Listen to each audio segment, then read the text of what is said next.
Hello, everyone. Welcome to episode 30 of Bad Apologetics. Though, to be honest, I've got no idea if the numbering is actually right. I should probably double check that. So maybe it's not episode 30. I think that's correct. That's what my count is. But today, what we're going to be taking a look at is the Shroud of Turin. It's been on our radars as an episode to do for a while, and we've just been putting it off because there's so much information and nonsense involved to go through for this one.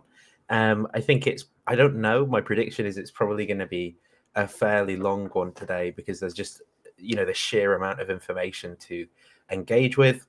But I think, the shroud has been around for a while. It's the alleged burial cloth of Jesus. We'll go through the history and stuff shortly. And then there's been a bunch of apologetics around it for a long time. And then more recently, I think some big YouTubers have kind of become interested in it. And also people, I suppose, who have been interested in it for a while have resurrected it as an apologetic based on some sort of papers that have been published in the past few years as well that purport to establish its date kind of earlier than it had been thought to be from. So we'll go through all of the details of all this stuff and more today. We'll talk also about what our preferred explanations of the shroud are, why it exists, where it got its image from, and all that juicy stuff. Just after the kind of history bit, but are there any kind of thoughts you want to share, James, before we go through the history? So the Shroud of Turin is a bit niche in the apologetics world. A lot of the major apologists don't talk too much about it. Craig, for example, I think mentions it like once or twice in his writings, and only a while back. Probably one of the most prominent figures whom we've covered to promote it is Gary Habermas. He's written about it and seems to be a big proponent of its historicity. And obviously Cameron, our good friend Cameron, recently has got on the bandwagon and been promoting the shroud for reasons best known to himself. And so it's been a topic that I've been wanting to do a detailed analysis of for quite some time. And as Nathan mentioned, this has sort of prompted us to finally get around to that. And I want to say at the outset that I don't know that many people are actually asking for this, but I like to pretend that people were, because then I can blame them for my poor decisions of spending countless hours reading incredibly boring papers about, well, not all of them are boring, but like, it's just, there's so much crap about the shroud. It's unbelievable. It's just an endless deluge. So, yeah. I think what I'd like in this one too is almost like, it's almost like people just kind of like staring at static, and then just kind of like, interpreting the static in various ways and then going down like these crazy rabbit holes, theorizing about what the static could mean or something. And hopefully get into why I sort of feel like that's what's going on with some of the details and things. I want to say right at the start as well, a bunch of resources for people that have been helpful for me on this. On the carbon dating stuff, there's a channel called Reason to Doubt that have got like 10 or so episode playlist, which is really, really useful. So if people want to check out more on this after, I don't know, however many hours we go through, check out Reason to Doubt. Also, a Substack, Beyond the Gospels by John Nelson, has some cool stuff on the history that was helpful for giving me some kind of like a foothold in the history stuff.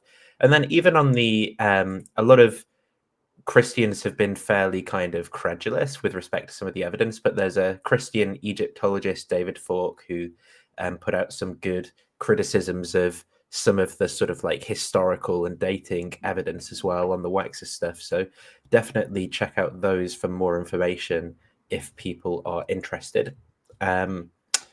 Other than that, then, if you're ready, I can just share the history stuff and we can get into that.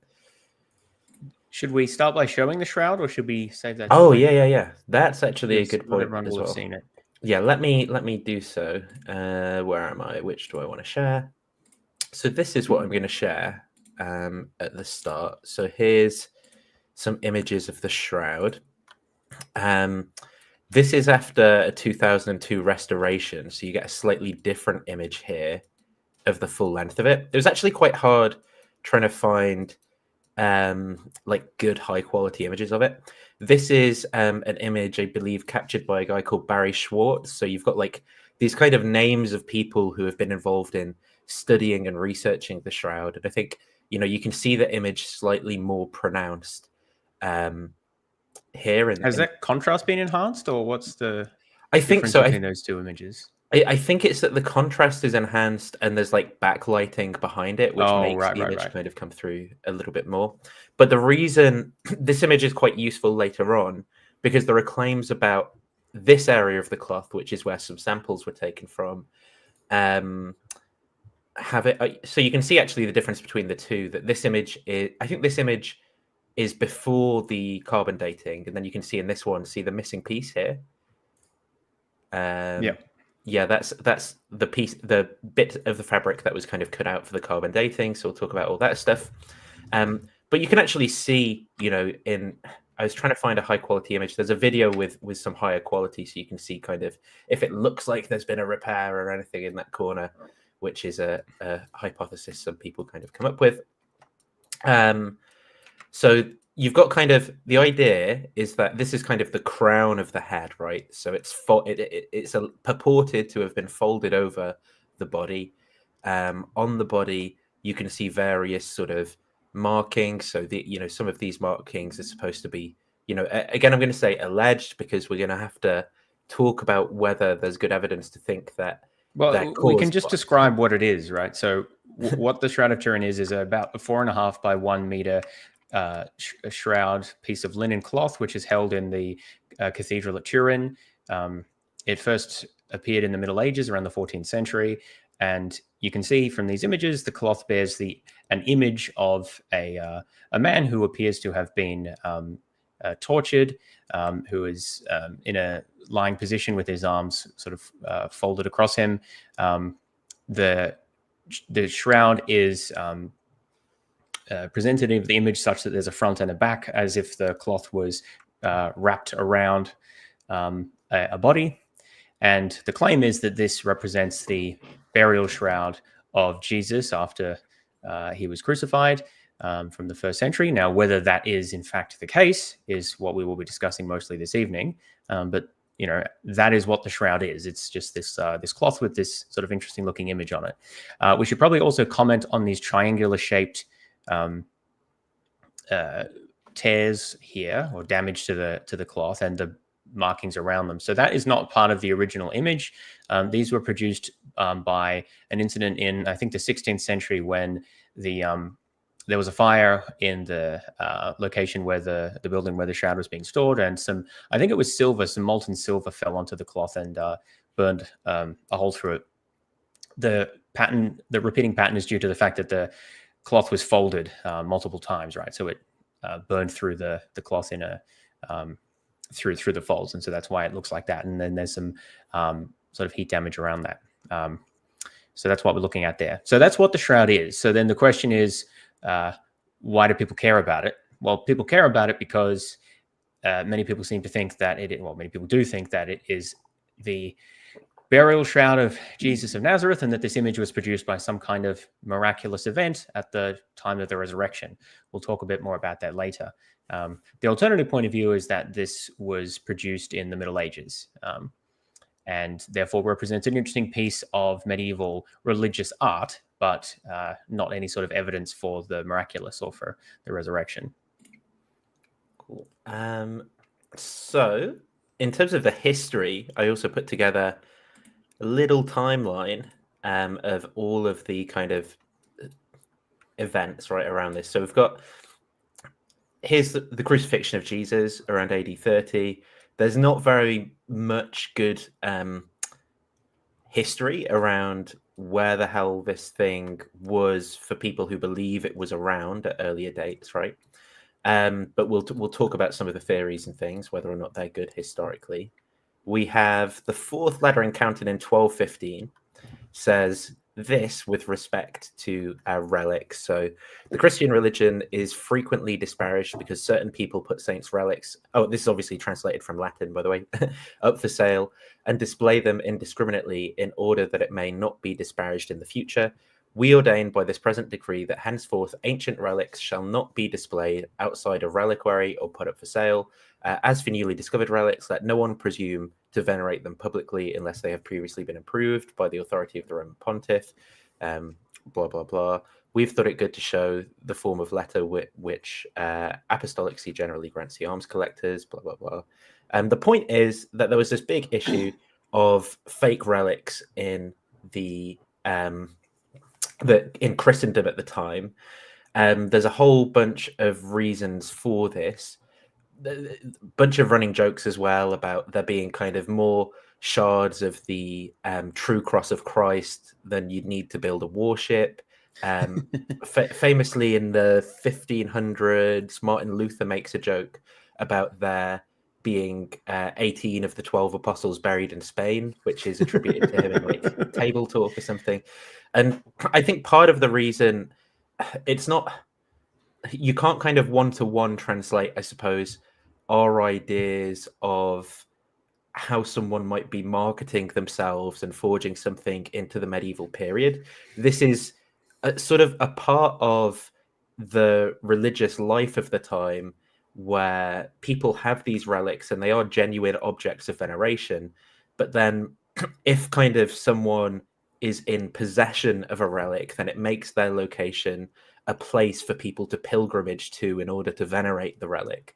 And so there's this kind of incentive, I suppose, for lords or people who are kind of have power and places to put things and money to acquire these relics in order to kind of attract people to their locations for pilgrimage.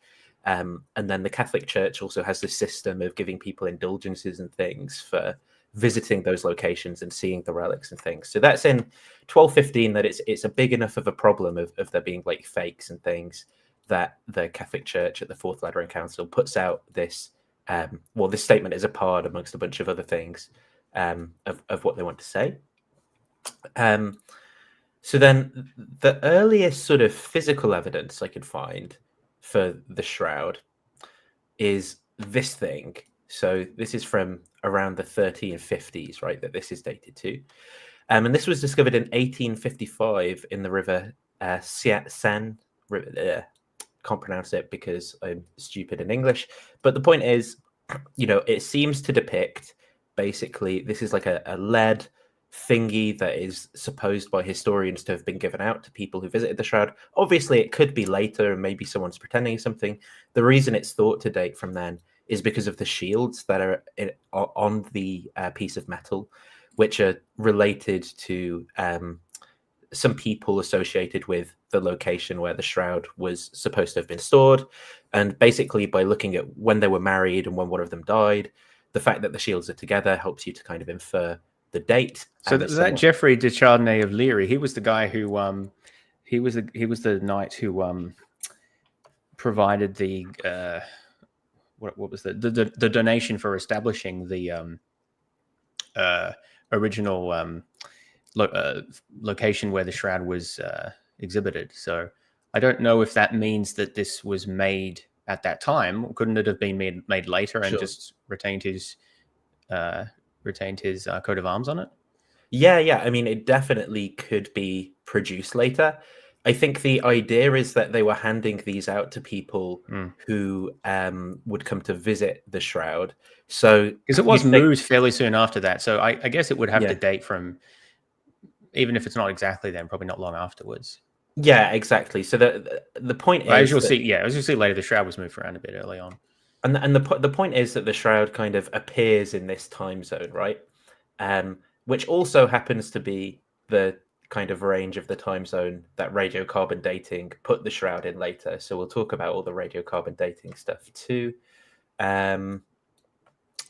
So yeah, what does it say here? First exhibited in Leary near Troy. That shroud, that knight kind of turns up with it. So the shroud first appears in history in northeastern France. Yes. Yeah. And yeah, and then we have another piece of evidence that kind of helps us to fix its date, which is the Bishop of Troy kind of he's like, oh, there's this new relic that's turned up. People are kind of coming to view this and venerate this thing. So he has jurisdiction over the church there, and he writes a lengthy memorandum to the anti-pope. So there are two popes at the time, due to religious political feuds, a bunch of history we're not going to get into. And basically he declares that the shroud is a forgery, and the previous bishop had identified who the artist was that made it. So in Dale Allison's book, right, he says the Pope in response decreed that whenever the cloth was on display, the priest exhibiting it should declare that, and this is a quote that's supposed to be from the Pope's response, from the anti-Pope's response, figure or representation that is not the real shroud of our Lord Jesus Christ, but only a drawing or picture to represent or imitate the shroud of our Lord Jesus Christ, as it is alleged to have been. However, the anti-Pope did give permission for the shroud to be exhibited and even for people to be granted indulgences. So, it's not like an outright, again, the historical context is that there are these objects of veneration that aren't sort of understood to be, useless forgeries or something at the time, but it's not thought to be the historic piece of Christ. It's more an object to draw people's mind to the suffering of Christ or something like that is the idea.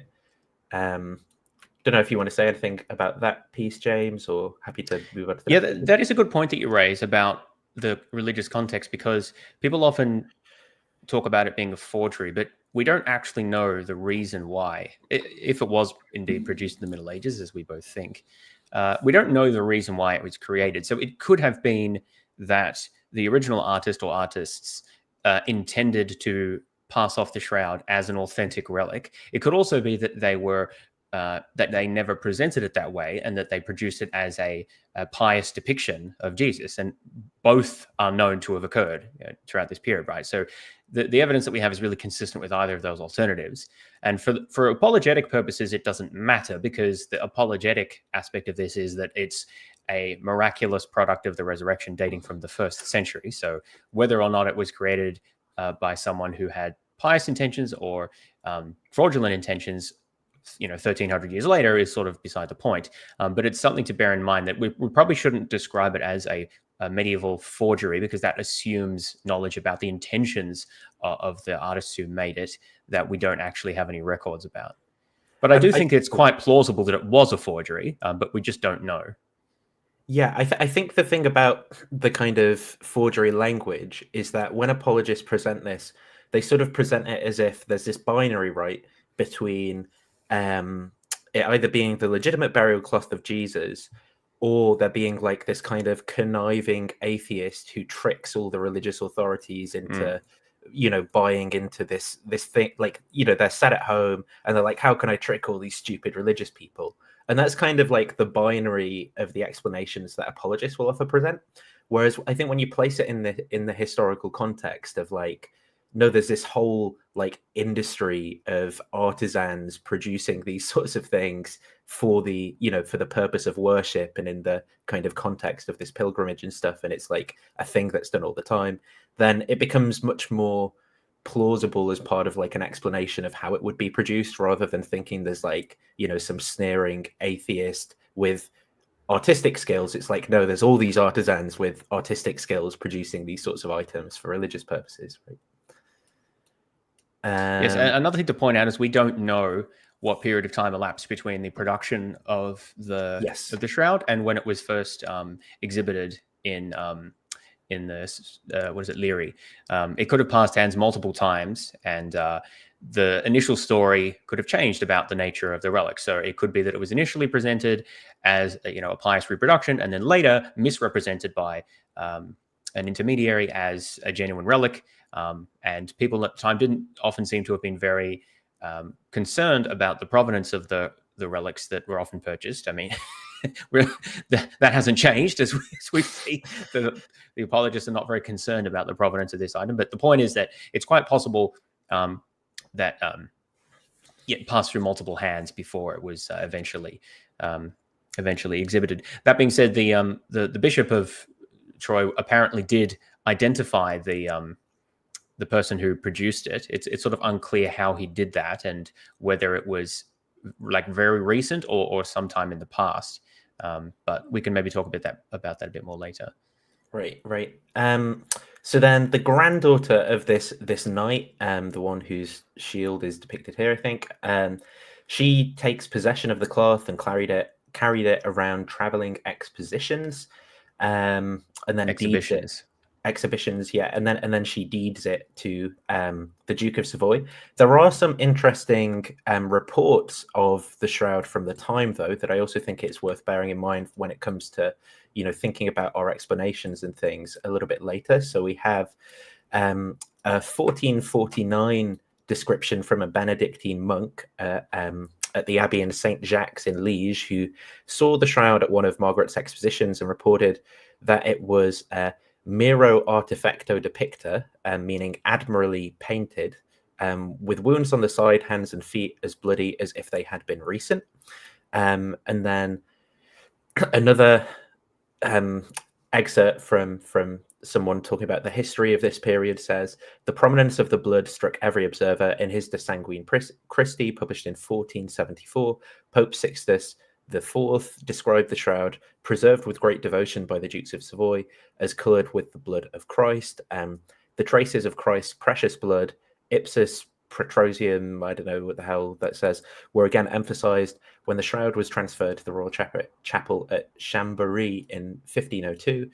And then similarly in 1517, the travel journey of Antonio de Beatis, who visited Chambéry as secretary to the cardinal in Aragon in October 1517, the shroud was displayed for the visitors. The images that Beatis tells us were impressed and shaded in the most precious blood of Jesus Christ, and show most distinctly the marks of his scourging, of the cords about his hands, of the crown on his head, of the wounds to the hands and feet, and especially of the wound in the side, as well as various drops of blood spilled outside the image, all in a manner that would strike terror and reverence into the Turks, let alone Christians. So from all these reports, I guess there's sort of, if we look at the shroud today, it appears slightly different than in those reports. For example, the wounds and things are not sort of vividly red, or they don't appear to have just been painted. It does seem that the wounds and markings are consistent with some of those reports as well. It's not clear if the best way of explaining those reports is that people are looking at a different shroud, or if this shroud was painted at some point in the past or something like that. But these reports are some evidence that should constitute, should be in the background of our thinking when it comes to, any chemical analysis of the shroud we do later on with regard to pigments and things that it may or may not have on it. So it's just worth keeping these kind of reports in mind, right? As we put together explanations. So in 1453, Margaret de Charny, the granddaughter of that knight, deeds the shroud to the House of Savoy. Basically, the House of Savoy, this powerful family, is in possession of the shroud way up until the mid to late 1980s or something like that. We'll get to there in the timeline. In 1532, this fire happens, the one that's responsible for the markings, as James pointed out earlier. So this is in France, where it's being stored. You can kind of see the place here. This is the building, and this is it from the inside. Now, as I've gone down the rabbit hole around this, there's all sorts of theories as to exactly what happened in the fire. So I don't know if I commented on this here.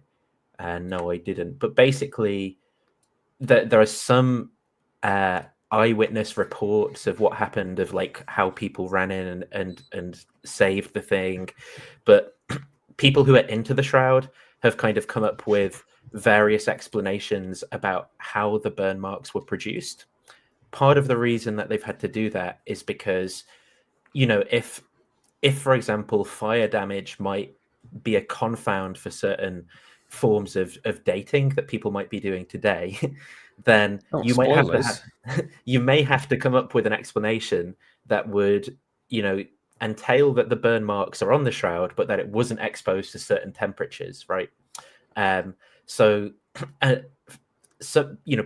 people have kind of written these papers on different folding patterns of the shroud and how it could give rise to these burn marks. One, the historic orthodox story is that, as you said, a piece of molten silver from the reliquary, which is where the shroud would have been kept, fell on these pieces, causing the burn holes. There's another theory that the lid may have been like taken off and dropped and caused the burn holes. It's not exactly clear, precisely what caused the burn holes, but there's also, I believe, water damage too on the shroud. Yeah, you can see the water damage marks in the middle at the bottom. Which is from presumably putting out some of the burning kind of like linen, and also linen burns at like a really high temperature, like something like 300 degrees C, which is important too for understanding the kind of temperatures that the shroud may have been subjected to. So moving on then, after the fire damage, in 1537, the shroud is restored from that fire damage by some Clare nuns. So here are some quotes from those Clare nuns' workings. "We let our luck go up and down through all the bleeding wounds whose prints appeared on this holy shroud. We saw sufferings that could never be imagined, the traces of a face all bruised and tortured by blows. His divine head pierced by big thorns from which blood rills came out and bled into the forehead and divided in various rills covering the forehead with the most precious purple in the world." So it seems to have possibly been purple at the time, or maybe that's someone talking about this color as being purple. I don't really know. The side wound appears as wide as to allow the passage of 3 fingers surrounded by a 4-figure wide blood trace, and then the head nape pierced by long and big thorns, which are so thick that you can understand that the crown was like a hat. The nape more tortured than the rest, and the thorns stuck more deeply, with large drops of blood coagulated in his completely stained with blood hair. The bruises and the scourge blows on the stomach are so thick that a pinhead large zone, free from all blows, can hardly be found. The scourge blows intercrossed continuously and extended all the way along the body as far as feet tips. So where are we there? 1537. So these depictions are from a little bit later. Then in 1578, the shroud is taken to Turin Cathedral, Church of San Giovanni Battista. That's the House of Savoy decided to take it there, I guess, because that's where their kind of like power base is or something. And it's remained there ever since. In fact, they built a custom chapel for it. So that was built in 1667, and you can kind of like see it here. And around that time, so that there are various kind of like depictions of the shroud in art. So this is a depiction 1590 to 1600, which seems to show the shroud here. Yeah, show that bit at the bottom just so people understand what the proposal is for how it was formed from a crucified body. So that's how it was supposed to have been wrapped. We'll talk about the plausibility of that a bit later. Mm-hmm. And then there's this image from 1613, which is an Antonio Tempesta engraving. The crown of thorns, the long hair on Christ's neck, the space between the elbows and the body, the loincloth. This is one particular historian's got this thing about the loincloth that he thinks everyone's been kind of missing. But the point is, I don't know how historically accurate this is, but this is perhaps a depiction of the sort of, or maybe it's an exaggeration. I'm not really in a good historical position to judge that, of people, how it's being presented. So you can see how the clergy are holding the shroud. Again, how the clergy are holding the shroud here becomes important for theories about potential corruption to say this area of the shroud where my mouse is right now, as you can see, those hands are not there. But even if they were would they have caused corruption to the inner linen? I don't know, but we'll talk about that point specifically later on. But also, you can see a ton of exposure to whatever's in the air around here. People kind of trying to reach up and touch it, people handling it with their hands. So again, when it comes to, you'll see apologists frequently present the shroud and say, oh, well, look, there's blood on the shroud, or they found male DNA on the shroud, or, there's pollen on the shroud, right? Well, this is how it was handled for hundreds of years and exposed and treated. So yes, and it's likely that at different times people either were allowed to touch the shroud or place objects against it for veneration purposes. So yeah, this is why, well, we'll talk a little bit about it, but basically any evidence derived from contaminants on the shroud is almost completely worthless because you just have no idea where it came from or how it could have gotten there, given how it was displayed like this. So the important point is in this depiction and basically all paintings from the time, you see a loincloth on the shroud. Interestingly, today, there isn't there isn't a clear loincloth on the shroud image. And similarly on this, if it is from the right period, again, could be weak evidence, who knows, it could be from later, you can see the naked exposed buttocks too. So one historian talks about how he believes that this is some evidence of basically people touching up the image, so kind of like painting things on. He hypothesizes that people may have kind of, with some regularity, touched up the wounds to keep them sort of red and fresh and to emphasize that aspect of it. So some evidence for that is, what was it? That, did I include it here? I can't remember if I included it here. Did I not? Basically, one of the cardinals at the time was involved in this whole thing about like the lewdness of religious imagery, and there was this thing that they passed about saying, we shouldn't have like naked images and stuff. So it might be like an opinionated theological commitment of someone in charge of the shroud that they decided it had to be covered so it wasn't lewd or something. Or maybe that didn't happen at all and this artist just never saw the shroud and painted the loincloth on, along with a bunch of other artists. Like there's a loincloth in this one, for example. Who knows? We'll have to. Yeah, some artistic depictions definitely show of the shroud. Definitely show a loincloth. I can't personally see any traces of that in the shroud today. But yeah, some people have argued that there was no loincloth initially, but one was later added and then it sort of flaked off. So yeah, unclear. Papal Congregation in 1670 allowed an indulgence to be obtained from visiting an exposition on the sole grounds that it gave rise to meditation on the Passion. So the idea of this is that it shows kind of, again, the church in its official capacity resisting the shroud's authenticity as an actual historic relic. So the reason that I'm raising this is basically because I think there's a tendency amongst Christians, particularly Catholics, to kind of be like, look, Shroud is team Christian, therefore I'm going to accept any kind of evidence that anyone presents, and these evil naughty atheists won't believe. I've seen lots of comments on YouTube videos like, for some people no evidence will be good enough, right? Like this comment. But the point is that from the church's official position consistently has never been to endorse this as an authentic piece of historic artifact relating to Jesus's life. Right? Well, as I understand it, that's the Catholic Church's position on all relics. Right, is it? I don't know. They don't take an official position on the authenticity of any relics. Oh, okay, right, fair enough. Someone in the chat can correct me if that's wrong, but as far as I know, they avoid taking a position. That's fair enough. For many of these things, they will, like as it says here, it's like a religious icon, an image, right? It's useful for reflection and veneration, meditation purposes. Right. So they're moving along, right? This is the time which is period convenient, where... right? Because you can make money off it, but you don't actually have to then risk being proved wrong. Yeah. I mean, that's the cynical take, right? It's sort of the Yeah. best of both worlds. Or they're just being super responsible because they care about truth.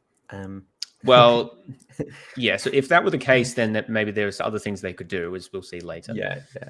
So this is the time period where this specific chapel's being built, 1667, 1690. Just after that period, this guy, Valfrey, who's some, kind of polymath clergy member guy, is tasked, or I don't know if he's tasked with it or he decides he's going to make some repairs to improve upon the earlier work that was done by the Poor Clare nuns. So he basically, this is a depiction of him working with the shrouds. You can see how it's kind of like being handled and dealt with. The idea is that this is the same guy because that's his tomb or something, I guess. And you can see that these sorts of threads, these black threads, are believed to be from his patchwork. And so this is that image by Barry Schwartz, the kind of one with the light at the back, and these black threads, I think, are supposed to be from his work. The reason that I think it was useful to kind of put these things in the timeline is looking at the way that certain repairs and patchworks were done will become important when people may introduce different types of patchworks being done in order to accommodate certain data or explain away certain data, right? So this is what it looks like when a guy in 1694, so a few hundred 100 or so years after the Clare nuns repaired the thing, when he touches up and improves their repair work, this is what it looks like, these black threads in the shroud. And this is a book, The Rape of the Turin Shroud, that says it's also been said that there's no record, blah, blah, blah. This is not entirely correct. One of the people known to have made some repairs to the cloth was Valfrey. A 19th century book on the life of Valfrey gives this description. Sebastian had a great devotion to the Shroud of Turin and would visit it every Friday if possible. When the relic of Christ's Passion was moved to the chapel in the Cathedral of Turin in 1694, Victor Amadeus asked Sebastian to sew on a backing cloth and to mend it in several places. This gave Sebastian many hours with the shroud, during which he gave free rein to his devotion. It was said that Blessed Sebastian knelt for hours as he did his work speechless, and with the tears flowing down his cheeks. I mean, kind of weird, but okay. Is this guy critiquing the carbon dating? I haven't seen this excerpt. I've not read this in its full context, so I'm not sure It looks like he is. I think, I suspect he is from what's being said. He says it has been said there is no record of any repair to that area. I presume that's the corner where the carbon dating section was taken out. But then he says, during these many hours, when this Valfrey guy was repairing it, could he have effected a perfect repair to the corner where the carbon date came from? So it seems to be saying, in fact, there is no record of any repair to that area because we're just speculating that there was. Yeah. This is classic Shroud apologetics, right? Well, there's no evidence. It's said that there's no evidence for this, but there might have been. It might have happened. Yeah. So that counts as evidence, apparently. Anyway, I just noticed that. No, I agree. Where often, I think there's some value in the history of this to at least attest to Valfrey doing, repair work on the shroud. Oh yeah, that middle quote is fine. I just noticed the surrounding context where it's. Oh yeah, I agree. And I think, again, if you're going to look at like bits like this where it's like, this is his patchwork, and you don't see stuff like this in the area that you're saying maybe he repaired the area, like, come on, why we'll get to all this later. It's all warm up. So then what do we have here? This is just to do with someone in 1790 commenting on the linens of the shroud that one sees in several churches could not possibly be the burial cloth of Jesus. He goes on to note that in Easter ceremonies, which he dates back to the 12th and 13th century, a linen cloth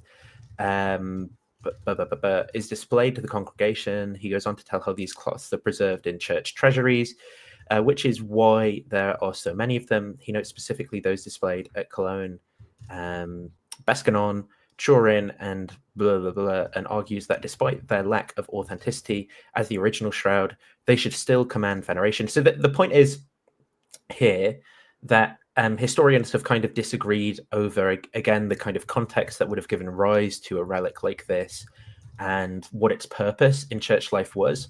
The reason why I think this is valuable as a piece of context is because sometimes apologists will say, okay, skeptics, you're saying that this was produced as a relic, but do we have anything like this as a relic in the church life?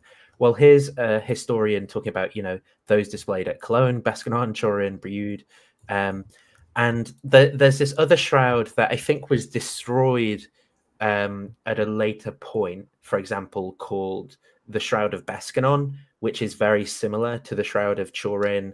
Yeah, I don't know if that. Oh, I should have written this down. There's one that was there's one that disappeared during the French Revolution that apparently was quite similar to the Shroud of Turin. I could have sworn I saw a drawing of that at some point. I might see if I can find it. It may have been the Shroud of Bescannon, because I think that was like turned into like hospital linen cloth or something. Well, it's not so the many ancient relics or medieval relics or historical artifacts were destroyed during the French Revolution, so that wouldn't surprise me. So I guess the point is, apologists will again present this and say, there's nothing like this, but they're just basically either lying or being deceptive or overstating the case, when there seem to be, maybe this is unique in certain respects, but there's at least, a precedent for artifacts like this. So then we get a little bit later, right? We're in the 1800s here. There's this lady, Princess Maria Clotilda of Savoy. She makes some repairs in 1868. I read a little bit about her life, and it seems like the shroud seems to... So I think she was married a couple of times, so I could be wrong about this. And the shroud seems to have played a role throughout her life, for example, being displayed at weddings and events and things like that. So yeah, in 1775, her marriage with Piedmont Prince Charles Emmanuel IV with her is marked by showing the shroud with the same ceremonial as used in 1750.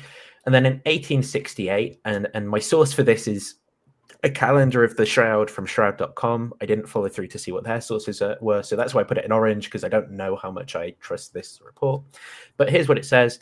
Working on her knees, the 25-year-old Princess Clotilda Savoy, daughter of Victor Emmanuel and wife of... So maybe she has a different husband here, Prince Girolamo Napoleon, changes the shroud's former lining cloth of black silk that had been sewn on by Valfrey, replacing it with one of crimson taffeta. I have no idea what taffeta is. An official record of this with sample of the former black silk lining is preserved in Turin. On the same occasion, Princess Clotilda removes a thread that 110 years later will be considered and rejected for radiocarbon dating. I didn't look into this, but I'm guessing that this thread will be a part of some it'll be oh, they tested this thread independently and it dated to the 1st century. So, it'll be one of those things, I'm guessing, is why, because Shroud.com seems to be very sort of sympathetic to pro-Shroud apologetics, though there are a lot of good resources there as well. On the same date, the shroud is, I don't know, scrupulosamente, measured by some guy called Gastaldi, then Bishop of Aluzo and later Archbishop Turin, and found wrongly to be 410 centimeters by 140 centimeters. And here are some images of white stitch repairs on the shroud that are possibly, I don't know, by her. And I guess the reason for my including this is to give people an idea of what that repairs being done in the 1800s.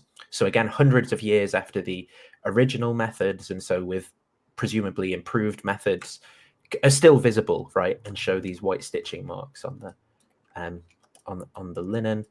And then we have 1898.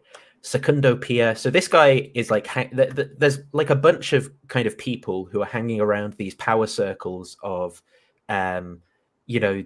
House of Savoy and other wealthy, rich family clinger honors with nothing better to do, I guess. And one of these guys is Secondo Pia, who's like, he spends a long time sort of developing photographic techniques and things like that.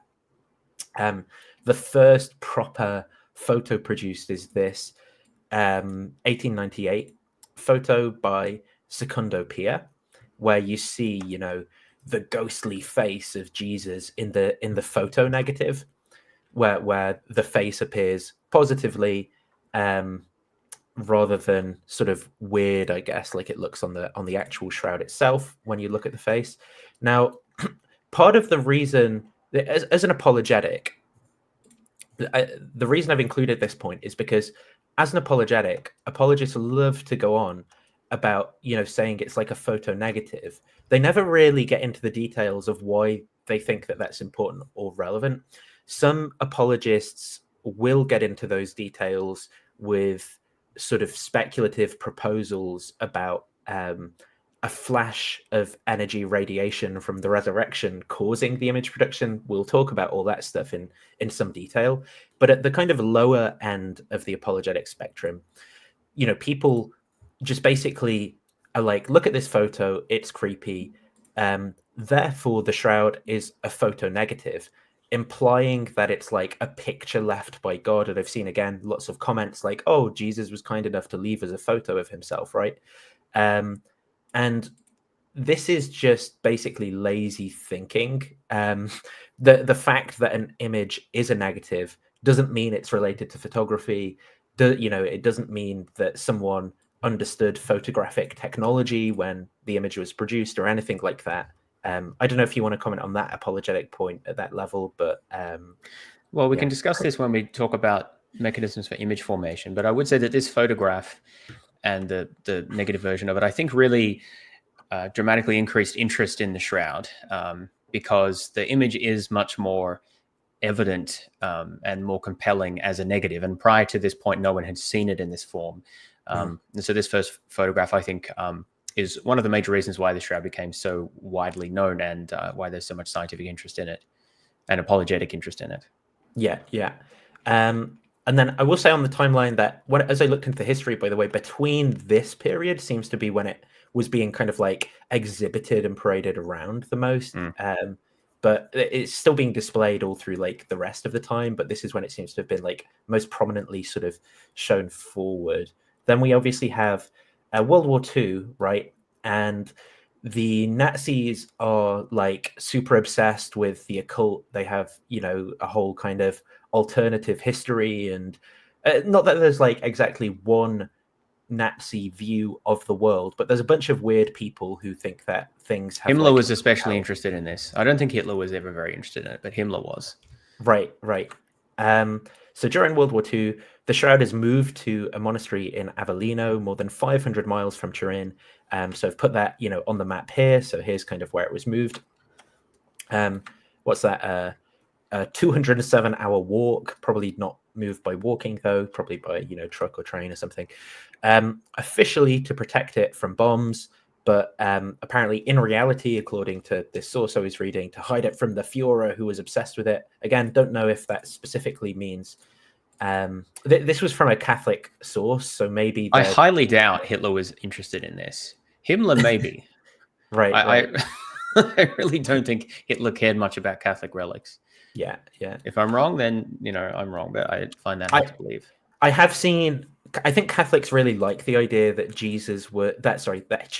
Hitler was really wanted to get his hands on the shroud, because it kind of like vindicates for them, you know, the special power of relics. Like the Nazis acknowledged the true supernatural powers of relics or something. So like I've seen in one podcast I was listening to, some Catholics talking about, you know, that film The History Men? Nope. Or not The History Men. What's it called? The Art Men or something? And there's this film from the 2010s about basically the US Army got together this unit of like art historians and stuff. And the idea was that they would go in alongside US units to try and protect and recover like all of this European art that had been collected by the Nazis, because they'd have some idea of like how to identify it, stop it being looted and stuff like that. And so in that podcast episode, these Catholics were like, saying we're kind of like really emphasizing the point that the Nazis knew the true powers of the shroud, and they were obsessed with collecting it and stuff. Again, I don't really know how. Yeah, I think that's Indiana Jones. I think they've been watching Indiana Jones. Yeah. So then we have some more modern stuff. 1978, we have these STURP investigations. So that's this collection of predominantly like physicists and like an aerospace engineer and some other people who have, I think, like 1 week basically to gather a bunch of data using the best technology available at the time. And they produce a bunch of reports and things on the shroud. Again, I think the majority, that's when those high fidelity images, like this one, are produced. So the photographer who produced those images, I think he was like one of the only people who wasn't a Catholic. He was actually Jewish.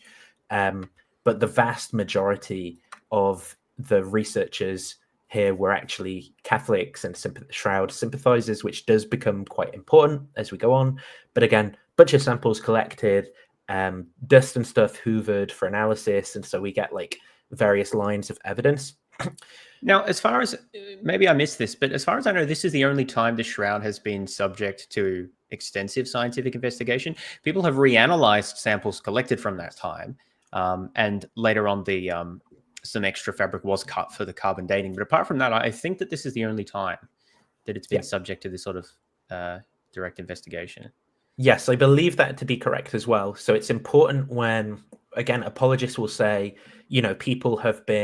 scientists have been investigating this for 50 years, right? When in reality, they investigated it. A bunch of pro-Catholic, pro-shroud scientists investigated it for a week, and then people have had access to various data from that for 50 years. And there's a few loose fibers that were sucked up from it that are apparently like posted around and are continually subject to reanalysis. As well as some of the bits that were snipped off of the carbon dating. But yeah, it's not like that there's regular analysis of the shroud using different techniques or by different scientists. That's not allowed. And at the time, again, people will put a lot of emphasis on like computational analyses done and like computer imaging of the shroud and things like that. Again, we have to bear in mind, the technology of the time in 1978. Computer imaging techniques are very different. Computational power is much better today. I don't know what would happen today if we subjected it to like modern archaeological and computational imaging techniques, but I think that there are kind of criticisms of some of the methods from the point of view of like modern empirically informed history and archaeology. And additionally, it's worth keeping in mind, I don't think that any of the people involved were like archaeologists or historians, experts on, the type of like pigments that might have been, medievalists or anything like that. Like one of the guys was an aerospace engineer. The reason that this is important is because it's not clear that they would have had the relevant expertise to actually know what to look for in scientifically analyzing an artifact like this and kind of coming up with plausible candidate historic explanations. Yes, I don't know. I think that there was a team of 40 people working on this, some more involved than others, but it's unclear to me exactly how they were selected, because it does seem many of them, and from what I've read, many of them didn't have relevant expertise of analyzing ancient linens in particular, like conservationists, for example. So there has been some fair bit of critique of some of their methods and observations. Though this is sort of interesting. I don't actually think anything major hinges on this, as we'll see later. There's, I think there's more than enough evidence to make a judgment about the nature of the shroud without having to rely on any of the very particulars. Because a lot of, if you look at their reports, a lot of it is just kind of waffle about various contaminants that they found on the shroud, which I personally don't find very important. Yeah. Because they could have come from anywhere at any time. Right.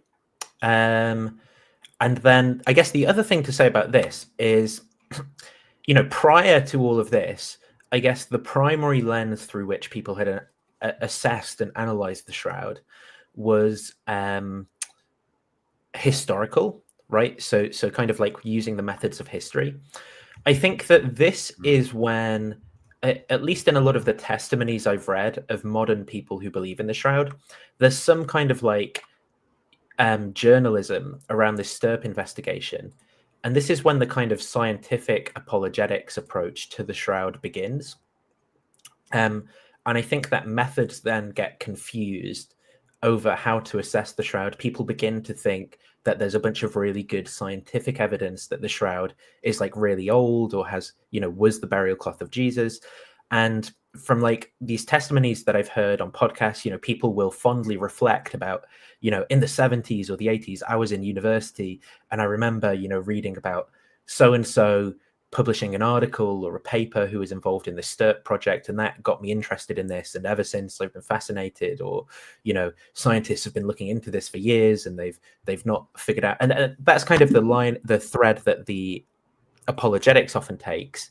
And there's this kind of effect, I suppose, of, I think, people overemphasizing how there's all this really good scientific evidence, which I think goes back to basically this. 1983, I think the guy who's like the head of the House of Savoy the rule of the House of Savoy ends 1946, probably sort of wrapped up in the end of the war, and maybe I didn't look into it, but I'm guessing maybe they like sided with like Mussolini or something, and that was like not cool anymore or something like that. Don't really know. The guy who's the head of the House of Savoy dies in 1983 and gifts it to the Holy See, so the Catholic Church. The Holy See sort of are still quite skeptical in some ways about the legitimacy of the shroud, though I think they would probably be happy if it turned out to be legitimate. So they arrange for it to be radiocarbon dated. So this takes place in 1988, and the radiocarbon dating between three labs places it between 1260 and 1390 AD. Now we'll talk about, so again, apologists love to say, so Cameron, for example, whenever he talks about the radiocarbon dating, he says the carbon dating fiasco. I'm not certain it is. Yeah. I haven't heard him say that. I can produce. I'm sure we'll get into that. Yeah, but, I have not watched a lot of his videos on this to keep my blood pressure within reasonable parameters, but they're particularly what fiasco? It all went fine. Like I don't. Well, this is all part of. This is all part of like the political spin that's put around the presentation of the evidence that's done. But so just a kind of, I suppose, meta point, right? Is like, I think in 3 days, you and I have probably done a better and more thorough job than various apologists have done in like multiple years, in some cases, multiple decades of their life studying this thing full time. People like Gary Habermas have just woefully, historically inadequate understandings of the base of the evidence and haven't like engaged with any of this stuff. You and I in a couple of afternoons have I think done much better. But again, it's all like the biased presentation where they have to dismiss this evidence and they have to downplay how strong it is. And then what sort of is so frustrating in the bias here is how they'll downplay the strength of the evidence from the radiocarbon dating, but then simultaneously, talk about this Waxus dating as being like the most powerful method, most precise, powerful method for ascertaining the date that placed it in the 1st century. So we'll talk about all that stuff, right? But that's important. So 1997. So carbon dating happens here. 1997. There's a fire at the Turin Cathedral due to arson. This spreads to the Gorini Chapel. The damage is so extensive, it takes 21 years to restore the cathedral. These are images from our Italian television. There's actually like YouTube videos of this online. This is a firefighter called Mario, who's I think the Catholics call him Super Mario, and he's I've read about what he did, and so he smashes this bulletproof glass, and like there's various quotes of him, like people say, how did you get the strength to smash the glass? And he's like, which was bulletproof glass, by the way. How did you get the strength to do that? And I think the quote's something like, the power of the values that the shroud represents or something. I read that. Within the Catholic world, they love, they love to sort of like fan fiction anything that happens in association to the relics and see everything as like vindication of the faith. I mean, I guess I can see where they're coming from. Like, I find it kind of inspiring, this old firefighter dude going in and risking his life in the fire to save it. It's pretty cool. But yeah, I don't know that there's anything sort of supernatural that I can see from these images or anything like that. A guy repeatedly hitting a box with a sledgehammer. Also, just to note, in terms of like, I don't know what the temperatures were in this room or anything. I don't know what the humidity is like in that box. I don't know when exactly it was put in this box, presumably at some point during this period. I don't know how it was handled when it was moved or when it was put in this church here. Don't know. The reason that this all becomes important is because certain controversial dating methods will depend on understanding very well the temperature and humidity of the environment that the shroud is stored in, and kind of like assuming that the temperature is very stable. As we can see, the temperature, the shroud has been subjected to kind of like multiple fires over hundreds of years. I don't know when people went in the 1500s, or the 1500s, and kind of like saved the shroud, and when it got those burn holes in it, if they like handled it, or if they like had cuts or blisters on their hands or anything. Again, that there could be like cross contamination in terms of getting like blood, human DNA, things like that on the shroud. If someone ran in and grabbed a really hot box with their bare hands and it blistered, and then I don't really know, but the point is, well, I'll go further than that and say that in what we know about the history of the shroud and how often it's been handled in the different contexts, it's guaranteed that there's going to be a lot of contamination on it. Yeah. And that's always something to bear in mind. And the point about the fires, as we'll see later, the 1997 fire is not so relevant for dating because the section that was removed prior to that. But we do know that there was a fire in the 16th century. And it's also possible that there were other fires that didn't cause as much damage, but still could have heated it up. Fire was a very common threat in pre-modern times. So the point is, we just have so little information about how, like, the details of how the shroud was stored and what happened to it over its 650-year documented history, that any technique that relies on making strong assumptions about those conditions and that history is really very suspect. So put a tab in that to come back to later, because that's going to be relevant. So then we have 1997 is when that fire happens. In 1998, Giulio Fanti publishes his first research paper on the Shroud of Turin. So this is Giulio Fanti is Nathan and I's favorite scholar as of this episode. So truly special individual. Yeah, Professor Giulio Fanti. I mean, I think we'll talk about some of his personal relationship to the shroud later on in a section on him specifically. But basically, this man is the scientist who is like individually responsible for like just like something like, I don't know if 50 is the right number, but just an insane amount of like nonsense dating methods, predatory journals, like just like polluting the information space around the shroud and scientific investigations into it with like all sorts of things, right? And he's been doing that. So 1998 is when he publishes his first quote unquote research paper on the Shroud of Turin. He's also going strong. And he's the guy who's responsible for the 2022 Waxus paper that dates the shroud to within the 1st century, right? So just to give you an idea of his persistence and insistence on this thing. In 2002, the Holy See have the shroud restored. The cloth backing and 30 patches were removed at that point. So I guess in terms of people in modern times assessing the shroud, it's kind of hard to compare historic patches to like what's on the shroud today, because various patches have been removed, so you can't kind of just look at them. But the point is, at this point in time, it made it possible then to photograph and scan the reverse side of the cloth, which had been hidden from view. So the image that you get from that is this image. This is post-restoration. So that's why we see, the cutout area down here as well. And this is what it looks like post-restoration, right?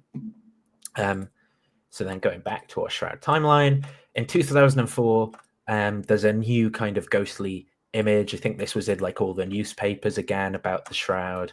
There's some paper on this. The backside corresponding to the face, blah, blah, blah.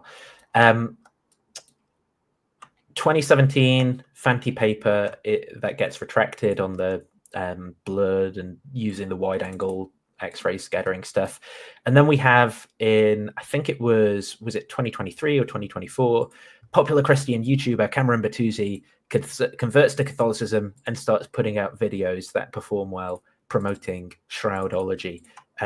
So there we have, the complete, most uncontroversial history pieces pertaining to the Shroud of Turin, where it's been, all its relevant parts and things like that. So I think that the next thing to talk about might be the left-hand part of your diagram, which you sort of skipped over, but is in some ways the most important part of it for apologetic purposes. Let me share again. So the left-hand part that I'm referring to is, we can see it again. Can you see this it? this giant empty nothing between AD 30-ish and around the 14th century, where allegedly, according to the pro-shrouders, the shroud existed, but has not been documented historically. So, Nathan, what do the shroud folks say was happening to the shroud during this period of time? So there's basically a whole bunch of different theories around this. Some believe that it's like it was in possession by the Eastern Orthodox Church. Some say that it was this thing called the Mandilion, and I think we'll talk in more detail about the Mandilion. Gary Habermas just talks, and I'll show the video in a moment, I guess, about it being like hidden in a wall. He doesn't present any evidence for this, and he talks about it with absolute certainty. And he's like, he even says statements like, we can trust that it was held at like a controlled temperature and well preserved because we know it was hidden in a wall and stuff. And then there's even this guy who his background is in marketing, who's recently written a book on the Shroud that is a fictional book. Cameron had him on his channel. And again, I'll show the video of that in a moment, or now if that's the appropriate time. And basically Cameron has this guy on, and I mean, he does note that it's fiction, but they kind of don't talk about it as fiction. And it's basically a story about traveling with the Shroud throughout the history in this time. And so there's this whole kind of like cluster of various theories about it being like sent to Constantinople or being sent to Spain and looked after, it being various different artifacts and things. The point is, nobody really knows. So the story that I've heard that most people repeat is that the Shroud was taken from Constantinople in 1204 by Crusaders. So 1204 is the Fourth Crusade, where Western Crusaders basically besieged and looted Constantinople. They carried away many relics and a lot of gold and, of course, a lot of problems. But it is, of course, plausible that if there was a relic at Constantinople, it could have been carried away at that time. We still don't have any records for 150 years after that of what happened to the Shroud if it was removed from Constantinople at that time. But that's pure speculation. There's no evidence of this. And then prior to that, well, the theory is that the Shroud was revered for some centuries around the Jerusalem area and then taken to Constantinople at some point, probably in the 6th century, I've seen, and then held there and then taken by Crusaders back to Western Europe. Again, that's all speculation. There's no evidence whatever. Well, there is some evidence, right? Because we do have records of other images and shrouds, which some people have alleged might be the Shroud of Turin. Maybe, Nathan, you put up some links to some of those. I don't know if you wanted to go through that. Yeah, but it's really all speculation. There's nothing to trace the specific artifact that we now call the Shroud of Turin any further earlier than the mid 14th century. And for me, that is actually pretty significant, because one of the most important aspects of historical artifacts is their provenance. So where did they come from? And we just have nothing for like 2/3 of the alleged history of the Shroud. Now, that doesn't prove that it's not older. Of course, many artifacts do lose their provenance, but because the Shroud wasn't recovered in situ, like it wasn't dug up from an archaeological site that we can date through other means, nor is there anything specifically on it that can be dated, like you can date coins, for example, based on the inscriptions. It's very difficult to know how it came about, where it came from. Essentially, the only mechanisms you could use would be the quality of the artwork, like the artistic style, and we'll talk a little bit about that later. And the other thing would be carbon dating, and then just when it was first recorded in history. And I guess the little hint is all of those point to a late medieval date. But yeah, on the basis purely of historical documents alone, you can't go back further than the mid 14th century. Oh, JP put it's Monument Men, by the way, that film that I forgot the name of earlier. Yeah, cool film. So this is Gary Habermas talking about the where the hell did I put that? What's that cringe poster behind him? S stands for Second Law of Thermodynamics, which I noticed running down. In this interview, I wasn't sure if I had the same thought, and I was like, is this like some attempt at Christian apologetics? Like the universe is running down. Who else would make that? Well, yeah, but then I read there's like another poster at the other angle, and it seems to be maybe like some more. Maybe it's just like random high school like science project. So I wasn't quite sure, because there's another there's another angle. The podcast host where it's like talking about radiation or something, and I don't know. So it seemed more neutral then. I think this image that looks like it's religious based combined with this looks apologeticsy. But anyway, here's Gary Habermas talking about what happened to the Shroud earlier on. Exactly 2,000 years ago. How in the world can a piece of linen cloth survive for 2,000 years? Now, when you say something like, well, we have mummy cloths from much older than that. What did he say? Sorry, James. Can we speed him up, please? He talks so slowly. Yeah. Let's go like 1.5. Especially for someone who says the same thing over and over again, you'd think he could.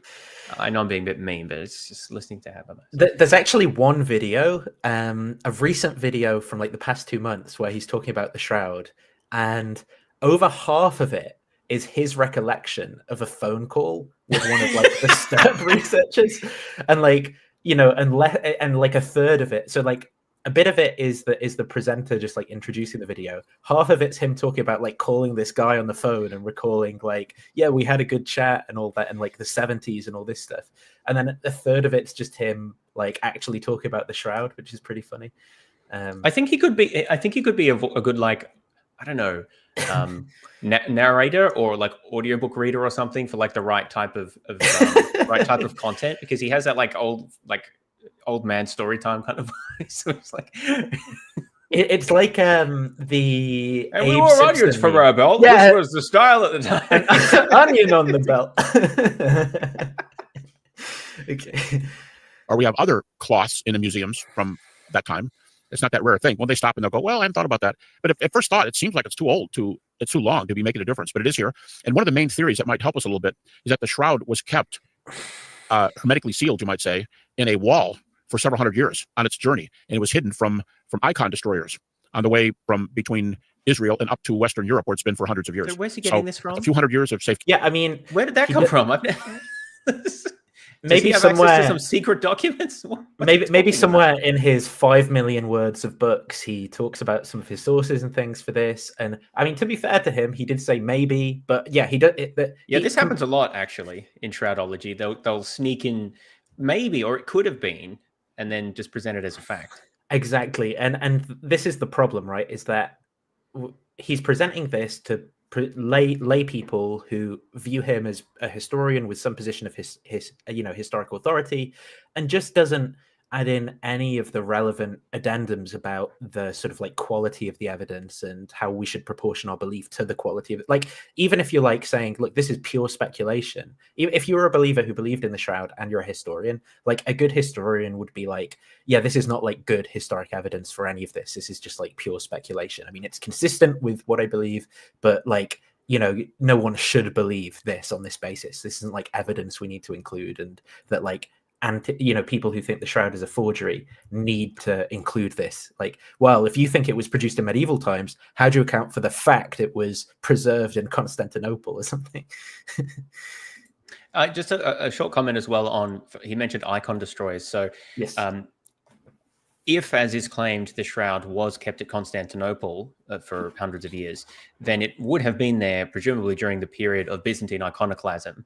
So that was, just check the dates here, between 1726 and 726 and 842 are the two end dates. So just over 100-year period, mostly in the 8th and early 9th century. So that is a period when there was destruction of icons, and the shroud would have been an example of that if it existed, and persecution of those who venerated them. So if the shroud had existed in Constantinople at that time, it would have had to have been kept hidden. But the reason I mention this is because you don't hide a religious icon in normal circumstances, you display it. You allow pilgrims to see it. Like, that's kind of the whole point, right? So if it's alleged that the shroud was in Constantinople for perhaps 600 years or longer, and perhaps for a century of those, probably less, but like, let's say a century of that, it was kept in this box safe from iconoclasts, right? Well, what was happening to it the rest of the time? I highly doubt it was kept in a wall for that entire period for no one to look at. That's just not what you do with religious icons. The explanation doesn't make any sense on its own merits. Yeah, and this is also then inconsistent with like when people will say, so I believe that the idea is that this image of Edessa thing was in Constantinople as well. Yes, that's right. And then there are reports. Yeah, we'll talk about that maybe separately in a second. The point is that there are reports then of that definitely being displayed. And again, we'll talk about this in slightly more detail in a second, but it's like the image of Edessa is like the main reports of it are like as a small piece, and then there's like these super controversial hot takes that Shroudy's had in that's like, oh, but here's a report of it being unraveled on special occasions, which means it was the shroud. So the idea being it's like folded and the face of the shroud. That's the that's the copage. Okay, here we go. Keeping, and the fact that other cloths are of comparable length and still in good shape, that puts that one down. But I would just say in general, the question is not, is that another relic? How many times have we been wrong? Those are fair questions, but they're not the questions. To me, the question is, where do the data go? We always have to make these kind of decisions based on the data. So for persons, here's what happens. Over the years, probably hundreds of people, I've met them in engagements, and they'll say, well, everybody starts out skeptically because it doesn't seem like it could be that long. And then if it is, how about some poor crucifixion victim and not Jesus? Those are good questions. But as the pieces start coming together, what they say to me is, I don't think there's any chance. But the more time I spend on this, it looks better and better. And now today, I don't think there's any chance. But the more time I spend on this, it looks better and better. And now, look, here's the radiation afterglow, and universe expanding. See these things in the background? Like, This reminds me of what's his name? The worst. Maybe second lowest tier of apologists. One who yells. No, the one who yells and is angry. What's his name? Frank Turek? Frank Turek, yes, thank you. This is his channel, Cross-Examined. This is his... because he's the one who does the acronyms. He uses an acronym to go through the evidences that the universe had a beginning. One of those, I don't remember the exact acronym, but I'm guessing this is it, because he appeals to entropy. Radiation afterglow refers to the cosmic background radiation, and the expanding universe. So that's what that is. Right. Okay. When I saw one of them, I was suspicious, but now I see the other two, and I know exactly what that is. Good shout. Good catch. Now today, wow. I think this is actually... So the shroud itself, I understand we went through a fire, but I also heard in your lecture yesterday there were 300 marks, lashings that can be counted on the cloth. Is that correct? We'll talk about this point later. So that's... But Habermas just... this is why I say he might make a good narrator or something, but he just waffles. People pointing out I say that word, but he spoke for a couple of minutes there about how important the data is, and he's more convinced. But he didn't actually give any data. He didn't say anything of substance. He does this all the time. I've listened to him so many times, and he says how, we just focus on the data, look at the data, blah, blah, blah. But he doesn't talk about it, or he says like two things in 30 minutes. It's so frustrating. Craig doesn't talk much about the shroud, I thought. This is a joke that the person's making about Craig and stuff he says. But the point with Habermas, I agree. He's like, he kind of reminds me of like someone's like really naive grandpa. Like I have this protective instinct for how nice and naive Gary kind of seems. But additionally, like his ability to assess and interpret and explain evidence is just so bad. And he really seems to assess evidence based on the number of pages that it fills up, like nothing else, because he always goes on about that. Even in that little conversation, he mentioned something about 300. I don't even know 300 what, but he just loves his big numbers. He always brings up like, oh, this huge number of things, and there's so many sources and citations. And I think just so funny. With the weakest of questions for what he believes, his kind of like worldview just sort of crumbles and falls apart. If people are interested in that, there's a video of Doug talking to him like from 3 or 4 years ago or something. Oh, I should check that out. I don't think I've seen that. Yeah, it was very funny. And you know, like basically Doug tries to walk him through the flying man for the data of the resurrection, and he just starts like basically instead of answering any of the questions, he just kind of turns it around. He's like, "How about your naturalism?" Right? Like he starts like it's like, and Doug's like very patient. Doug's in his calm mode, very patient. Yeah. Oh dear. Okay, so here's this video. This is Cameron having this other guy on. So anyway, I'm just going to play this without commentary so people can see. Historian. He's a textual scholar, historian. Yeah, so this is Cameron with William Lane Craig criticizing Bart Ehrman as not being a historian. And he's a textual scholar. And that's what Bart Ehrman was trained in. You may remember in my last video, we took a look at a clip from Capturing Christianity with William Lane Craig, where he smeared Bart Ehrman's academic credentials and implied that he's lying about being a historian. So obviously Capturing Christianity takes it very seriously when somebody represents themselves, or rather misrepresents themselves as a historian. So let's take a look at the most recent so-called historian on Cameron Bertuzzi's program. Today we're talking about the Shroud of Turin, and I've got a shroud expert. His name is Guy R. Powell, who's... According to Capturing Christianity's description of the video, Powell is a shroud expert and a part-time historian. Wait, part-time historian? What is that? So I went on Powell's website, and wouldn't you know it, he's a marketing strategist. Here's a couple of his other books. This expert on the shroud isn't an expert at all. This part-time historian isn't even a historian at all. I guess part-time here means amateur. Anyway, I guess Bart can start referring to himself as a part-time New Testament historian. But when Cameron says this part-time historian is revealing a secret history of the Shroud, what does he mean? Let's hear from Powell about his book on the Shroud to find out. I didn't write it as a history. I didn't say, at 9 a.m. this happened, at 10 a.m. that happened, at 11 a.m. that happened. What I did was I added fictional characters amongst some real characters. And I made a story out of it so that I put then the reader back into that time so that he can sit by the campfire, talk about the ships that are sitting in the bay they're about to invade, what they're getting ready for, and feel then the emotion and what's actually going on at that time. And I did that for 14 separate stories. So my first story starts. This isn't a historical book written from an expert on the Shroud of Turin. It's Shroud of Turin fan fiction written from the imagination of a hobbyist. So why did Cameron have this guy on again? He's not a historian, he's a textualist. So, yeah, basically Cameron has... Can you show the thumbnail for Cameron's video? Not for this video, for Cameron's video featuring this guy. Yeah. So that's... It was in the video. This video is 104 long. Yeah, okay, let me go back to this. The thumbnail was this one. That one, yeah. Yeah, well, so the thumbnail says the Shroud's history ? Okay, so there's plausible deniability. But the title actually doesn't say that. It says a secret history revealed. So that does imply that it's history. Well, let's have a look at the Cameron can justify that. The Shroud of Turin. So he's called he's renamed the video since then. The Shroud of Turin from 33 AD to today. A secret history revealed. Yeah, there's no indication that this is fiction. I mean, the guy does say it, but the guy says it in the book. Oh, and look in the background. He's even got his the marketing machine. Yeah, that's pretty funny. No, but if you put that in the title of the video, which is the thing that you can expect that people will see, that's just misleading. I don't understand how you can justify that.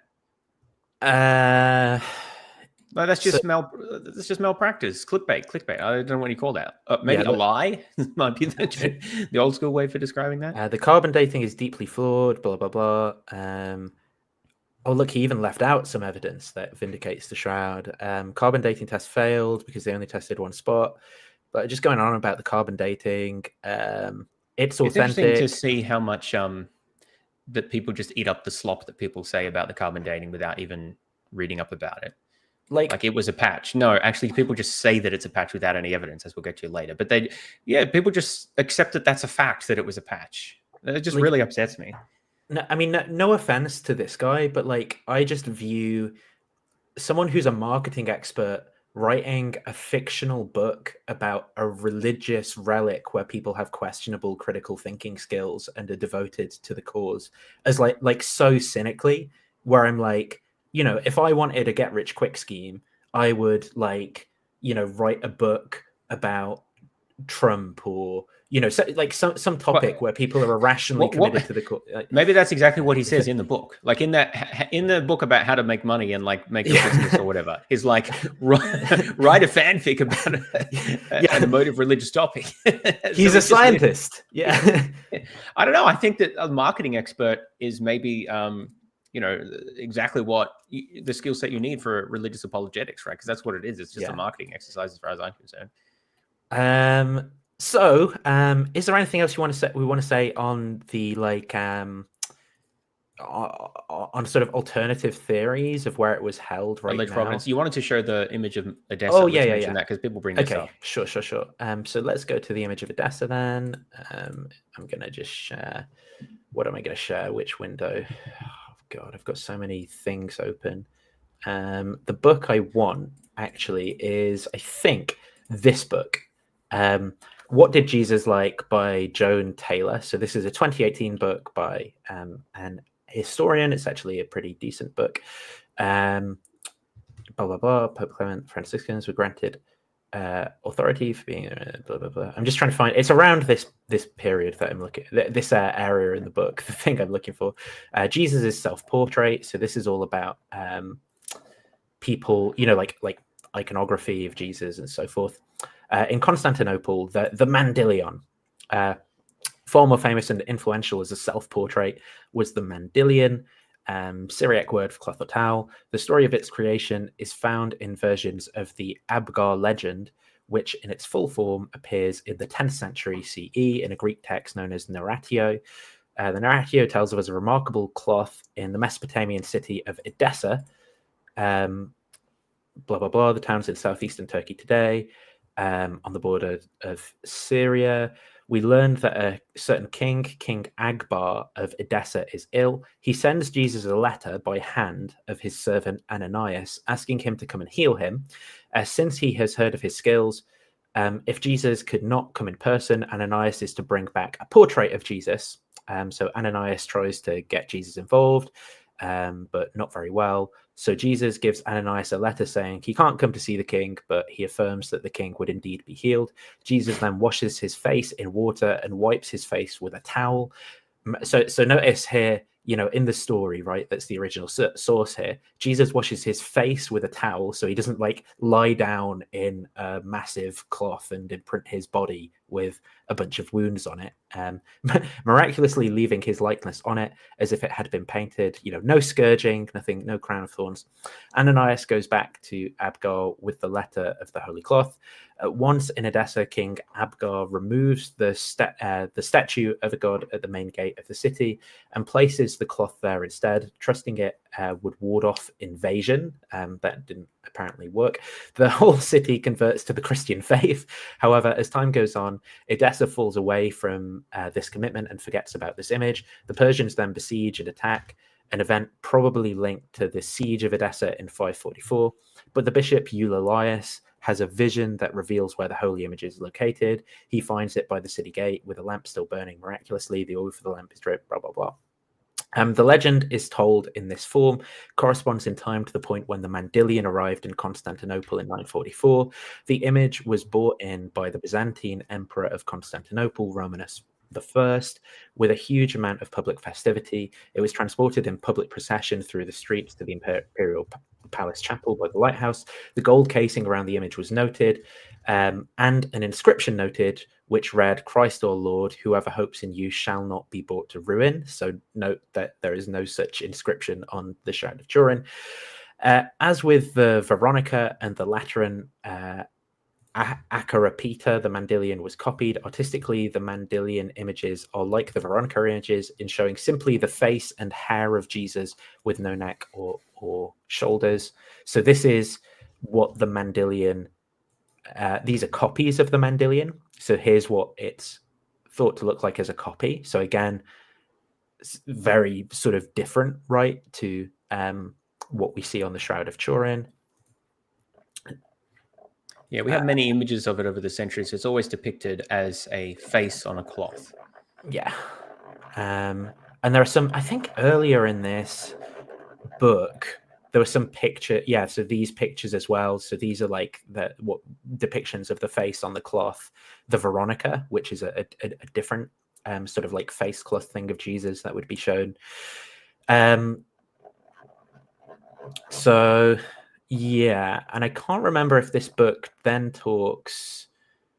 The 5th and 6th century was a golden age of miraculous images believed to have been created by Jesus when he wiped his face with one cloth or another.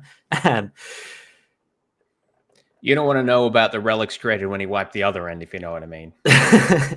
So then there's there's this other thing. The what's it called? The Odovarium. This Spanish cloth. Well, hang on. We should talk about one thing at a time. So the image of Edessa that you were just talking about. So I think the first documentation of it was in the 6th century.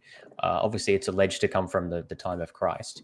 And it was stored in Edessa for a while and then taken to Constantinople, where it disappeared in the Fourth Crusade, to 1204.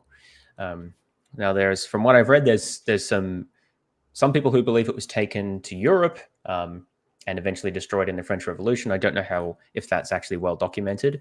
But this is an instance where we do have evidence that the image existed for centuries prior to 1204. So it has a provenance much older than the Shroud. The reason it's relevant is because there are people who claim that this image of Edessa, the Mandylion, is in fact the Shroud of Turin. So you were just explaining before, Nathan, about how this is supposed to work, because as we've established, the image of Edessa is only ever depicted as a single face, and that's in fact part of the story of where it originated, Jesus wiping his face. So how do you get from that to the full body image?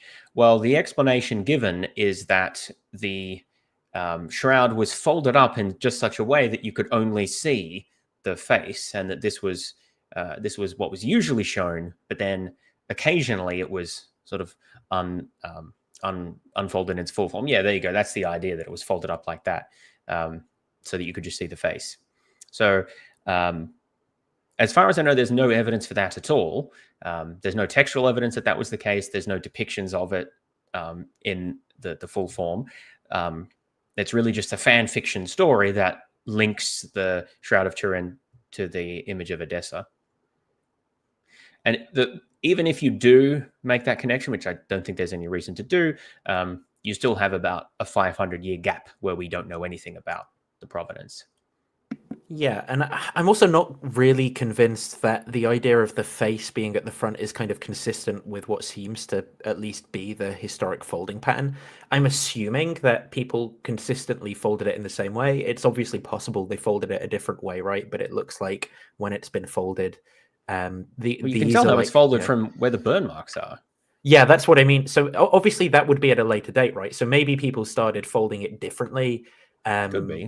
But my assumption would be that people inherit, and I don't think it's a crazy assumption to make, is that, you know, as people kind of inherit this thing, they unfold it in a particular way and fold it back the same way they unfolded it. But maybe that's wrong. Basically, you know, it just seems like a really bad explanation that it was folded with this face going forward, and that's what produces. You can see how it was folded it was folded in half. Sorry, can you go back? Yeah, sorry. Based on the burn. Well, when I say folded in half, that's a bit ambiguous. So if you just look at the lower half, like the forward-facing image, you can see that there are 8 burn marks, right? So each of those corresponds to the same physical location. So it's pretty clear that what you're seeing there was folded half lengthways like this, and then it was folded again. And that would mean that the face was folded in half, like it was at the middle of the crease. Let me see if I can find. There's this. So you wouldn't see it like shown on the right. I think there's a sort of demonstration of like this, right? Of the way it would be folded in this paper. This was about like that's exactly what I was saying right there. That diagram. Yeah. If you zoom in on that. Which one? Sorry, this top one. When your this one? cursor is over. Nope. That one. Well, I guess that now that I'm this one. Any of them. They showed the same thing. The very first fold will fold the face in half. Yeah. And so you won't see it in the form of the Shroud of Edessa or the image of Edessa. Now, maybe it started to be folded differently at some point in history, but that seems additionally ad hoc to me. Yeah. Right. So I don't know. Is there more we want to go into on the image? No, not of really. Edessa, The basic point that I wanted to make about the provenance pre 1350 is that there's some fanfic, but there's no actual evidence. Yeah.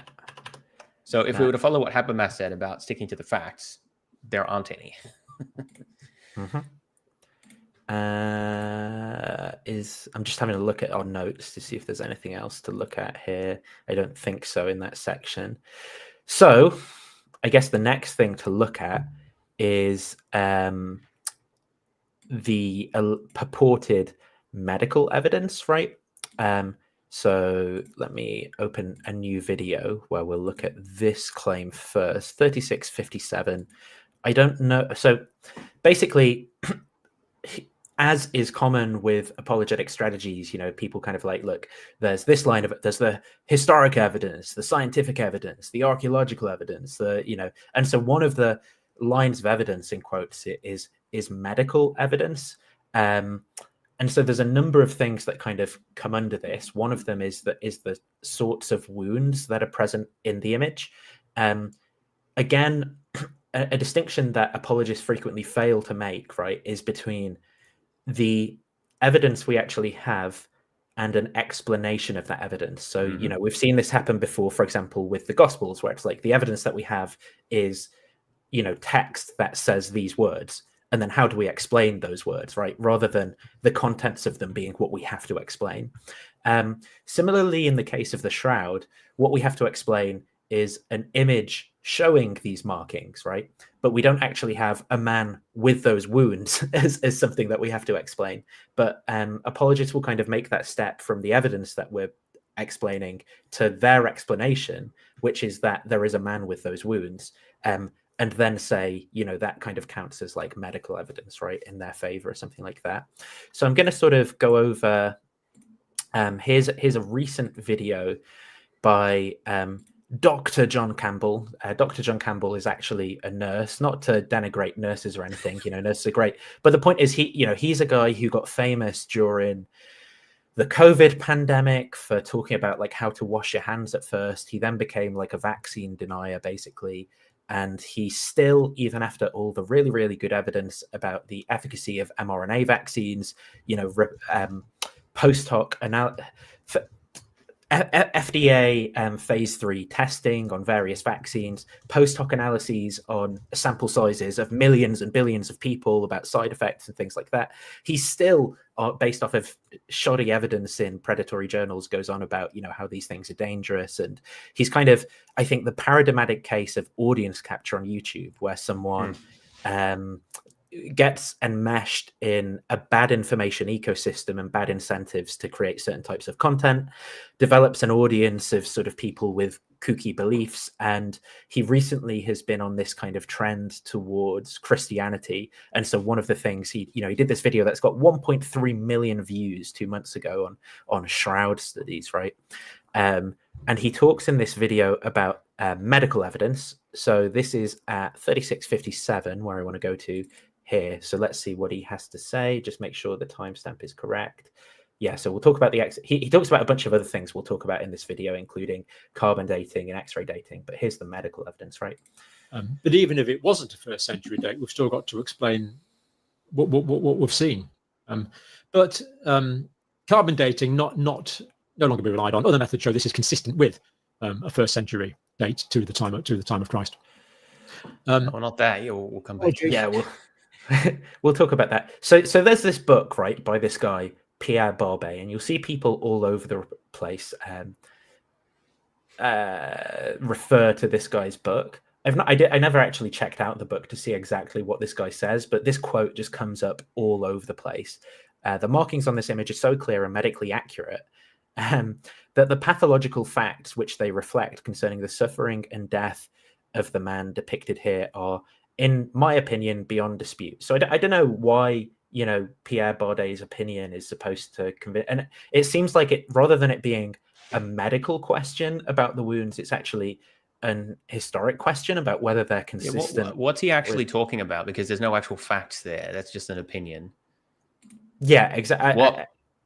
What evidence would count in favor of which hypothesis? I'm just thoroughly confused about what's even being stated here. So maybe it makes sense in context, but basically people use this book and this quote all the time. So let's see how John Campbell presents this. I mentioned some of this as we've gone along. For example, the Roman flagrum. Whoa, that is a cursor there. I think maybe he's got a big cursor, or he shakes his cursor and it appears. So we'll talk about the Roman flagrum in a moment, right? But this is like not historic whatsoever. In fact, it's a case of shroudology influencing history in this case, and there's a really good paper on this that we'll get into. Of metal two scourges. There was two people carried out there. People have done what you call arc studies. There was a scourger on each side of the torture victim, and using these excessive violence of these Roman flagrums. Now, the definitive text on this was written by a French doctor, Pierre Barbet. The definitive text, according to who? I don't really know. He was a military doctor, a military surgeon, and that was the first book. A bit dated now, but it's been updated since. But Robert Bucklin, the Forsnick pathologist who's done a lot of work on this, he said this: the markings on this image are so clear and medically accurate that the pathological facts which they reflect concerning the suffering and death of the man depicted here, in my opinion, beyond dispute. So again, a whole range of studies written about that. And to my limited understanding of trauma, it is all disturbingly accurate. I see no pathological medical inconsistency whatsoever in the material. I just don't really understand what this is supposed to mean, like pathological medical inconsistency. You have an image with marks on it. Like, what were they supposed to like draw the cut off his body? Would that be medically inconsistent here? I don't really understand. Like, there are chemicals and pigments found on the shroud which are not produced by human wounds. Is that medically inconsistent? Or is it just talking about a chemical analysis? I think he was talking about an analysis of the image of the body and the wounds that it has. So there's that, but he's about to, and I'll play it out. He's about to basically talk about he's about to talk about blood. Kate James, bad faith. Why cite someone you don't agree with or admire? Because we're showing how people misrepresent the state of the evidence to build a really bad case. So it's not bad faith. It's that we're providing an alternative explanation, engaging with what people have said, which is wrong. I mean, if you interpret that question doesn't make any sense to me. You cite someone because you're referring to their work. Like, that doesn't mean you agree with it. Maybe I've misunderstood the question there. Well, I think this person in the comments is engaging in bad faith because they just say projection as well. I'm interested in your opinions. Well, that's what we're talking about. Yeah. So we're giving our opinions. The point is then, he's about to talk about like blood and like contents of the blood. So maybe this is more what he means by medical evidence. So let's hear him. I have looked at, but much cleverer, better people than me have looked at it, and that is their conclusion. This chap, for example, Robert Bucklin, he was I think he might have died just recently, maybe just this year or last year. But again, he was a lifelong forensic pathologist. That's what he did, and that was his conclusion. But many hundreds of others have agreed with this as well. Oh, I'm getting Habermas vibes here. Just a few more things that are interesting. Random numbers. The shroud contains. So yeah, we'll talk about talking about facts, but not actually saying any of them. We'll talk about Jerusalem dirt and pollen fingerprint momentarily. Or maybe he doesn't mention blood. Okay, here. so there's just nothing about the medical facts at all. Yeah. And then similarly, right, we have, let's go, there's a Habermas video on this, 820, where he talks about the wounds. So let me go back to, I've got so many tabs open, I'm getting a bit lost in the Yeah, source. Nathan mentioned that at the start of the video, they have a lot of good material on this. Reason to doubt. Check them out. Yeah, they've got like a whole playlist, particularly on the carbon dating, with a bunch of guests and things. I think it's 820. So this is Habermas talking about the medical evidence, so-called time of the Renaissance. But just recently, like in the last 20, 25 years, they barely got it out of the cathedral. And in both cases, it could have been destroyed pretty easily. But so your other question you're asking about? Yeah, so there were lashes on it. There are 300, yeah. Yeah. On the spear mark that would indicate something was speared. Yes, several major wounds, one in each wrist. Now, you can't see the one on the left wrist because the right hand is over it, but you can see the blood flow that's going up the arm from the wrist, and the flow on the left side is just about exact, and you can see the hole. So presumably... So we'll talk about this point later on. I think you've got some stuff about where the marks are exactly. I basically think that this point is one of all the evidence pertaining to the shroud's authenticity. If the nail mark is through the wrist, that's basically the best piece of evidence that it's historic, right? Because typically Jesus at the time is depicted with wounds through the palms, whereas we know historically it was through the wrists, right? So yeah, we'll discuss that. Yeah. But Habermas here was talking about the flow of blood. Yes, which I don't quite understand. Yeah, so there's blood on the arms, right? Now, some commentators have noted that this is actually evidence against the historicity of the shroud again, because if that blood is from the nails going through, the hands or wrists, wherever he's kind of penetrated, you would expect the blood to be dried by the time the shroud is placed on him, right, after his death. So well, there's a bigger problem than that.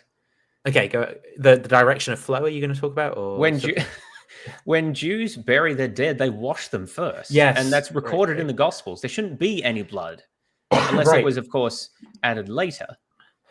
So the presence of blood makes no sense at all from a historical point of view.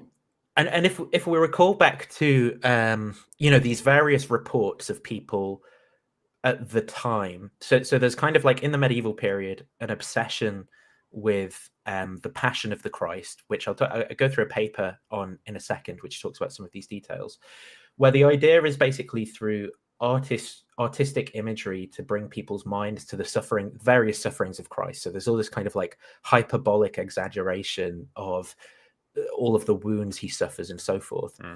And in some of the historic reports from the 1400s, 1500s of the image, people talk about the vividness of the redness in the wounds. Part of how I think about this, after having looked at all this evidence, is I suspect that at various points in history, different artists, or maybe the same artist, might have touched up this cloth in between it being on display, adding on pigment. Now, I don't know if that's how the original wounds were presented. We'll talk about that at a specific point, I think, like the production of the image. But I do think that those wound marks that are either an original part of the image or a later edition have been touched up prior to its presentation at various points in history to kind of emphasize the kind of like passion point, how gruesome the whole thing was, and make it, really red and vivid for these audiences to get them all riled up and stuff. So again, and for this reason, I didn't look too much into the blood issue because I've just not able to understand how it's evidentiary, because for this reason, blood or the appearance of blood, the appearance of blood could have been added to the shroud at any point in time or at multiple points in time. It could have been real blood that someone sourced, or it could have been some pigment used to represent blood. It could have been added in any way. We don't know if it was a miraculous image, how the blood would be represented. If we can explain why there's blood at all, given what I said before, the body should be washed. But also, if it's not miraculous, if it's produced by an artist, then they could have added the blood in any way that they liked based on evidence they had from the Gospels. So what needs to be explained, what needs to be stated is what the two hypotheses predict about the nature of blood on the shroud, and how the evidence we have distinguishes between those hypotheses. As far as I can tell, the only prediction made by the idea that it's a miraculous burial cloth is that there shouldn't be any blood because the body was washed. Right. And as for the prediction about the idea that it's a medieval artifact, well, it doesn't really predict anything. There could be blood added, there could not be, it could have been added, changed. I actually think don't my view is that you would expect, and I'm going to talk about this shortly, is that you would expect to see wounds because of the obsession, because of the artistic. Yeah, I agree, but I think So- that's weak evidence because you never Yeah. quite know what the purpose of an individual I agree artist with was. But I think that there's some reason to expect that. But the point is, it's just not very clear either way. Of course, if God wanted to, he could have just made blood appear on it, right? It's a miraculous artifact. So even if the body didn't originally have blood, maybe God wanted there to be blood because, well, he wanted people to remember, the sufferings and so on. You could always make that argument because we'll get to this later, but I've never seen any apologist for the Shroud ever attempt to give an explanation of why it exists. Like they say, oh, well, it's a miracle. I don't mean how it was produced. There are some theories about that, but I mean, why does it exist? Why did God take a selfie of himself in the form of his burial shroud? Like that's not predicted by anything, right? That's just purely ad hoc.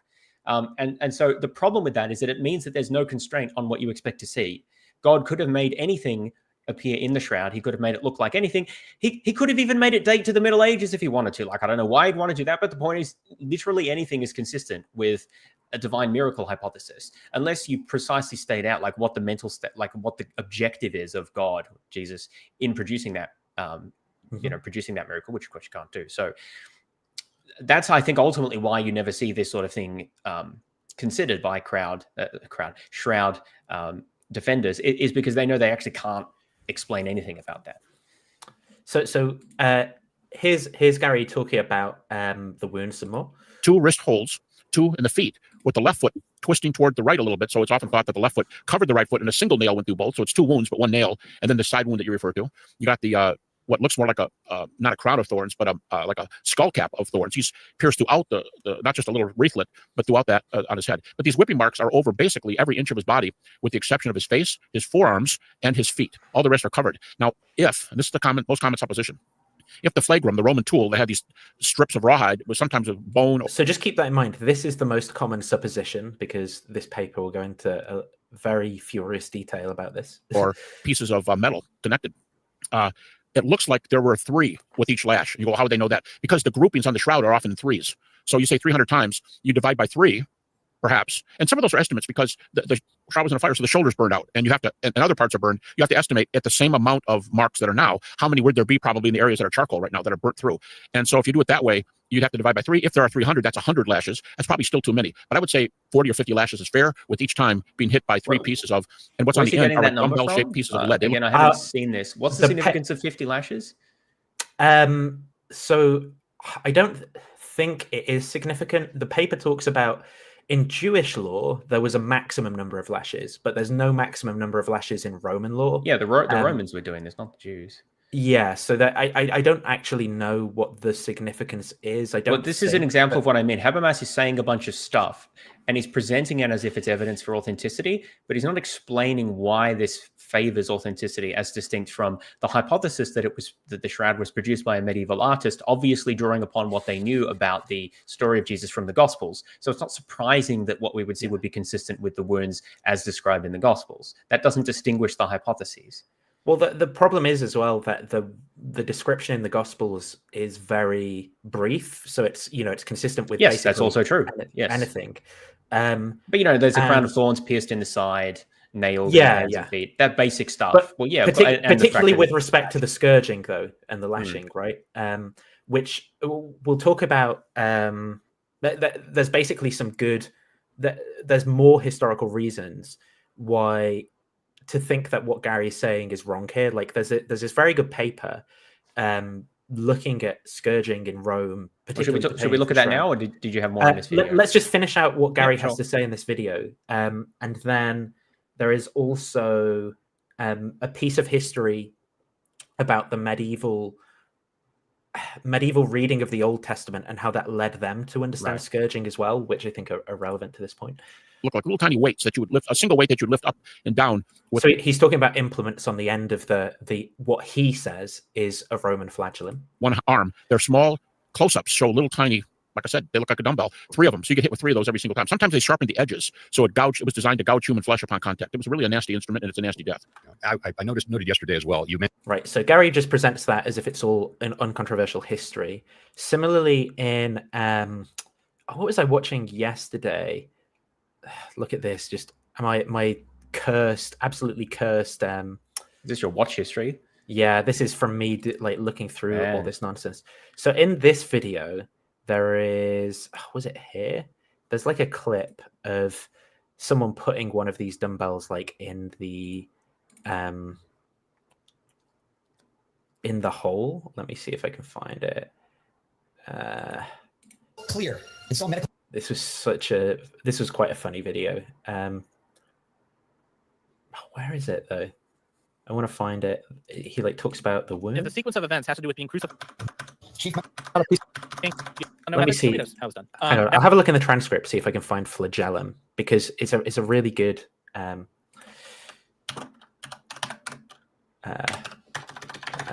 that's the same quote that we saw. Well, which quote? Oh, yeah. Right, yeah. Yeah. It's all over the place. This quote, is it like around here? It's a mixture of fluid from the lungs and blood. For a couple of reasons. 10 people, it's Europe. Sequence of unique number. Is this? It's literally a 1 second clip that I'm looking for, so it might not. Cloth have blood stains that reside on a piece of cloth that has the exact same level of severe electromagnetic radiation damage. This going back and forth. Does he get Like, I'm clearly very committed to finding this image, but it just highlights so clearly what I'm trying to get at. Markings on this image are so clear. And so Yeah, maybe it's this. he's considered one of the top forensic Yeah, pathologists. so you can see here someone holding what's meant to be like a 3D recreation of Jesus' body, right? With a 3D reconstruction of the wounds from the shroud. And they're also holding this flagellum with these little dumbbells on the end. The markings You can see here. on this image are so clear. So see here the markings on the wound versus these like little dumbbells that are on the flagellum. So medically accurate. The pathological facts would say the suffering and death of So the you man depicted here You can see them moving what they claim is a Roman flagellum into those markings Here. with the wounds. beyond dispute.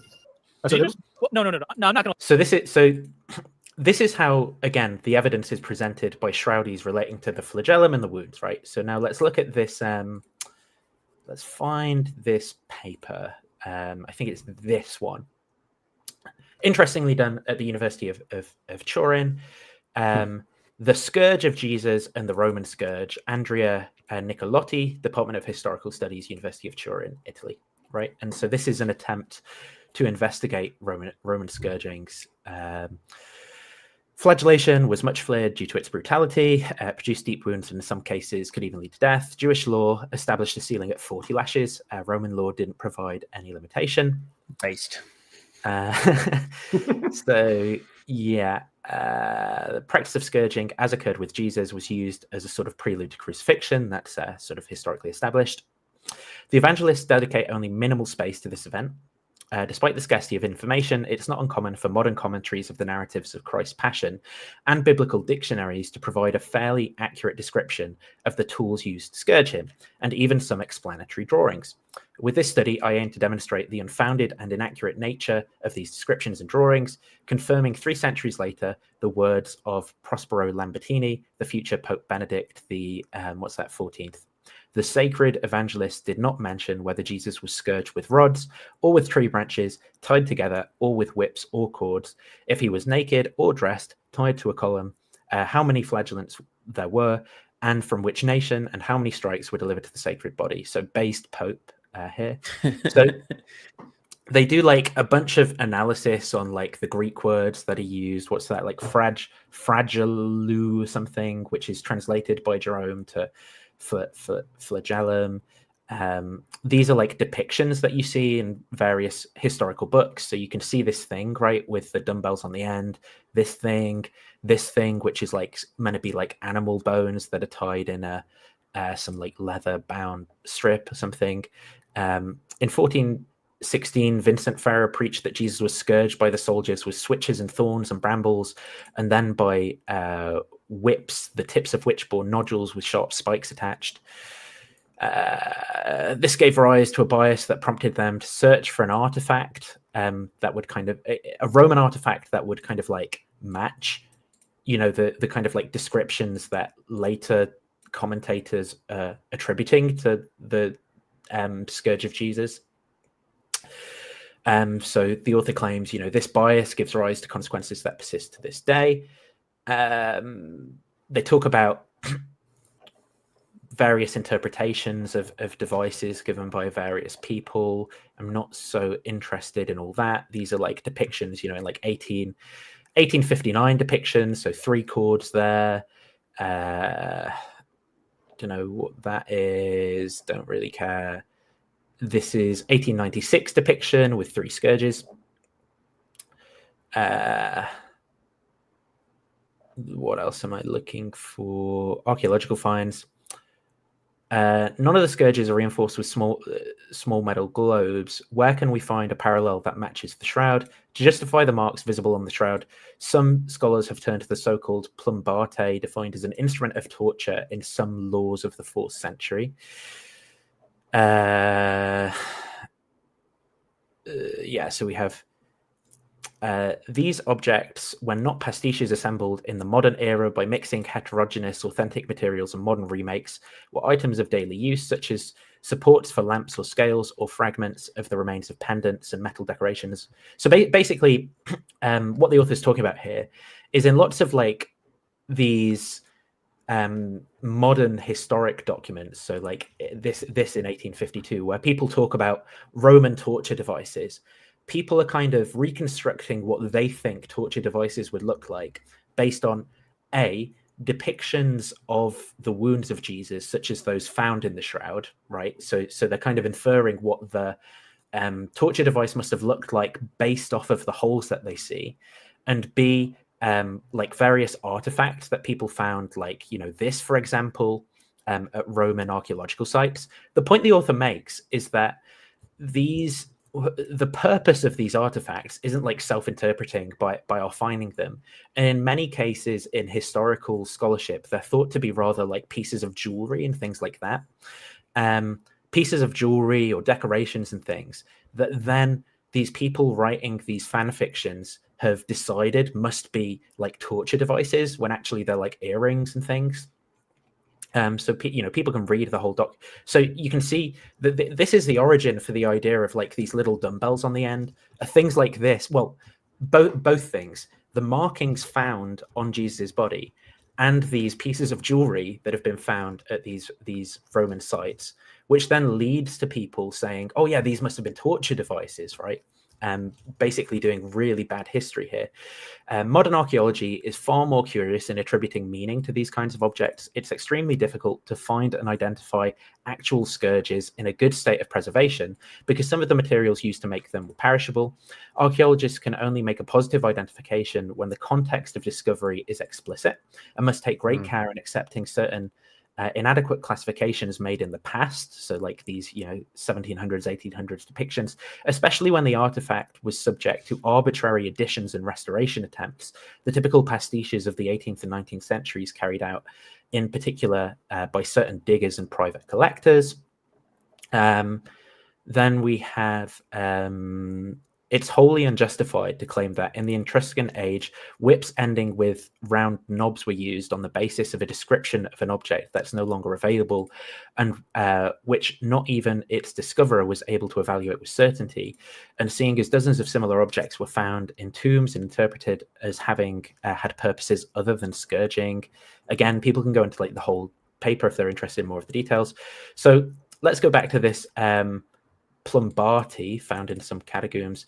Many items that were previously identified as scourges have since been recognized as having an authentic alternative function of their own.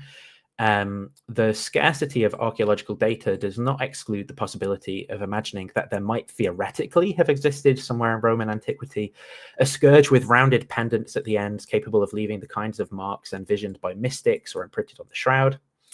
So basically the point is that at the time of the shroud's production under our explanation, so in like that medieval period, various people like I think people reflecting on the tortures of Christ describe the wounds being produced as those that look like they are on the shroud. There's no actual evidence of the existence of a plumbati of this sort. Scourges were probably made differently from case to case, depending on the materials available, the geographical site, the customs and the whims of the executioners. Different types of scourges may have coexisted within Roman times and continued to exist in following centuries as well. Let's see. So they talk about where this guy called Paul Vignon.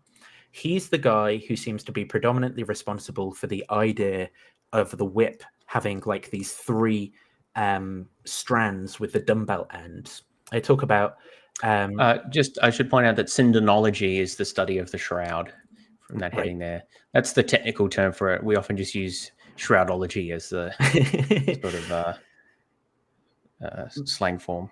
The science of shroud studies. So the most important concern for him was not studying the archaeology of Roman scourges, but authenticating the Shroud of Turin. Oh, that sounds familiar. Thanks to the photographs from 1898 and 1931, he had a faithful reproduction of the relic he could use to observe the shape of the scourging marks, and then, proceeding on the basis of an unfounded induction, imagine the form of the scourge that caused them. So as we've seen, they're like these dumbbell-shaped holes in the thingy, having imagined the form of the scourge. Vignon sought to reconstruct the direction of the strikes, venturing to establish the position of the torturers assumed when inflicting the beating. He put together a facsimile of this hypothesized three-strap instrument of the torture, published for a photograph of it in his second book.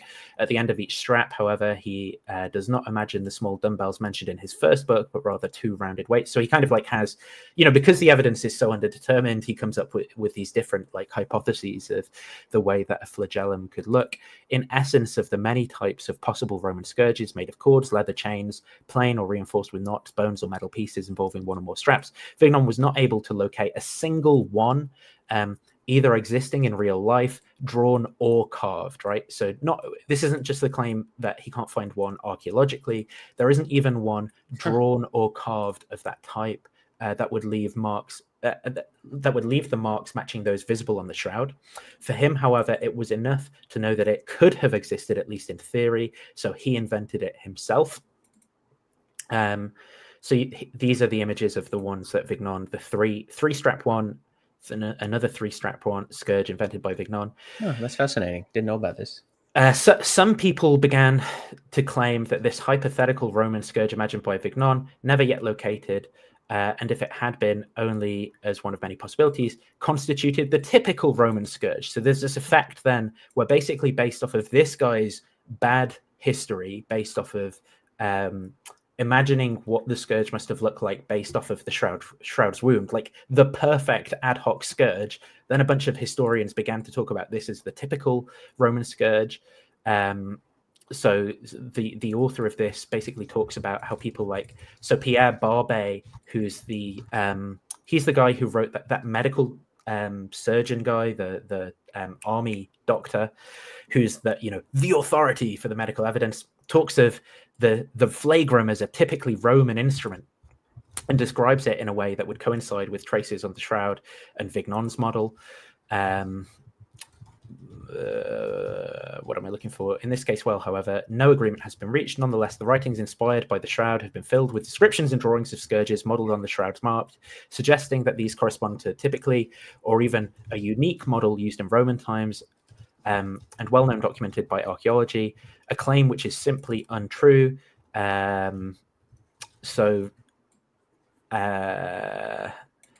One such reconstruction of, according to Vignon's model, is exhibited in the Shroud Museum in Turin. So again, people go to museums and things and be like, wow, this is like an archaeological artifact, when actually it's just a reconstruction based off of this bad historical work. The documentary technical and historical accuracy of the wounds imprinted on the shroud and the very precise nature of the flagrum being used by the Roman troops is simply put pure fantasy. How could a hypothetical forger have known about the Roman flagrum, forgotten for centuries, and read it? Yeah, so this is Shroudies. What they put forward is, they're like, this is super strong evidence, right? If it was a medieval forger, how would they know about the authentic shape of a Roman flagrum? Well, they didn't, right? The reason that you think that is the production of an authentic Roman flagrum is because people have looked at the shroud, produced exactly what would be required, and then done a bunch of bad history to kind of believe that that's what a Roman flagrum would look like. No, very cool. Very cool In paper. contrast, the type of wounds that we see on the paper are consistent with medieval scourges, interestingly. So Barbara Fassini, who is actually a shroudie herself, but has produced some papers on like the wounds in on the shroud, has claims that she can locate 3 kinds of marks on the relic, more than 100 produced by an object that left 2 or 3 circular marks connected by an intermediate bar. So obviously Fassini reaches different conclusions, I guess, about the origins of the shroud than like you and I do as it being a medieval forgery, but still, you know, it doesn't mean that everything she says is going to be like wrong. So the author says, medieval artistic representations of the scourging of Christ offer us a lengthy iconographic tradition, portraying the soldiers in the act of striking Jesus with 2 different shapes of scourge, one made of cords with knots or spherical weights, sometimes spiked, while the other is constituted by a cluster of switches. I think that, so there's various pictures of these medieval depictions. So here's a medieval depiction, here's another medieval depiction, here's another medieval depiction. So someone with like you know, some kind of like switches, someone with weighted ends on the scourge. Here's another one, someone with switches, someone with weighted ends on the scourge. So sorry to interrupt, but it might be worth mentioning, perhaps they discussed this here, but the flagellation was kind of a big thing in the Middle Ages, but particularly around the time of the Black Death, which coincidentally was only shortly before. That was the 1330s, I believe. Right. Only shortly before the shroud was documented to have appeared. So the shroud was, if it was a medieval production, it almost certainly was produced around the time of the Black Death, when flagellation was a major phenomenon, autoflagellation at that time. So it's an interesting connection there. Yeah. So there are traditions within which sort of monks would, as you say, flagellate themselves in mimicry of Christ's sufferings as well. You know, which I guess is kind of the source for the ahistorical Dan Brown book and film, you know, where the monk kind of is like whipping himself and stuff. And also the background that you gave about the Black Death fits with the relic industry, right? Because the idea is that relics and things would be sites where people could have like miraculous healings and things, and there's a lot of like desperation given all the deaths and suffering from the plague too. Just to add in some context, so the use of these different types of scourge that are artistically depicted around the medieval time is documented in medieval art, not in Roman practices. Even, you know, mystics and their kind of reports of the flagellations speak of multiple flagellators of Jesus, one striking him with a thorn-covered branches and the other with a knotted scourge. So here's some more artistic depictions. Right? So you can see the obsession with all the blood and the holes. Similarly here, you know, knots on the end, and a sort of like stick-based flagell. And the point is that in this report, right, by and I do have the paper of this, but it's probably not necessary to get into it, by Barbara Fassini on the types of marks. There's the double and metal. There's the kind of dumbbell one, which would be produced by like a knotted scourge. Other numerous and larger marks in the form of stripes. So there's fewer than 15 sort of stripes along the leg and ankle, which have these like scratches in like a fan shape. So those would be consistent with the idea of like this type of scourge, I guess, like kind of like long rods and sticks. Now, of course, those could be produced on like a man who was wounded in that way by Romans, but it actually seems that this is more consistent with an artistic depiction from the medieval period than it is of what we have any evidence for Romans is doing. So you see people like Gary Habermas say that this is really good medical evidence, whatever that's supposed to mean, of the Roman torturing of Christ, but it's actually really good evidence that this fits with like a medieval artistic depiction rather than a Roman depiction, right? Based off of all this stuff. And then let me just see, is there other stuff on this, just to not overly labor the point, because we've talked a lot about this so far. Oh yeah, and then there's this point that in that What Did Jesus Look Like book that I was reading, where it talks about the shroud. She kind of suggests, so obviously there's multiple different explanations for how the image was produced. And she suggests like one explanation of this practice of self-flagellation that's with us today. Could explain the potential production of the image on the shroud. So she talks about even today, right? People try to re-participate in the sufferings of Christ as closely as possible. So in England in April 2017, for example, organisers of the Manchester Passion Play, seeking crowdfunding, offered donors the full crucifixion experience for £750. And the point is, she asks, might the Shroud of Turin have been created as part of a devotional penitential process? So consider this scenario. A man has grown his hair and beard to imitate Christ and has been, this is important as well, to imitate Christ as the medievals would have understood Christ. Christ having long hair seems to be inconsistent with the writings we have of Paul at the time, which suggests that it's unnatural for men to have long hair, right? But the medievals, of course, depictions of Christ give him long hair. So again, another piece of perhaps weak evidence that it's a medieval production. And has been inflicted with wounds and cuts from whipping with various scourges. He's then covered with a pungent mixture designed to replicate the sweat and blood of Christ himself. If he's perspiring and stuff from all the suffering, including all over his hair and beard, maybe with some chemical additions designed to replicate like spices and the kind of process before the wrapping and burial.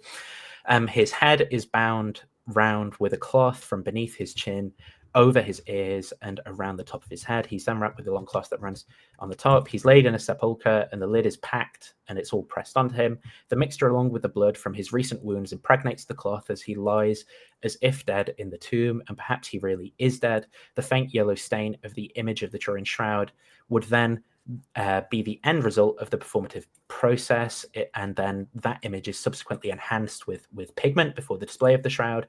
So look, I don't actually believe that this is the best explanation of the production of the image, but what it is a naturalistic explanation of the production of the image that I think is consistent with what we see and is far better than the idea that it's a production of like a resurrection light that flashed or something like that. Basically, I don't know if there's anything you want to comment on all of that, James.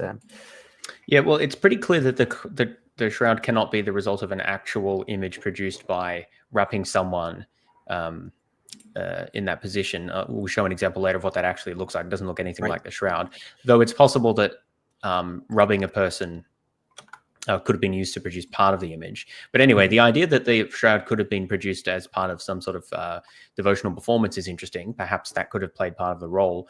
I think it's this paper does do a good job at showing that the alleged historical accuracy of the wounds on the shroud to the flagellum that would have been used by the Romans is not at all accurate or historically established. In fact, it would have been, before learning about that, it was sort of surprising to me to learn that there was some sort of standardized Roman flagellum. We maybe, as moderns, too easily think about things as sort of having a standard form and shape, but in the pre-modern world, nothing or very few things were mass-produced, and even things that were still handmade. So, for example, the Roman armor, like the Larica segmentata, for example, was mass-produced by state-run armories, and so that did have a relatively consistent like shape and form. But even there's a lot of variation from one. And that's in certain periods, right? So it's like in different. Yeah, periods. The first and second centuries AD. But the point is that was something that was very explicitly mass-produced and distributed to soldiers. I don't know why you would do that for a flagellum, which is really, you can just use anything that you can hit someone with and that will be painful. The idea that was just one that was standardized is rather silly, I think. And as that paper showed, there's no historical evidence for that at all. So the alleged parallel between the size of the markings on the the image of the shroud, and the dimensions of the Roman artifact are obviously of just entirely artifactual and essentially circular reasoning of someone developing that hypothesis of what the flagellum looked like based on the shroud, when in fact we don't know what the Roman flagella looked like, and probably there was no one standard. There were many different designs. The other thing that that paper illustrates is how, in fact, what we can glean from the image on the shroud fits very well in a late medieval context. So there's the focus on the flagellation, which was very widespread at the time, and the blood of Christ we talked about before, which was also emphasized now at the time, and how the markings are consistent with the style of flagellum that was used at the time, and how the long hair and other factors all fit with a medieval understanding of Jesus and sort of what was important about his suffering and crucifixion. Now, those things I think are not very strong evidence, because it's sort of unclear whether that distinguishes between the hypotheses, as I mentioned earlier. But certainly there's no strong evidence in favor of history of like the authenticity of the shroud based on these sort of considerations. And if anything, I think they do point to a medieval date.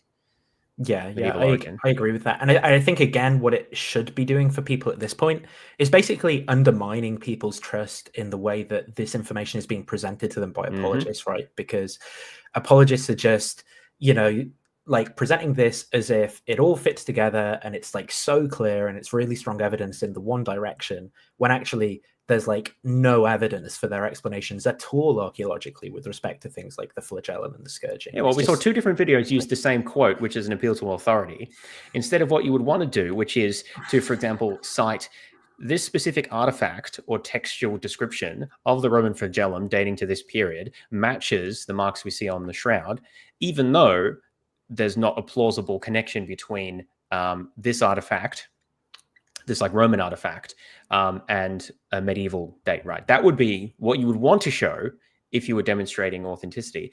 But because they don't have that sort of evidence, what we get is vague appeals to, how medically accurate the blood is and things like that, which is vague and doesn't really make an attempt to explain why it's expected under one hypothesis more than another. Right.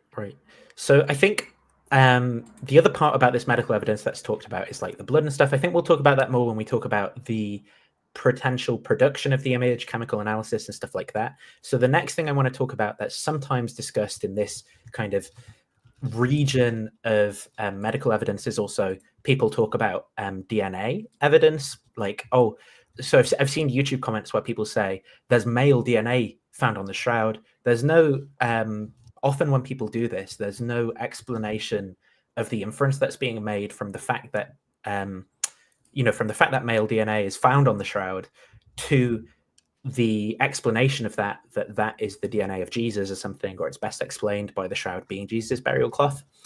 So there's this paper, 2015, which looks at basically a bunch of dust and stuff that was taken off the shroud.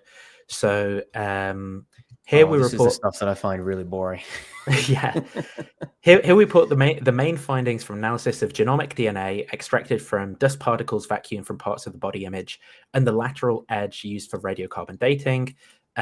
So basically, just very quickly, again, people can read this paper if they're interested. I actually think it's pretty good as far as things that are related to the shroud go.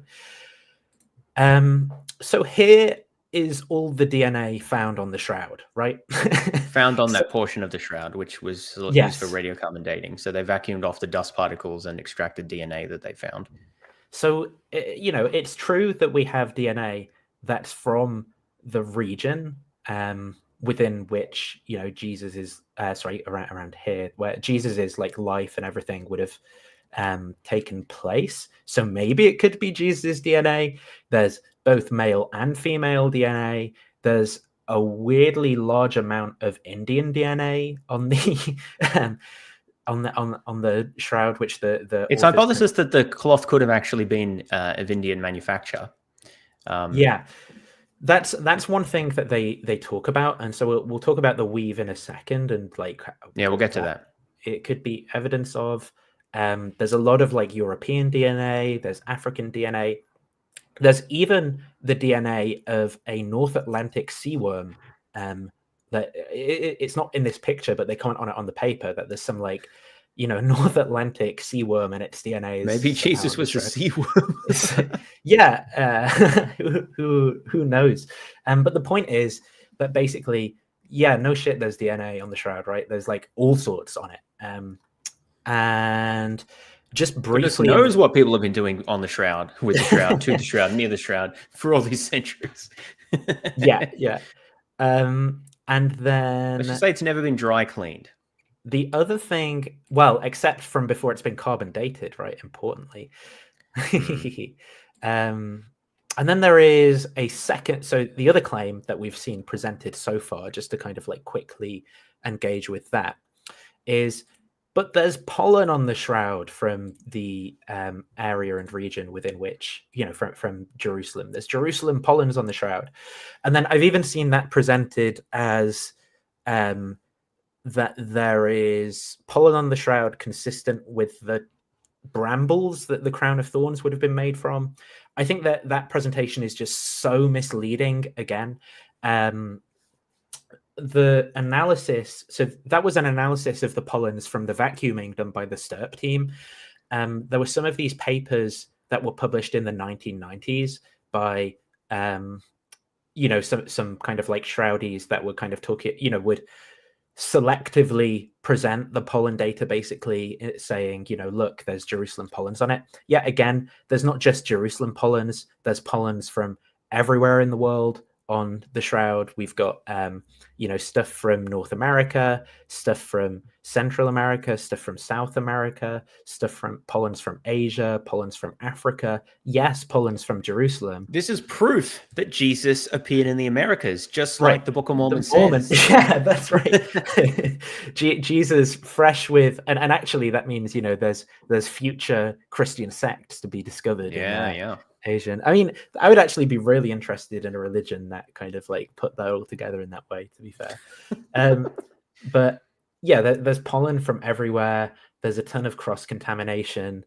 So what, right? Like, what does that show? I don't know. Hang on this figure, it says before 1353, historical information connects the shroud with Jerusalem, Israel. What historical information is that? Yeah, look, the authors are careful to disambiguate the speculative nature of those claims.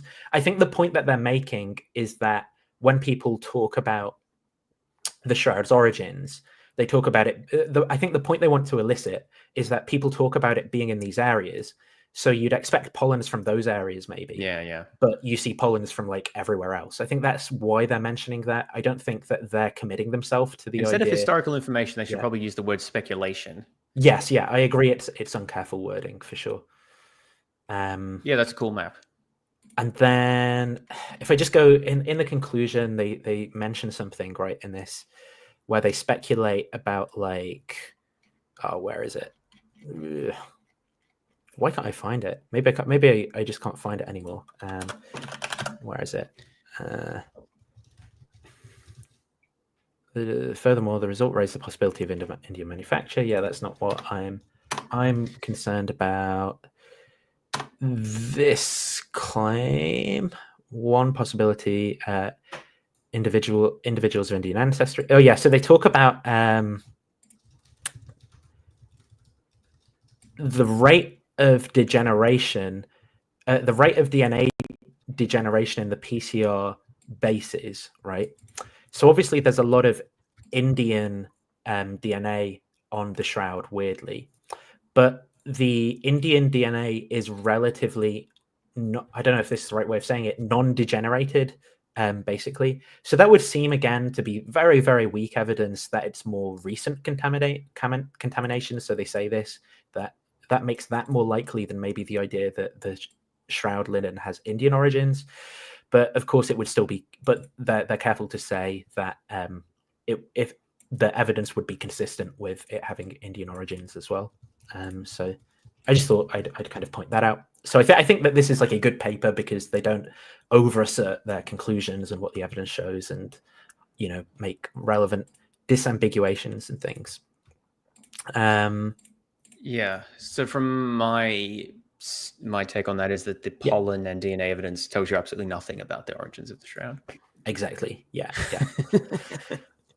Okay, so the next thing, the weave of the shroud. So was this blog? I can't remember if this was this blog. So there's basically various, again, in the Gary Habermas article, right?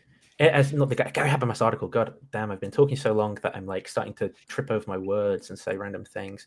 Wherever I've put that Gary Habermas video, I'm going to have to go into my history to pull it out. They talk about the weave of the shroud. So maybe I'll briefly just show them saying that so people don't accuse me of just like lying about what they say. Masada. Which, okay, great. I'm not finding it. Where do they mention? I'm looking for the 1430 in that video. So that is like here-ish. So we'll go back. This one. Yeah, but I was listening to you yesterday. Yeah, Gary, but why couldn't the cloth have been made off the art instead of the art off of the cloth? But when the artwork is sequential from 600, 6th century clear on up to the Middle Ages, that's highly unlikely. Well said. And and now you've got, I don't know if you saw that article. Oh, yeah, you're right. Look, James, we've got confirmation of the Frank Turek explanation. There you go. Yeah. Italian scientists just recently, year, I believe, have indicated that they found cloth from first century Masada that. So here he's mentioning they found cloth from first. Oh, I'll let him say it. He's not finished his whole sentence. Year, I believe, have indicated that they found cloth from first century Masada that is identical. And it's that's another question, by the way, of how could this cloth be so long? Well, we've got this one for the first century, So sorry. Yeah. So the medieval cloth, when compared cloths that we have, linens, when compared with the shroud, they're nowhere near identical. And yet the linens that we have from Masada from first century compared to this linen are nearly identical. So it does give rise to at least an acceptance. Is it the burial cloth? We don't know. I think you suggest. So yeah, we have this claim that there's this cloth from Masada where the weave is the same as the weave on the shroud. I could not find any evidence of this. The only evidence I could find of this is this linen Masada sample that's cited in the Wexus, as a sample in the wide-angle X-ray scanning technique done by Fanti. We're going to discuss that extensively later. He does not say anything about the weave of that data. And then there's some papers I'm going to get into, which basically seem to show that all of the evidence about the weave is inconsistent with the shroud being a weave from the period. It's the wrong type, it's the wrong size, and a material analysis as well seems to suggest that it's not a production from the time also. Why don't we start by showing people what the weave looks like? Yes. So let me just find a good example of that. There's one in the notes. Yeah, that's what I'm doing. I'm just opening it in the... this is... Well, that's from the shroud. There's a blog post. Shroud. Yeah, there's a blog post here that we've got in the notes. It talks about, and this is actually a pro sort of sympathetic blog post, right? So this is the pattern of the weave, this kind of, and that's the same pattern that you can see if people remember right at the start of the video in that lead, that lead like thing that has the shroud on it from like the 1350s allegedly. So that's some evidence that it's like. So the name of the weave is a 3-to-1 herringbone twill pattern, which apparently means that the horizontal thread passes over 3 and then under 1 of the vertical threads. Yeah. So that 3-to-1 herringbone is important to bear in mind because people talk about the different types of weave. Yes, correct. And also the size of the shroud, which was, correct me if I'm wrong, I don't know if you can remember off the top of your head, is what, 4.4 meters? 4.4 by 1.1 meters. By 1.1. So that is an excessive, is a very long piece of linen for the Roman time period, which suggests that it's more consistent with the production of a type of loom that was only introduced to Europe in 1000 AD. Might talk a little bit about that in a second. Well, this is a pro shroud blog, and the paragraph just under the image that you were looking at actually I think provides a very interesting way of presenting the evidence. Yes. So they say here, there is no herringbone twill weave in linen yet known for the 1st century or earlier. They say there are some examples from surrounding areas like Syria and Roman Britain in later centuries. And on the basis of that, they conclude, well, there's no reason why 3-to-1 herringbone twill linen could not have been produced in Palestine around the 1st century. Now, by contrast, they say there's only one known example of the same type of weave from medieval Europe. Therefore, it's not very plausible that the shroud could date to medieval Europe. So let's just recap the logic. There are no examples of this weave from the 1st century Palestine, but it's still plausible that it probably came from there because there's some examples from around it in space and time. There is an example from medieval Europe, but it's not very plausible that it could have come from then. That's literally the argument that's being made in this. When I read that, I'm like, how does your brain process that sort of argument? Yeah, it's so like funny. The evidence. I found this weird as well because I keep seeing this claim by pro Shroud sources where they're like, oh, by the way, there's only one, there's only one piece of linen of this same weave pattern in medieval Europe at the V&A Museum, and it's like, yeah, like so that's evidence. That's like the best evidence we have. Linen doesn't survive very readily, by the way. It's an organic material. It often breaks down, it burns, people don't preserve it well. So the fact that we have what we do is quite remarkable. So let me just go back to pro Shroud sources. What's this one? Let me just make sure I've got this right. What I'm opening and about to share. Don't know what that is. Don't know why the page isn't loading. Not this. Not the Scourge of Jesus. There's this paper on the textile, which I'm going to open in a new tab and then share with you guys. Yes, this is the paper. So this paper looks into burial textiles from the area at the time. And also mentions and compares them to the Turin Shroud. This paper from 2015 by Orit Shamir, curator of organic materials, Israel Antiquities Authority.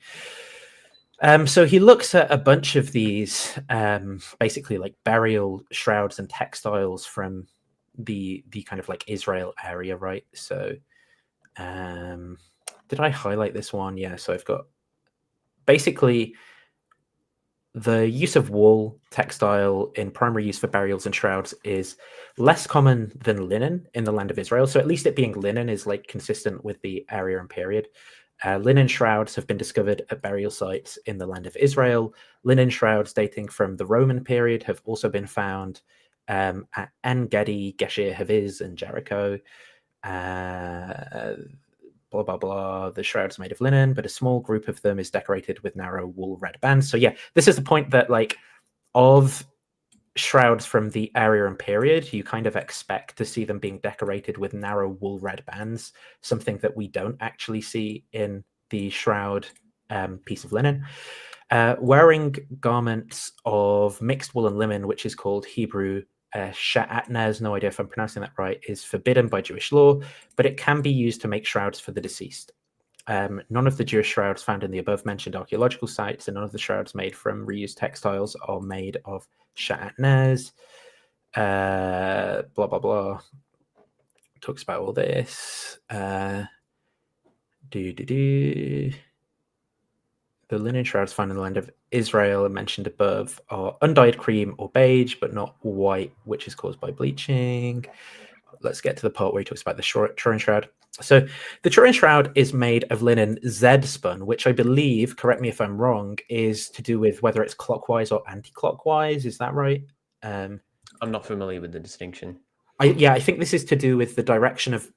So the individual threads are fibers, and the fibers are either spun like clockwise or anti-clockwise. So I think Z-spun refers to one of those directions. And as we've talked about, 3-1 herringbone twill pattern. All linen textiles from the land of Israel until the medieval period are S-spun, so spun in the opposite direction of the Shroud of Turin, plain weave tabby. A few wool textiles from the Roman period are Z-spun. in both warp and weft, 37 out of 826. But of course, we're not dealing with a wool textile, we're dealing with a linen textile. So it is just the wrong type of thread, basically, for it to be consistent with evidence from the time and location. The Turin shroud has 38.6 threads per centimeter at the warp and 25.7 threads per centimeter at the weft, which is very high compared to linen textiles manufactured at the land of Israel, which usually have 10 to 15 threads per centimeter at the warp and 15 to 20 threads per centimeter per weft. So, you know, a difference between the two again that's unexpected if it's a legitimate linen from the time. The textiles from the Roman period in the land of Israel were made on a warp-weighted loom or two-beam upright loom. The warp-weighted loom went out of use in the region at the end of the 1st century when the vertical two-beam upright loom became popular. Despite the fact that looms capable of weaving twill existed in this period and even before, twill has not been found in Israel prior to the Roman period. So the weave was found in small quantities among wool blah blah blah. The twill variations are twill 22, diamond twill. One herringbone twill textile was found at Maruba, but it seems to be a modern day textile. So again, the style, that like herringbone pattern, is inconsistent with the type of linens that you'd expect from the time. Most of the twills are Z-spun. Twill textiles can be manufactured, blah, blah, blah, blah, blah. I don't need to read all this. Again, people can go and look at this on their own if they're very interested in more. So let's see, is there anything else here? What does it talk about? So these are all textiles from the Roman period. You know, as you can see, there's a sizable amount of linen, but again, you know, lots of like wool mostly. And then the spin direction in the Roman period in Israel, so 715 are S-spun, only 37 are Z-spun, and of those, the vast majority are wool, right? So basically, it's looking very, very bad for the linen being authentic from the period, right? So in this paper, did they discuss, is this just locally manufactured linens? Because there was some trade in linen. That would have that's been true. expensive. It's a good point. It's a good point. There isn't discussion of that in so I think what the paper can't do is rule out that the linen's from the period, but it can show that if it is from the period, then it's like a very, very unique thing, right? Yeah, Which maybe it is. The vast right? majority of linen would have been locally manufactured and used. Imported linens, especially if they're from far away like India, there was trade in that, but it would have been very expensive. And so I have seen people claim that, I think the Shroud blog website that we looked at claims this, that the Joseph Marathiah would have used an expensive cloth to wrap Jesus's body in, which is potentially consistent with it being an import. So I think that does indicate that it's what that paper shows and what other evidence shows is that the fabric that's used in the shroud was not common in, as far as we can tell, was not common in Israel in Roman times, but not necessarily impossible for it to exist at that time, just not likely. Yeah, exactly. So again, that's one of the examples of it's weak evidence. It probably points in favor of a medieval origin, but it's not particularly decisive one way or the other. Yeah, it's not. But I think what it is that, again, you know, Gary Habermas will talk as I get into the data more and more. You know, it's just, how do you explain all this stuff away? Yeah. He presents it as if it's evidence, but it's really not. What I mean is, even the narrative of like, the more you look into the evidence and get into the details, the more it vindicates this being a legitimate shroud. I've actually found exactly the opposite, right? Is like, the more of these details that I found about the type of wounds, the markings, the explanations that apologists offer, the type of thread and all this stuff, like it's led me in the opposite direction, where it like seems to point more and more to it being from the medieval period over, like, not decisively, absolutely, but you know. Well, I think there are more decisive evidences. I just think that most of the things that are pointed to aren't. I agree. So there is one more thing, right, which is that sometimes people talk about there being these cotton threads that are found actually in the fibers of the twisted, the twisted flax, which is the linen, right?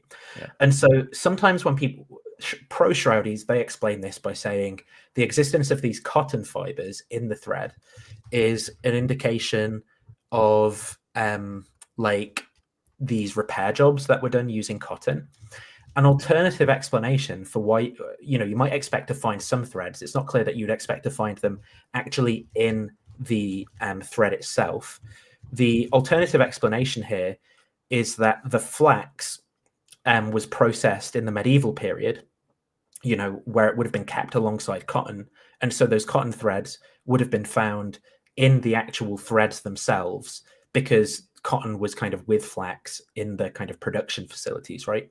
Which is a practice that this has been put forward by historians. Again, there's some very, very weak evidence in favor of medieval production over sort of like first century production or earlier. Right. Let me see. Is there anything else on this that I actually want to show? Yeah, I think that's basically it for the weave. Yeah,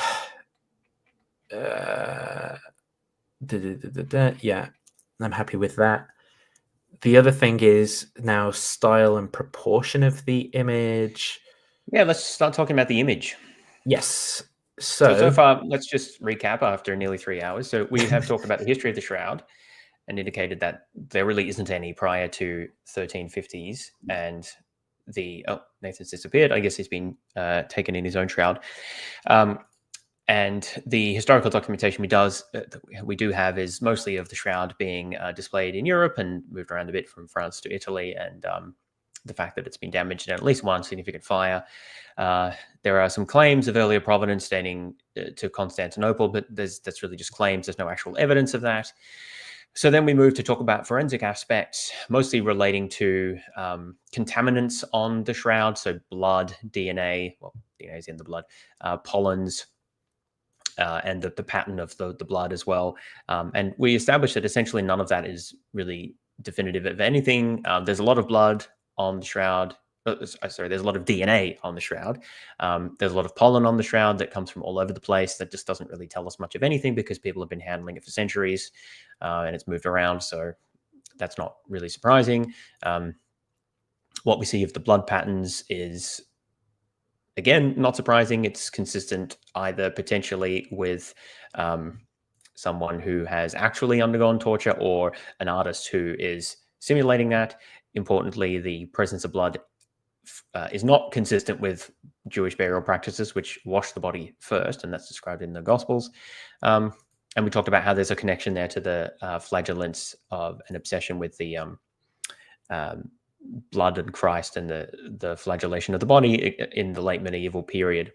And then we talked about the fabric of which the shroud is made and the weave and how it better matches a medieval context than it does a first century Roman context, though the evidence there is not very definitive.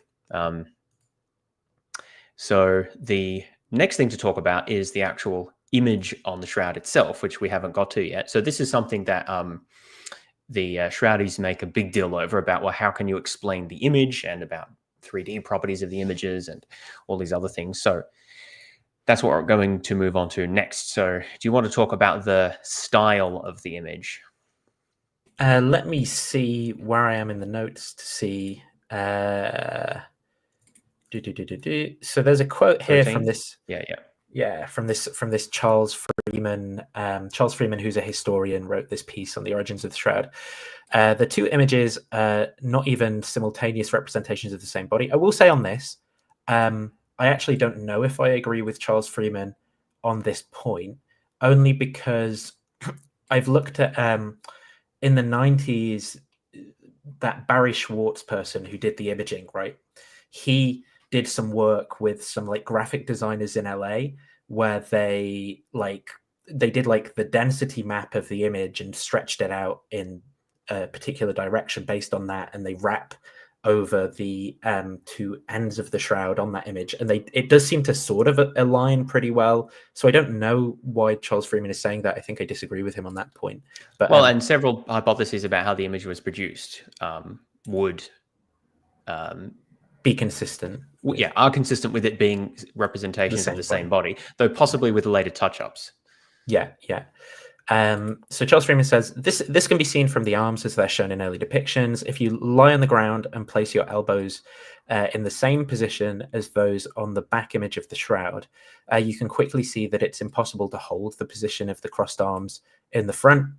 There is a difference of 7 centimeters between the lengths of the two bodies.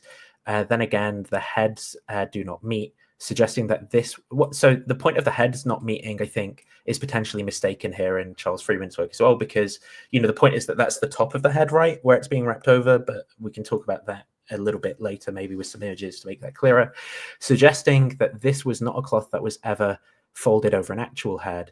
A cloth laid on a body would pick up its contours, but there's no sign of this. I think we'll have to talk about that in some detail. Oh, well, that's correct. So if I understand that correctly, we'll see that it can't be, the image cannot be produced by by just the impression of a body on a cloth. There's more to it than that.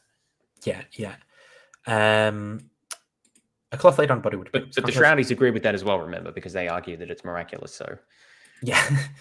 Again, the hair of the body would have fallen back if the figure had been lying down, but the blood is as if it's trickling down the hair of a standing figure. In short, it appears to be a painting made by an artist whose only concession to his subject is to imagine that this is a negative impression of the body. That's obviously the author's interpretation of the image, as shown by the wound in the chest being on the left of the image, in contrast to the conventional right, as seen in the Holcomb crucifixion scene that's been transferred to the cloth. Let's see. What have we got here? And then from John Nelson's Substack article, the shroud depicts a man with long hair. This matches many depictions of Jesus prior to the medieval period and fits the popular description of the later letter of Lentulus, a 15th century forgery, which describes Jesus's physical appearance.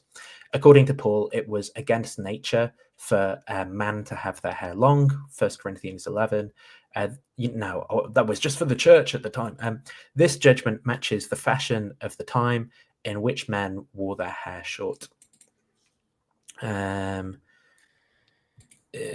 see. So that issue about the length of the hair, again, is not very definitive because we don't really have any descriptions that I'm aware of in the Gospels about what Jesus looked like. And for all we know, he could have been, countercultural, wearing it long when short was normal. But again, it does fit well with the medieval context, where the norm was definitely to depict Jesus with long hair. Mm-hmm. If Jesus had a buzz cut on the shroud, that would be quite interesting. Just go full bald. So the second problem, this is, I think, from John Nelson's Substack again. The second problem is that the shroud is a full body image, but the Gospel of John seems to suggest that the linen of the body was separated from the head. So this is John 20:6-7. Then Simon Peter came, followed him, and went into the tomb. He saw the linen wrappings lying there, and the cloth that had been on Jesus's head, not lying with the linen wrappings, but rolled up in a place by itself. Again, Shroudies can sort of like make that consistent, I guess, with their explanations about the Sudarium of Oviedo or whatever that they believe in and stuff. But there's also perhaps more plausible ways of reading what John's saying there that are inconsistent with the shroud. Let's go to, again, something Dale Allison says in his book is... the Waltz and Bloodspain iconography. The point about this quote from John Calvin. Where is it? Where's it gone? Did I just not highlight it? Is that the point? Anyway, the point is somewhere in here. Dale Allison says, "How is it possible?" Let's do a.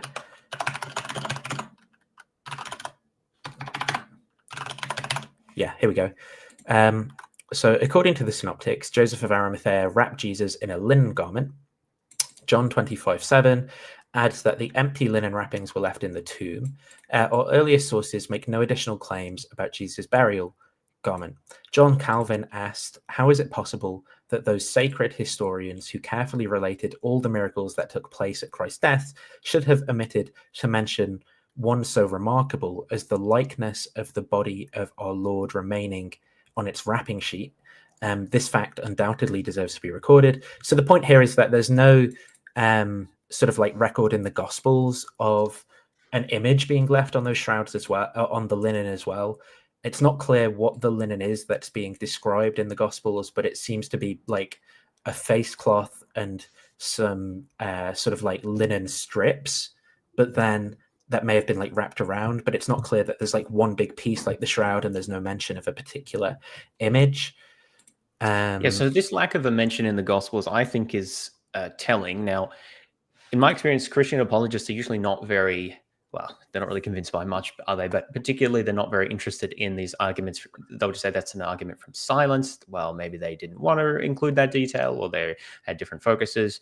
You know, the classic example of this is the appeal in Matthew, or the mention in Matthew of the graves opening up and many saints, you know, walking around the streets again, which is, you know, a pretty spectacular thing to have happened and somehow was not recorded anywhere else, not even in the other Gospels and in no other source. And apologists just brush this off as, oh, well, you know, who would have recorded it? And no one thought it was important to record, and they weren't focused on that detail, blah, blah, blah.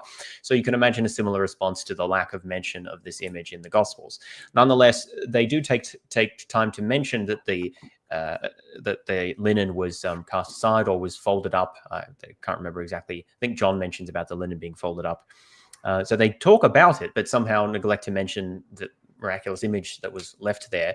That's especially confusing because presumably God wanted this image to exist in order to vindicate his resurrection. And it's a bit surprising that he would go to the trouble of making this image and then not have anyone sort of notice it or write it down in the Gospels. Which, by the way, would be, if it was mentioned in the Gospels, would be quite strong evidence for authenticity of the shroud. Not directly, because you still wouldn't know if it was that one, but at least that there was a shroud that had those properties that was mentioned. I suppose probably there'd be even more fakes, right? But at least you'd have a connection to those events, because the Gospels do date to the 1st century. But we don't have any mention of that, and I think that that is much more consistent with the hypothesis that the shroud was produced in the Middle Ages and not that it actually dates to the 1st century. Mm-hmm. And then additionally, this is about how Jerome translated the Gospels into Latin. So in the Vulgate of John 20:44, Vulgate being Jerome's Latin translation, the word sudarium is used not for a whole shroud, the sindon, but only for a small cloth placed on Christ's head when he lay entombed, and likewise the same kind of cloth is used for the face only in the burial of Lazarus. A sudarium in ancient times was always understood as the size of a handkerchief, a small cloth that could be used also in a practical way for wrapping something up, like a handkerchief can be used. However, in the Turin shroud terminology, the terminology is blended together. The sindon is effectively a sudarium sweat cloth. So this is like to do with shroud apologists talking about it being the sudarium of Jesus, but actually it doesn't make sense it being a sudarium, right? Given what sudarium meant in the Latin at the time it was kind of translated. Again, not particularly important, but it just kind of highlights what a mess the apologetics case is. All the terminology is all screwed up, and it's just very different from how we should be doing history. So the next thing in the notes is something I've added about the proportions of the body. Do you want me to share the notes and scroll as you read, or yes, something? In fact, and let's actually, before we do that, let's talk about, it's probably let's scroll to the page about the wrappings to 17, because we kind of just covered this, page 17, where I added those images. Now, I couldn't, there's probably better sources than this. I couldn't really find a reconstruction or diagram or anything of how 1st century Jewish or Roman period Jewish corpse would have been wrapped. That image there is from the present day, but as far as I can tell, this fits with the descriptions in the Gospels and elsewhere, that the way that you wrap the way that you wrap a corpse is that you wrap different pieces of linen at different, it doesn't have to be linen, but different pieces of cloth around the body. And particularly you have a separate piece around the head, and you have the body lying, pretty flat as shown in the top image there. Now, below that is a reconstruction of how the body would have had to have been wrapped in order to make it consistent with the position in the orientation of the body as shown in the image on the shroud. So first of all, that requires a single piece of linen to be wrapped around underneath and around over the top, which just isn't how you wrap a corpse. It specifically talks about in the Gospels about how they washed and then wrapped the linen around different, like you wrap it around the body, not just like you place it and then fold it over and then you're done. So this here does show sort of some additional folding in, but you can see it's very different to how it's folded on the top. And the position in particular is very awkward. The legs are bent and the head is bent forward. And the reason for that positioning is because you kind of need to do that in order to get the positioning of the body to match that on the image on the shroud. So there's a lack of plausibility to begin with about the way the body is wrapped as depicted on the shroud. That's just not how you wrap, or not how really anyone, as far as I know, that's certainly not how the Jews wrapped and prepared a body for burial. So now if we scroll up a little bit to talk about the shape and proportions of the body. Nope, too far. The images? Nope.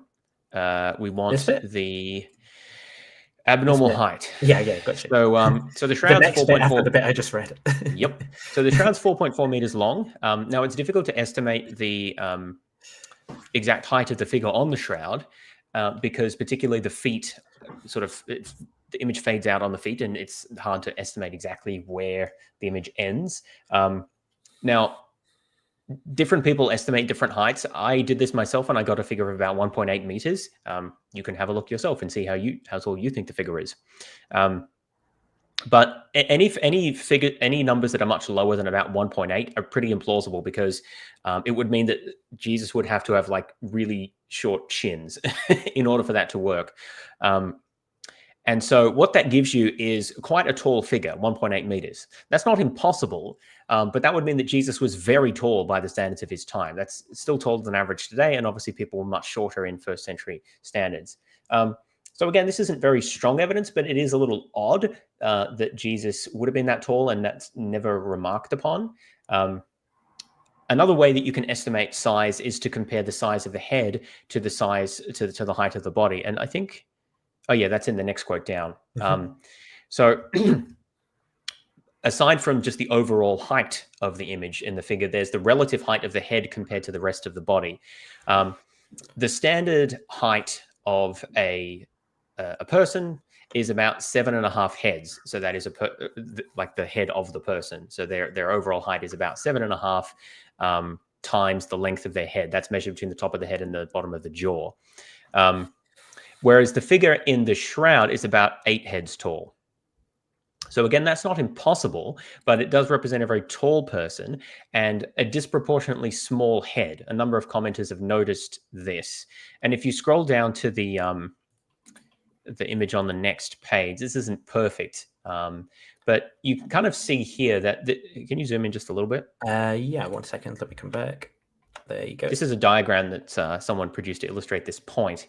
The head is quite small relative to the size of the body. This diagram sort of indicates that because you can see the relative size of the skull on the proportions on the right compared to the small outline of the head on the left. So the head seems to be a bit smaller than the body, and this is a piece of evidence that points to a hypothesis we'll look at later, which is that the head and the rest of the body the images may have been produced separately or using different methods, and the sizes don't quite match up. Now, it's also possible that Jesus had kind of a small head and was quite tall, but I think that's rather less plausible. But another thing that this diagram illustrates is that, and again, something that's been commented on, is that the two arms in the figure are different lengths. So according to the measurement here, one arm is about 7 centimeters longer than the other. I think that's the, which one is it? Is that the left arm? Remember, yeah, that's his left arm as well. Yeah. So it'd be the right arm, right? If it's a negative. That's or- not a negative. That's the positive image. Oh, right. Okay. But anyway, the one that's further down. So that if you just if you go back, I want to. Yeah, the arm that is attached to the hand that extends further downwards towards the feet is longer than the other one. So this diagram illustrates how if you sort of straighten that out, that would represent an arm about 7 centimeters longer than the other one. Now, again, this isn't strictly impossible, but it's a bit of an odd deformity to have. And it appears that a much better explanation for this is that a slightly longer arm, one arm slightly longer than the other, is necessary to get the posture that the corpse is depicted in. And this leads us to the next dot point there. So the position of the arms is quite unnatural. The arms are held to either side of the body so that the elbows are, you see there's like a 45-degree angle of the elbow there, and they're held in a relaxed position. The elbows are not resting on the torso. They're to either side. And can you scroll down just to show the image below the dot point there? Yeah, that one. So, try this at home. Lie on your bed, especially if you're a man, this will work a bit better. Lie on your bed and hold your arms at that angle, like a roughly 45-degree angle, sort of relaxed out. Lay your head back, so lie back flat. Your hands will not cover your groin. It doesn't work. They're not long enough. The only way you can get that to work is if you assume a posture as is shown here. You basically bend your knees and then lean forward a little bit, like tilt your head up and tilt your torso a little bit forward. And then you get the extra reach you need for the hands to cover the groin area. If you just lie flat and hold your arms out as shown in the image of the shroud, it's not possible. And I think that the hypothesis here is that the artist kind of realized this. They wanted to show the hands covering the genitals and realized that the position doesn't quite work. So they just sort of drew slightly longer arms and one being longer than the other. Or James, produced. Or the arm was stretched to nail on the cross. Stretched by 7 centimeters. Yeah, I don't know. So I have actually seen that hypothesis that the arm was dislocated when it was when Jesus was put on the cross. Now, I don't know of any evidence that an arm increases in length by 7 centimeters when it's dislocated. I tried to look this up. I couldn't find any evidence for that. So this just appears to be, people making things up. More ad hoc. Yeah, it's just very ad hoc. But the point is, looking at this image here, this is actually a reconstruction of the position of the corpse, assuming that the image was produced like from being wrapped in a corpse, right? There's in fact a few of these you can see. You can see also that the scourging marks are shown there and so forth. I think this is fascinating because this is actually the position is very unnatural. I don't know why anyone would position a corpse for burial like this. Remember that the idea is that obviously when Jesus was killed, he wasn't in this position. He was, stretched up on a cross. So he was taken down and his limbs would need to be repositioned for burial. So this is irrespective of what position he was on the cross. This apparently would be the position that whoever buried him and wrapped him and prepared him for burial chose to put him in. Why you would choose to put a corpse in this position is beyond me, and I've not seen any evidence of really any corpse that I looked at. I looked up some examples of this that looks anything like this. As I've shown, a corpse is traditionally laid flat and you wrap the linen around that. The reason that you need this position is because otherwise it's impossible to get the hands to cover the groin area in the way that's shown. And so you have to adopt this position of the raised, like the bent knee and the slight hunch forwards. So it's really a very unnatural position, and there's no reason why the reconstruction would be like this, unless, as I've explained, this is the only way you can get it to work. Otherwise, the hands just don't go as far down. I don't know if in this reconstruction they've actually replicated the one arm being slightly longer than the other. I suspect they probably didn't, but that would be interesting to know as well. So the result of so if you scroll back down to oh, you want to comment on that? I was just going to say, just for the sake of that's putting it out there, nonsense. So some people will explain it. Obviously, the position can't be held naturally, but then people say, rigor mortis explains why he's in that position. It's not really clear why he would be in that he would have gone into rigor mortis with the hand covering his genitals, though. Again, maybe that's true, but I mean, it's no, it's not. So rigor mortis is what happens at some point. I don't know exactly how many hours after death, when the muscles tighten up and become relatively, the body becomes relatively rigid. Now, we don't know exactly what the timeline is, whether Jesus went into rigor mortis on the cross or later, but that doesn't matter, because when you're preparing a body for burial, you don't just leave it in whatever form you find it. You can move a corpse after rigor mortis sets in. It just takes a bit of effort. I specifically looked this up. You can look it up yourself. This is what morticians do, right? So you place the corpse in the position you want it for burial, and no one would leave it like this. It just makes no sense to do it that way. So rigor mortis doesn't explain this position. And as Nathan was pointing out, it's also entirely unclear how the corpse gets in this position for rigor mortis to set in. You would need to put something under the knees to keep them in that position. You'd also need to put something under the elbows to keep them raised like that, because naturally they would fall down. So there's nothing at all natural about this position. In order to have got the corpse in this position, it would need to be placed in this position deliberately by whoever was preparing the body. The question is, why on earth would anyone do that? It makes no sense at all. My explanation for why it is that the image is consistent with a corpse like this is because the image was produced, well, as we'll see later, through a combination of techniques, which resulted in overlong arms and hands and a relatively small head, which means that the proportions don't quite line up. They don't quite match up. Like, they're close, but they're not quite there. And so you have to propose this contorted position in order for it to match a real corpse. So that's not 100% definitive. Like, you can't rule out that for some reason Jesus's corpse was in this position, but I think it much better fits some of the hypothesis we'll see later about the nature of the image than it was actually a burial shroud wrapped around Jesus's body. And also on the proportions, there is this graphic in one of David Falk's videos on the shroud where you can see the ratio of the head to the there you go. length of the body. Yeah. Just sometimes visualizing it makes it like more clear how kind of like weird it is. And I think Falk also talks about the position of like the eyes and lips and stuff being a little bit weird as well for the, you know, like the way that a head should be.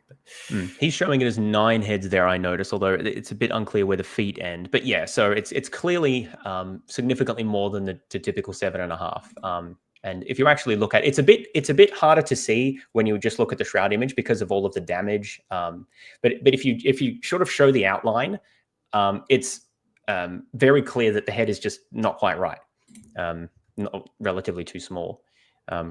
So if we go back to the if we go back to the document, I just want to finish out this section here. So if you scrolling down again, down or up, sorry, down, yeah. So this just shows what a reconstruction of the low image there, reconstruction of how the corpse would have to have been wrapped in order to match the position of the shroud and of the shroud image, and well, that's just not a very plausible wrapping. Now, the next thing that I had or the last element of this section is just an issue about the location of the blood stain around the hands. So we touched on this earlier.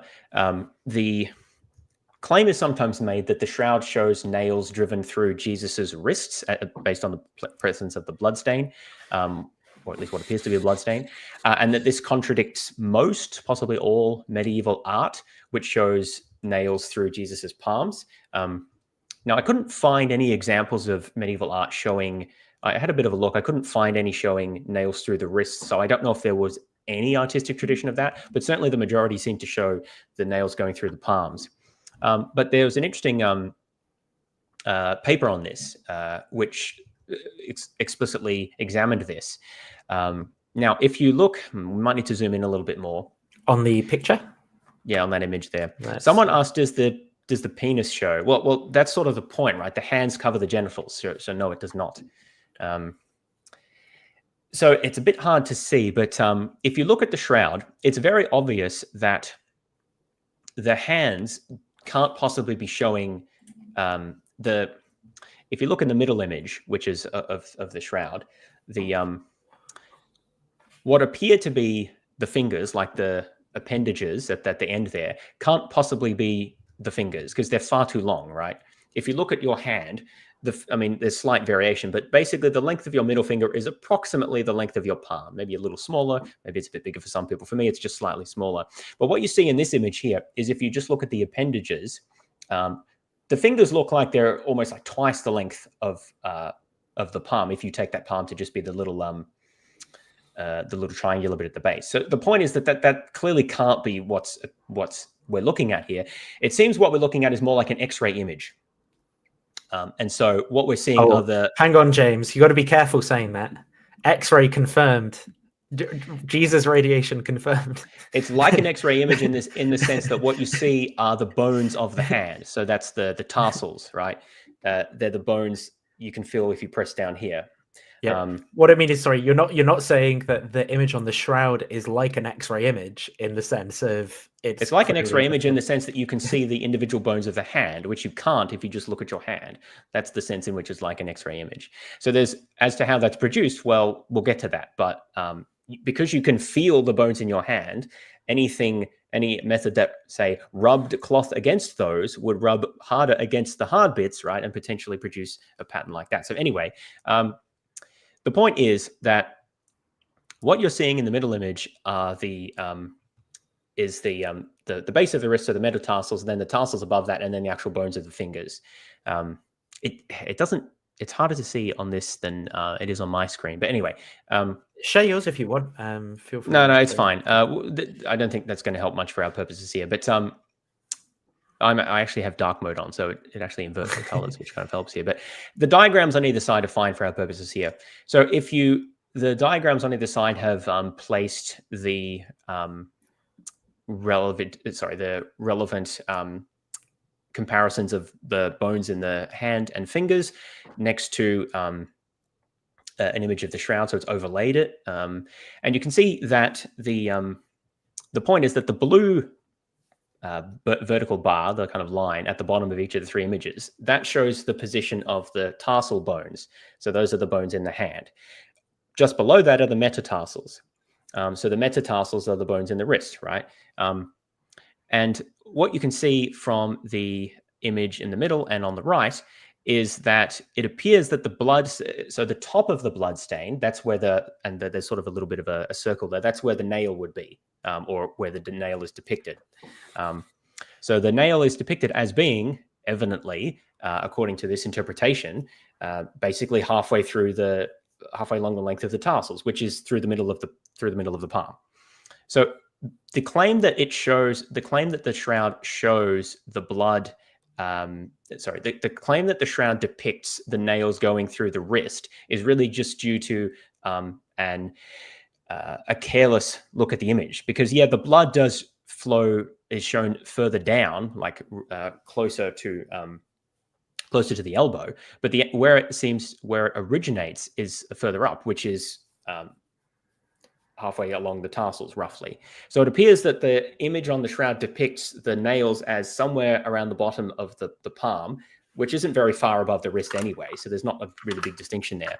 But you can clearly see from the middle image that the origin point of the nail is above the narrowing point of the wrist, where the tarsals are. So from this evidence, I conclude that there's not really any good reason to claim that the shroud depicts the nails going through the wrist. It's a bit hard to tell, but from as far as I can tell, looking at the actual different elements of the hand that are depicted, the nail is going through the palm. I think that what this shows is it is a little difficult to interpret, in the sense that, I could see someone who is pro-shroud saying, well, look, you can draw the blue line a little bit further down and you can kind of squish the superimposed image of the hand a little bit more so you get into the wrist. Like, I can see that plausibly being how someone would engage with this, but I do think what you've said is definitely enough to undermine the claim that it's like clearly definitely in the wrist, and that's like some really good evidence of historical accuracy. I personally can't actually really tell either way, and would lean towards like hand, I think, from this. Yeah, well, the important point is to distinguish. Let me show another image here. The important point is to distinguish where the this is rather smaller than I'd hoped. Can I share screen? Mm-hmm. Yeah, I think you have the ability just to click and share as well, but if it just pops Okay, up, but click and share. if you click present on the... Oh, yeah, sorry. Yeah. So I that don't know just if it'll come up straight away or not, but either way, just I'll kick just... you off. No, I think cancel. so. Yeah, there we go. Okay, cool. Yeah, so this is just an image of the shroud. It's a little bit lower resolution than I wanted.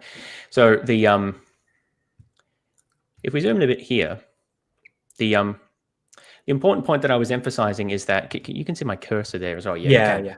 So from here to here cannot be the fingers. That's far too long. So well, take a step back here. The fingers appear to be too long anyway. That's something that's been noted by other commenters, that he has very long fingers. And that, I think, is possibly due to the fact that the fingers were touched up later and were sort of done somewhat separately from the rest of the image. But anyway, from what I was saying is that, so this, it's a bit hard to see where the hand ends exactly. It seems to be somewhere around here. But if you're drawing backwards, so we've got the base of the fingers here, and then the bones of the palm here. The wrist seems to be somewhere around here, based on where we can see the narrowing there. But yeah, I mean, it is quite hard to tell. It's difficult to tell, but it looks to me like the back of the hand there, but not. This is the back of the hand, and I'm not. But what I mean is, even like what my brain's kind of doing is sort of adding a bit of like dimensionality onto that, and it looks like the curve right at the back of the hand, not like it's clearly in the wrist to me. Maybe I'm wrong about that, but that's how. Yeah. Well, the point, if you think that if the wrist is about here, oh yeah, I was just checking my cursor was where I thought it was. So if you think that the mark of the nail is somewhere here, then that would be roughly where the metatarsals are. So that's the wrist. But if it's here, that's in the palm, which is where it looks like it is to me, to be honest. So at most, I think that this supports a. That's all I wanted to show there. Yeah, no worries. So I think that supports an image, a location of the blood emanating from a wound in the palm. But at most, you might say, well, look, it's a bit hard to tell. But either way, that sort of establishes the point that it's really not clear that the image does show that the nail being driven through the wrist. It's really quite hard to tell, and as I've argued, I think it actually supports a palm.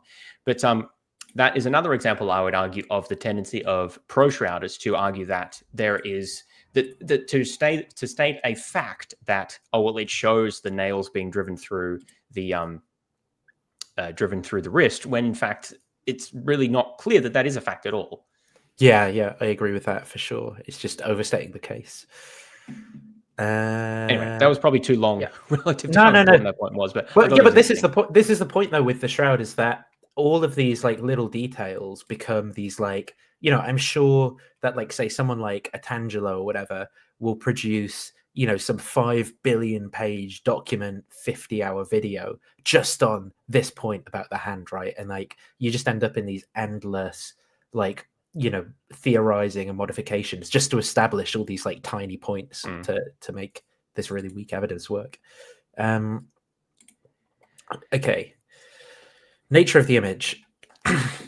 So this is particularly about what the image is and how it could have been formed. So yeah, I guess I put most of this on, but interrupt if there's a section that you wanted to cover. There's a few things that you have added. Just here. On the thing on the production of the image and its like presentation in the cloth.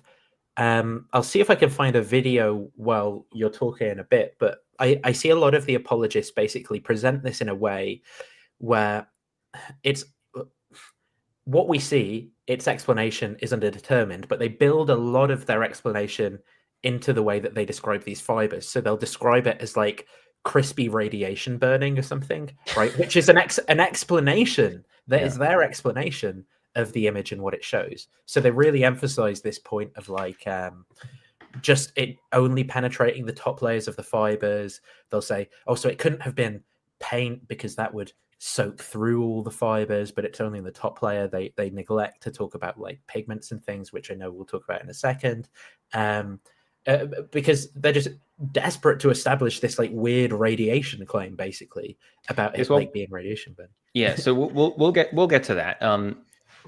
let's just talk about the facts as far as I can present them for initially. So we've talked about the nature of the fabric that the shroud is on and some contaminants like blood and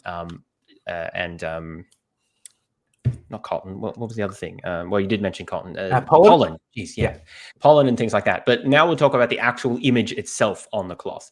So the shroud image is quite faint. Many of the images that you see actually have either been contrast enhanced or they show the color inverted image, which is what's shown on the right, which is much easier. It's much easier to see the image, but the actual image itself on the cloth is fairly faint. And Nathan was talking before about how it's plausible that the image was clearer in the past and has faded over time. We can talk a bit more about that later. But yeah, so the shroud image is a fairly faint image. Now, it's been established by microscopic examination that it's a very superficial image. So the image is caused by translucent, discontinuous, yellow discoloration of the cloth fibers. So the cloth is made of linen, which means that it's made of fibers woven from flax, the plant, and linen, like the flax that the linen is made from, is mostly comprised of cellulose. And so what the microscopic examination has shown is that the discoloration affects only the 2 or 3 topmost fibers of the threads in the cloth. So that's the sense in which it's quite superficial. Most of the threads are, most of the fibers in the threads don't show any sign of the image at all. And the yellow discoloration penetrates only a short distance in the cell layer of the plant cells in the fibers. So the image that we see is not the result, or at least is not primarily the result, of pigment on the cloth.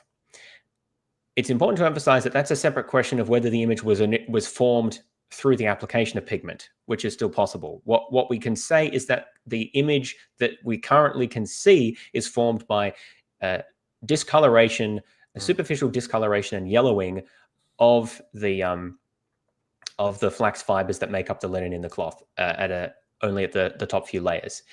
So what that amounts to is that, as you see in the image on the left, relatively darker portions of the image are essentially yellowed more than relatively lighter images.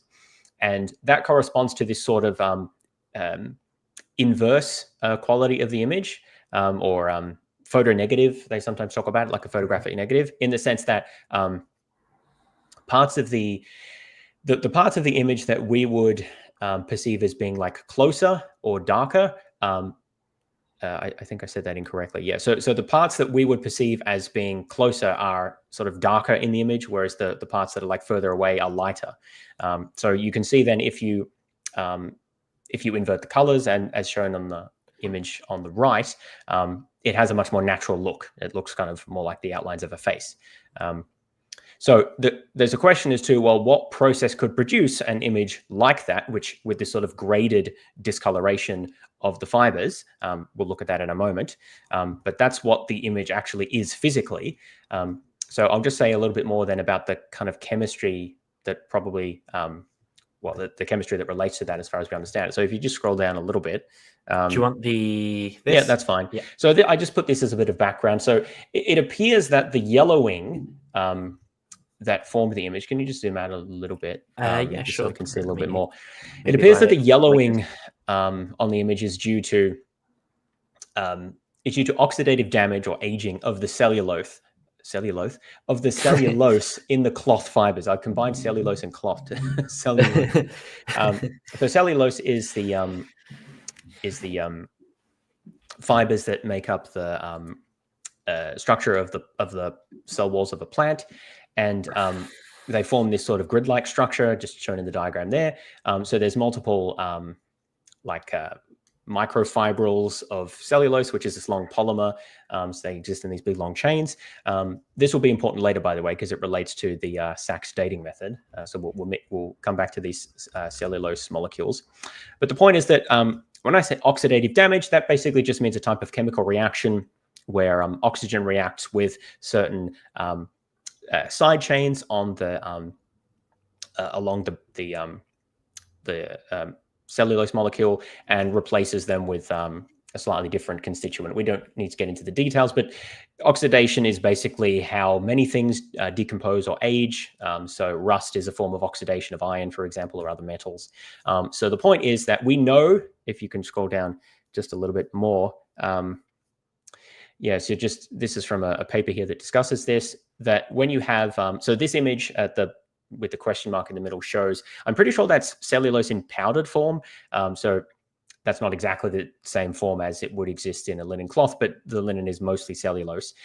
So when cellulose is oxidized, it does yellow.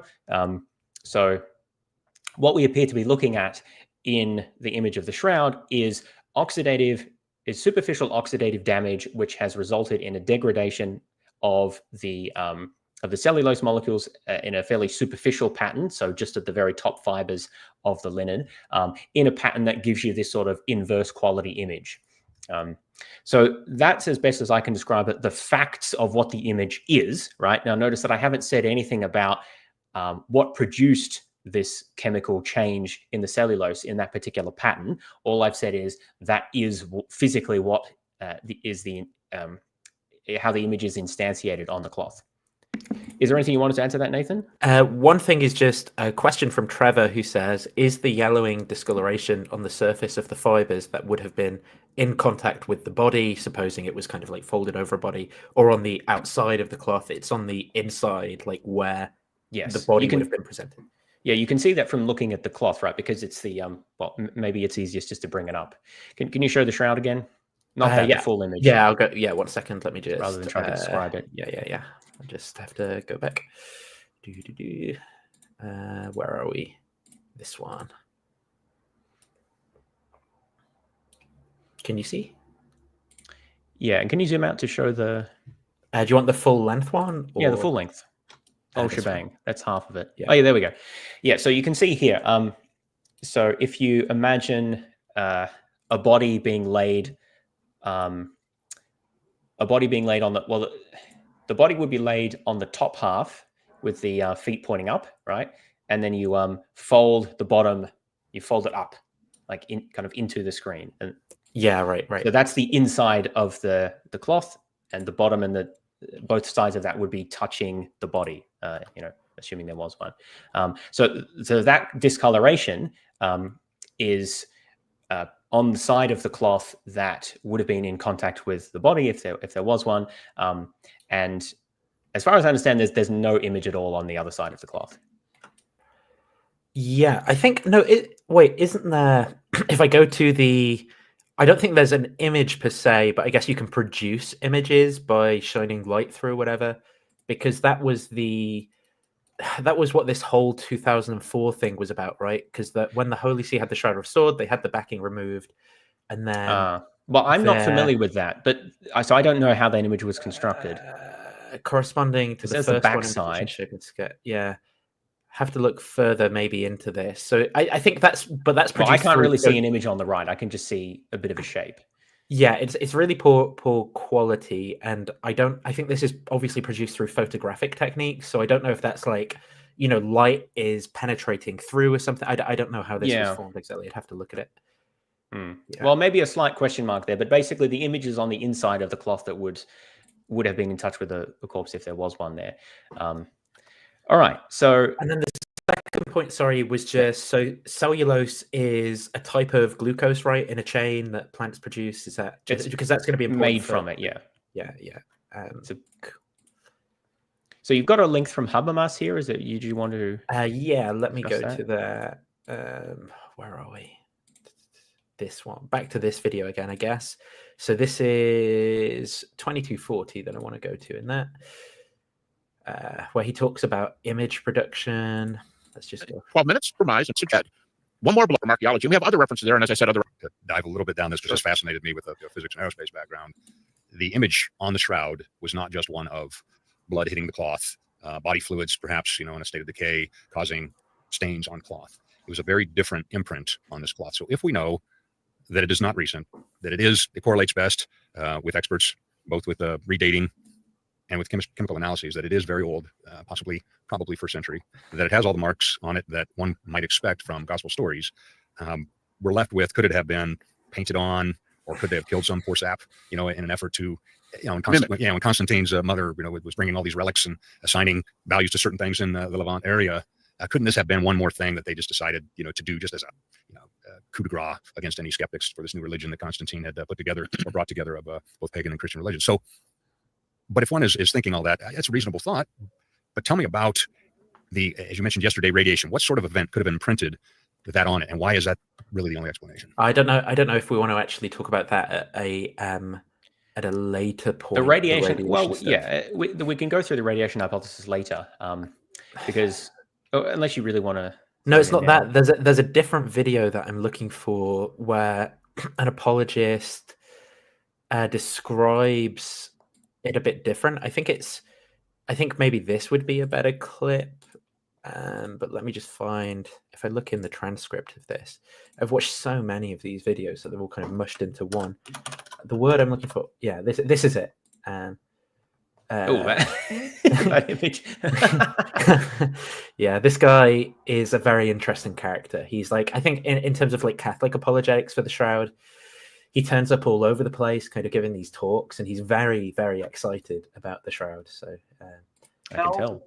Because when the image is formed, it makes the cloth a little bit friable, crispy almost, and you can detect this crispiness, this friability of the cloth. You can detect it underneath the bloodstains if it's actually there. Well, it's not, and that means that the bloodstain had to come first. The bloodstains had to come first. Then the image came second. Why does that make any sense with respect to the Shroud of Turin? Because, of course, the bloodstains would, the minute the body was laid in the tomb, the blood would have immediately been started to be transferred onto the cloth. However, the image comes, as we shall see, from a very strong a pulsation of radiation that comes out of the body. So there's that, and then that guy talks funny. Like, yeah, he just has an odd intonation in his voice.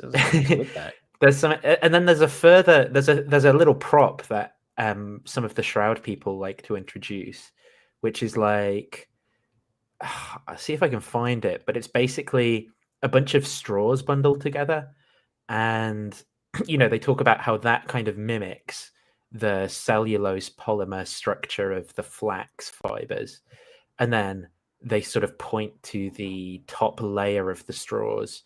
Oh, watch this video, by the way. This is a very funny, weird video. Let's see look at all this crap that I've watched on the Shroud.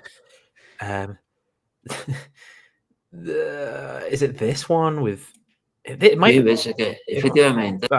might even be this. Fanti. It might be this with him. I don't know. Maybe I'm not going to find it. There you can see he's showing some. So there's that position again. Yeah, here we go. This is it. So is that? This is supposed to be a model of the fibers. Okay. So you see how it's like, all the kind of like straws bundled together, right? So each of these, I guess, is like a polymer chain, or no, sorry, each of these would be a cluster of the polymer chains, because these are the individual flax fibers themselves. Okay, yeah, right. Yeah, that would make more sense. And then I guess what he's getting at is how it's only, so the red ones are meant to represent the ones that are discolored, contrasted. Yeah, it's just on the top. Yeah, that's correct. Yeah. So I think it's not that this is false. I think this is a good, but then obviously he's perhaps this image in the bottom left may be leading people to an explanation of what causes that. But yeah, I think insofar as what's being presented here, this is, and I think he's talking about what 200 nanometers. That's what I read as well. So, by the way, on the face of it, the idea that certain parts of... So this sort of damage is caused by oxidation. Oxidation occurs in contact with air. So the idea that this happens superficially in the part that it's in contact with air is not shocking. What's interesting is why it occurs in the pattern that forms an image. And obviously, we'll discuss that. But the fact that it's relatively superficial, I don't know why that would sort of shock anyone. Oh, look, he also... he's got your I mean, obviously. Oh, that's interesting. So he's presenting it.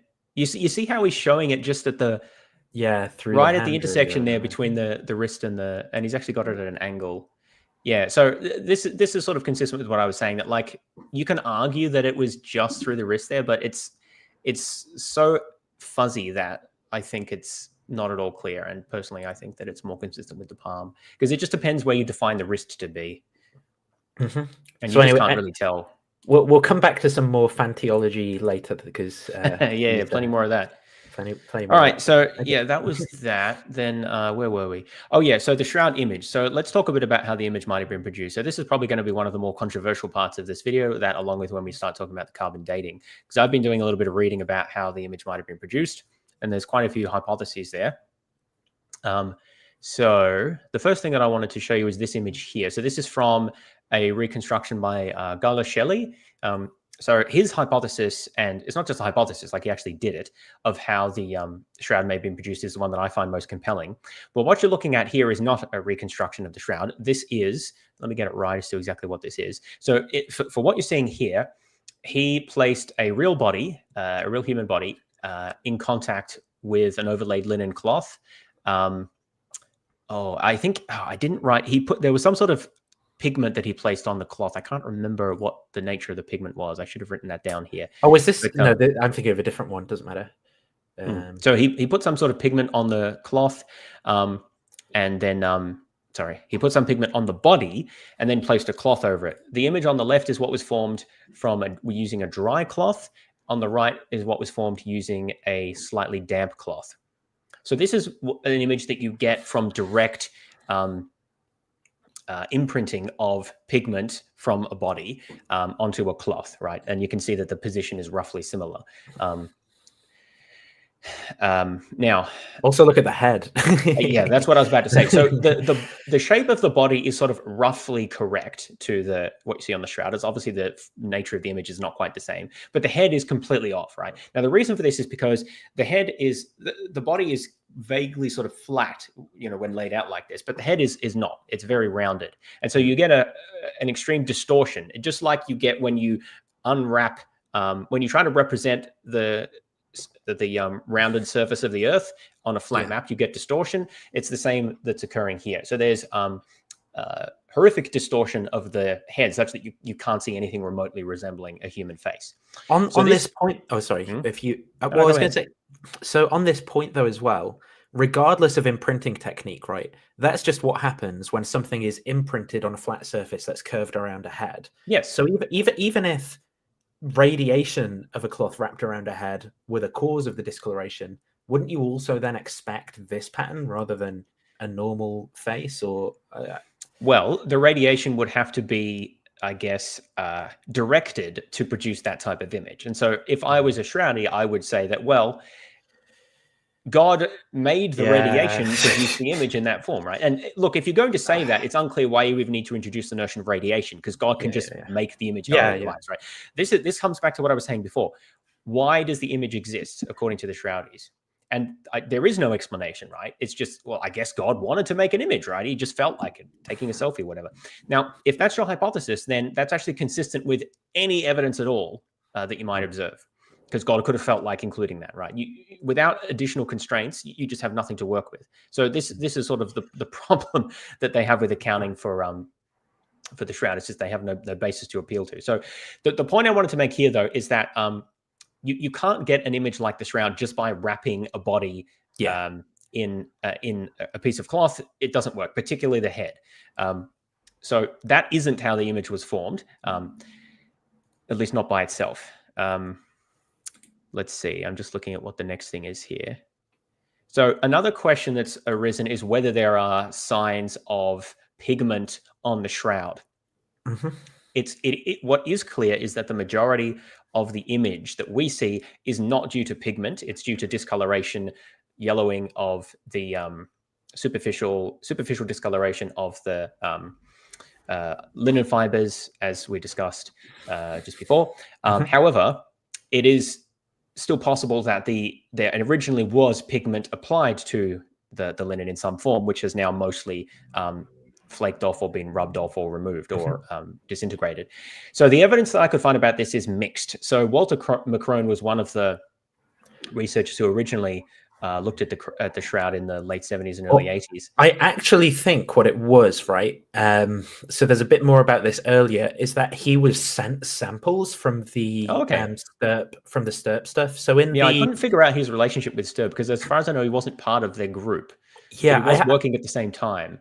I have a quote on. But he disagreed with them and resigned at some point. Well, they also then stopped him from doing further analysis after. Let me see if I can find it. So a 1973 forensic examination of the bloodstains by Professor Giorgio Frasche, if that's how you pronounce it, and colleagues at the Institute of Forensic Medicine in Medina had failed to find any trace of blood, and even the Stirp investigators failed to find potassium, an essential component of blood. The most likely source of Stirp's human blood. Oh no, that's a different thing. Well, the dot point above that mentioned McCrone. Yeah, I know. I've put it somewhere though. This full quote about McCrone. That's where we are. Is it here? Oh yeah, this is the quote. A furious argument took place when expert microscopist Walter McCrone, who was given the tapes. So these were tapes that were kind of applied to the shroud and ripped off with like whatever. So sticky tape. That's a way that they had for extracting basically some fibers and contaminants from the top of the shroud without damaging it. They just put a bit of tape on it, remove it, and then you send it around. So that's where most of the forensic evidence comes from. It's from fibers removed from these tapes. And he claimed that he had indeed found pigments, vermilion on the bloodstains, and red ochre for the main part of the bodies. Yes, that's the pigment. Although McCrone does not seem to have known this, so this is a point about how none of the people involved in the Stirp research were like historians or medievalists or anything. Vermilion is the pigment used to depict blood on other medieval painted linens, while red ochre is ubiquitous as medieval pigment. McCrone dated the painting to the middle of the 14th century, 10 years before the radiocarbon laboratories came to the same conclusion. And then the samples were removed from McCrone. His findings derided in the Stirp report on the physics and chemistry of the shroud produced in 1982, argued that there was no evidence that the images were painted, and even suggested that the blood patterns on the body were actual human blood. I think there is like blood that's also found on the shroud and stuff like that. We can talk about that, I guess. But but here we're talking about the pigment. Yes. So McCrone argued that there were traces of red ochre on the shroud, which is a pigment that's based on iron oxide. Sorry, what was I saying about that? Oh yeah, but the other shroud people, I forgot the acronym again. The Stirp guys, they deny this. So I wasn't to my satisfaction able to get to the bottom of this because it seemed to be just people arguing about interpreting the same strips, the tapes that the data that they got off the tapes. So it's possible that there are. Well, the other thing is that we know that the shroud is kind of covered in crap in a sense, right, from all the contamination. So how you distinguish iron oxide that might have gotten there from some other method versus remnants of red ochre, I'm not entirely sure. But there's at least some evidence that there is potential residue of iron oxide on the shroud.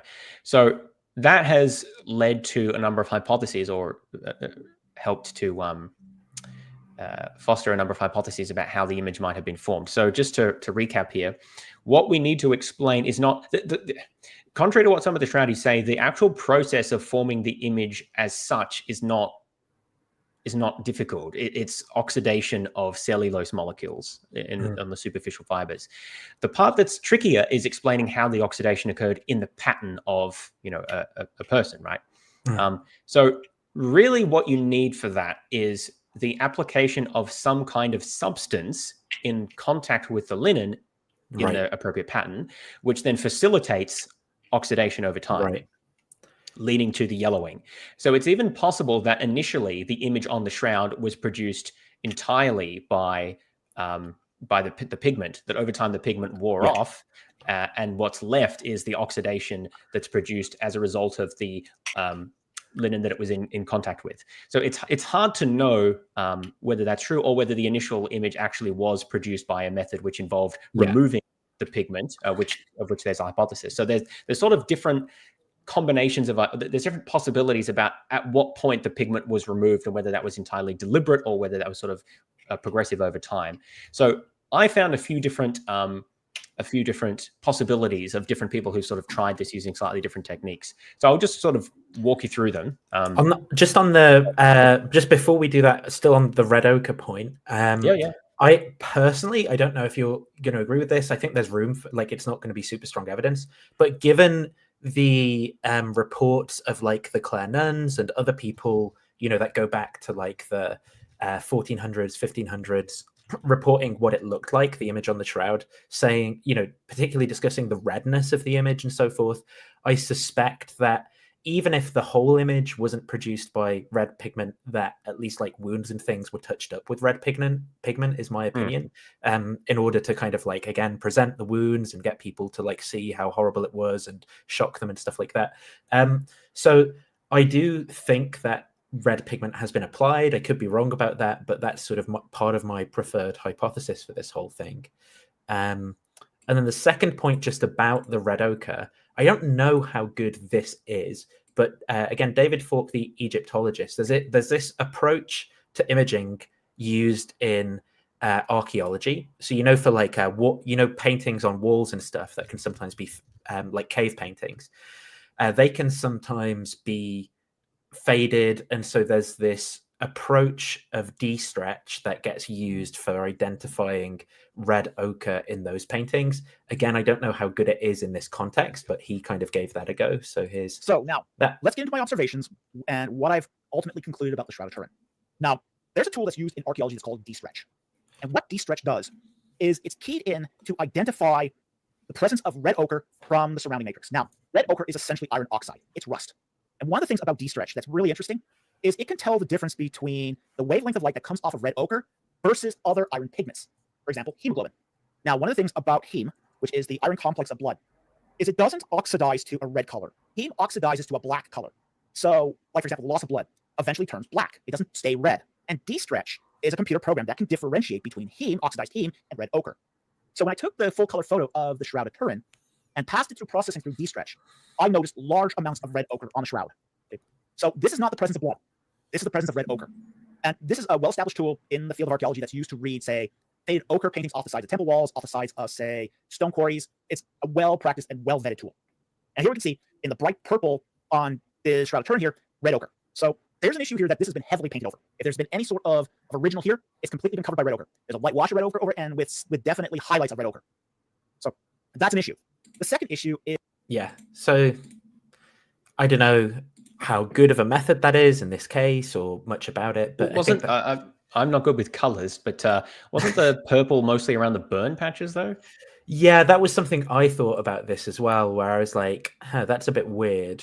Because you'd expect it to be mostly over the image, right? If that's, but maybe he wasn't claiming that it's due to, it's the cause of the image. It depends. Like there could be, I guess, different explanations. Like maybe it, like in the folds or something, like more pigment would have remained in the folds than in other places. But I don't really know. But yeah, that did raise eyebrows for me. I'm not really sure. Odd. Or maybe there's a confound, maybe there's the same wavelength of light, but it's not red ochre. I don't actually know. So that's why I say I'm kind of skeptical of this method being applied. I don't know if it's correct in this case. I'd have to look more into it.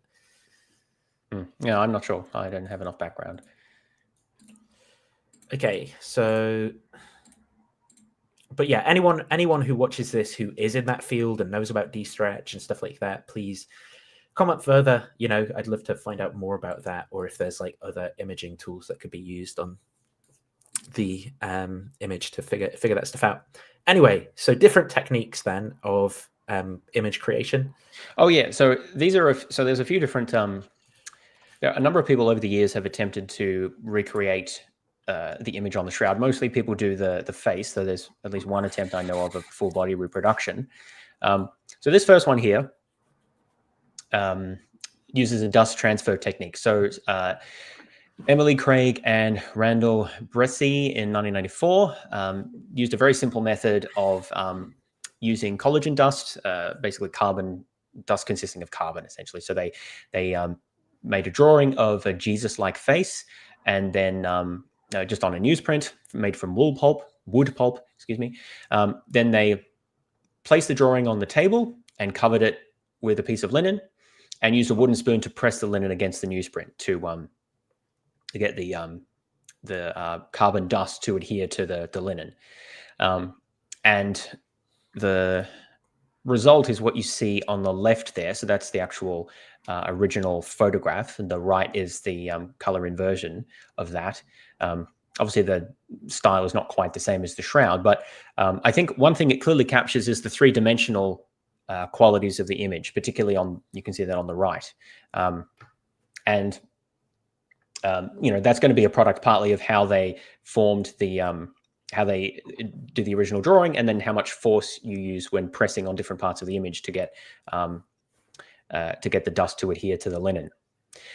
So this image that they produced, I want to emphasize, is not exactly what we see on the shroud, obviously, because what you're seeing there is actually the carbon dust itself. So the claim is not that this is the method. The claim is not that the image on the shroud is due to concentrations of carbon dust. This is an illustration of a method that you can use to produce an image on cloth that that has some of the three-dimensional properties. And then so what you would then need is some component of the pigment that you've used to facilitate oxidation of the cellulose molecule, so that over time, even if the initial pigment, or in this case the carbon, is removed, then you maintain a similar quality to the image. So we'll see a bit more about how that can be done later. So next example, well, maybe I should have put this one first because it's older. So this was produced by Joe Nickell. So skeptical researcher, people may have been familiar with, because he often crops up in investigating these sorts of things. So he applied a different approach, which is a bas relief. So basically that's a shallow carving, or it doesn't have to be a carving, a shallow three-dimensional sculpture of something, in this case a face. I don't know what material he actually used to produce the bas relief, but anyway, so he got a bas relief of a face, allowed it to dry, and then wrapped it in a wet cloth. And then what he did is he applied, sorry, I think I said that the wrong way around. He wrapped the bas relief of the face in a wet cloth and then allowed the wet cloth to dry. So then he applied powdered pigment to the cloth and rubbed it to get it to adhere to get it to adhere. And the result was what you see on the left. The right actually is a different image. Probably should have moved that elsewhere. So it was hard to find an image of this one, but so I couldn't find I think this is the color inverted image, actually, now that I'm looking at it. Yeah, it would be.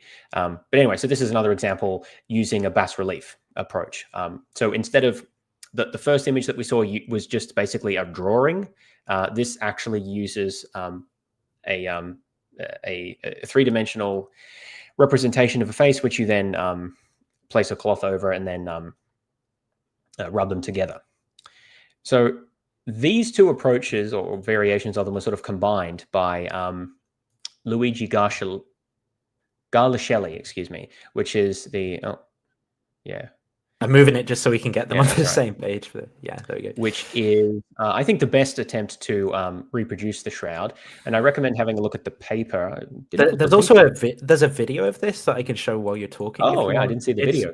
It's on the Smithsonian YouTube channel called How to Fake the Shroud of Turin. Cool. The face, similar to Joe Nickell, but they used a real body for, like a real person, to give to produce the image for the rest of the body. That's him, Lucio Garlascelli or whatever. Cool. Yeah. So basically what they did is, how did that get there placed? No, that's not right. It shows the bas relief here in the video. Oh, cool. Yeah, it was made of plywood and a microscope. Actually, it's not a microscopic image, but it's just a close-up image of what the cloth looks like. So this is just a photograph, and you can see that I think their reproduction doesn't quite capture the three-dimensionality as well as the original shroud, but it definitely reproduces the overall structure quite well. And yeah, so there's a positive image on the left and then the inverted on the right. I think I show, or maybe I didn't. Yeah, so then if you can just scroll down a little bit to show the this. So this is an image, which is which? Yeah, so the shroud, a close-up of the discoloration of the fibers of the real shroud is on the left and of their reproduction on the right. So in both cases, you can see that there's a superficial, oh, you just swapped them. Okay. So it lines up with the oh yeah, yeah, so people don't get confused. Yeah. What was I saying? Oh yeah, and so the point there is that in both cases you can see the yellowing discoloration of the fibers superficially. It doesn't quite look the same in both cases, but of course remember one of these cloths is hundreds of years old and the other is not, so you wouldn't expect it to be exact. And they comment on this in the paper, so they say, quote, "We can see that the image on the shroud today is formed by dehydrated cellulose of the linen. That is, the alteration of the cellulose was affected by some component still undetermined of pigment or binder. There is no doubt that this dehydration took place since the linen of the shroud image areas is distinctly yellow compared to the off image areas." End quote. So they're saying, yeah, that's what produced that's what constitutes the image today on the shroud, and their process is able to replicate this in producing an image that looks generally like what the shroud does, and also doesn't rely on a pigment being added. Well, they add one, but then they wash most of it off. They also, unlike maybe do you have the paper there, or should I bring it up? I'd like to show the full this one. I don't have the shroud because they did a full body version. Yes, if you bring that up, it could. Yeah, I'll just show that. Yeah. Where are we? This one is Garlashelli.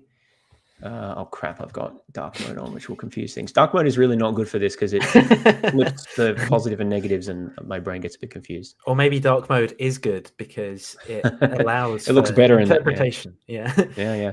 Alex Malpass says the argument for the Turin shroud. I don't know how this picture was made. Therefore, God. That's essentially it. Sorry, where did I open this? I mean, I think in the video from before, why can't I see it? I think it has full body in there. Let me see if I can find full body in there. Full frontal. Oh no, the problem is it's the camera panning over the whole body. So here it is. Yeah, I found it. Sorry, all good. Okay. So this is from the original paper. Right, that was the impressed one. So right? This is the direct impression, and you can see that even with the wet cloth, the fingers don't really show up very well. So that was one of the things that's noted, that you kind of need to touch up the fingers. My hypothesis is that the original artist also touched up the fingers, and that partly explains why one hand is longer than the other, or one arm is longer than the other, and why the fingers are longer than they should be. Now the next thing is, so this is their image of the face, and where's the full? That's not it. That was an intermediate form. There's so many different versions. Here it is. So this is, they also imitated the burn marks just to make it a bit closer. So the left here is the positive image, and then the negative shown here, which is, again, a little easier to see. So it's obviously not a precise match, but as they said, that wasn't really the point. The point was to illustrate the general process, a general example of a process that could produce an image similar to what's seen on the shroud. And so there's a few important characteristics that you want to replicate. One is that the image is produced by discoloration of the fibers, not by the pigment itself. Again, that they did apply a pigment, but that's not what actually forms the image. Another is that you have this sort of pseudo 3D quality to the image, resulting from gradations of the intensity of the discoloration based on how far away from us where we view it. So we can see that here as well. I think that personally the original shroud has a little bit of a better impression than this one does, but you can still certainly see that that character in this image as well. I think there was another desiderata that they mentioned that I've forgotten, but the important point is that let me just see if I can. Oh yeah, and the absence of brush marks, that was another one that they mentioned as being characteristic Right. of the shroud. So they wanted to reproduce that.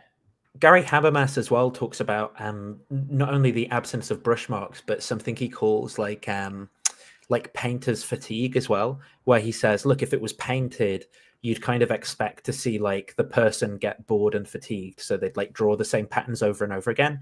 And I found this point sort of quite funny, because that's exactly the impression I get from like the repeated wound marks, for example.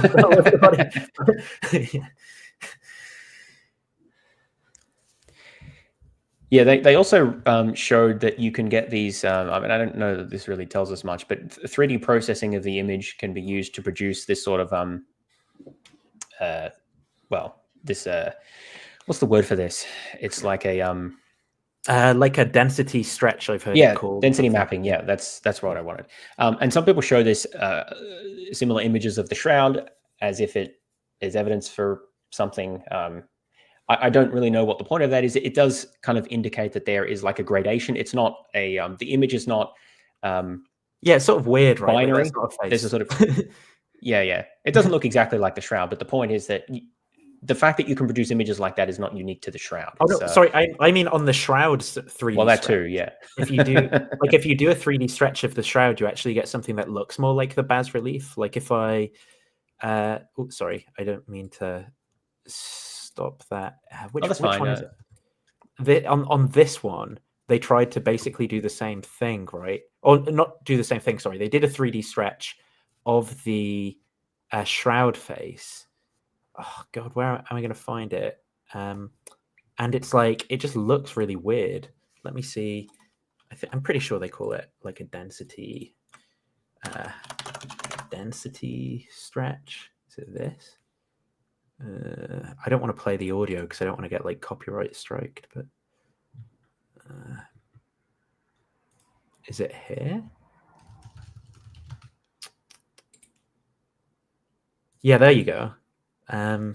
Look at, they sort of like stretch the face. It depends how far you go, right? With the, so they're about to stretch the density here, but it see how it doesn't come up like exactly like a normal face. It comes up sort of more like a kind of bas relief, similar to if you just straightforwardly stretch the darker areas. Yeah. Well, that is certainly what you expect if that's how it was produced. And again, if you do just project the form of the human face on a two-dimensional sheet, it just doesn't look anything like that, as we saw with the image from the paper. So, it is going to look more like a bas relief because that's kind of how you get that shape. Now, does that prove that it was made from a bas relief? No. I think it does indicate that if God made the image, then he maybe took some inspiration from what it would look like if you made it from a bas relief, because it's really just unclear why it would look like that. But I don't know, maybe God just likes making things that look like that. Yeah. You can always argue, well, that's just how he wanted to do it, right? Well, he wanted to confuse you and I, so we wouldn't make it into heaven. Yeah, so, maybe. Yeah. Okay. Anyway, so moving on, I think that so we're going back to the doc, right? Yeah, back to the doc.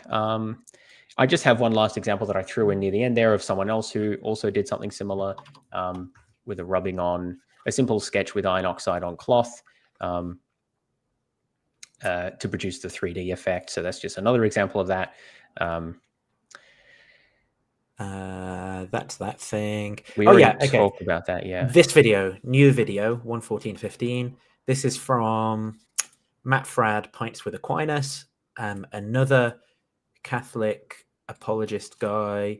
I mean, I will say, as far as Shroud apologists go, I think this guy was maybe my favorite guy in terms of making the best case. How could you say that about our friend Fanti? Yeah, clearly he's the best.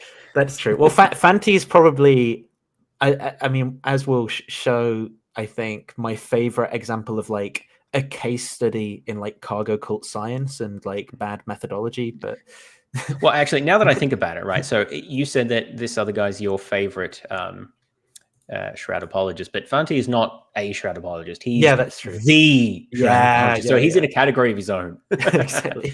He doesn't have any peers. He's got a €50,000 grant from the university or whatever to look into the shroud. Okay, let's put off. I'll show you some. Oh, you've got some? Yeah. Oh. So the question, I don't know if it's been asked, is about what are some of the best replicas of the shroud or attempts to reproduce it. Goodness, I'm pumped. Okay, so there was while you looked that up, there was some comedian, I forget if it was Brian Regan, who said that we don't get a sense of just how good these athletes are from the stands and how they try. Yeah, I'll pull it for you now. I'm scrolling. So let's go to which one does that say?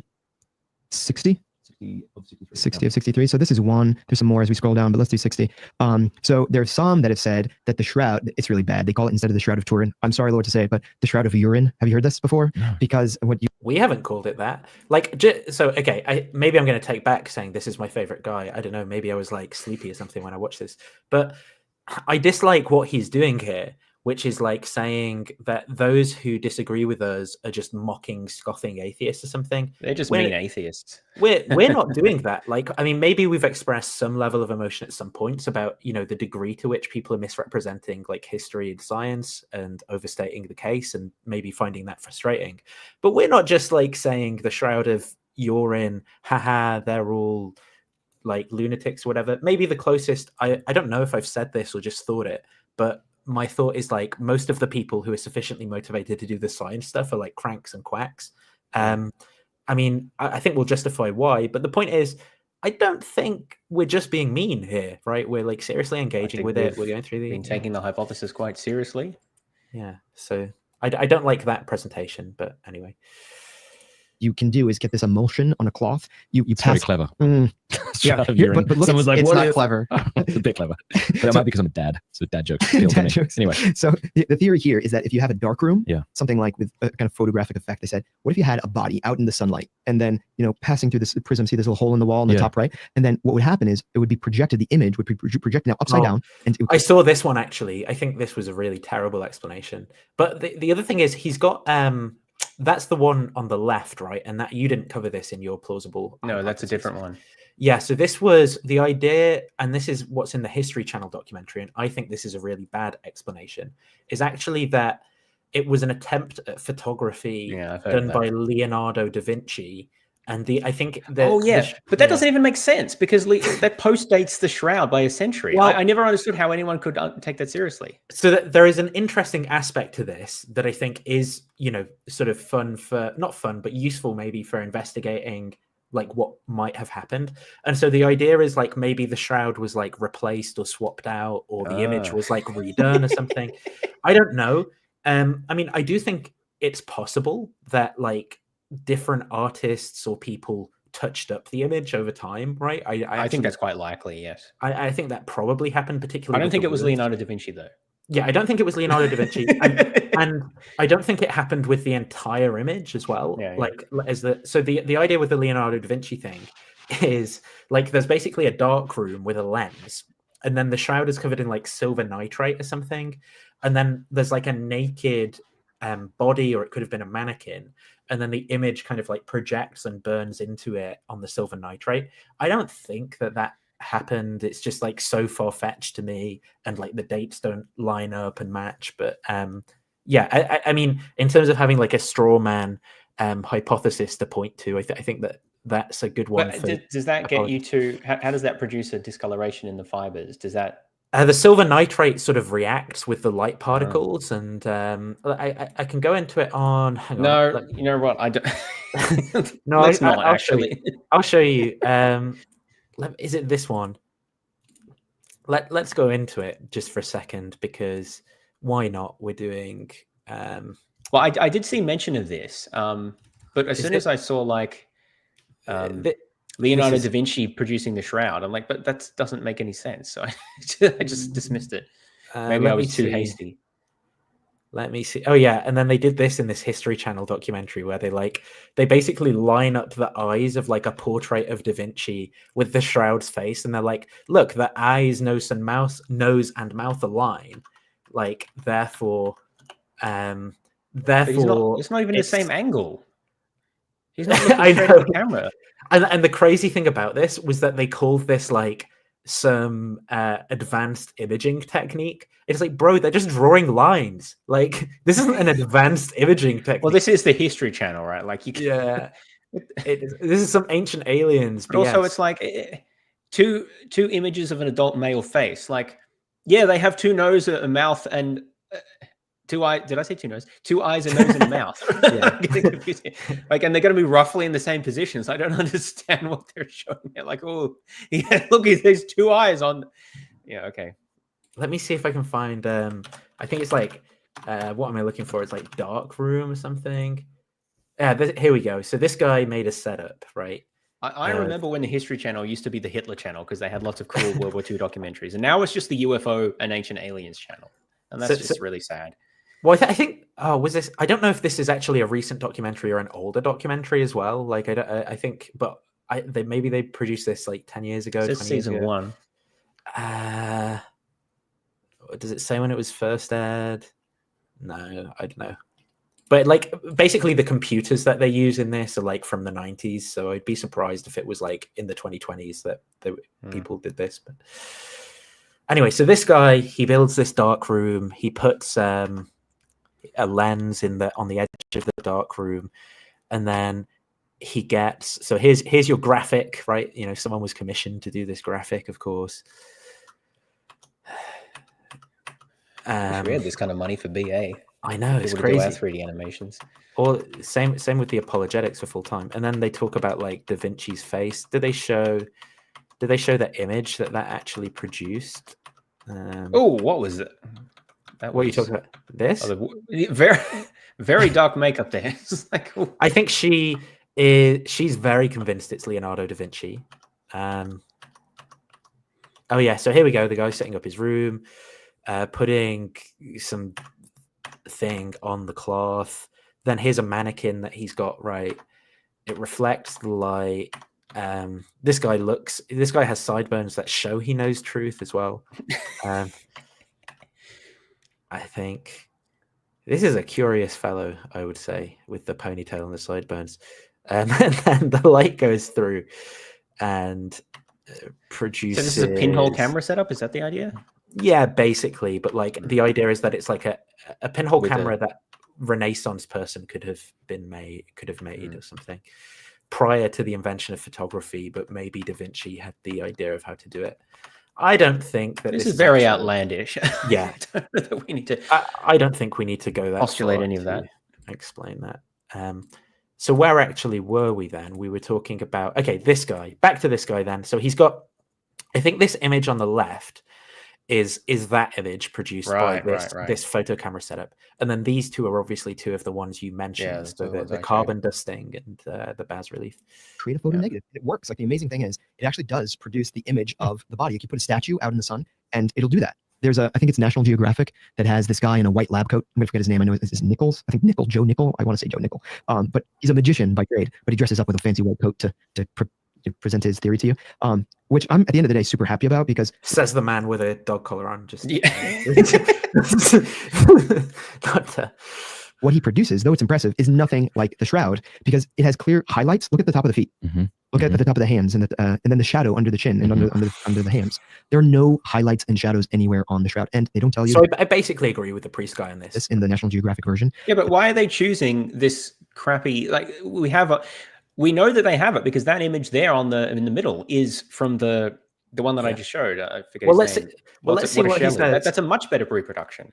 Well, let's see what he says about the other reproductions. It's a matter of days. You expose it to sunlight and it just disappears.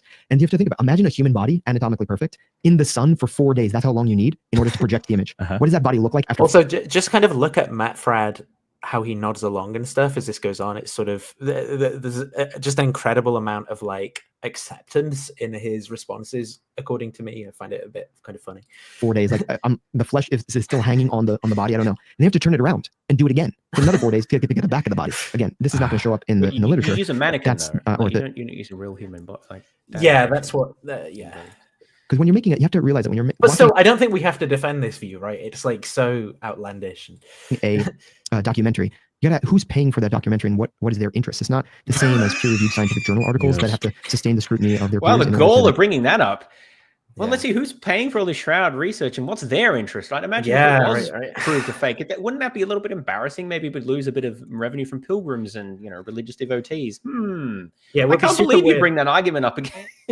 It would be super weird if there was like a cabal of Italian Catholic scientists who are consistently publishing in predatory journals over like, multiple decades. That would be really that would show some kind of bias and motivation, right? then. Okay, so that's one. That's if the shroud were a photograph, a kind of camera oscura made by Leonardo da Vinci, they say, right, in the 13th century or thereabouts. No, never mind that he's born like 100 years later, but that's just minor detail. Okay. The other one here is Garlaschelli here in the center, the middle, a kind of drawing. But again, we don't have anything soaked into the fibers. There are no brush strokes. There's no directionality. There's no way. I mean, wait, hang on. That's the point, right? Yeah, that's the point of that method.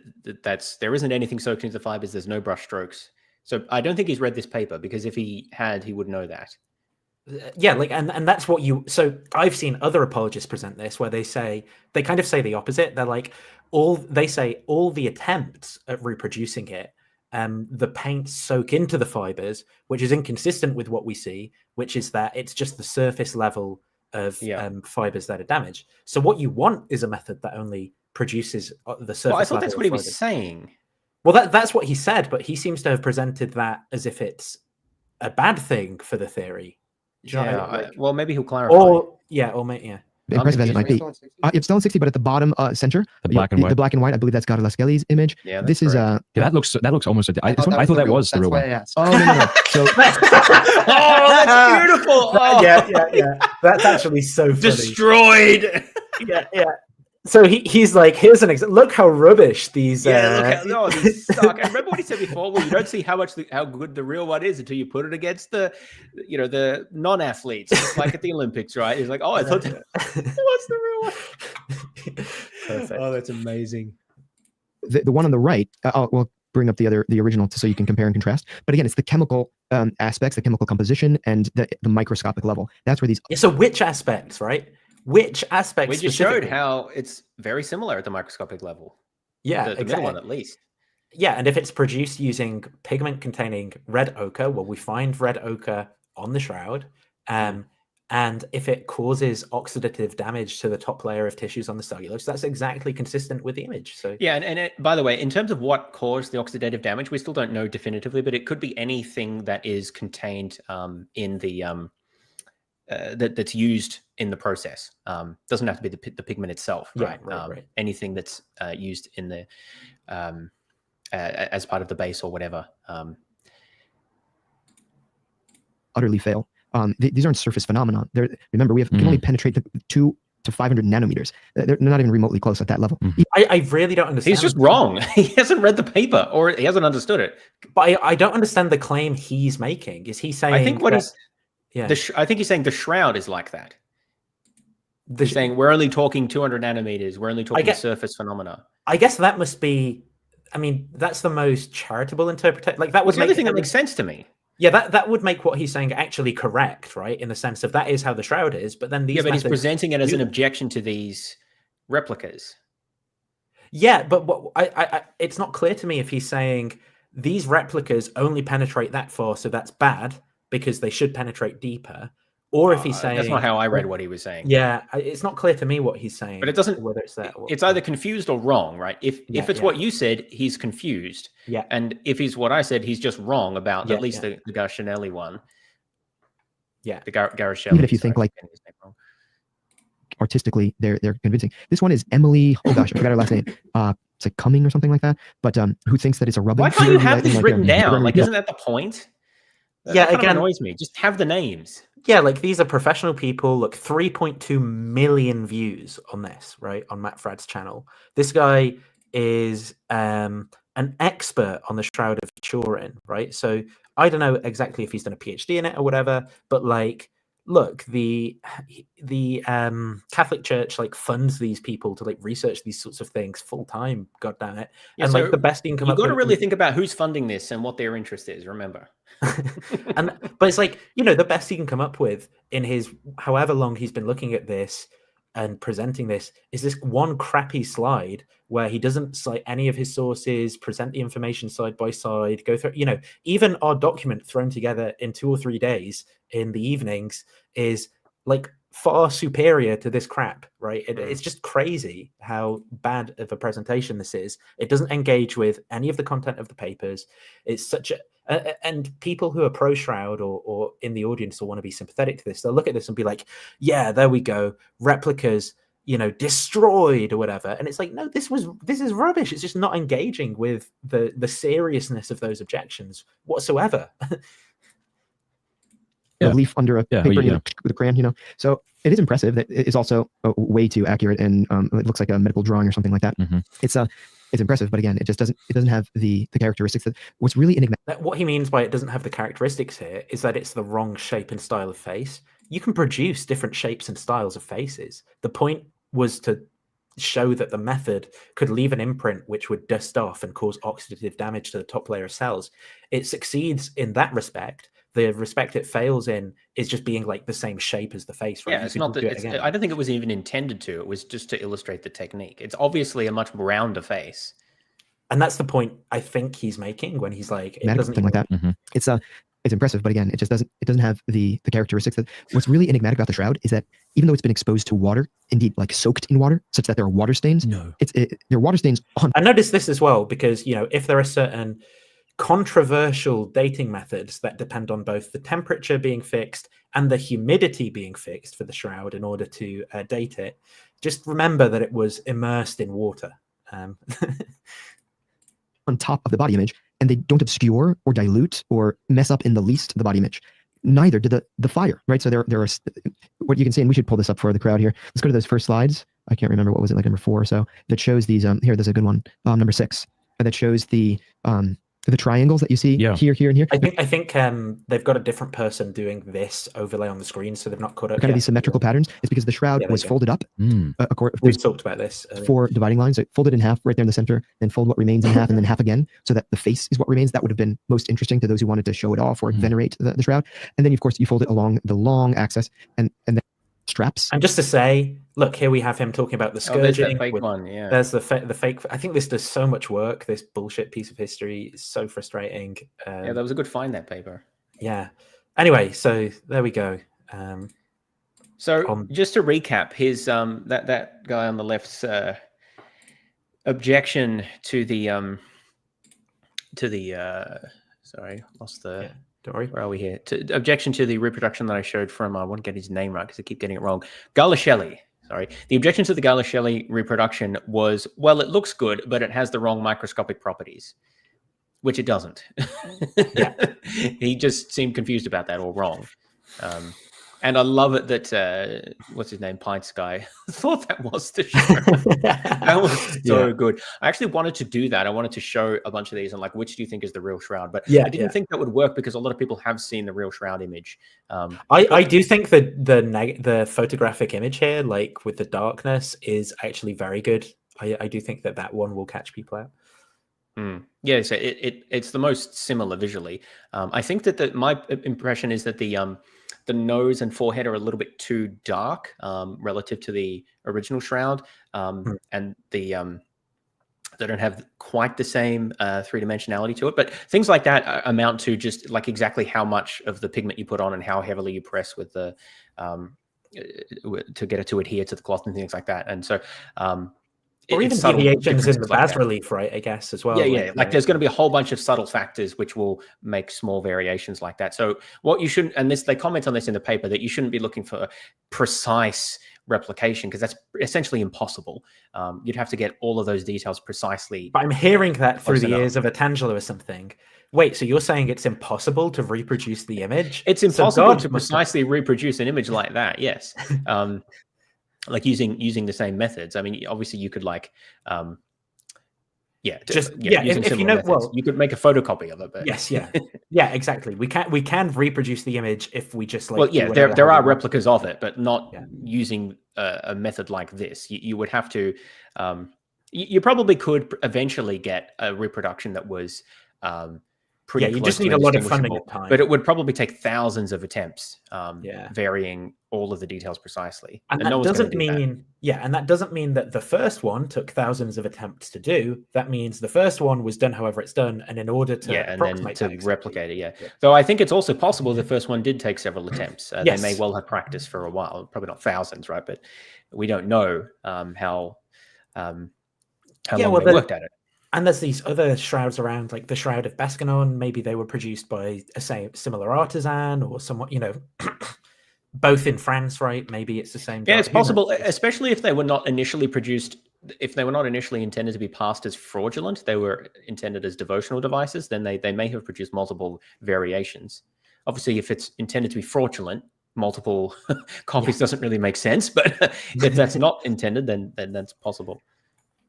Okay. All right, so I think that concludes what I wanted to say about the or what we have here about the nature of the image and the image formation.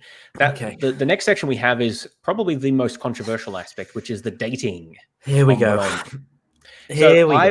I would like, at this point, I would like to get some dinner. So that'll just take a few minutes. Would you mind starting us off by introducing the dating and giving some background? Yeah, sure. I'm also absolutely desperate for the toilet, so maybe after you've had your dinner, I'll go to the toilet. Toilet takes priority. No, toilet takes priority. We all know this. Okay, 1 second.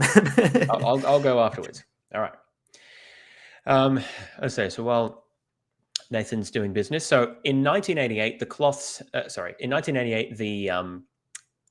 Shroud of Turin was allowed to be carbon dated. People had been suggesting this for quite a long time. I think that the gifting of the shroud to the Holy See is what enabled this, because the previous owners hadn't agreed to it. So in 1988, samples of the cloth were taken. There's I can't scroll down here, but you can just see on that diagram there which sections of cloth were taken. Essentially, they were taken from like the bottom left-hand side of the cloth. A small strip was cut out. Nathan has mentioned before that the range of dates in the Nature paper that was published based on the radiocarbon dating is between 1260 and 1390. So that is firmly across the range where it first appears in the historical records, and hence is inconsistent with the 1st century date. So obviously that date has been challenged, but we'll talk through that. One of the first things to discuss about the radiocarbon dating is how the fragment that was dated was selected, and that's why it's important to look at these diagrams here. So the section that was selected was chosen because it didn't actually cover part of the image. Obviously, they didn't want to damage the image, but also because it was selected by textile experts in the presence of the cardinal and archbishop of a cardinal and the archbishop of Turin. Who verified where it was selected from, where the the cutting occurred, and also who were able to verify that there was no sign of any patching or repair in this region. And that's very important, obviously, from what's going to be claimed later, that the portion of the cloth that was dated was from a medieval repair, work, and not from the original material. But suffice it to say, at least at this point, we'll talk more about that later, but at this point, the reason why this part of the cloth was selected was precisely because there was no evidence of repair. And it's not like that the people who were cutting it were so stupid as to not think about this. Also, it's important that the other regions that were subject to repair, such as where the burn marks had been made, are very obvious.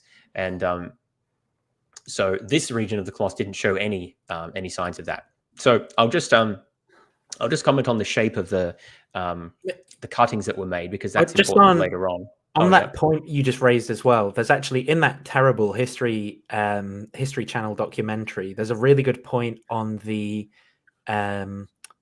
threads, and that the absence of a patch, because they have, this is so here, right? And there isn't in the shroud.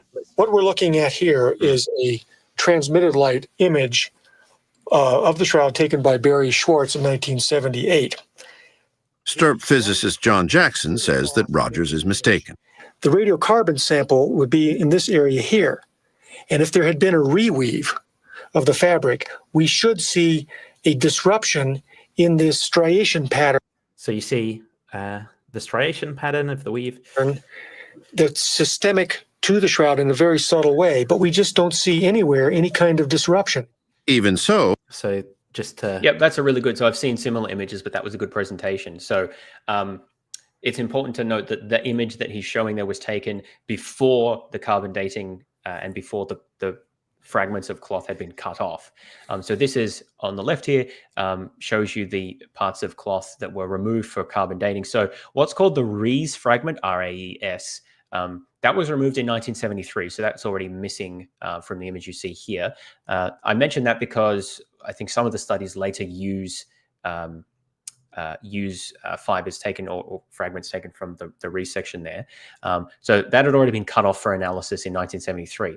So then right next to that, there is this there's this section which is marked here, this sort of vertical strip of cloth. So you can see it's marked as retained Arizona 2, Oxford, Zurich, and Arizona 1. I don't quite know why they decided to do it this way, but they the retained section was held by someone associated with the Vatican. The Bishop of Turin, I think. I think it's the Bishop of Turin still has it to this day. Yep. So should they want it tested or whatever? So they could redate that, for example, although that wouldn't disprove the medieval repair hypothesis, I suppose. But the point is that material is still available. And then, so that was retained. And then above that were 4 sections. I don't know why it was done this way, but the names correspond to the labs that the sections were sent to. So Oxford, lab in Zurich, and then a lab in Arizona. Now, for some reason, they received 2 discontinuous portions. I don't know why that was done, but whatever. But apparently, they only actually tested the Arizona -- 1 portion. Well, actually, I think this will be relevant later. Yeah, okay, right. Yeah, because I don't want to go into all that now. I'm just explaining okay. what was actually dated, because to give the background. And you can see from the right, it shows relative to the overall shroud where this was taken from. So it is sort of the bottom left corner. It's also important to note that on the image, on both images, you can see that this region is, there's no sign that there's any distinguishing features in the, oh, why did we lose that? Yeah, just because I think if I go to this view, right, you can see it quite clearly, the difference between the two. So that's the 1970 that shows the bit that was whatever image, and that's the 2004 image. So you can see the snipping. Yep.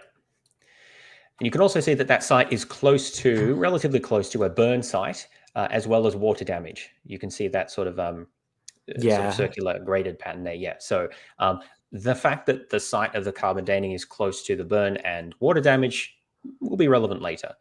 So that is, and then those samples were sent off to the labs, and they all independently dated them. So at this point, I might jump off to get my food, if that's all right. And you feel free to do so. I'm gonna. If there's bits that I added that you don't know about, then I can just talk about them when I get back. Well, I guess the problem is that you did most of this section, so I don't know whether to just leave it to you and talk about something else for a bit, basically, because basically all of this was you, apart from some. Maybe I could look at some of the clips around this. Maybe throw up a few clips, because we probably wanted to talk through those anyway. Because people like pictures in their books. Yeah, you go and get some food. I'm going to find a clip of Cameron talking about something. Be back in a few minutes. Yeah. See you in a sec. So there's this video, right, where Cameron presents the radiocarbon dating, and I'm trying to find it. But basically, what I want to give people an impression of is the way that this data is so readily dismissed by apologists, because they're very unwilling to engage with it in a sort of, like, I would say, intellectually honest way, or they need it to be wrong. They need to be able to dismiss it. So yeah, there's this. So tell me about. There's this interview that Cameron has with this guy. He says, I forget who this guy is. I don't actually know what his expertise is. This new X-ray evidence. What is this evidence? We'll talk about the X-ray dating in quite some depth as well. What is it all about? Well, it's called wide-angle X-ray scattering. It measures the amount of. He's the president. Okay, who is he? and let's see if there's anything remotely similar to the shroud. My guest today is Russ Brolt, who's been researching and lecturing on the Shroud of Turin for 40 years. Okay, let's see. Russ Brolt.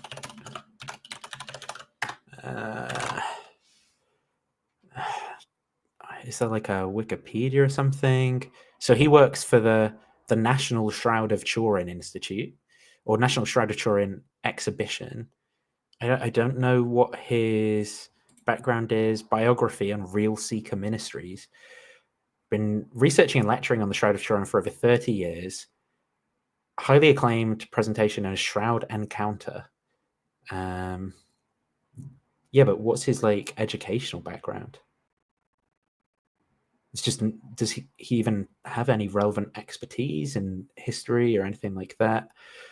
No idea, basically. It's not on that version of his CV for some reason. In this, what we're going to look for is carbon dating, because that's what we're talking about. So,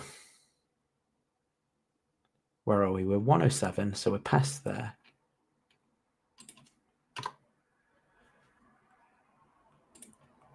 So what he did, they had about a dozen pieces of linen of a known age, either in these fibers, measuring the amount of breaks. But over the course of time, estimate as to how old something is. And so what he did, they had about a dozen pieces of linen of a known age, either from the historical context or that they were carbon dated. And so they knew. So this is talking about this wide angle X-ray scattering that we're going to be referring to later. The funny thing about this is that obviously carbon dating is accurate when it's being used to establish a controversial new dating technique when the dates are being validated against those. There's far more aging evident in fibers from the shroud than for it to be only 700 years old as the carbon dating lab. This is alleged according to the wide angle X-ray stuff, so we'll talk about that later. That's what it would say. Okay, so what are some of the reasons to actually be skeptical of these new findings? I mean, we're calling them new, and everyone's for trying to find interesting and creative ways, especially when there's no attempt to carbon date it. I mean, if the carbon date's wrong, as many people feel, well, why haven't we done another carbon date?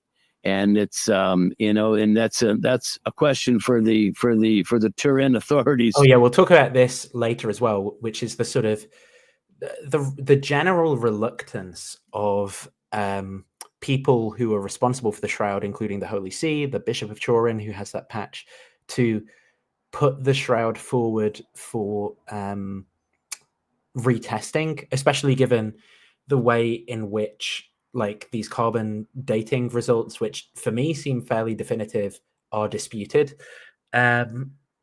So yeah, it would be very easy for them to submit a sample from a different area or something. And there's all these kind of like weak source apologetic answers that get given about why they won't submit it for redating. To answer. But if you're going to try to get another method of dating other than carbon dating, then it's going to have to be techniques like these. So in other words, what cloth from a known age that we've carbon dated way to say, maybe something went awry with the carbon date, as many people do believe. The Professor Giulio Fanti, he published Fanti, remember the name? In 2013, it's something similar to this, although he was using spectroscopy. It suggests. Oh yeah, Fanti reported something similar to this. He's talking about the wide angle X-ray there. Fanti came up with the wide angle X-ray. Fanti's developed, and we will go into the details, 3 or 4 novel dating techniques that aren't used in any other fields, basically purely in order to establish the veracity of the shroud. And they're all unique, used only for dating the shroud. Basically, it's very clear what's going on there, that he's just trying to force a scientific looking method to show the date that he wants. But that maybe there's something wrong with carbon dating, and maybe we need to be looking at this again. We're going to talk about carbon dating a little bit more in just a minute, but let's find it. Where does Cameron introduce this? Okay, here's where Cameron. So what's Cameron's question? Temperature and humidity and stuff. What are your thoughts on the whole carbon dating fiasco?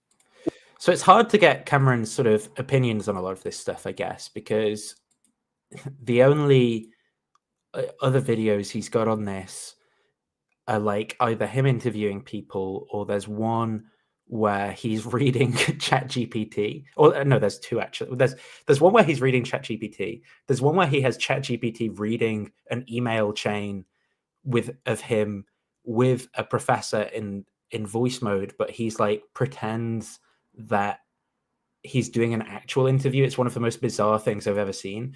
But yeah, so we have at least Cameron expressing what his thoughts are with respect to carbon dating here. And he describes it as a carbon dating fiasco. Temperature and humidity and stuff. What are your thoughts on the whole carbon dating fiasco? So there are issues that we can talk that we will be talking about with the carbon dating. And when my my incredibly lazy co-host James, who's done the work on this bit, comes back, I'm sure he'll talk us through them. But basically, it's all to do with data that was published versus data that was left out, and there being kind of like disconcordance or heterogeneity in the results. So that the disconcordance between the results of the labs is going to raise some questions with respect to the accuracy of the results. But what it doesn't do is completely undermine the dating, right? They're all approximately clustered around the same date, and there's some uncertainty with respect to the precise date. But all three labs confirm that it's approximate. It's clustered around, within 100 or so years in this medieval period, right? So we will get into the various statistical analyses of that. Well, you're right to call it a fiasco. So yeah, this guy agrees with something. So it's all about that. I don't think it's a fiasco, and I think that if the carbon dating data is a fiasco, well, this wide-angle X-ray scattering that these guys are excusologizing for, I don't know what that is. A nuclear level, extinction level event catastrophe. Like, it's so bad in so many different ways. Like predatory journals, reusing data from previous from previous papers without stating that they're doing so, omitting data from previous papers, tiny sample size for novel testing methodology, using methods from papers that are retracted from other papers. It's just so bad on so many different levels.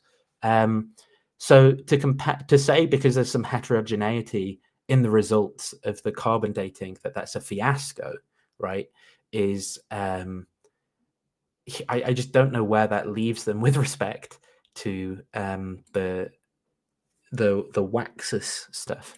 Is in the fact that the three carbon dating labs were supposed to get they were supposed to cut three different samples from three different locations. They cut one sample from the outside quarter edge. He says they're supposed to.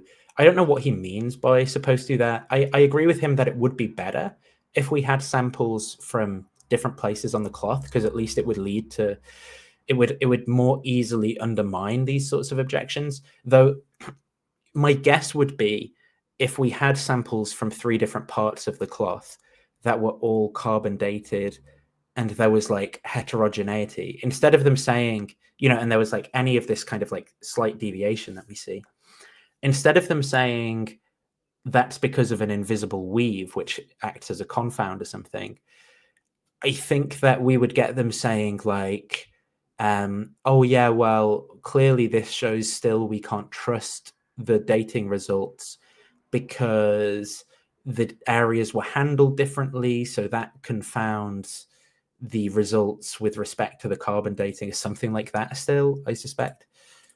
Corner edge, exactly where it had been held and handled hundreds of times over the centuries. Literally, you have a 14-foot. Right, so let's talk about this. I think, again, I'm going to leave it out the part about the mechanism of carbon dating, because I suspect James will want to cover that, given that it's, he has a background in physics and his Science of Everything podcast where he likes to talk about these sorts of things. I think he'll do a much better job.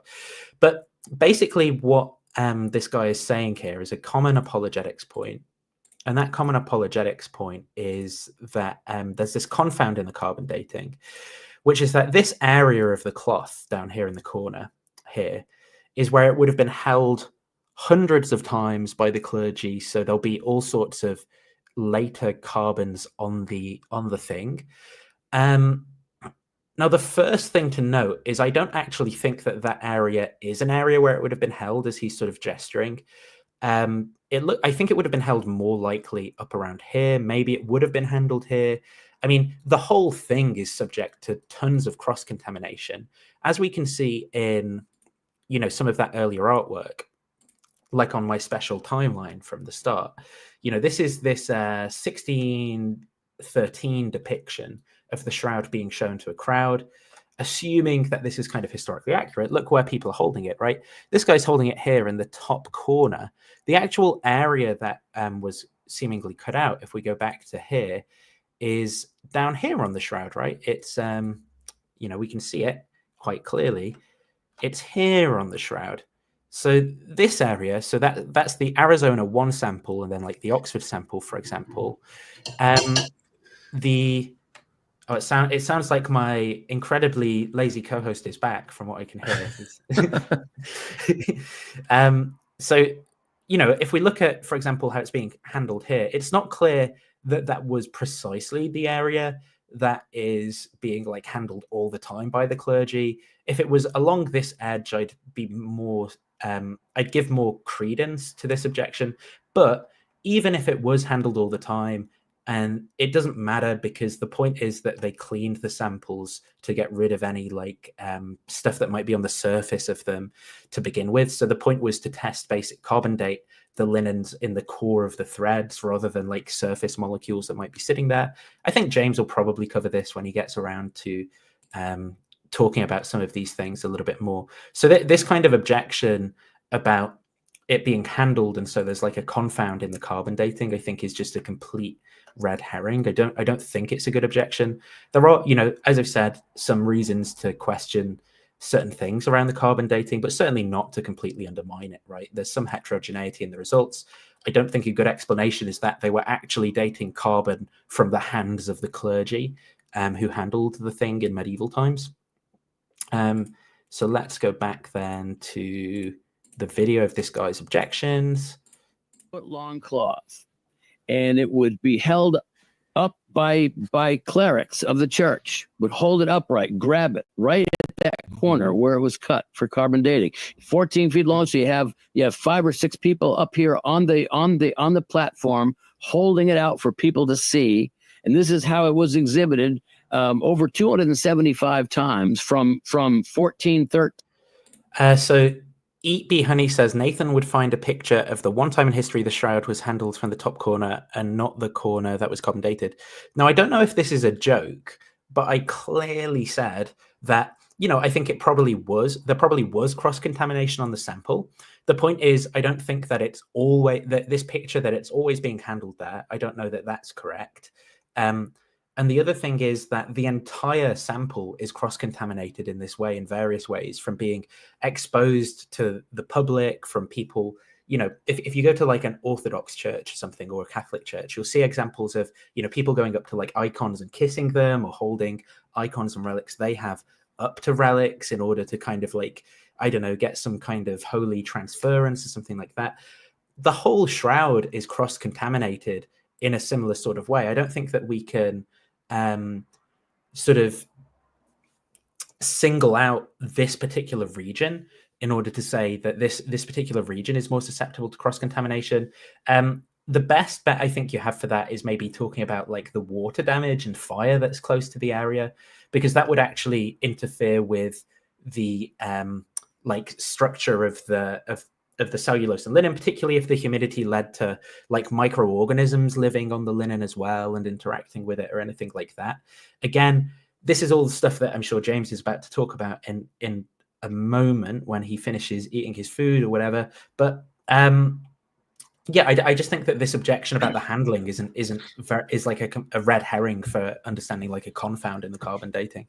So is this guy saying that the reason for the date is because of handling by the clerics when they were Yeah, so that's what I mean. What I played is so Cameron says, "What are your thoughts on the whole carbon dating fiasco?" You don't have to play Well, it again. you're right to call it a just to show you. Yeah, that's what I wanted to show you. So you. So how does he account for? So what type of contaminants does he think remained after the, after the careful cleaning regimen that was subjected to all three samples? Does he mention that?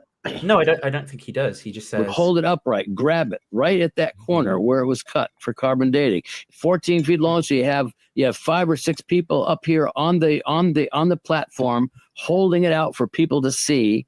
And this is how it was exhibited over 275 times from 1413 until 1694, when it was finally installed in the cathedral. So so if you were looking for the worst possible sample location, you would pick from one of the 2 outside corners where it had been held and handled hundreds of times. And of course, that's what they did. So now we have one sample cut into 3 different pieces. I don't like the way that he assumes that the people who did this were looking for the worst possible sample location. I mean, I don't even think he's right, because those things can be cleaned off.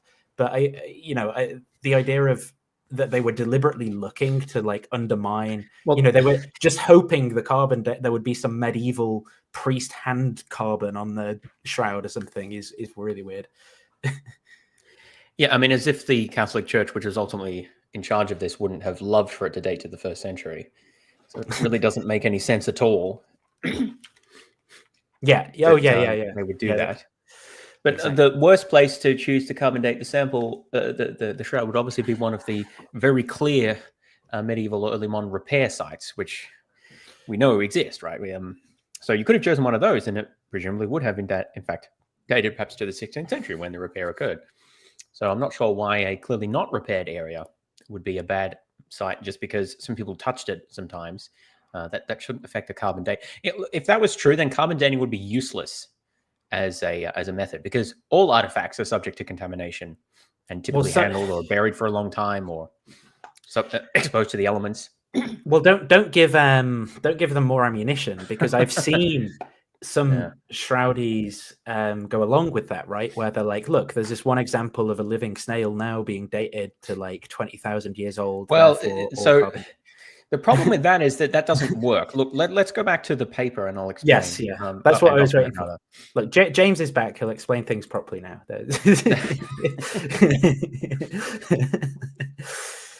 All right, so where are we? Yeah, so they had as the video man was saying, so they did cut 3 separate strips. Technically, there were 4 because or 5 even. Because so the portion that was retained is not of relevance here, and then A2 is also not really relevant because they didn't actually test that. It was confirmed later. So I'm just going to talk about 3 what's sort strips. of weird here, though, is what also the direction of this is. This invisible weave fix supposed to be through all of the fibers? Like, is it just what wouldn't it affect just one of the samples? Or that's kind of weird as well. But hey, look over there.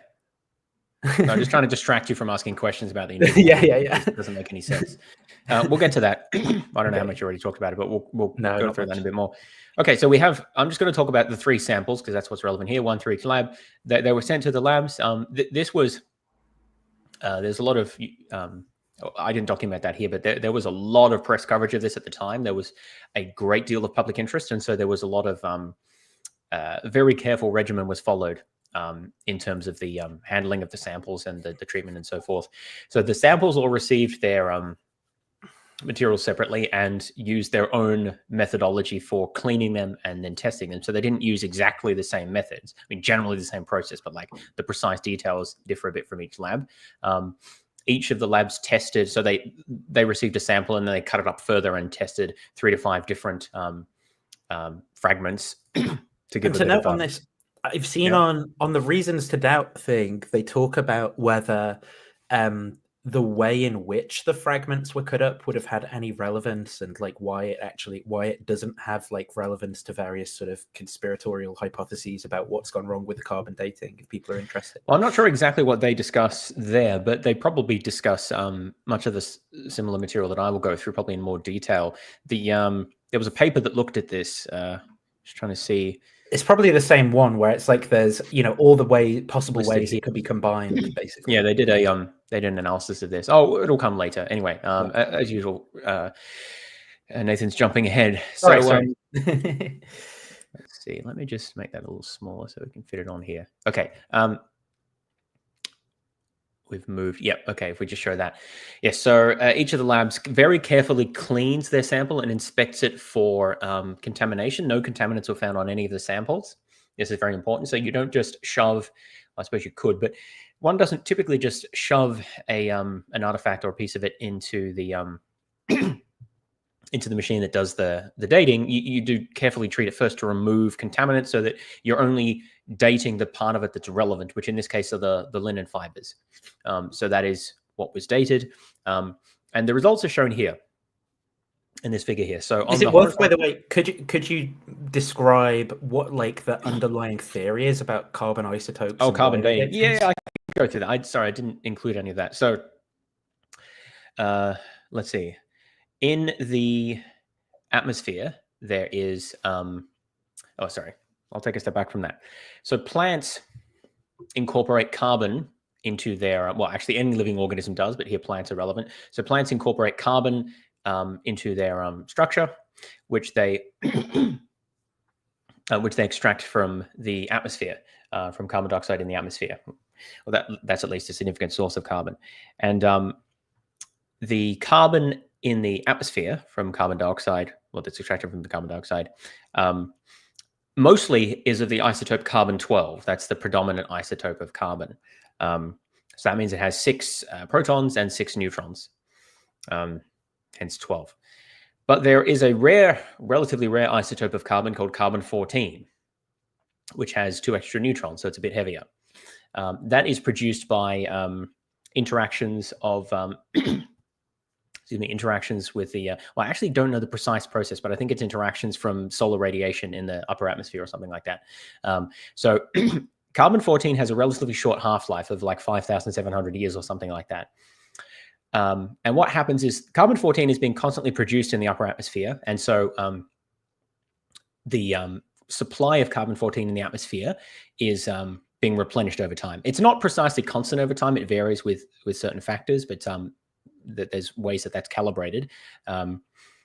So we have an idea of how much carbon-14 is in the atmosphere at various points in Earth's history. At least the testing of atomic bombs actually disrupts this because of the release of additional isotopes in the atmosphere. But anything that's dated before that shouldn't be a problem. Anyway, so we've got carbon-14 in the atmosphere. Once it is fixed into a organic structure like the cellulose molecules that make up the fibers in the shroud. Once that happens, the carbon-14 is no longer exchanged with the atmosphere, at least under normal conditions. I think there's some rare things that can result in interchange, but once it's been fixed into the biological structure, there's no additional source of carbon-14. And so the ratio of carbon-14 no longer is maintained in equilibrium with the atmosphere. And so the amount of carbon-14 in the substance declines over time in accordance with the radioactive decay of carbon-14 because it's unstable, right? So while the plant's alive, it's constantly exchanging carbon-14 with the atmosphere. So it keeps that level in the equilibrium. But once the plant's died or the sample's been extracted or whatever, there's no longer interchange. And so now the amount goes down. And because we know what the half-life of carbon-14 is, we can pretty accurately characterize the age of a sample based on how much carbon-14 it has left, or specifically the ratio of carbon-14 to carbon-12. So the older a sample is, the lower will be the amount of carbon-14 that's left. So that's the essential method that's used. I believe the way they do this is by extracting the carbon and then calculating they do it by weight, I think. I actually don't know the precise mechanism. I should have looked that up. But they measure the ratio of carbon-12 to carbon-14. I think maybe they use mass spec or something to separate those. But anyway, however they do it, they measure the ratio of carbon-12 to carbon-14. And there's some calibration that needs to be done based on the amount of carbon-14 in the atmosphere at historical periods, which we can access through like historical samples trapped in air bubbles and things. So you calibrate that and you can get a date out of it.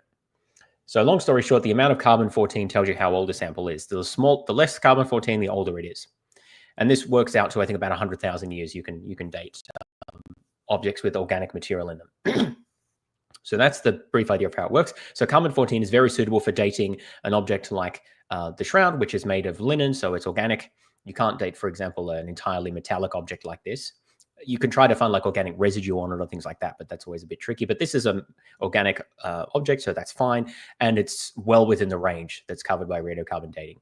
So shouldn't be a problem here. Now, each of these three labs, they didn't just date the shroud. They also dated...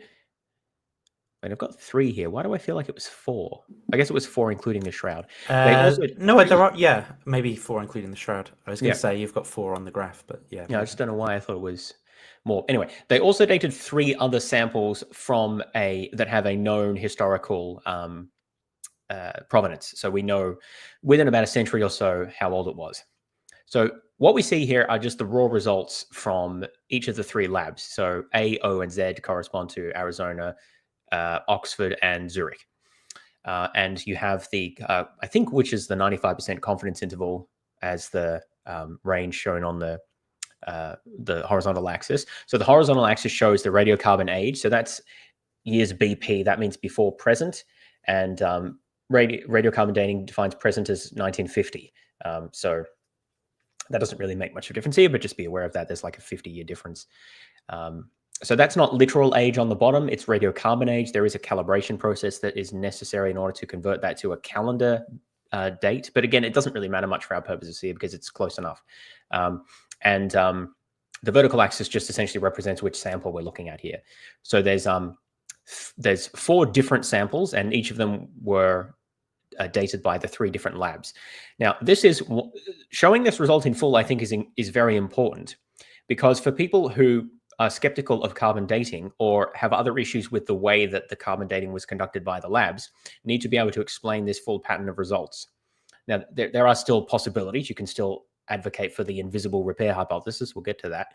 But here's what they found, right? So I'll go from left to right. So linen from a mummy of Cleopatra, which dates to approximately the time of Christ. So that's about as old as the shroud is alleged to have been, was dated to, and I should say, the 3 items that I've mentioned here, other than the shroud, we know the dates either from inscriptions or from evidence from the context of when it dates to. The linen from the mummy of Cleopatra had also been separately carbon dated in a previous study as well. So that dates to approximately 2,000 years ago. And all 3 labs essentially agree with that. Linen taken from a medieval Nubian tomb is approximately 900 years old. So all the labs essentially agree with that. And there were also threads taken from a medieval cloak from I think a church in France. So those date to about the same time as the shroud, approximately 700 years ago. So you can see that the dates of the shroud are a little bit more scattered than the dates of the 3 other items. Particularly Oxford is a bit further to the left. We will come back to that because that discrepancy has been noted by a number of commentators. Yeah. But the point is that this method produced exactly the dates you would expect for the 3 other essentially control items whose dates we can establish by other means. So what you can't do is argue that the radiocarbon dating just sort of doesn't work. I mean, obviously, we have very extensive calibration and verification of carbon dating from, I don't know, thousands of studies over the past 60 years or however. But even within this study, it shows that, yes, the dates work for the other 3 items. And in particular, there's 2 items that I presume this was chosen deliberately. There's one item that dates to when the shroud appeared in the historical record. So that's the medieval cloak. There's one item that dates to where the shroud is alleged to have originated, which was the Cleopatra mummy. And there's one that's sort of between those. And so radiocarbon dating can easily distinguish between an item that is only 700 years old versus one that is 2,000 years old based on the isotope, excuse me, based on the isotope ratio. And the shroud clearly falls in the medieval and not the Cleopatra side of the spectrum, so to speak. So those are the results from the radiocarbon dating. So almost immediately after this was published, it was published in Nature in 1989. Almost immediately, defenders of the shroud started to come up with reasons we might say, excuses as to why the radiocarbon dating provided a medieval date as opposed to a first century date. I should say that sometimes we generally talk about dating the shroud. That's somewhat ambiguous. What the radiocarbon dating does is it dates the fibers in the linen. It doesn't tell you when the image was formed. So that's just a point to remember. And it doesn't necessarily tell you like when it was weaved together or anything like that as well, right? No, although it would be very surprising if the cloth was left lying around for centuries. So, well, would it be more surprising or less surprising than a radioactive resurrection? Well, we'll come to that. But yeah, so presumably the image was formed shortly after the cloth was produced, unless you went out of your way to find an extremely old cloth that for some reason no one had used for centuries. Seems a bit implausible. Anyway, so what are some of the reasons that people have given to object to this dating and that allow Cameron to say that it was a catastrophe, right? Well, there's quite a few. We'll go through them. So first, our friend Fanti. So he has advocated or advanced this hypothesis of neutron irradiation. So basically, he thinks that I didn't put all the details of what this hypothesis is supposed to be in, but he shows that the carbon dating of an object that's irradiated by neutrons will be inaccurate. Which I can't remember the details of that, but what the point of that is, neutrons are not commonly found in nature. The only sources that I could find that produce any significant numbers of neutrons on Earth are particle accelerators and nuclear reactors. So I'm not quite sure if he's suggesting that the shroud was stored in one of those. Apparently, the suggestion originally comes from Thomas Phillips, who's a physicist who suggested that the neutron radiation could actually have come from the moment of the resurrection. Apparently, there was a burst of neutron radiation, which then irradiated the shroud. That's what I was thinking. Shifted its radiocarbon date. Yeah, as you were sort of skeptically saying, does Fanti think it's been put in some kind of particle accelerator or something? No, resurrections produce neutrons, James. This is basic. Apparently, it's well known that resurrections give off neutron radiation. I don't know why they would, but this is where you can say, well, if God wanted to give off neutron radiation when he resurrected Jesus, he could. I guess he could, right? Like, he's God after all. But he could also do literally anything else. So it's not clear how that explains anything. We've just got another ad hoc hypothesis that's been added on. Now, this link here, I think you added. Did you want to discuss anything to that? So there's a video, again, from the series that Reason to Doubt did. And he has on this guy who is a geochemist and paleoclimatologist, so he does a lot of like carbon dating and stuff like that, just to talk about this Fanti hypothesis, to see what he thought of the idea that neutrons might have been responsible for the carbon dating appearing later. So let's. And Twitter and other places. And I don't think you've been on the channel before, John. So why don't you take a second to introduce yourself? Why should people believe what you have to say? And where can they find your stuff? Yeah, nice to meet you all. I'm a geochemist, a paleoclimatologist, and study ancient climate change essentially to understand what's happening now and potentially in the future. But a lot of that work has to do with studying the chemistry of rocks, including the isotope chemistry, both to interpret climate and also determine how old those rocks are. Do have a channel fairly young and new, not a lot of content there yet, but still working on it. But happy to have you if you're interested in general geology, general climate science, or dealing with pseudoscience, especially creationism. So the stuff that John has on his channel is excellent. The link will be in the description. Highly recommend you go check it out. But I'm permitting the ad because we're using the content. Just everyone knows, while I am a nuclear engineer, and engineers, of course, experts in all things, I like to share the spotlight with other lesser experts occasionally. And so we were talking about this paper by Giulio Fanti, and the question is, does his hypothesis that the depletion of, or alleged depletion at least, of carbon-13 in the linen, he's saying that is indicative of some of that carbon-13 being irradiated with neutrons. The carbon-13 is destroyed, turned into carbon-14, and that would be evidence, he claims, of this neutron radiation. So the question is, does that hold water? Is that reasonable? Or are there other, perhaps less fantastical explanations for this difference in carbon-13? Yeah, my first impression is that that seems really strange, just from a basic nuclear physics standpoint, a strange idea that you've got some neutron radiation source that's converting all these isotopes. It's not completely unheard of. Like naturally, there are these interactions of high energy particles that can transform one isotope into another, from stable into radioactive and vice versa. So it's not totally outside the realm of possibility. I guess we have to allow this weird scenario in which you have this totally speculative neutron source, but I guess for the sake of entertaining the idea, I took a look at the numbers, meaning the isotopic ratios, how those would shift around if you convert some 13 to 14, which, hypothetically, yeah, if you take some 13 carbon and you add a neutron, it becomes 14 carbon, and then you try to radiocarbon date that material years later, it's going to make the age appear younger, right? And with the shroud, it gives a young age relative to what they think the true age is. So, yeah, I mean, in principle, you could convert some 13 to 14 and get a younger false age. And so that's by itself is not totally impossible, but it's an easily testable hypothesis. One thing that they point out is there might be a depletion or slightly lower amount of this 13 carbon, the heavier isotope of carbon.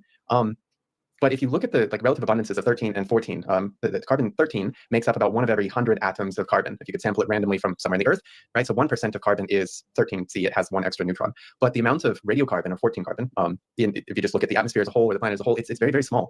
Well, in the atmosphere itself, it's about 1 out of 1 trillion atoms, right? So extremely small. So to make any measurable difference in what we call the delta 13C ratio, the relative abundance of that 13C, you would end up with a massive difference or massive shift in the isotopic ratio of radiocarbon, right? And so you can remind me if I get this wrong, but I think they looked at the samples potentially having a 2 per mil difference, like there was a 2 per mil lower value than you expect. There were 3 labs. Arizona had 25 mils, Zurich had 25.1, and Oxford had 27.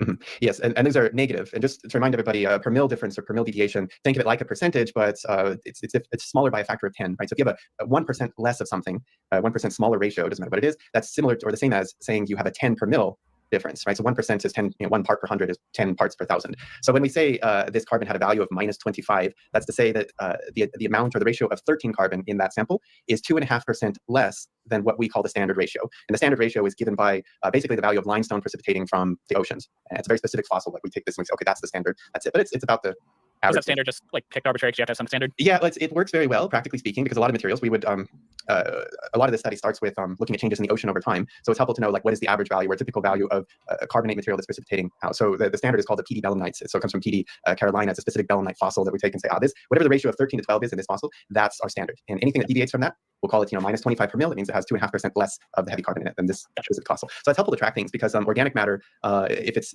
the standard photosynthesizing organic matter, just think of that cycle pulling carbon from the atmosphere, converting it to sugars and fats and everything else that become part of plants and stuff that eats plants. At minus 25 is pretty typical. That can range though from like minus 20 to minus 30-ish. It's lower even in bacteria. It's a little bit higher than that in things like wheat and plants that concentrate carbon and use a slightly different photosynthesis process. So this can range by quite a bit in nature. And seeing like a 2 per mil difference from one piece to another, it's not very big. And it's nothing that would stand out and say, this is like somehow depleted or different material. There's something wrong with this. Like I wouldn't look at that and say that something is off necessarily. And I did take a moment to look back through like radiocarbon studies of linen, in particular, ancient linen wraps of mummies and texts and other textiles. And yeah, even within a single sample, it can vary by 1 or 2 per mil quite commonly. So the premise here that like somehow this piece has been depleted is just completely arbitrary. It doesn't like proceed logically, I think, from the evidence there. But let's say hypothetically that we've shifted the delta 13C value by 2 per mil. That's a change of 0.2%.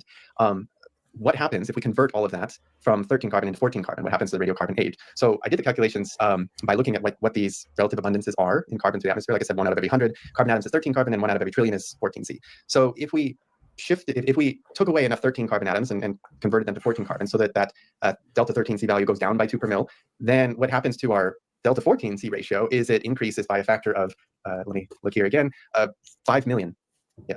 That's a hell of a factor. Yes, by a factor of 5 million. And if you took that material and radiocarbon dated it, then you would end up with an age of about 130,000 years in the future, right? Meaning now, Bob Rucker's hypothesis does predict some future ages. So there we go. I think that Fanti's sort of theory is clearly not right here, insofar as that's an accurate interpretation, and we trust this guy's calculations about what about the carbon 13 and carbon 14 in the samples, right? I think that Fanti's hypothesis here clearly just doesn't work. Well, I mean, even if you gerrymandered the numbers, it's still entirely ad hoc to suggest that the resurrection would produce neutrons. There's just no reason. That's true. Think that. What happens here is you go crazy, right? Because these people, they just introduce this stuff, and then you feel the need to like kind of go, okay, let's just accept that and go a step back. You're right that is crazy to even introduce that in the first place. But even if you do accept it, like there's just so many problems, right? Indeed, yes, and we'll see that with a number of the other attempts. So the neutron hypothesis, I think, is a non-starter. I don't know why anyone even suggests something so silly. Okay, so let's go on to Rogers. So in it, he published a paper in 2004. Might have been 2005. I think I've seen two different dates on that. Anyway, so I've heard in a couple of other videos mention this guy. So he's quite widely cited. So he raises two main objections to the carbon date. So first of all, he applies an alternative dating method based on loss of vanillin. So vanillin is a organic compound produced.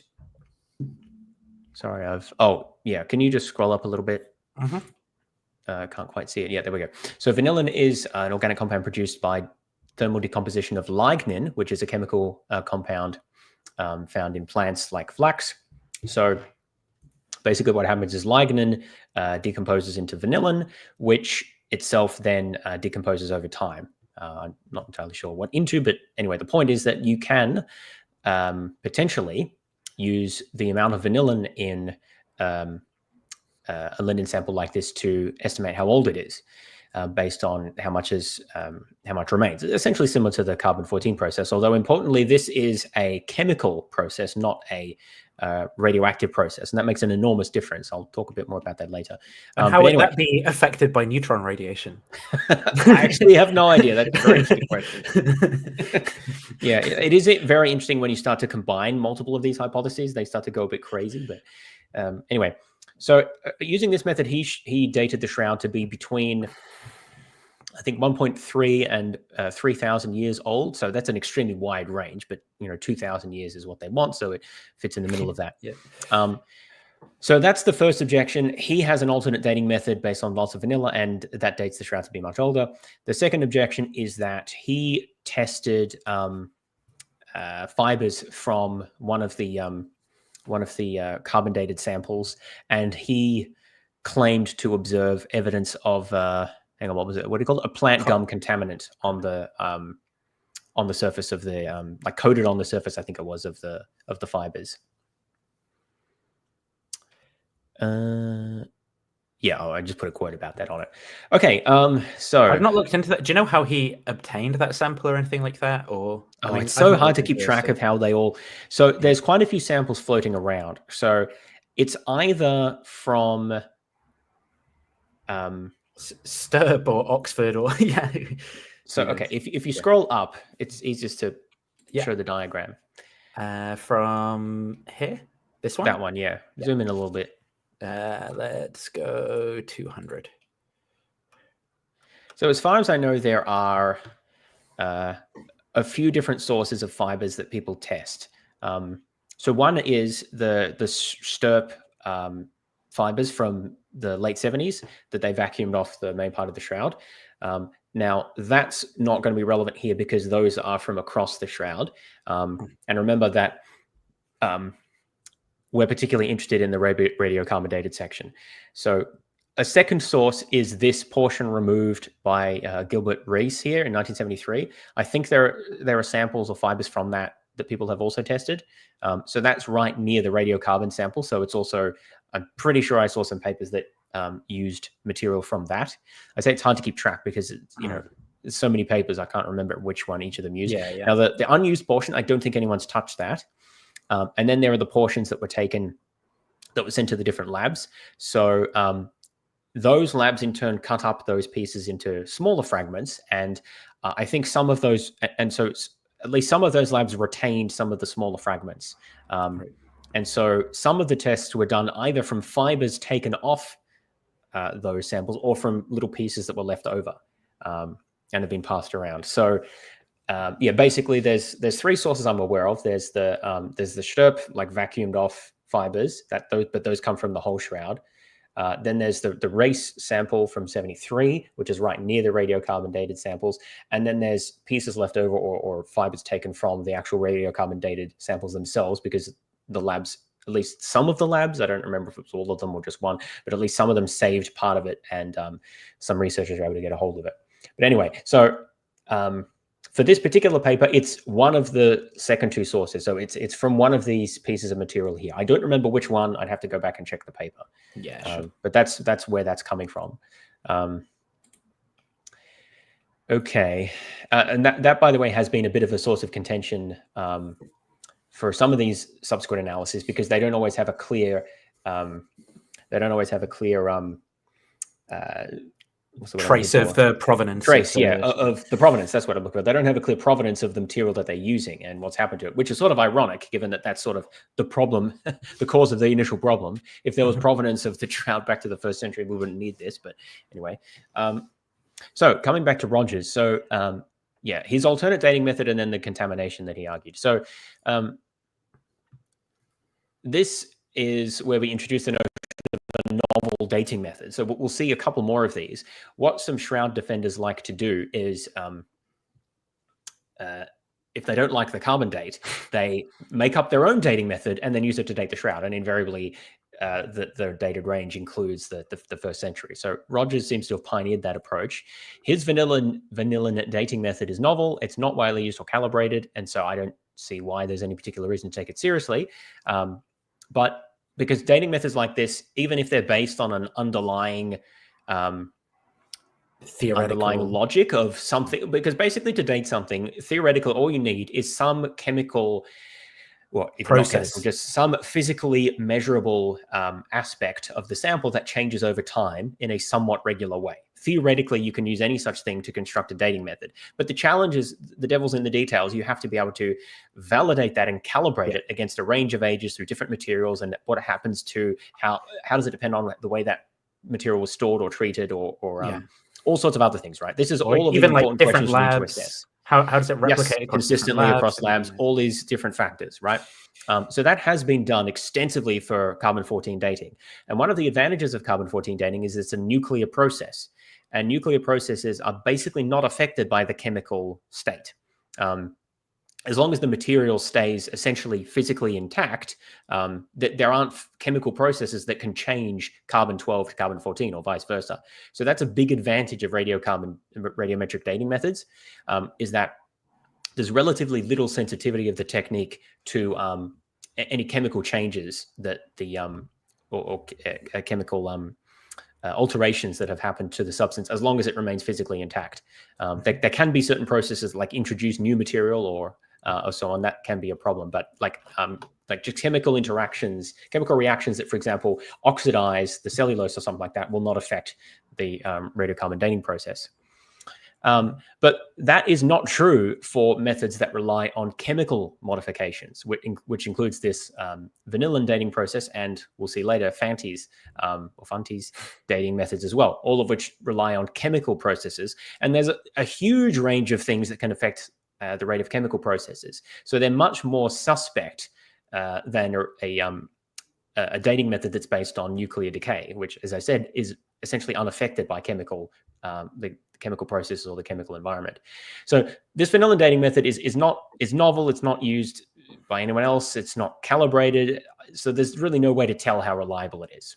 Plus, the huge range that he found on the linen is sort of dubious as well. But look, there's an even bigger problem here because the decomposition of lignin is that reaction is highly dependent on temperature. Again, this is where there's an issue because the rate of decay of carbon-14 to carbon-12 is not dependent on temperature because radioactive processes are not affected by temperature. Well, if the temperature gets high enough that you start fusing the atoms together, okay, yeah, but within reason, it's not affected by temperature. What, you mean like a resurrection as a confound? Okay, yeah, you're never getting away from it. So, but decomposition of lignin and also decomposition of, I think that should actually say decomposition of vanillin, but in both cases, decomposition of either of these molecules is highly dependent on temperature. And the point is, we know the shroud has been through at least one large fire. And I think, did I include a quote? I thought I included a quote about this. So maybe there was the one up here. I don't know if that's about the vanillin specifically. Maybe I didn't put it in. Another one? There's another bit further down. I guess you're looking. That's from him. Maybe I thought about putting it in, but I didn't. But anyway, maybe I'll just put it in my own words. So what he found essentially was that none of the fibers from the shroud show any sign of vanillin. So that's consistent with the shroud being much older than a medieval date. It's also consistent with the shroud having been in a fire, which essentially almost immediately caused whatever vanillin was left to decay. And another problem with that is that his preferred dating method, if we take that as accurate, doesn't really explain why one section of the shroud had a different date to the other. Right. And that's important, because what they want to claim is that this is what I was saying before. The radiocarbon dating was accurate for the other three samples. So it seems like the process is fine, apart from the fact that we know that radiocarbon dating is a very reliable method. But again, even within this study, it reliably dated the other samples. So I think the best bet to get around it is to come up with an excuse as to why this fragment is different to the rest of the shroud. Because otherwise you have to say somehow radiocarbon dating worked for the other samples, but it just doesn't work for the shroud, which doesn't really make any sense. The next you have to section say in the that it was the section of shroud that it didn't work for. But if you put in, the claim here would be, if you took a portion of the shroud that wasn't invisibly repaired, and we'll come to that later, then it would date to the 1st century. That has to be the claim, I would think, right? Unless you just want to throw radiocarbon dating out completely, but that gets you to a very extreme position. But so the problem there is Roger's claim is that he used vanillin dating on the same section of the shroud that was used for radiocarbon dating, and he dated it to the 1st century, or that wide range. But that doesn't make sense if it's a medieval repair, right? And if it's not a medieval repair, then why did the radiocarbon date get it wrong? So any of these responses need to be able to explain why the radiocarbon date was wrong. It's not enough just to come up with another date, because that doesn't actually answer the question. Why is it incorrect? Why is the radiocarbon date incorrect? His method doesn't say anything about that. It just establishes that, well, apparently the whole shroud, because I think he tested fibers from across the shroud, apparently the whole shroud is just 1st century. Then why was that portion dated to medieval? But anyway, his method is not shouldn't be taken seriously anyway, because vanillin would almost certainly be decomposed in the fire, which we know happened. And anyway, his method is not widely used or calibrated. He just made it up. So there's that too. Yeah, I'd also be interested to look at how exposure to light and stuff like that would affect things, because having known it's been out, I don't know what that would do to processes and things, displayed all the time and carried around. I don't know. I just genuinely have no idea. I have to look into that method more. Well, yeah, but we know that, I don't know that light would actually make much of a difference to that, but it seems that heat, because these chemical reactions are often any chemical reaction really is highly dependent on heat. So if you're using any chemical decomposition method, that's generally the reaction rate is going to be sensitive to temperature, and if it passed through a fire, that really raises questions as to whether that's going to affect the process. And as we'll see, that's the same problem with Fanti's dating method as well. But note that that's not a problem for radioactive dating, because it's not, that process is not dependent on temperature. It's almost like people have thought about this before. It's not like, by the way, I'm not saying you can never use a chemical dating process. It's just you really need to be very careful about these issues. And these people aren't. Yeah. Was Rogers, was he an actual chemist or something? Or was he I don't remember. Okay. Don't remember, I'm afraid. Have to check. Okay, so then, as you said, it would be very inconvenient for the carbon dating then if that patch were not representative of the entire shroud. For example, if there were an invisible weave that were... Yeah, let's talk about that. So let's first introduce the invisible weave story. So this is that priest again, 3615, talking about it. So let's go invisible weave. 1832, and these nuns basically tended to the shroud after the fact. Did they add a strip of new material? This is one of the theories. There's a fun little story behind this. There's this woman who's watching TV. Her name is Sue Binford. She's not a scientist. She's a librarian, if I'm not mistaken. She's since passed away, but she's watching this on TV, and she says, "That face convinces me that's Jesus. I got to study this thing." I mean, this is providential. Isn't that a red flag? No, this is actually providential, because if you think about God, God isn't just for the big-brained and the scientific, unless you're watching Capturing Christianity's channel, where you need to understand modal logic and Bayesian probabilities in order to understand God. But that's a different matter. Catholic God is for the common person, the sower, and providentially, God, gave this person a sign of his faith, and then enabled this person to provide the best piece of evidence for the invisible weave, right? Which is just what was needed to undermine the carbon dating. So it fits together. So get this, she gets a picture, like a blown up image of the textile, and then shows it to textile experts. And again, without knowing what they're looking at, they simply describe what they see. A misaligned weave. They tell her about French invisible weave. The idea is that you put one thread or one cloth next to another, and without putting like a seam in between the two cloths, you create what's called a splice. You would unravel the threads on the one end, do the same on the new cloth, and then just splice the threads together so that it looks like one piece. It's very expensive, it's very difficult, but it was known, and we have books about it, in the 16th century. The problem is that the new material is going to be white with respect to the linen that has yellowed over time. And so they added a plant gum that's new organic material now in order to make it all uniform color. And so this was studied long after the fact, even after Sue Benford presents a paper in Orvieto at one of these Shroud congresses, and it gets published on the most scientific website online, which is shroud.com. And this is when the head chemist... most scientific website. Stirp. Even more scientific than Nature Journal. I mean, to be fair, I will give shroud.com this. Maybe it's more scientific than Heritage and some of the other MDPI journals. That's a cheeky... No, I don't know if I... The Shroud of Turin research project, his name is Ray Rogers. He gives Barry Schwartz a call and says, "What are you doing publishing this paper from the lunatic fringe on our scientific website?" And he was like, "Well, Ray, I mean, she follows the scientific method. I think the people ought to know what a good hypothesis is. And hey, if it needs to be scrutinized and destroyed, well, let it be so, And he's like, "I'm going to prove it wrong in 5 minutes." He's like, "Well, Ray, go ahead." They hang up the phone. Imagine this. Ray was at Stirp again in 1978. I'm not sure what year this is, but I want to say around 2000, somewhere there, because Ray Rogers is dying of cancer. This guy's like racing against the clock to prove his theory. But what happens when he hangs up the phone is he goes back to, I guess... Is Ray Rogers the guy who you said did the 2004 dating? Or was Rogers, yeah, that's him. Yeah, so he's racing against the clock to prove his theory. No, I think initially he's a strange guy. I'm pretty sure he was initially skeptical, but then he became convinced that it was a first century. Okay, right.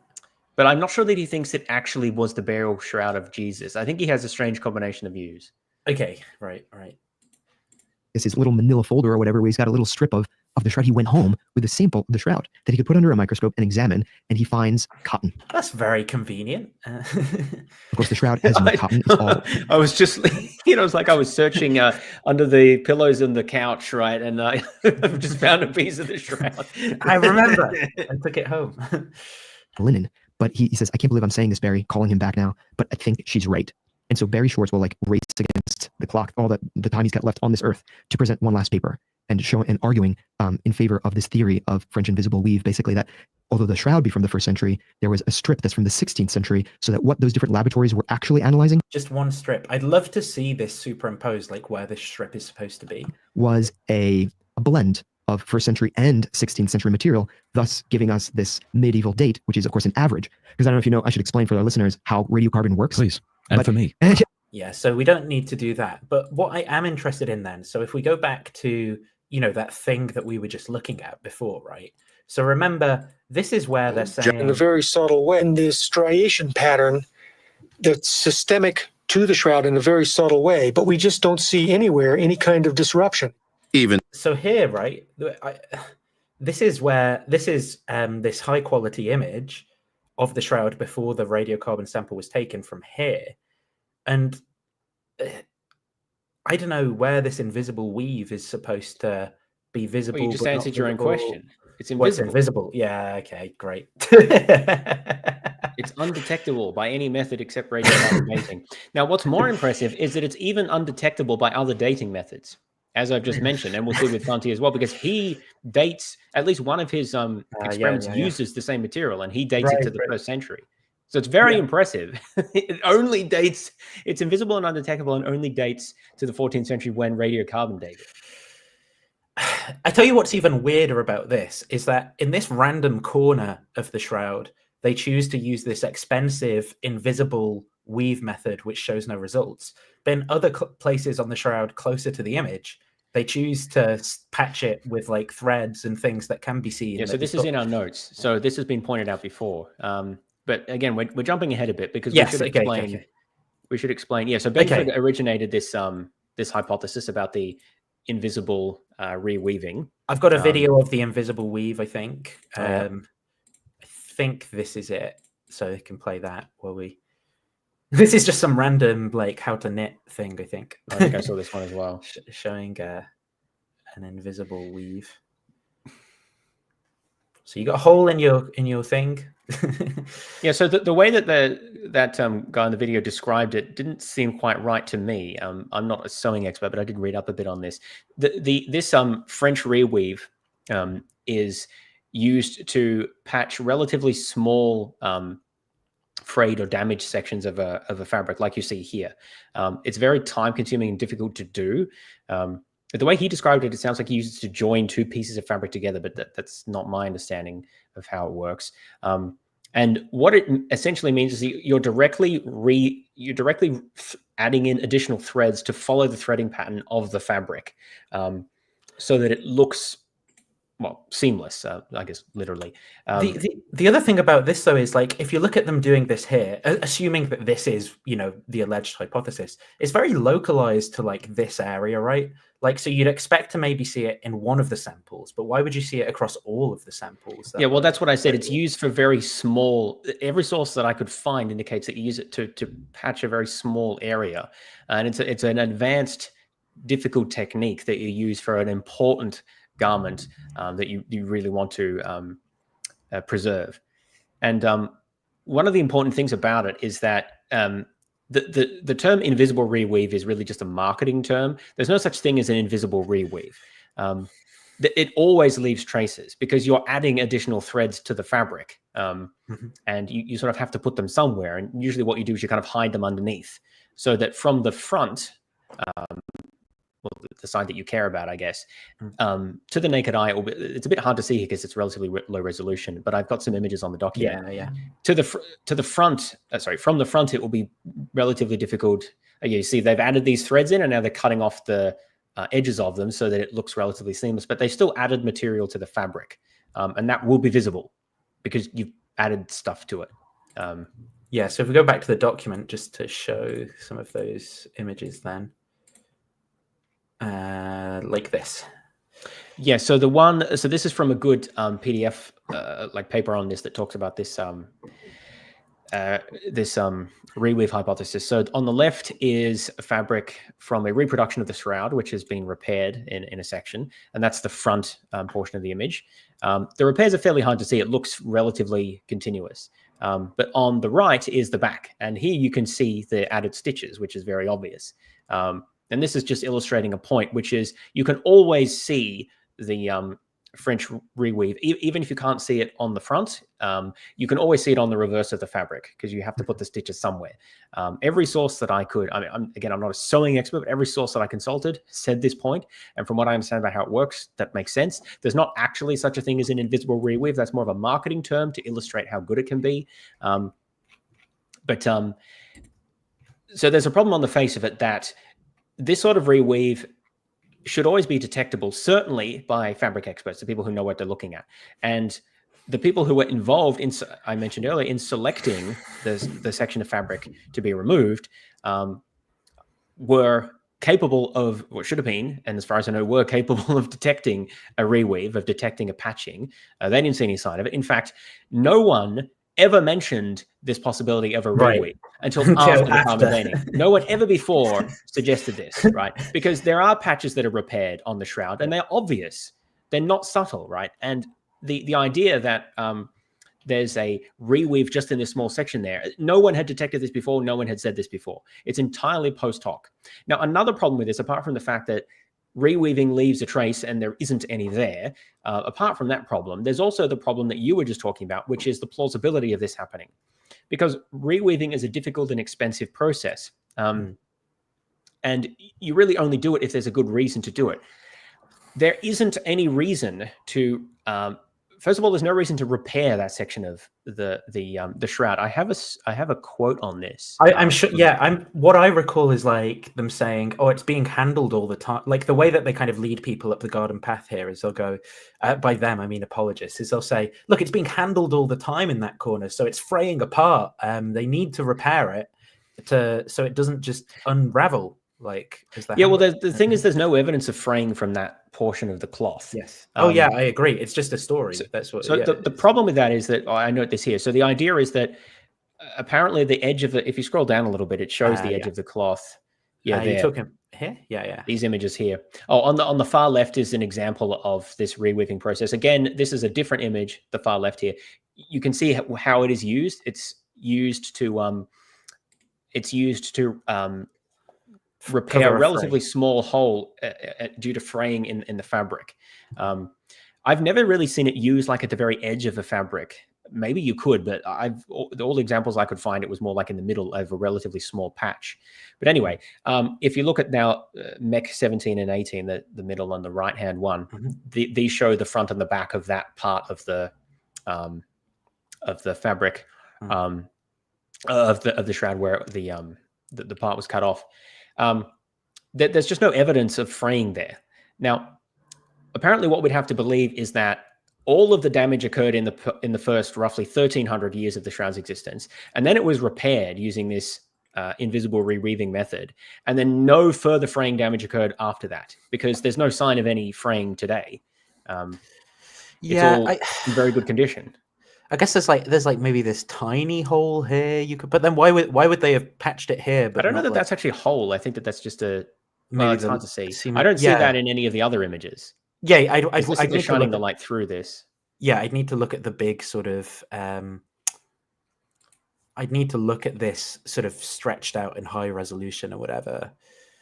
But it just doesn't look. I can't see any evidence of it. Basically, yeah. Well, yeah, no one did until after the. I know. The weave is that good. But what I'm saying is, even knowing, it does leave some traces, and looking for what we should be looking out for with the weave, I just can't see. Well, yeah, so there's no sign of any reweave, but there's no sign of any fraying that would have justified the repair. Because remember, the repair is supposed to date from when the carbon dating is, so about 700 years ago. Yeah. So that means that there was fraying after 1,300 years, allegedly. Oh, yeah, that's true. And then there was a repair, and then there's no further fraying after that because we don't see any evidence of that in that area. Yeah, so that's an additional plausible to me. I get what you're saying. This is an additional part of the hypothesis, is that the invisible weave needs to have been done at the date the carbon date is too. It can't just have been. So you can't say, look, they did this invisible reweave in or I guess you could, right? You could say they did it in the 1800s using thread from the 1300s or something like that. True. Yes, you can't. And then maybe they bombarded it with neutrons just to be sure. Yeah, but the point is that there's no justification for this repair. Yeah. Furthermore, when there was justification for a repair, such as like the giant holes in the cloth and I think some other points, the repair job is nowhere near this good. Well, let's go. Let's go. Very obvious that stuff. So I showed some of that in my in this thing, right? So these are like in the 1600s. So that's after. Remember, this is an area. The invisible weave is alleged to have been done by the Paul Clare nuns around this time, though maybe earlier. Who knows? Well, it should be when it was carbon dated to. It can't be in the 16th century, so that doesn't line up with the dating, unless there's another source of contamination. Error bars. Error bars. So, but this is what it looks like, right? Where in the 1600s we have a repair. Yeah. So here we have signs of repairs, and we can see black threads, right, like this. So it's very obvious what the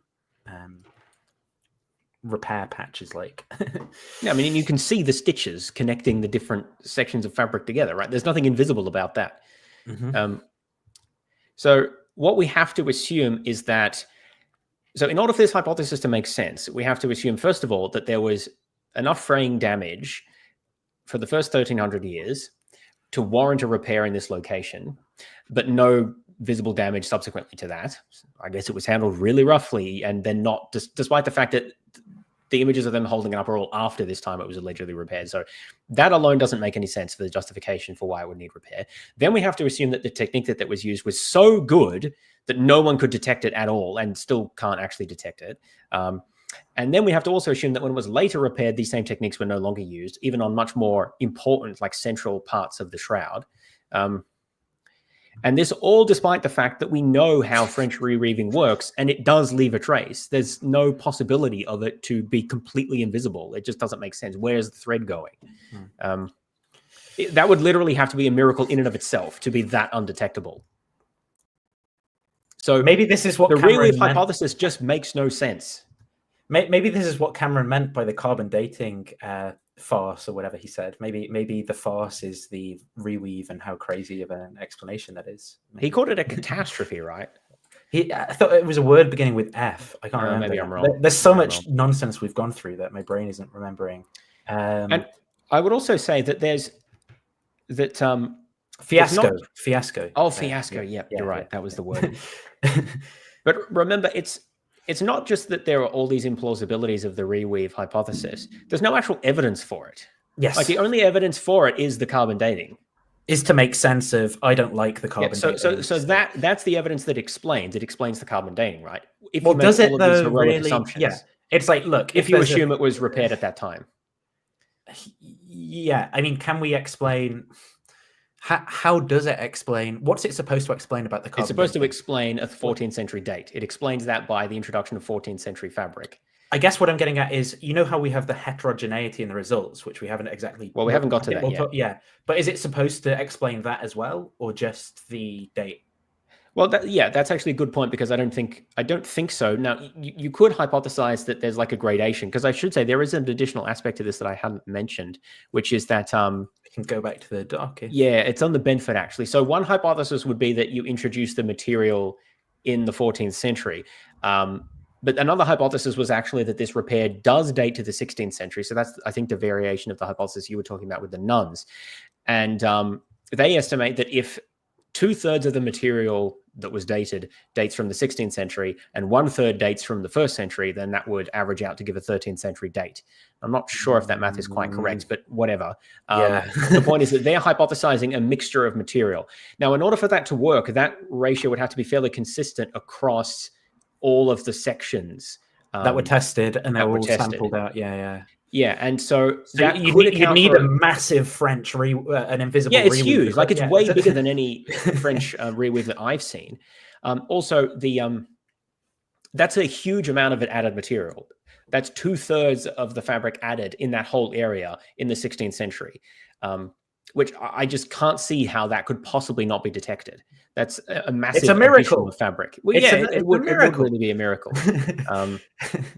You could get away with adding less fabric if the repair was earlier, like I was suggesting.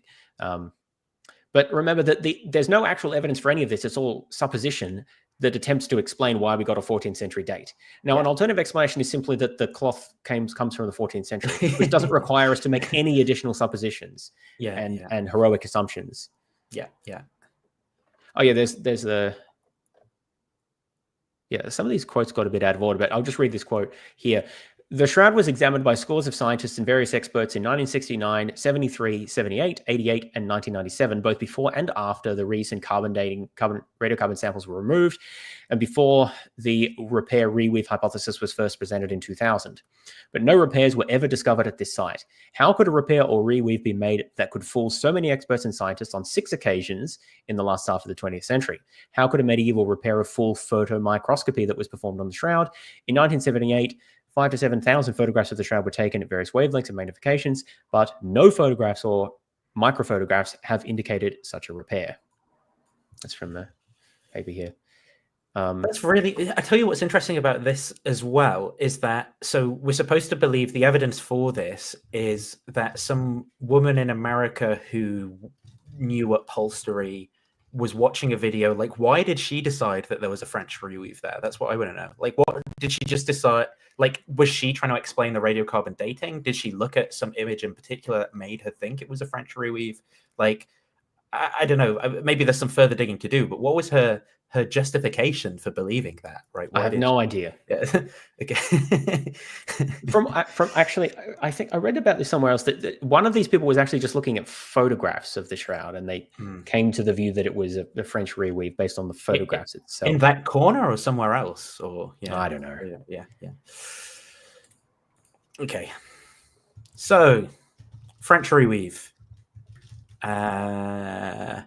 Now we come on to, or do we, 12 results from the 1988 radiocarbon dating of the Shroud in Turin show surprising, heterogeneity and regression analysis.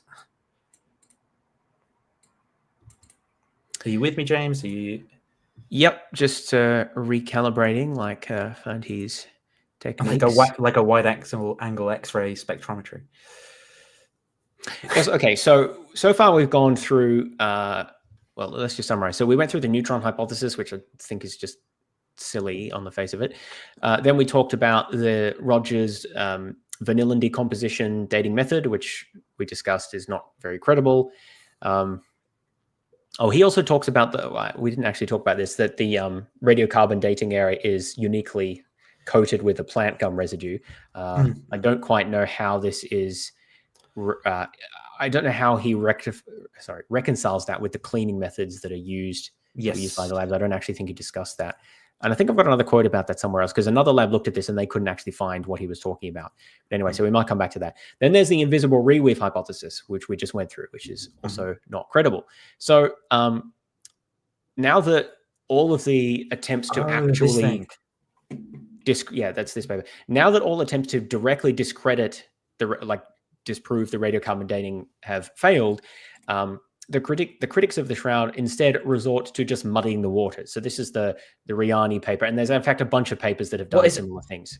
Is it worth also just talking about just still on the invisible reweave, this paper that the mass spectrometry evidence on the carbon-14 samples, right? So no evidence that it's a medieval invisible mending. Hang on, which paper was that?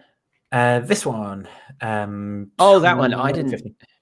I think maybe I added this in. I don't know. No, so some of these have gotten a bit out of order. I apologize for that. Yep. No, I think that should be up here. I should. Yeah. Or I don't know if it was me or you who put that in, but yeah, it should be in the section. The point is basically they did mass spectrometry and they can't find any evidence of there being like alternative threads in the mass spectrum analysis. So. Yeah, this was quite a good paper because they just. So yeah, that should I mean, you shouldn't even need to do this. It would be visibly evident, but they did it anyway, and there just isn't any evidence. And then the other I'll just mention this is reweave hypothesis. The other thing which I was looking for is that this Freer Waters paper from 2010, and they're responding to Rogers. So this was his other point, that there's this sort of plant gum contaminant. They analyze fibers from the Reese fragment as well, and they also obtained fibers from that, so similar to Rogers, and they just don't find any of the things that he claimed there. We find no evidence for coatings or dyeings. Linen does not readily accept dye, and any surface coating would be loosely adhered. This debris would have been removed by the pre-treatments used in Damon. That's the Nature paper of the radiocarbon dating. So yeah, the point is they didn't find any evidence of this, and if there were any such contaminants, they would have been removed by the treatments that are used. So Rogers, we don't really know what Rogers was doing exactly. He doesn't seem to have documented his procedures very well, from what I've gathered. But where his strand came from in his coat pocket. Yes, exactly. So the point is, people in the Bella study and in the Freer Water study and some of the other papers that we cited previously, people have looked at the reweave hypothesis and the contamination hypothesis in detail, and there's just no evidence for them.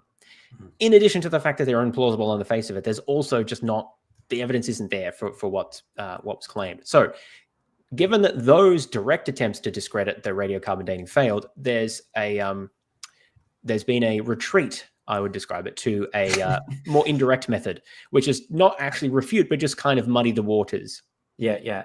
Show a graph where all the samples are quite far apart and go, look, stretch. So this Riani paper was the first to do this, but there've been at least 3 others since then, I think. I didn't read all of them that have looked at the data in a similar way. Basically, what all of these papers highlight is the fact that the Oxford sample produced a noticeably older date compared to the other two labs. And this is what we call heterogeneity of the radiocarbon dating samples, or the radiocarbon dates of the samples.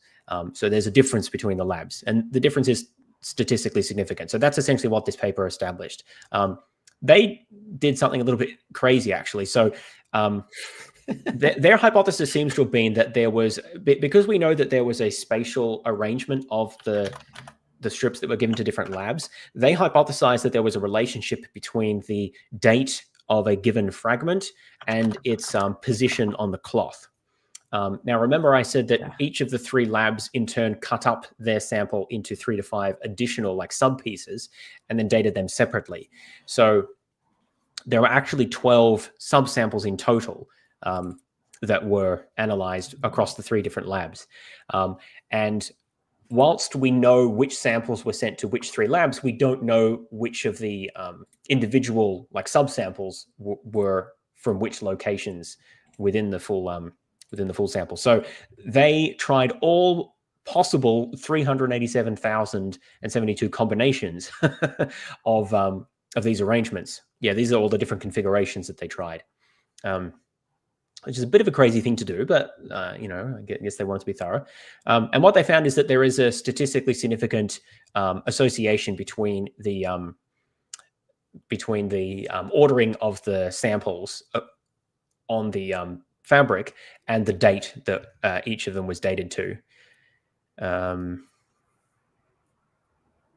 Yes, and so they are the first paper to have done this. Subsequent papers analyze the data in similar ways and produce similar conclusions. So this is not really surprising. If you just look at the raw results, you can see that Oxford is a bit of an outlier with respect to the other 2. And that is effectively is driving the effect in that paper there. So I should note that that paper does not say that the carbon dating is wrong or anything else. It simply says that that the results are heterogeneous. So this is another graph that illustrates the same point. You see, Oxford is noticeably different from the others. This was a reanalysis that actually used a Freedom of Information request to get the raw data, which was not published, and reanalyzed it. You notice that they have slightly larger error bars than the original presented. And it's worth talking about that because people will refer to that to say, look, something shady was going on, like the labs were trying to hide how different the data was, that so they needed to do a Freedom of Information Act request in order to get, you know, these evil scientists with their agenda to tell the truth. But even just putting all that aside, you know, if we look at this data, there's still a quite clear cluster, right? That isn't the 1st century in the between the labs, regardless of the differences. Like, okay, so this is what I was saying about the change in tactic, because I've seen these studies referenced in a very vague way in a lot of cases that don't actually claim anything very specific about what they show, because they don't actually show anything very specific. All they show is that there was some difference between the dates achieved by Oxford compared to the other 2 labs. The other 2 labs are actually quite similar to each other. Now, there are some explanations. There are some potential explanations for that we'll get to in a second. But just taking that at face value, the difference is less than a century between them, and both sets of all sets of results clearly rule out a 1st century date. I mean, they clearly rule out a 1st millennium date, let alone a 1st century date, right? So the question would be, how does this support a 1st century date? And the answer is it doesn't, right? I don't know how you can spin this to support a 1st century date. It's not reasonable to say, oh, well, the results are worthless just because there's a heterogeneity. A heterogeneity just means there is some difference. It doesn't mean that either of them are sort of wrong. I mean, obviously there is a true date that we don't know, but it doesn't mean that either method that was used was sort of less appropriate than the other without further information. We just know that there was some difference. That's all that we can establish. And remember, this is where I come back to the point about, look, these 3 labs used the same method. I mean, not the same cleaning method necessarily, but the same dating techniques to date 3 other samples, which they all agreed upon and got right based on independent methods, like we know where they date to. So you can't just say, oh, well, the carbon dating is rubbish, throw it out, because it worked on the other 3 samples using the same method. So you have to come up with an alternative explanation that accounts for the heterogeneity and also accounts for the correct dating of the other samples. And this is something I don't think ever seen discussed in these Shroud reference, these pro-Shroud sources, that 3 other samples were also dated and dated correctly. So you can't just say, oh, we're going to throw it out or it's suspect, because then you can't explain how it got these other samples correct. So that does still pose a question. How can we account for the heterogeneity in the results? That is a valid question to ask. Well, if we go back to your... sorry. Well, just to look at, the first graph that you showed. I mean, yes, there's more heterogeneity in the Shroud results, but there's still heterogeneity in Yes, the that's other correct. samples as well. Like the question is this more or less than what we would expect, right? If over a large number of samples, maybe it's the most out of these four. Does that mean that it's wrong? Is it a crazy? Well, it would be very unreasonable, I think, to look at these data and say we should throw out this evidence completely, or it's worthless because there was a slightly greater spread in the Shroud data than the others, given how accurately we know that the others have dated, and how the Shroud the spread within the Shroud is still tiny compared to the difference between the Cleopatra dates, which is when, remember, that's 1st century, the difference between Cleopatra dates and the range of the Shroud. There's no comparison, right? They're very clearly different. They're even easily distinguished from the Nubian tomb, which is only a few centuries younger. So it's just completely unreasonable to say that on the basis of this slightly greater spread that the radiocarbon dating is not reliable. Like it's still more than reliable enough to say that it's not 1st century. Yeah. I need to look more into it. I guess there's just not really enough data to make strong conclusions about exactly what's going on with these effects. Like, is Oxford consistently dating earlier for some reason, but then Arizona kind of is. Well, like that's what the Walsh earlier, paper looked at. Yeah. Okay. Cool. Well, let's go to that then. Because we don't know for certain, right? But there are some hypotheses. So they had a look at what did they look at? Yeah, so they were looking at the statistical heterogeneity in the 3 dating. I think that should be datings. Sorry, just some of this was typed quickly. The 3 datings of the Shroud. So their postulate, they don't claim that this is like definitive, but they postulate that this could be explained by differences in cleaning methodology. In particular, we know that the Zurich and the Tucson. Oh, that's the Arizona. Yeah. What the hell is that? Yeah. That's an alternate name for the Arizona one. The Zurich and the Tucson. Yeah, that makes sense, right? Because that's the city. Why would you use it anyway? So the Zurich and the Tucson data. If you displace them upwards by 88 years in the figure, then essentially all of the differences are removed. So let's just have a look at that. It's on the next page. So on the left is the relationship between the date, vertical axis, radiocarbon date, and then the distance from the edge of the fabric. Right. So essentially, as you get closer to the edge, you get an older date, which is interesting because not that there's a good reason to extrapolate this, but if you did extrapolate this, it would imply that the material closer to the middle of the Shroud, closer to where the image is actually younger. So that you shouldn't read into that. But if you wanted to read into that, that would not support a 1st century date. Just putting that out there. I guess the other thing is that still this is only over 100 or so years, right? As well. Well, that's what I'm saying. That's what I was saying. That it in no way supports a 1st century date because we're still very far away from the Cleopatra dates. Yeah. But anyway, the point is, if you displace the Zurich and the Tucson dates up by 88 years, then the trend goes away completely. So in other words, what is driving this trend is an 88-year difference between Oxford and the other two. So Oxford dating about 90 years older than the others. So that's what you need to account for. Wait, so just to make sure I've understood, is the idea that these two are okay, but Oxford is they're statistically indistinguishable. Yeah, Tucson is slightly lower on average, but there's not a statistical difference between them. But Oxford is different. Right. So that and it is the idea that Oxford is consistently out by 88 years across all measurements? No, just for this just for this one. Okay. Sorry, there was a spread for the others, but in this particular case, this is just for the Shroud dating. And did they propose like a causal mechanism for why? So this is a statistical observation, right? That's a statistical observation. So then the question is, what could account for this? Yeah. So in other words, what we need to explain is not really a trend. It's more just why might the Oxford one be 88 years older than date 88 years older than the others? Yeah. And so they do postulate an explanation for this. So if we scroll back up a bit, they say, and again, this is a postulate. We don't know, but we do know Oxford used petroleum to clean the samples while the other labs didn't. So the labs used their own different cleaning procedures, and Oxford used this particular additional step. Now, the authors of this paper speculate that this may have helped to clean some of the additional contaminants on the Shroud. So they actually did a calculation that for a shift of 88 radiocarbon years, the weight of the percentage of contaminant before it was treated would have to be about 11% if the contamination occurred in 1700, and about 17% if the contamination occurred in the mid-20th century. So the newer the contamination is, I think, is that? No, that's 7%. The newer the contamination is, the less of it you need. Yeah, because the contaminant will have more carbon-14.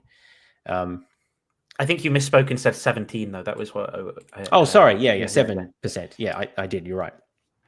And I misheard and thought you said 70. Yeah, now we're all going to get yes, 11% and then 7%. So let's call that 10%, right? So the point is, according to this hypothesis, all of the samples were contaminated with various crap, which is expected. Most of this was cleaned off by the pre-cleaning procedures. However, the use of petroleum with the Oxford pre-cleaning helped to clean off a little bit extra. Something like 10% of the extra, whatever the extra contaminant was, which resulted in a slightly earlier date. Right. Relative to the other two. That's pretty recent, the Walsh paper as well. That's interesting. Yeah. There's still a lot of, there's still publications on this. People are still going. Now, there's no direct evidence for this that I'm aware of, so this is a postulate. But I will say, compared to all of the other ones that we've seen about neutron radiation and invisible reweaves and 1,300 years of history that we have no documented records of, and everything else that we've seen, I think this is an incredibly reasonable postulate because we know that they used petroleum and the others didn't. So all we have to do is postulate a difference in cleaning efficiency, and then that will account for the difference. Now, I don't know that that's correct, but it's a reasonable explanation. And bear in mind that the people using this as evidence, the heterogeneity as evidence against radiocarbon dating, I've never seen them present any explanation for the heterogeneity. The explanation can't just be, oh, it's wrong. Like, that's not an explanation. And we know it's not wrong because of all the other dates it got correct. So it's going to have to be a subtle effect that only or predominantly affects the Oxford sample.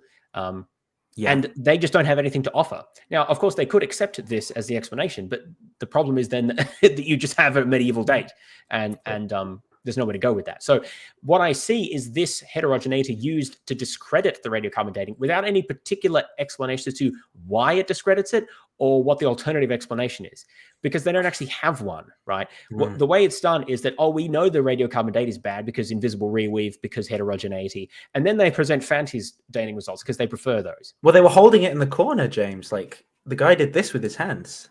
Just imagine all the damage to the inner fibers. It is lucky that experts who've worked on radiocarbon dating for decades have actually thought about this and, came up with the idea to clean the sample beforehand. Shockingly, like that someone's actually thought of that. Yeah. Anyway, so the way I see this used is not as so even if this Walsh explanation is false, right, which it might be, even if it is, what we have is a fairly modest, like 88-year discrepancy when what we're trying to distinguish is between like 1350 and 30 AD. So like 88 years relative to 1300 is a huge difference. So it doesn't in any way call into question the medieval date. There's likely some difference due to the cleaning or some other specific aspect of the procedure. Hard to say exactly what, possibly use of petroleum. But the Shroudies don't care about that. They just use this as a reason to completely discredit and throw out the radiocarbon dating, despite how well established that method is, and how even in the study itself, they correctly dated 3 other samples. So they just throw that out. And then instead, what do they replace it with? Well, they replace with dating methods that they like better. Now we're going to talk about those. I tell you just something that I would find really, really interesting would be just to maybe like a couple more samples to be taken from the Shroud. So maybe like one from like in the Shroud somewhere that was, again, agreed upon beforehand. And I'd want to get like some pro-Shroud people to agree that this spot was the right place to take a sample from. So there was no, can you see a weave here? No, and all that stuff beforehand. And then secondly, to see a sample from a place where we knew that there was repair work done, because then if we knew that there was repair work done, we could kind of like see what kind of confound effects that might have on radiocarbon dating. Like both of those, I think would just, in my mind, it would be like, it should be absolutely done, buried and settled at this point. But like all of this kind of like cope, that should like undermine all of that stuff, right? They should have cleaned it in a neutron solution. That's a very good point. So that's interesting. I'm actually going to differ there. And I think that there should be no further attempts to date the Shroud. Do you think because it legitimizes all the like nonsense? Partly, I just think it's a waste of time and resources. That's true. There's better time. Look, there's just better things to do with time and resources than to date the Shroud again. We have overwhelming reasons to think that it was produced in the Middle Ages. There's no reason to exert it anymore. Now, if someone wants to use entirely their private money to do it, well, I would still say they should do something else with it. But I suppose at that point, it's up to them. The other thing is that I don't think, if I thought that another dating would put this to bed, then maybe it would be worth it. But I guarantee it won't. Like maybe there's a couple of people that convinces, maybe, but it won't. We have ample evidence from, like, Joe Nickell, for example, is an investigator who investigated a whole bunch of stuff like this, and also people like James Randi. Invariably, these tests never convince people, that not the true believers. Even if you get them to agree to the protocol beforehand, sign off on everything. They'll initially be like, huh, that's weird, I don't know. And then they'll come back a week later and say, I know why it didn't work. And then there'll be some ad hoc excuse. Again, it may convince some people, but the true believers they just won't be convinced. We know from human psychology how this works. Post hoc rationalization and cognitive dissonance and all this stuff, right? So I don't think it would convince most of these true believers, if any of them. It may make it a little bit more fringe if there's stronger evidence. It may marginalize it a little more, but I'm not sure that it's already kind of marginalized. Like it's not, you don't hear all the big name apologists talking about this. Yeah. Habermas is probably the biggest one. So like, for example, if there was another dating that was done, maybe Habermas would talk about it less. I could see that. I don't know if it would actually convince him, but maybe he would just be embarrassed to talk about it as much. I don't know. But to be fair, those videos, like the one with that on Points with Aquinas, right? It's like 3.2 million views. Like these Shroud apologetics videos get like not super fringe. Time. Yeah. They get a lot of attention. Perform well, whether that's they get a lot of public attention. Yeah. But they're definitely not as mainstream in the academy as some of the other apologetic stuff is. Though there's certainly, there's people publishing about it. I think the Shroud is a very interesting historical artifact. So I'm not averse to studying it like that, but it should be studied as a historical artifact and not as, a miraculous product of the resurrection and proof of the, truth of Christianity. Right. So, anyway, I think maybe leads us in.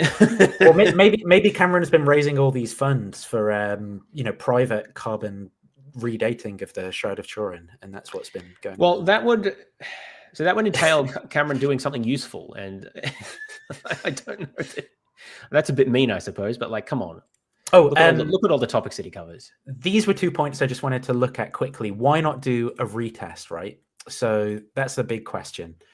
So why would we not just retest the sample or different samples, and we get these sorts of answers? So the first answer of this nature that we get is this one. An objection. Well, then carbon date it again. No, if you're so intent on showing that this is authentic, and the church shouldn't be afraid to. Well, that's right. I think especially if you have more of an understanding of what may be a newer part of the Shroud. Was that the problem? Yeah. So we could get into that too. So that top left corner is exactly where you grab the Shroud. Like if you wanted to put it on display, and we have like lithographed images of this where the bishop is with his bare hands just holding up the Shroud. So here we go again with the grabbing, like. And that's what you literally do. You imagine like making a pilgrimage across Italy to land, just so you could have a few brief moments. And this is what always happened whenever there was a public display. Just pick it up. And people would march from across Europe. Nightmares of this, don't you? Just wake up at night in a cold sweat. But imagine the soil, the wear and tear in the top left corner. Okay, so it's not that it was a newer part of cloth. Well, the soil, the wear and tear in the top left corner. I don't know what he's. But the point is, this just is not. Again, he's been asked why not. Remember the question. Or always the case. No, don't remember the question. Hey, look over there. Yeah, whenever an apologist gives an answer, you have to just repeat like maybe write down the question on a post-it note, keep it in your mind, like and if you ever when they were holding the post-it note, you see that they're always holding it in this particular location where the soil is, right? Well, when you ask an apologist a question and they give you their answer, be sure to remember to say afterwards what was the question and how did this answer the question. So he's asked, why not retest it again? He answers, they were holding it in the corner. Here, let me finish that story. So because of the wear and tear, it's very likely that it needed to be repaired in the 16th century. So there was a fire in 1532, and So he just doesn't answer it, right? He's been asked, why not retest it? why isn't an objection? Well, then carbon date it again. No, if you're so intent on showing that this is authentic, then the church shouldn't be afraid to. Well, that's right. I think especially if you have more of an understanding of what may be a newer part of the shroud. Was that the problem? Yeah. So we could get into that too. So that top left corner is exactly where you'd grab the shroud. Like if you wanted to. I see the mistake. He asked a second follow-up question, and so he was able to answer that question and ignore the first question. This is actually something you need to do if you want to. Like, I mean, I think Doug is kind of good at this, but there's still ways to dodge. Is you ask exactly one question at a time and make it very precise, yes, and very short, because otherwise they'll just answer the bit that they want and ignore everything else. So the same question comes up again later in the same interview, right? 106.10. Who would need to approve new carbon dating? Thanks for being a local supporter. It says, who is dragging their feet on the proper dating of it? Who has to approve it? So I think that goes back to the question of, okay, we did carbon dating, but it was on. So if a new carbon dating thing would actually prove it, whose permission do we got to get? Right. So as of 1983, the shroud was bequeathed from the royal family to the person of John Paul II because he is the successor of Peter. So it is, as of 1983, that's like recent history. That's like yesterday in the grand scheme. Yeah. So now it is the property of Francis. So of course he has a delegate in Turin, is the archbishop there in Turin, and he also has people under him that tend to the nitty gritty. But I think what would need to happen is that the scientific community would have to reach a kind of consensus in order to suggest, like, hey, this is not just what needs to be done, but the exact way in which it needs to be orchestrated so that the community at large can be confident that the results are credible. Well, and so after the fiasco of 1988, nobody's... Yeah. Why do they call it a fiasco? There was no fiasco. What are they talking about? Yeah. Well, it's just coping afterwards. That's the fiasco. All of the embarrassing attempts to discredit the carbon dating. The other interesting thing here is to notice that locution fiasco being used by like multiple apologists. Well, like that's probably where he got it from. Yeah, that's what I mean. It's like it's such a kind of unique way of describing something that again is not particularly problematic in any way, shape, or form. That I think these people are just watching these videos and then like establishing this low resolution understanding of this stuff, and then like repeating the same things to their audiences. And I should also mention that prior to the 1988 carbon dating, there was a protocol that was drawn up by a group of scientists, and the Holy See rejected this proposal, or at least they altered it, right? So the final, so initially they wanted to do like 7 different labs or something, but they cut it down to 3, and there were some other things as well. I can't remember all the details. It was in one of the papers I read. So the Catholic Church didn't agree to the initial proposal that the scientific community developed. They altered it in various ways. So this idea that the scientific community needs to agree on what should be done, I find that a bit hard to understand that that's the limiting factor here, when previously they didn't. Well, did he say? I don't know if he said the scientific community or they, right? And I don't know who they. I thought he did. Roll it back. Yeah. Let's see. Well, he did say they need to agree. I don't know if he said the scientific community or they. And that tends to the agree. But I think what would need to happen is that the scientific community would have to reach a kind of consensus in order to suggest, like, hey, this is... Okay, so fair enough. The scientific community did reach a consensus, but the Catholic Church... It's also a stupid thing to say, because that's not just something that people are going to come to by themselves. What would have to happen is the leadership would come from the owners, which is the Catholic Church, like, hey, we're interested in doing a redating. Then you could get a group together and they can agree on a protocol. That's how it's going to work. They're not going to come together and agree on a protocol in the hopes that you'll accept it. Like, that's just a waste of time. Why would anyone do that? So what he's saying makes it sound like, oh, we're open to this. Like, they would just need to, that's ridiculous. Like, what? That's just not how anything works. How the first carbon dating works, again, people had suggested it and they'd expressed openness to it and kicked the process on. And then the actual scientists were are the ones who, got the protocol together. The scientific community would love to do another dating. Remember that the first paper was published in Science, right? So the labs involved are very keen to this. Lots of publicity. Scientists like publicity because it attracts grants, right? Attention to their work and attracts grants. And then you could do reanalysis of the data and like all sorts of stuff, right? So the scientists would love to do this. There's no lack of interest there, trust me. And they would be very happy to organize a protocol. It's not actually that hard. Like, we know how radiocarbon dating works, and techniques have improved since the 80s, so we could probably do some better stuff too. Probably could use less material, date different parts of the shroud. There's all sorts of things you could probably do. To say that it's the balls are somehow in their court is just crap, right? It's all about what the Catholic Church wants, and there's actually no reason for them to. I'm kind of surprised they did it initially, to be honest. Actually, I don't know whose impetus that was under, but there's actually, what do they get out of it?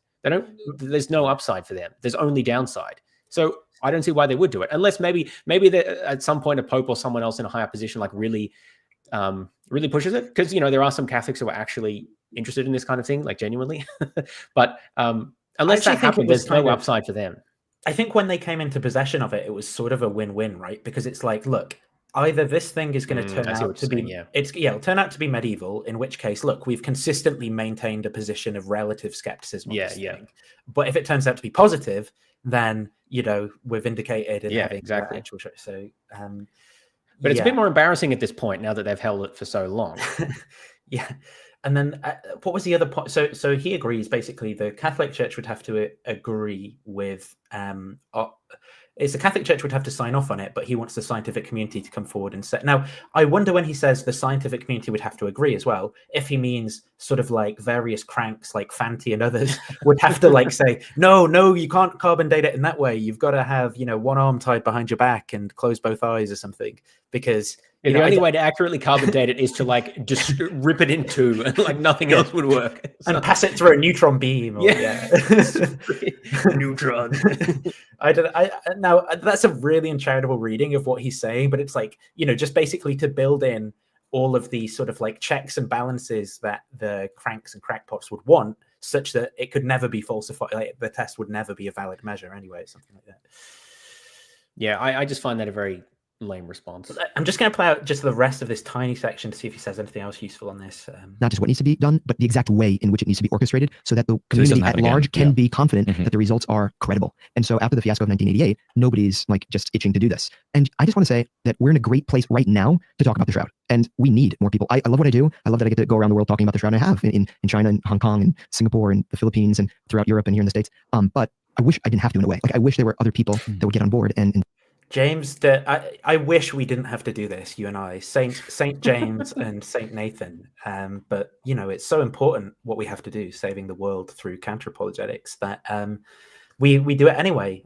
But unfortunately, we don't get to go to the Philippines and all these. I don't quite understand his point. Does he mean that he wishes he didn't have to do it because everyone already accepted its authenticity, or because surely this is a way for him to evangelize, right? So why would he be sad about that?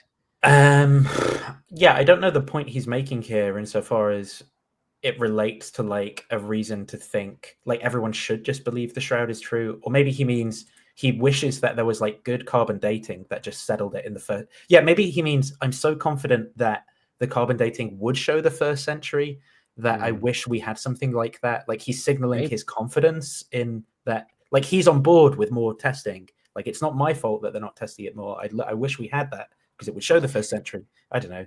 Yeah, I mentioned this sort of before, but didn't give the flat earther example. There are flat earthers who literally deny that there are flights that go from like Perth in Australia to like Santiago in South America or wherever, and that is extremely easy to falsify. But people just don't care. I don't know. Well, they fly around in circles for 12 hours and then Okay, so anyway, we're done. So done with, I think we're up to the final boss. Yeah, the final boss, which is good because I'm getting tired. Yeah, me too. I know it's only been 6.5 hours, but Well, the thing is, we're jumping around so much bollocks here as well. There's so much stuff. Let me see. What I want to find is that thing I sent you yesterday, where Fanti has like his own, what do you call it? Oh yeah, so this is like Fanti's publishing page, right? So let us introduce. There's a bunch of basically scientists who are doing unique dating on this. So one of them is Giulio Fanti. Now I don't think this has been updated in a while. The latest publications on this are in the mid 2010s or something. Yeah. But look at this guy, right? These are all publications that he's been doing since 1998 or whenever on the Shroud of Turin. This guy is nothing if not persistent, and he's continued throughout the mid 2010s up to 2020. He actually published a paper this year in another predatory journal on blood analysis, which was an attempt to republish this 2017 paper that got redacted from +1, basically, and it's just the same stuff but presented in another predatory journal. But well, +1 isn't a predatory journal, I should say. That's why they actually ended up redacting it, I suppose. But the other journal he's published in 2024 is. But look, like, this is just crazy. This guy, and similarly, when you look at like a lot of the people who he's like co-authoring with, they're all committed Catholics who have personal relationships to the Shroud and are coming up with heterodox methodologies and stuff. So this should do nothing but get your. This isn't like some guy who's just got this novel dating method and is like, oh, it's cool. It's a guy who wants to establish the date of the shroud and over multiple decades is inventing unique methods of testing in order to try and reach the conclusion that he wants. Yeah, that's not a postulate, by the way. He said that in almost those words. So we have. Do you want to pull up that? Yeah. Let me find. Did you sent it to me though, right? Yeah, it's right there. It should be. It's right up to with his in the document phylogeny section. Yeah. Is it? Which one is it though? The this one? Oh, personal reflection. Yeah, got it. So this is from Shroud.com. Giuliano Fanti, personal reflections. Now I don't know. Do you know when this was from? This interview? No, I with don't. him? Yeah, who knows? But I mean, Shroud.com is pro Shroud, so we can maybe trust it. Yeah, I found it from the pro Shroud source, so I don't have any reason to think this is inaccurate. So when and how did you? So he was born in like 1956 or something like that. So he first heard about the Shroud when he's 8 years old. So in the 1960s, if I've got his birth date slightly wrong there. When I was about 8 years old, I read in a tourist guide of the Turin Shroud. I went to Turin. I'm from Padua, Italy. But I was very disappointed when I understood that the Shroud was not exhibited to the public in that period. From then, I was always interested in the Shroud, but from a general point of view. What interested you about the Shroud? The body image is what interested me more. And for this reason, in 1996, I began to study at university level using computer vision. So he's apparently studying computer vision, even though he's like a mechanical engineer, but whatever, specifically in order to understand the Shroud, right? Do you believe the Shroud is likely the burial cross of Jesus Christ, a fake or a relic, or are you uncertain what to believe? I must separate scientific aspects from religious ones. Now, this is going to be a repeated theme in statements from the sort of like authors that Fanti publishes with as well. They say this in other interviews and things that I've read. I must separate scientific aspects from religious ones, as he clearly does in all his really good research as a great scientist. From a scientific point of view, both my researches and the studies performed by the students of mechanical engineering. Yeah, this is what I'm saying. He's a mechanical engineer. What's he talking about? Computer vision. Yeah, I feel sorry for students. I don't know how much choice they get in these projects. Yeah, I mean, to be fair, I've no idea how this actually translates to like his teaching or anything else. Like it could just be that he's doing all this like predatory publishing and stuff outside, extra curricular hours, whatever, or in retirement. Maybe. Yeah, or maybe not. But some of these studies would require a fair bit of work, so I don't think that's the case. So maybe it's like that scene in God's Not Dead. He like gets all the students in the world. He's like, who believes in God or whatever, and the Catholic students. He's like, right, guys, I've got a secret project. That movie is so silly. How the guy, like, what is it? He's about to die at the end because he gets hit by a car for no reason, and then he's like, "Yes, actually, I believe God was real." He's literally like, he actually does believe in God, but he just really hates him because his wife does. Like, it's just like the stupidest stereotype of it. Which is true. It's true. That's basically atheism in a nutshell. Okay, no atheists in foxholes or after being hit by a car. In thesis with me, all lead to a confirmation of authenticity of the Shroud, even if up to now no sure proof has been evidenced. I love that up to now, like, because he's not going to stop trying. From a religious point of view, I'm sure that the Holy Shroud is authentic and it is the most important relic of Christianity. This because following a precise question of mine, I had a personal answer in 1998 in front of the relic.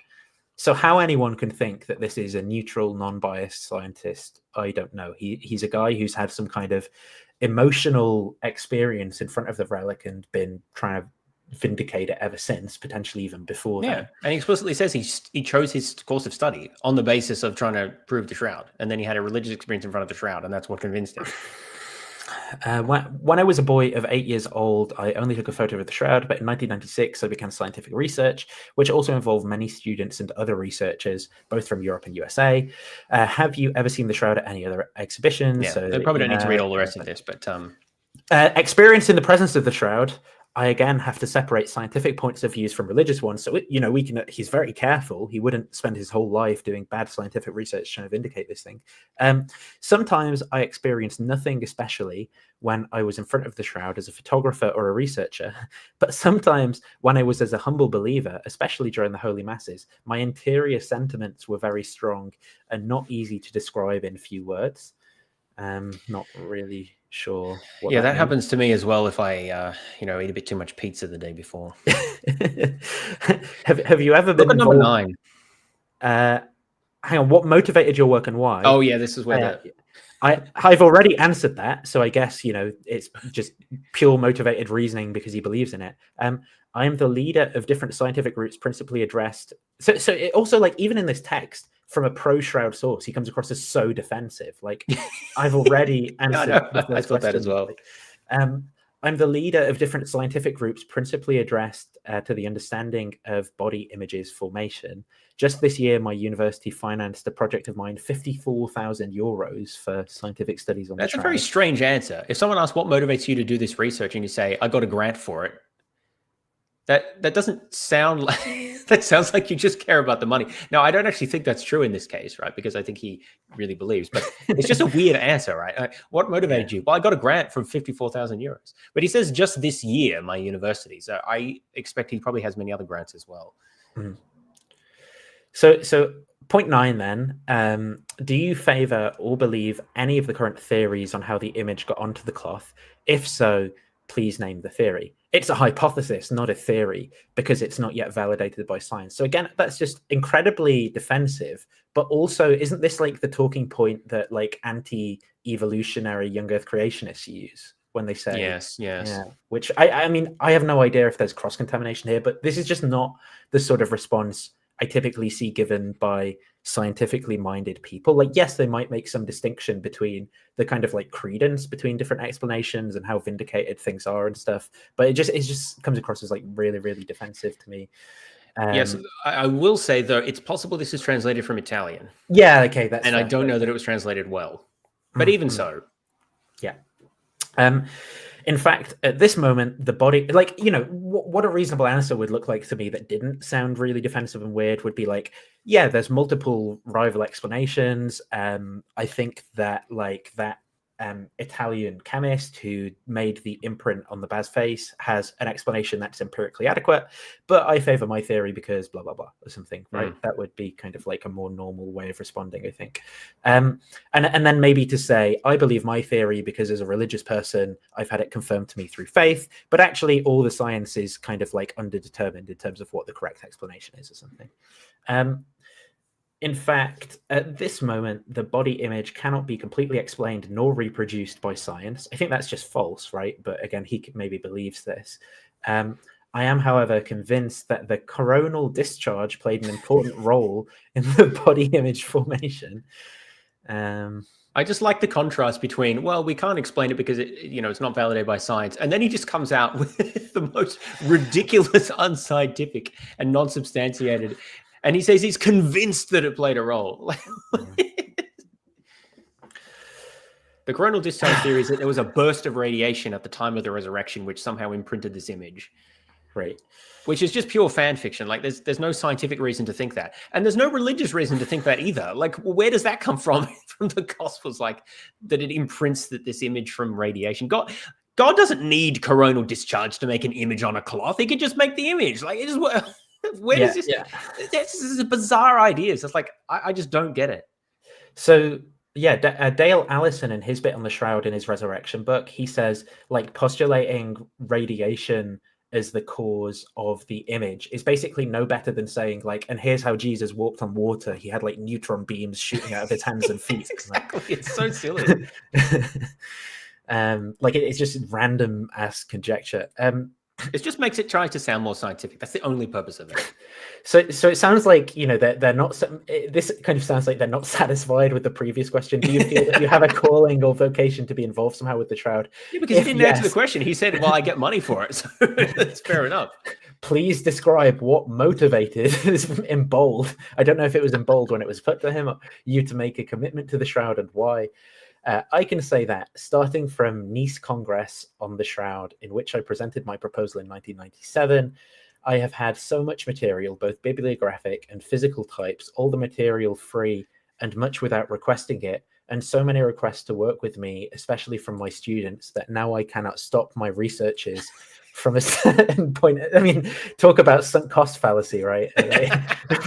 From a certain point of view, this can be seen as a calling. Look, like there are things that I am pretty committed to and believe are true, but like I wouldn't say I can't stop researching them. Like if someone showed me that they were like explanatory dead ends or something, I'd be like, look, it's unfortunate that he put so much time and effort into going down these rabbit holes, but now I've got a better model of the world. I've changed my mind. Like, I'm not saying I wouldn't, the sunk cost fallacy doesn't like play a role in my thinking, but you know, like it should, like overall, it's something that you want to try and mitigate for, not to say I've invested so much time and energy. Well, it's he almost makes it sound like other people are making him do it, because he says so many requests to work with me and so many students that he just can't stop working. I like, actually, it's kind of funny. I like the idea that he's actually secretly convinced that the Shroud is a medieval production because he's just built up this huge complex. He just has to keep going through the motions. So like, well, this is my calling. Like, this is my fate, my cross to bear. I just have to keep researching the Shroud until I retire. Yeah, like all the cognitive dissonance is built up to the fact he's like, yeah, I also, the empirical evidence doesn't support it, but my cross to bear, like Christ, is like the cognitive dissonance of dealing with the explanations that don't make sense. Oh, that's so funny.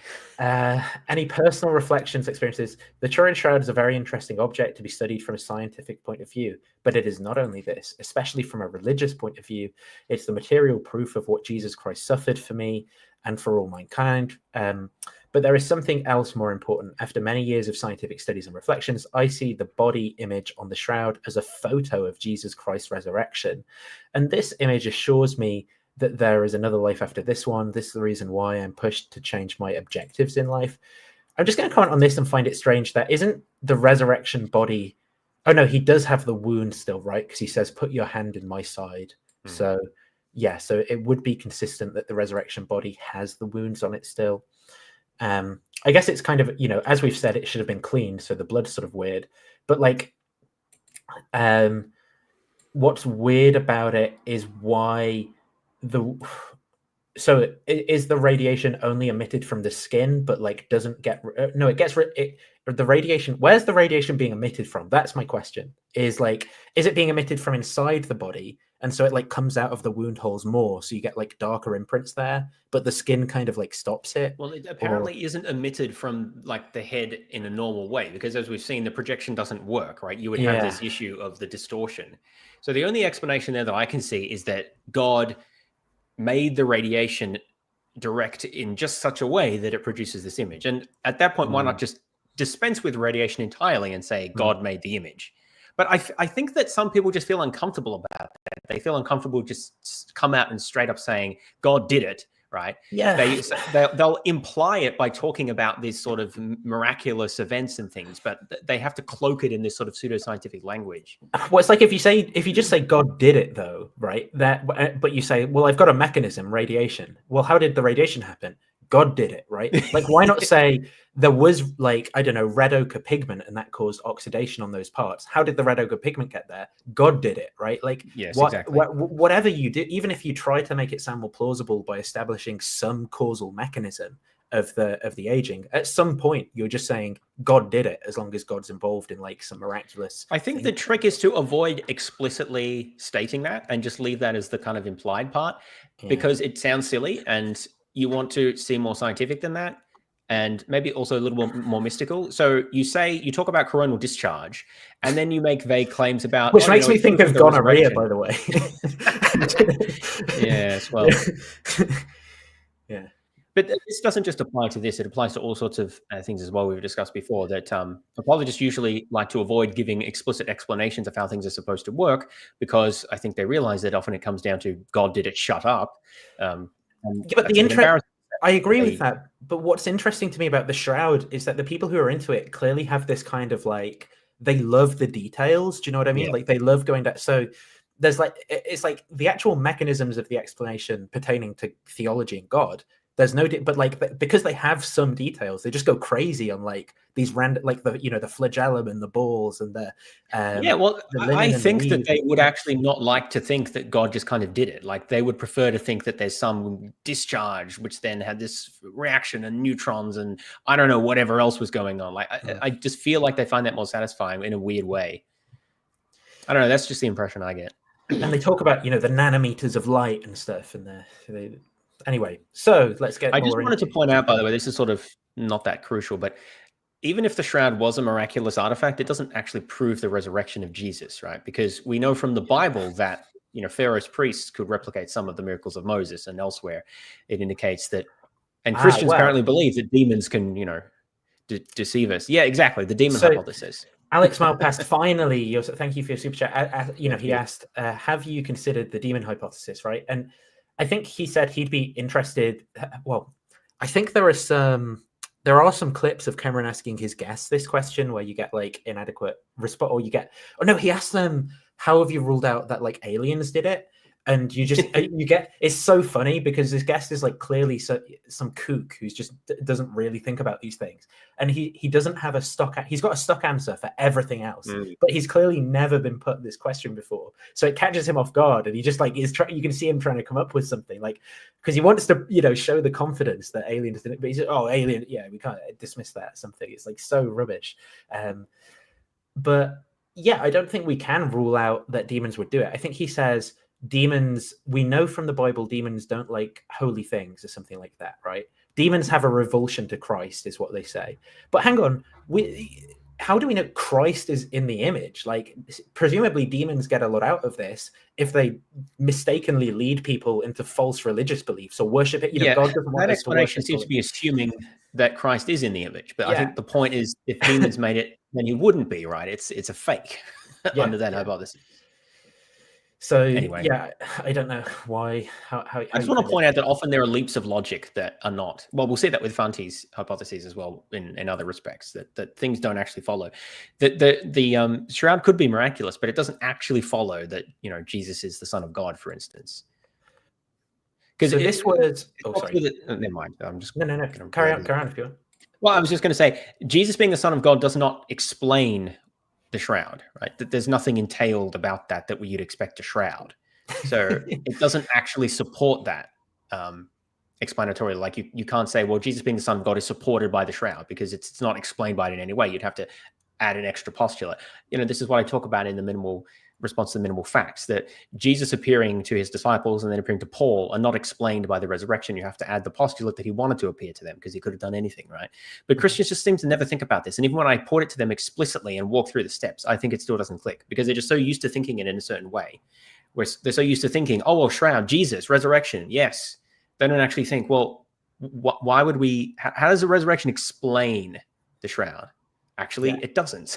It's not really evidence for a resurrection in any way. Anyway, it just really annoys me. So I called this clip "Never Meet Your Heroes" about Fanti when I was kind of looking into his background and stuff, just because this was one of there's only like a couple of talks I could find of him online, and I was just like kind of going through this video, and here he is. Like, I just went to some random point, and here's what he's talking about. The presence of nitrogen.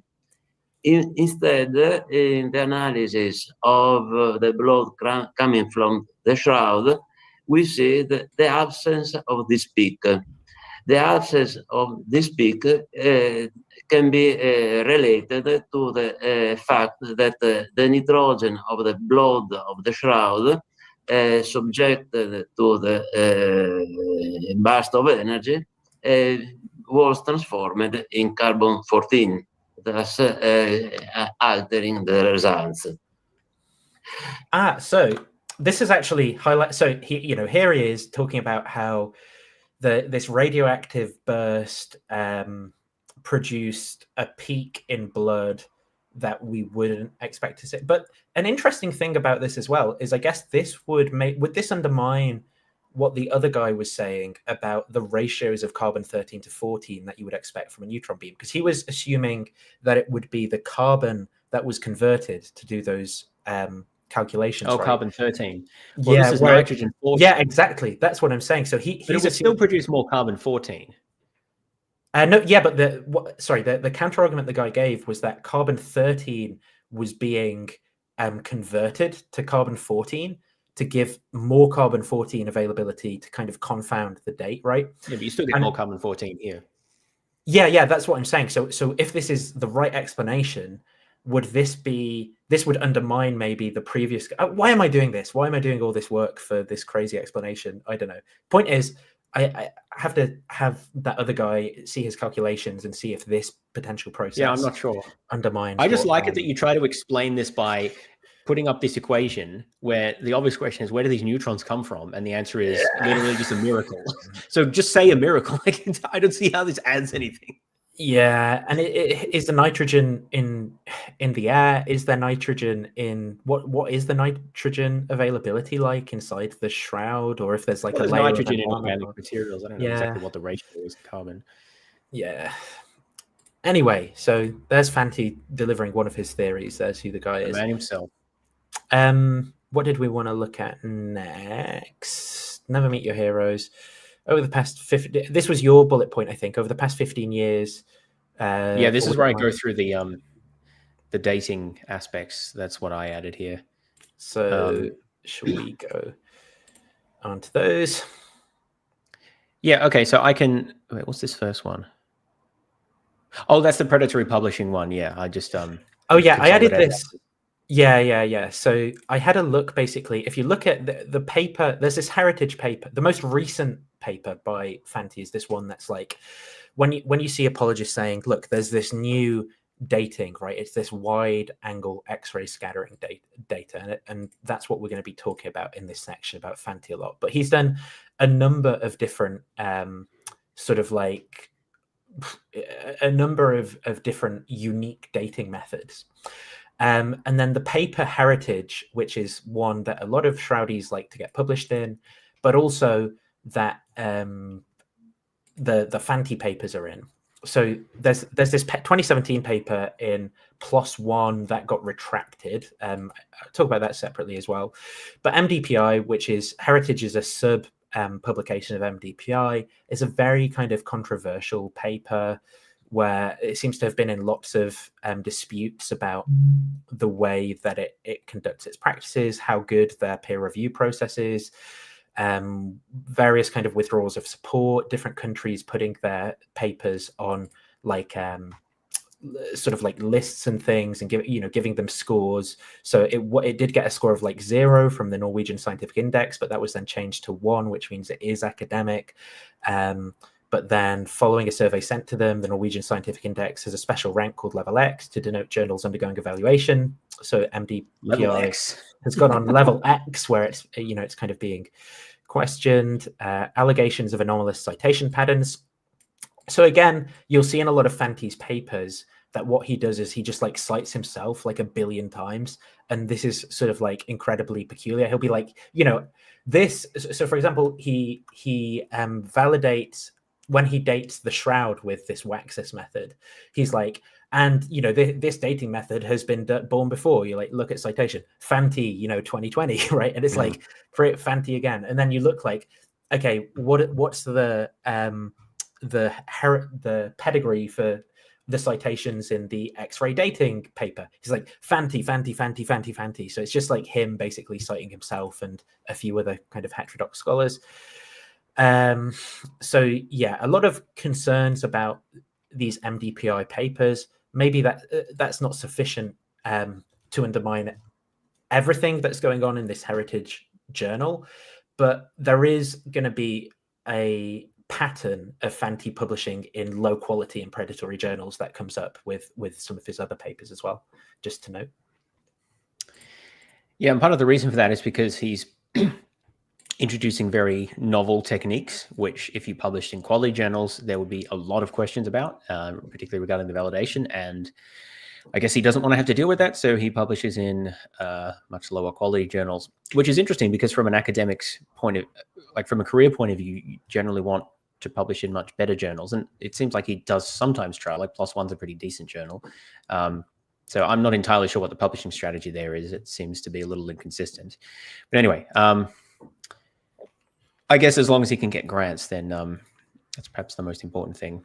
Sorry, I'm just adding one little thing. Okay, so let me talk through the what Fanti's. He's done a lot of things, right? So I'm not going to cover everything. I just wanted to particularly focus on the alternative dating methods that he's developed in response to the carbon dating fiasco. So the first paper I have here is 2013. So, so actually, before I go to that, so remember Rogers we talked about in 2004. So he developed he didn't like the radiocarbon dating method, so he developed a new dating method based on the decomposition of vanillin, which gave a first century date with very wide error bars. And that was basically a novel dating method that he just kind of developed himself and applied to the shroud. So I don't know if Fanti was directly influenced by that or just sort of, was drinking the same Kool-Aid, but he is going to do more or less the same thing. So in this paper here, he introduces a novel method for Fourier transform infrared and Raman spectroscopic methods. I won't explain what those are. It doesn't really matter for our purposes here. But he introduces two novel methods for dating fabrics. He clearly says that here, that for the first time, they're developing a possibility of correlating these spectral phenomena and the age of flax samples using calibration curves. So this introduces the methodology that he will be applying in the subsequent paper as well with the Sachs method, which is I mentioned this before, you identify some physical property that you can measure of the chemical composition of the linen that you have. So in this case, it relates to the spectra of the infrared and the Raman spectra. So find some physical property, correlate it with age, draw a curve connecting those points, and use that as your calibration curve. And then if you measure the physical property of an unknown sample, you can stick it on the curve and say, this is the date, right?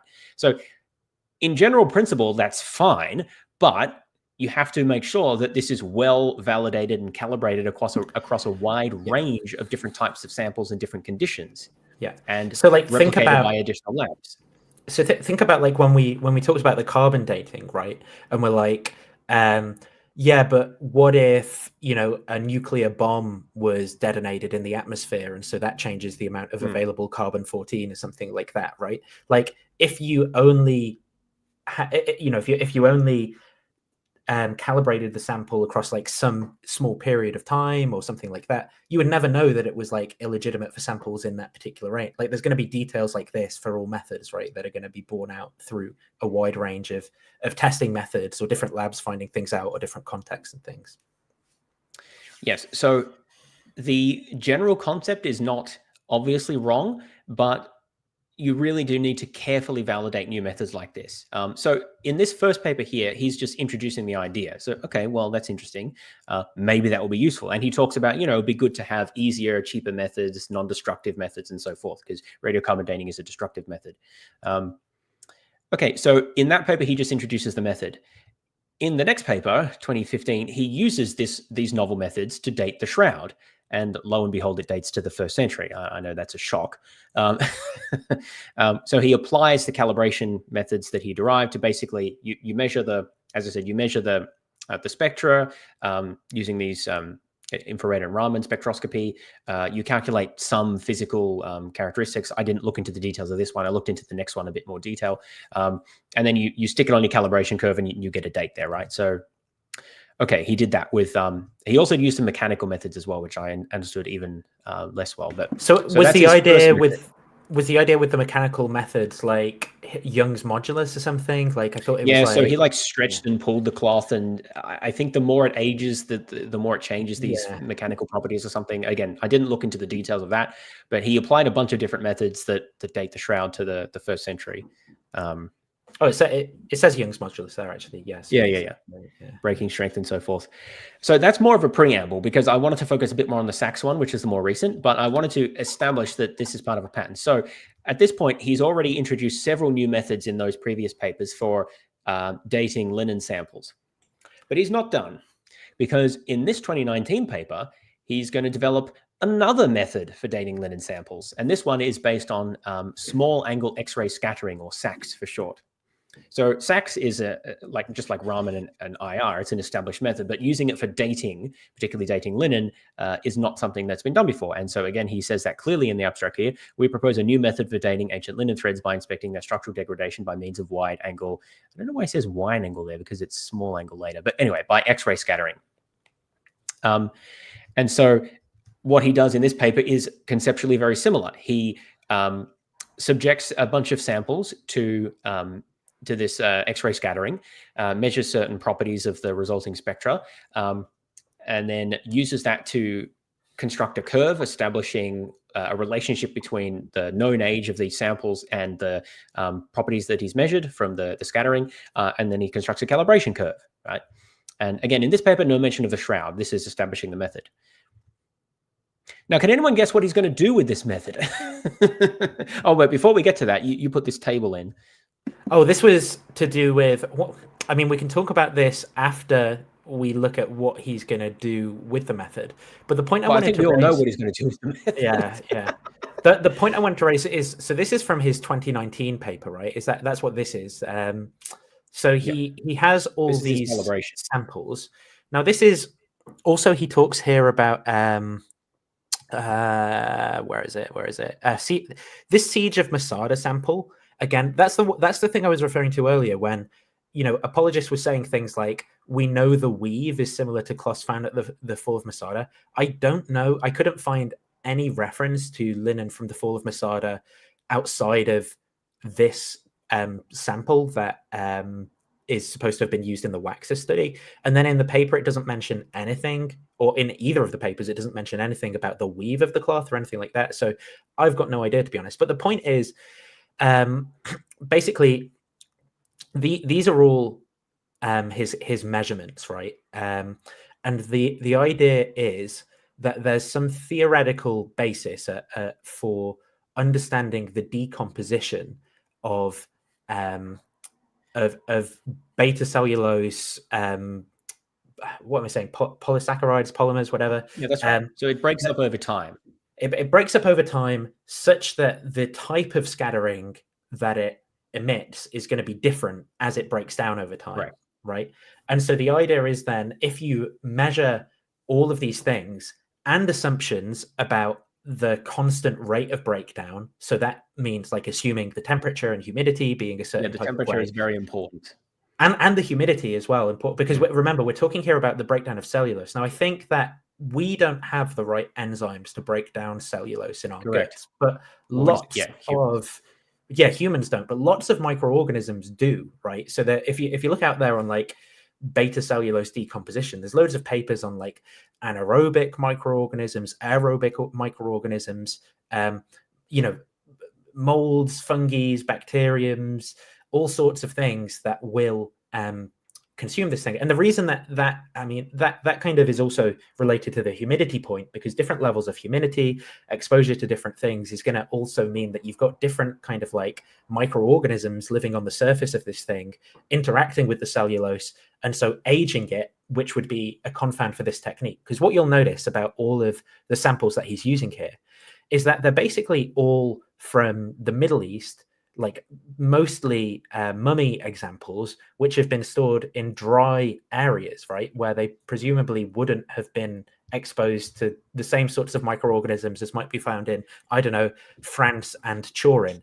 You're jumping ahead again, because that's what I was about to discuss. So okay, the point then, just to continue to interpret this, right? So you've got all these, and then he comes up with this thing, basically a calculation based off of the measurements that he's taken and this theoretical basis that he's come up with for the aging factor. So that's what this is. And then the idea is that by using known samples, which again depends on carbon-14 dating. So anyone who's going to argue carbon-14 dating is systematically flawed, and not just in the case of the Shroud of Turin, is going to, this is going to be off limits for them because it's calibrated against that type of dating. You have to assume carbon dating is good. The idea is that you can then calibrate this aging factor thing against, the known dates. So then he has in the 22 paper. Did you not put? There was another. Maybe I removed. Sorry, it. I removed. No, don't worry. Because I thought it was just the same thing. Oh no, it's actually well, that's the interesting part, right? So he basically in the Turin paper. So this is the 2019 paper. If I open the where's the 2022 paper? Is there a link to it sitting around? Sorry, I didn't have the link to it. But the point of the 2022 paper is that he's using the same data as the previous one. Well, yeah, he uses it, but he leaves out a bunch of the data for some reason, right? Oh, yeah, I did notice that. Yeah, I thought that was just an abbreviation of the table, but I didn't look into it. Yeah, that's what I mean. So he leaves out a bunch of the data, and I was trying to figure out why he does this. So maybe, maybe we'll talk about it. Yeah, I have it here. After you. Well, what I did was I didn't really trust him, so I put all the data in a table and came up with my own plots of the curves, right? So again, I have no idea what the right sort of curve should be. So I did a linear fit and an S-curve. I don't know if either of these are correct. I think the S-curve is correct because there's a saturation effect he talks about, so it's definitely not linear. Okay, so yeah, like I say, I genuinely don't know. I guess there's a slight difference between the two. So these are the samples that are in the 2022 paper, and these are the samples that are in the 2019 paper. Now, what I did is, where's the S? Here we go. So I combined all the data points together, put the S-curve in, and he in the 2022 paper, that's where he takes a Turin shroud sample, right? Now, if you plot the S-curve and you put the Turin shroud sample with its age factor that's known on that curve, so it has an age factor of 10 with this error bar. Here's where you get, right? 298.5 years. Okay. Now, the theoretical basis for this decomposition method, it's possible for newer samples to be dated older because they have accelerated aging, but it's not really clear how an older sample could be taken as newer. So even if we're going to say that this vindicates it being a first century Shroud of Jesus, it's not clear to me how then, why would it be newer on the Waxus evidence? So this is, I don't think that, I have no idea if this methodology is a good methodology. I think the sample size is too small, all that stuff. But even if it is good, right, this seems to show and I don't even know if this Turin shroud sample is actually from the Turin shroud as well. I have no idea, just take Fanti's word for it. But it calibrates on his curve to being at 298.5 years AD, right? Now, if it were a medieval cloth, that could make sense through accelerated aging due to heat, moisture, microorganisms on the cloth, all those things, right? But what doesn't make sense is if it's from an earlier date, why you would get that date on his dating, or maybe you'd have some like crazy kind of like error bar or something like that. I don't really know, but yeah, that's just so I think it's just not clear what that it even establishes what he wants it to establish, which is again sort of just bizarre and weird. This plot is quite interesting because he doesn't show the data like this. Yeah, just double checking, but he shows a kind of version of it in one of the papers actually, but it's not as clear as this. Yeah. But anyway, I don't think that there is a direct. Actually, let me rephrase that.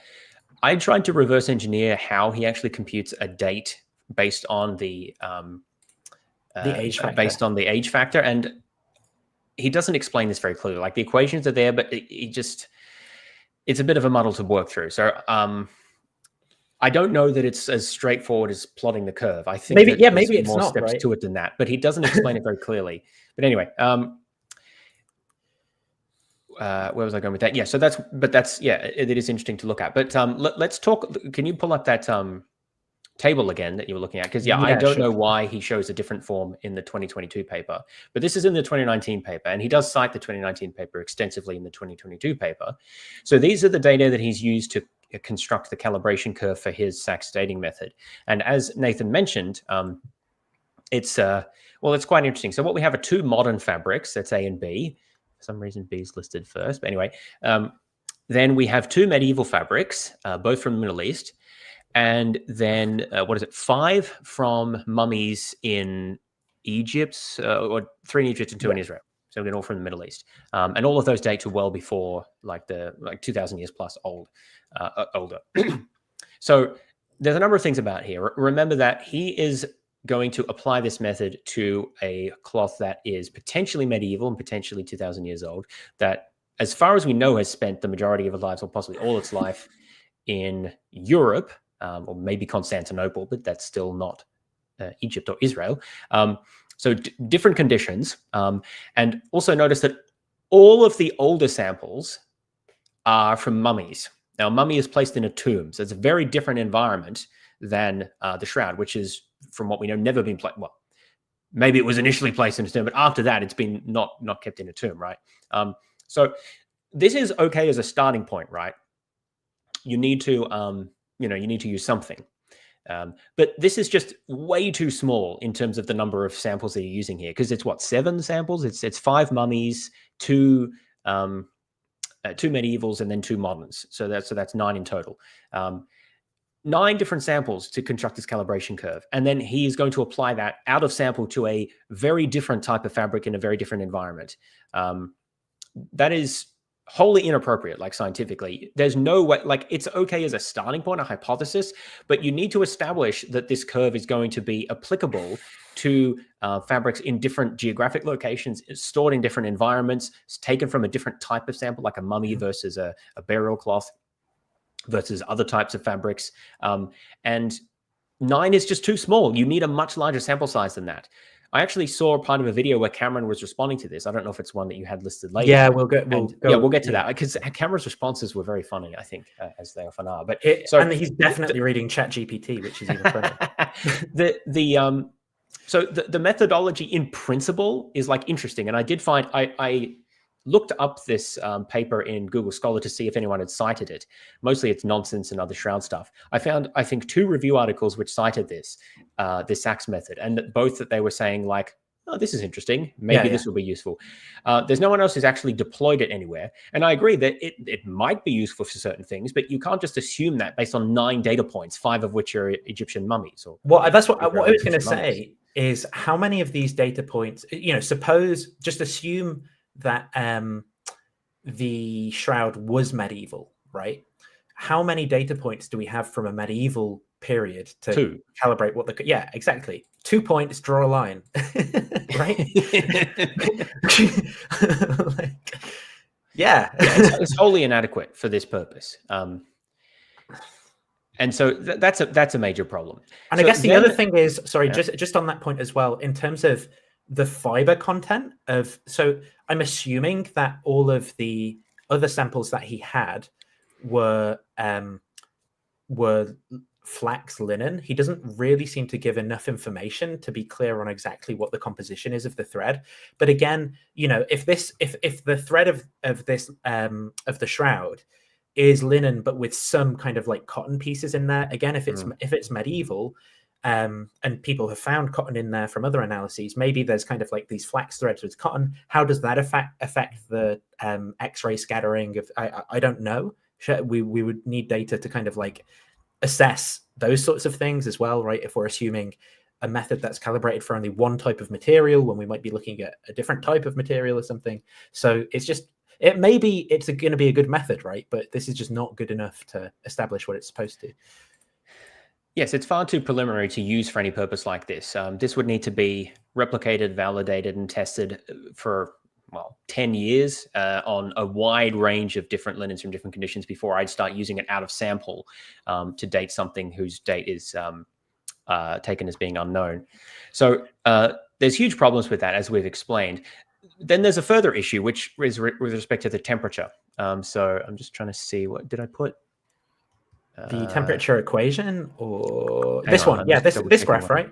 You put a graph here. I think this is temperature. Sorry, before I get to that, I realize there's another thing that I need to talk about. So if you just scroll up a little bit to the Sachs method. Yes, okay. So we've talked about the limitations of the method, that it's not being reviewed or applied elsewhere, and the lack of the sample size and so forth.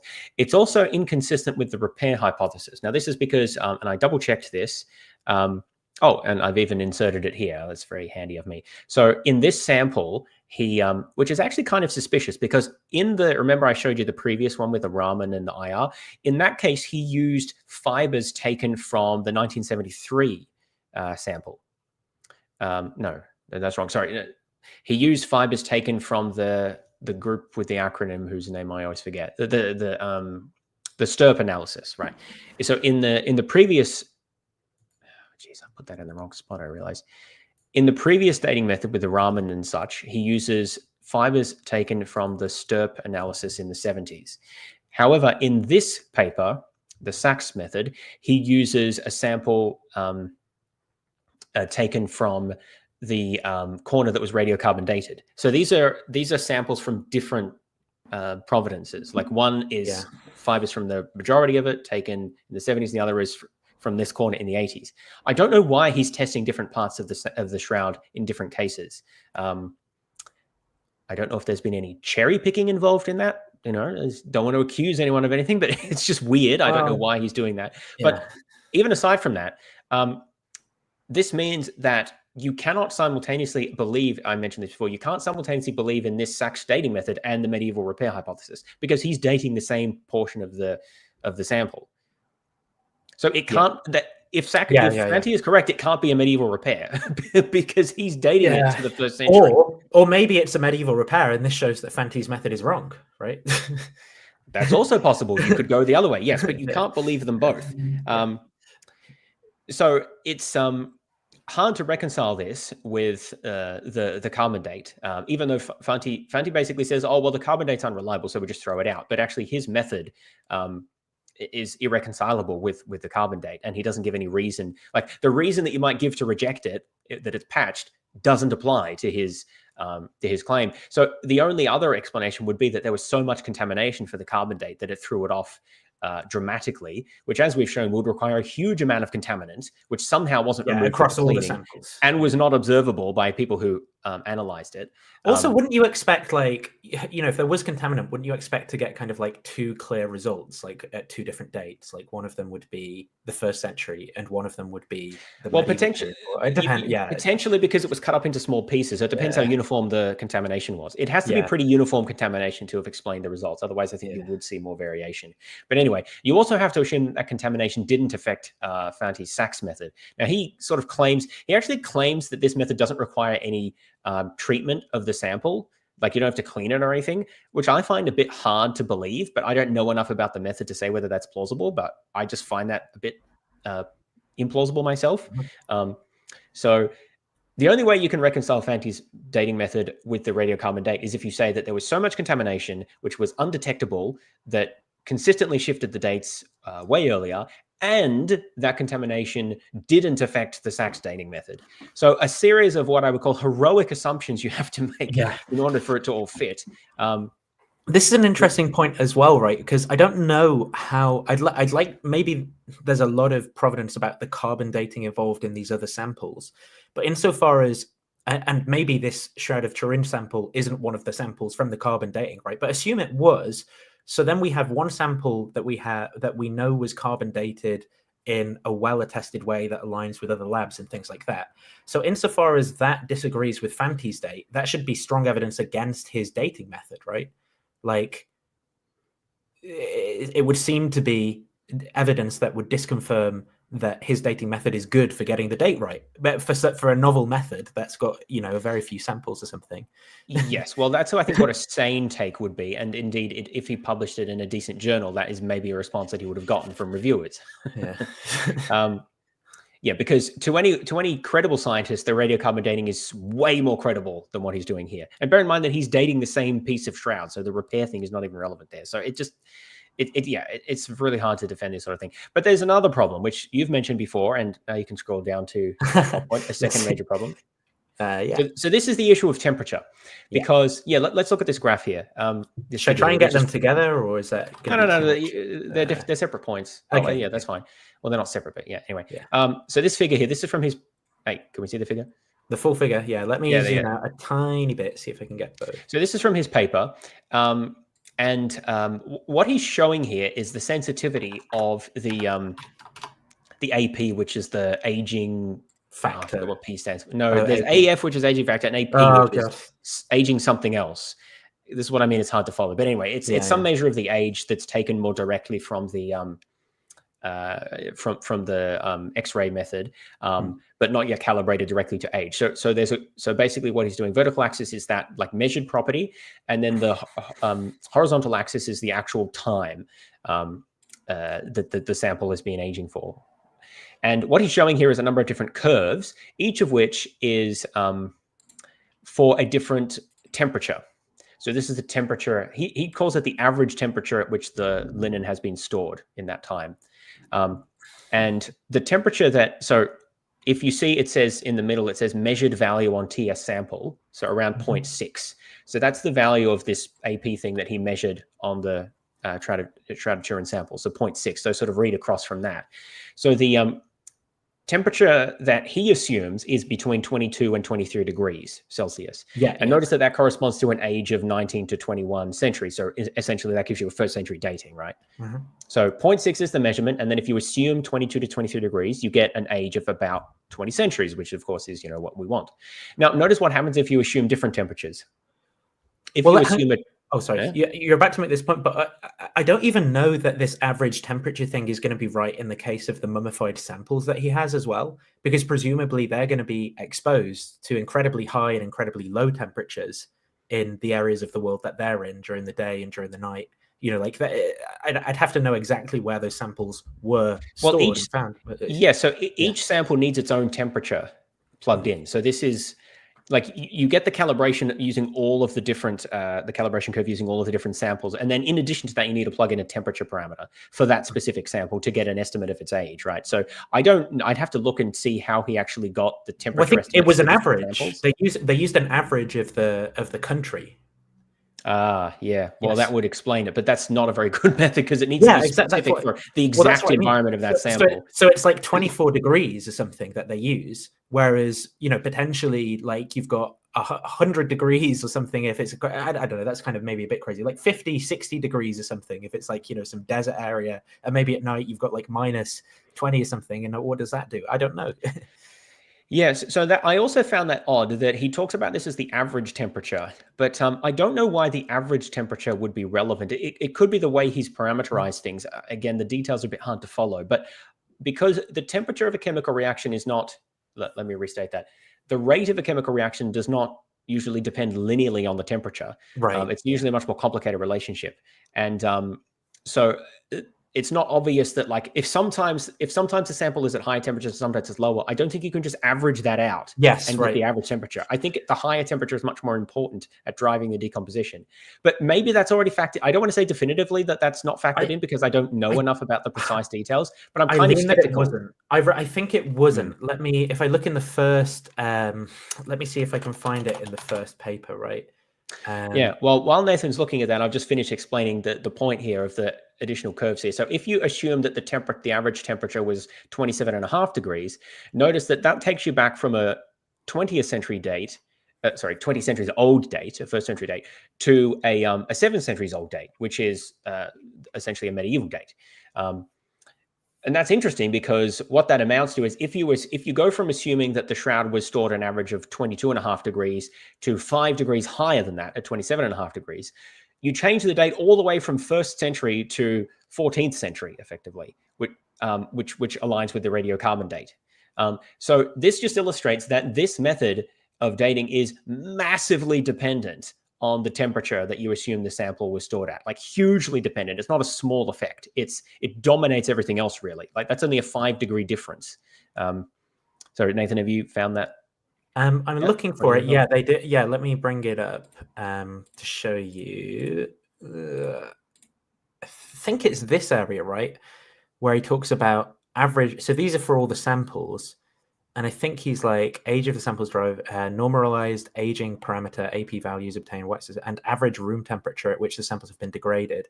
Oh yeah, there we go. He does say that. So I'm pretty sure. These numbers from? I think it's for the country. Because they don't vary by much. That's what I'm kind of has been millennia, beginning of Christianity. The average room, because he talks about Egypt, West Bank, and Israel. Very similar to the Roman period. The average room temperature in the last century is available for many countries: Egypt, West Bank, average. So just average temperatures for the country, right? Egypt, West Bank. Oh, hang on. Local microclimate conditions can cause differences in average room temperature to some degree to vary. What does he say about this? This can be an average values. Wait, these can be considered for average values as the fabrics age during this time. Yeah, he doesn't really. He sort of mentions it, but he doesn't explain why that seems like a real problem to me, because you need the temperature that the fabric was at during that period, not just what the country was at. Yes. He's just assuming the average room temperature at wherever it was stored is reflective of average temperature in the country. Which is not, well, I don't even know. A very strong assumption, I would argue. Yes, and then similarly for humidity as well. This is just a made up. Yeah, it seems to be less sensitive to humidity, but humidity also makes a difference. And then he does have aging time, fraction maximum. What am I looking for? This is kind of like that graph, right, that I produced, I guess. Yeah, so that's the closest he has of it. I think it's less clear than the one that you produced, because he doesn't actually fit the curve there. It's crazy what 15 minutes can do. I did that just before bed last night as well, because I thought it'd. So, Fanti, get in touch. We'll sort something out. Yeah. So anyway, point is, we go back to. So yes, the dating is highly dependent on temperature, and the method he used to estimate temperature is extremely crude. Because the thing is, we don't actually know what temperature these fabrics are stored at, and it's worse for the shroud, because at least for a case of a mummy, you know that, well, if it was there for 2,000 years before it was unearthed, you can at least assume that its temperature didn't change much. Well, it changed with the outside conditions, but like it wasn't moved around is the point I'm making. But the shroud has been moved around. In fact, we have no provenance at all during the first 1,300 years, if you assume it's from the 1st century. So, was it buried somewhere? Was it on display? Was it in a wall, like Habermas said? Who knows, right, what it was doing in those 1,300 years, which is interesting because he assumes that it was in France and Italy, but his dating hypothesis would disprove that, because it would have been in different locations throughout more than half of its history.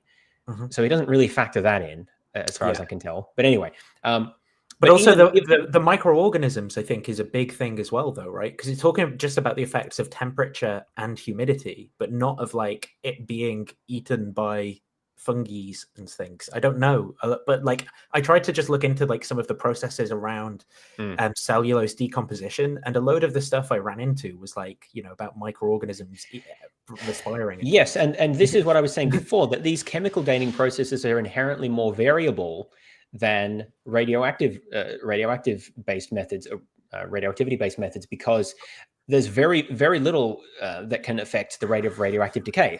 The main concern is if you have leaching or escape of material from the sample. But the actual rate of decay itself is essentially not really affected by anything. But chemical processes can be affected by a whole range of things, including temperature and humidity, as well as the chemical environment, the microbiological environment, how it's handled, all sorts of things. And so you have to make assumptions about all of these methods, about all of these aspects, rather, in order to, fit a date here. And this is why we see that the temperature matters so much. Temperature doesn't matter at all to radiocarbon dating, because it doesn't affect the rate of radioactive decay. Again, as I've emphasized, that's one of the reasons it's used as a dating method, because you don't have to make these sorts of assumptions. But Fanti does here, and he just doesn't have the kind of information that he really needs to make assumptions about a temperature, let alone about what the microbiome is doing, how it's handled, how it's stored. In addition to all of this, or alongside all of this, we have the problem of the fire, right?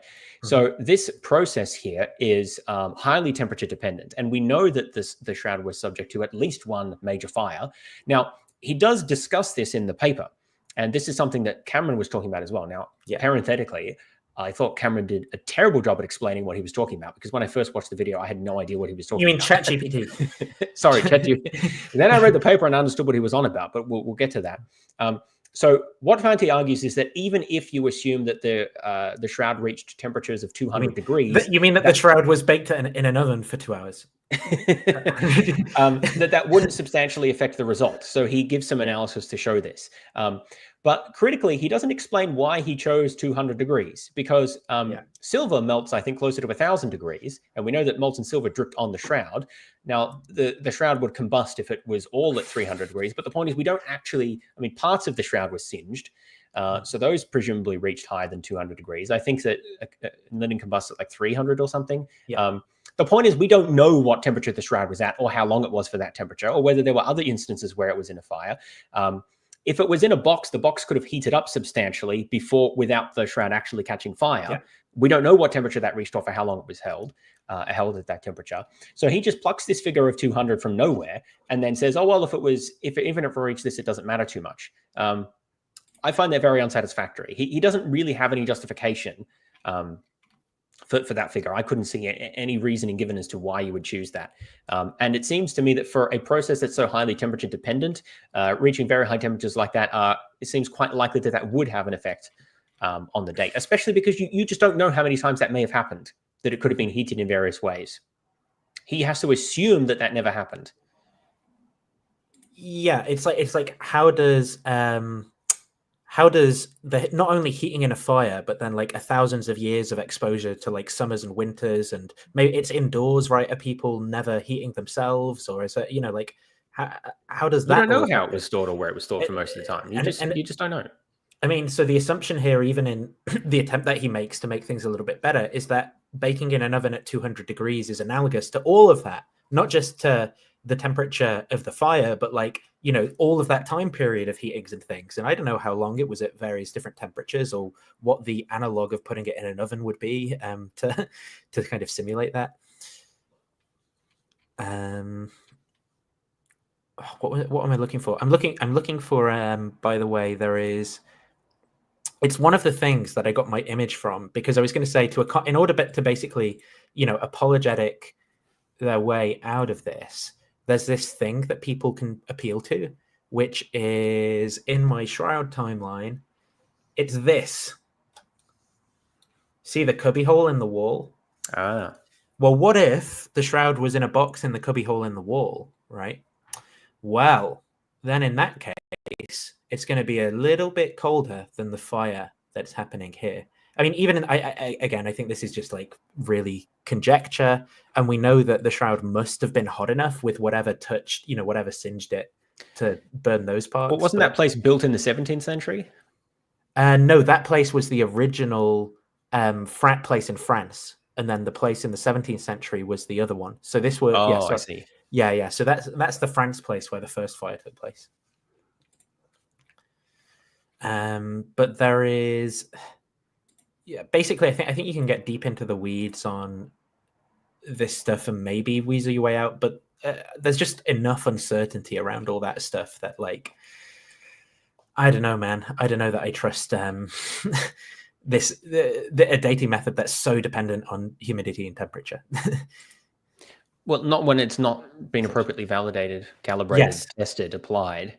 And not when it contradicts a much more established dating method, which uses the same sample. I just don't know what this has going for it. It just doesn't make any sense. Mm-hmm. And I don't know why people are making such a fuss about this. Well, I do. And I think you know as well. Yeah. Well. Okay.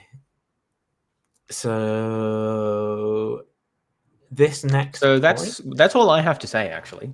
Oh, okay, cool. The Fanti issues. This is just, I don't think we need to go into this. This is just David Fawkes' original video, where he raises various points, some of which we've raised as well, that criticize Fanti's view. That criticize Fanti's methodology. So Cameron attempted, oh no, that's that one. That's the weird ChatGPT one. This is the first one. So this is where Cameron attempts to respond to Fawkes' criticism.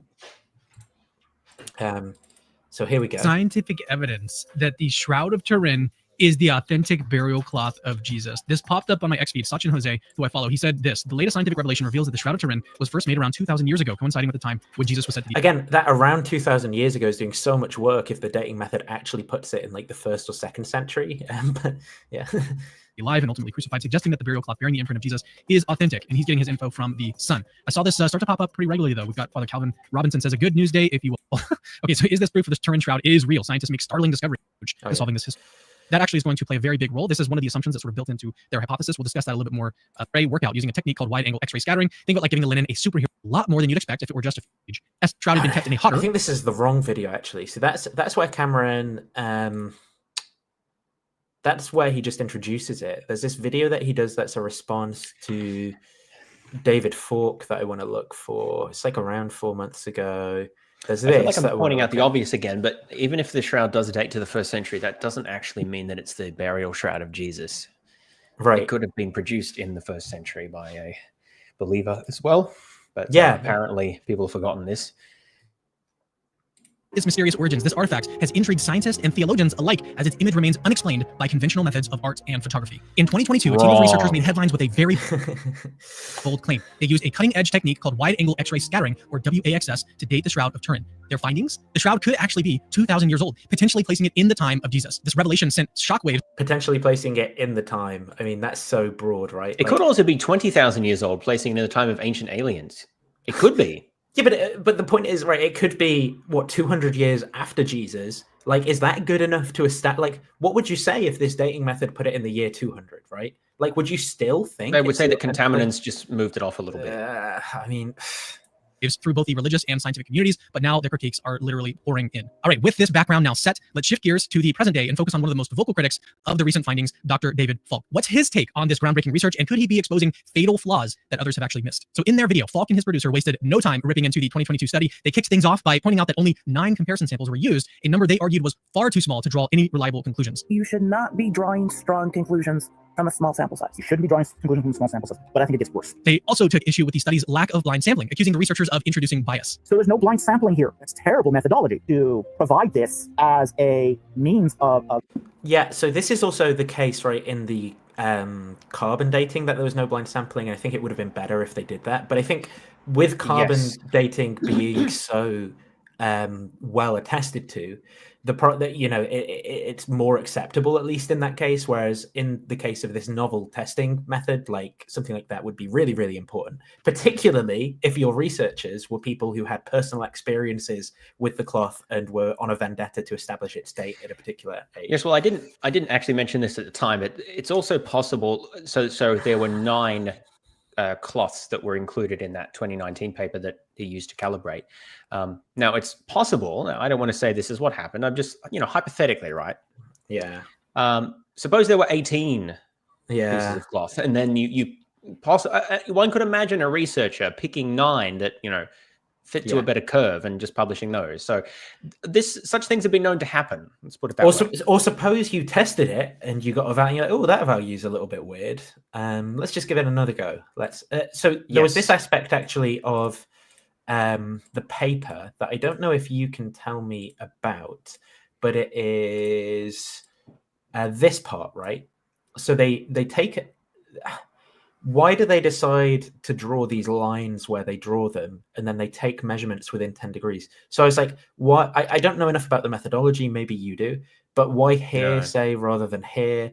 I don't know, is my answer. I don't think that image adds anything to the paper. I don't know if it does, but it shows part of how they're doing the calculation, right? Because part of the way that they calculated these things was to measure the wave. I don't know if they're measuring like the wave amplitude or something at like within a 10-degree radius of this line.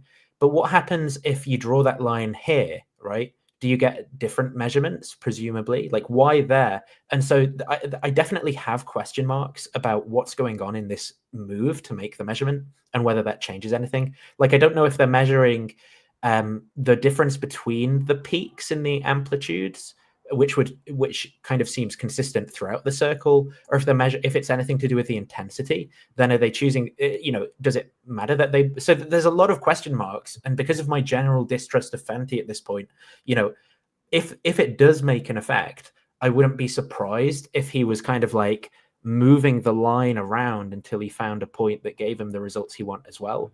And that's an open possibility for me with this method, right? I just don't know.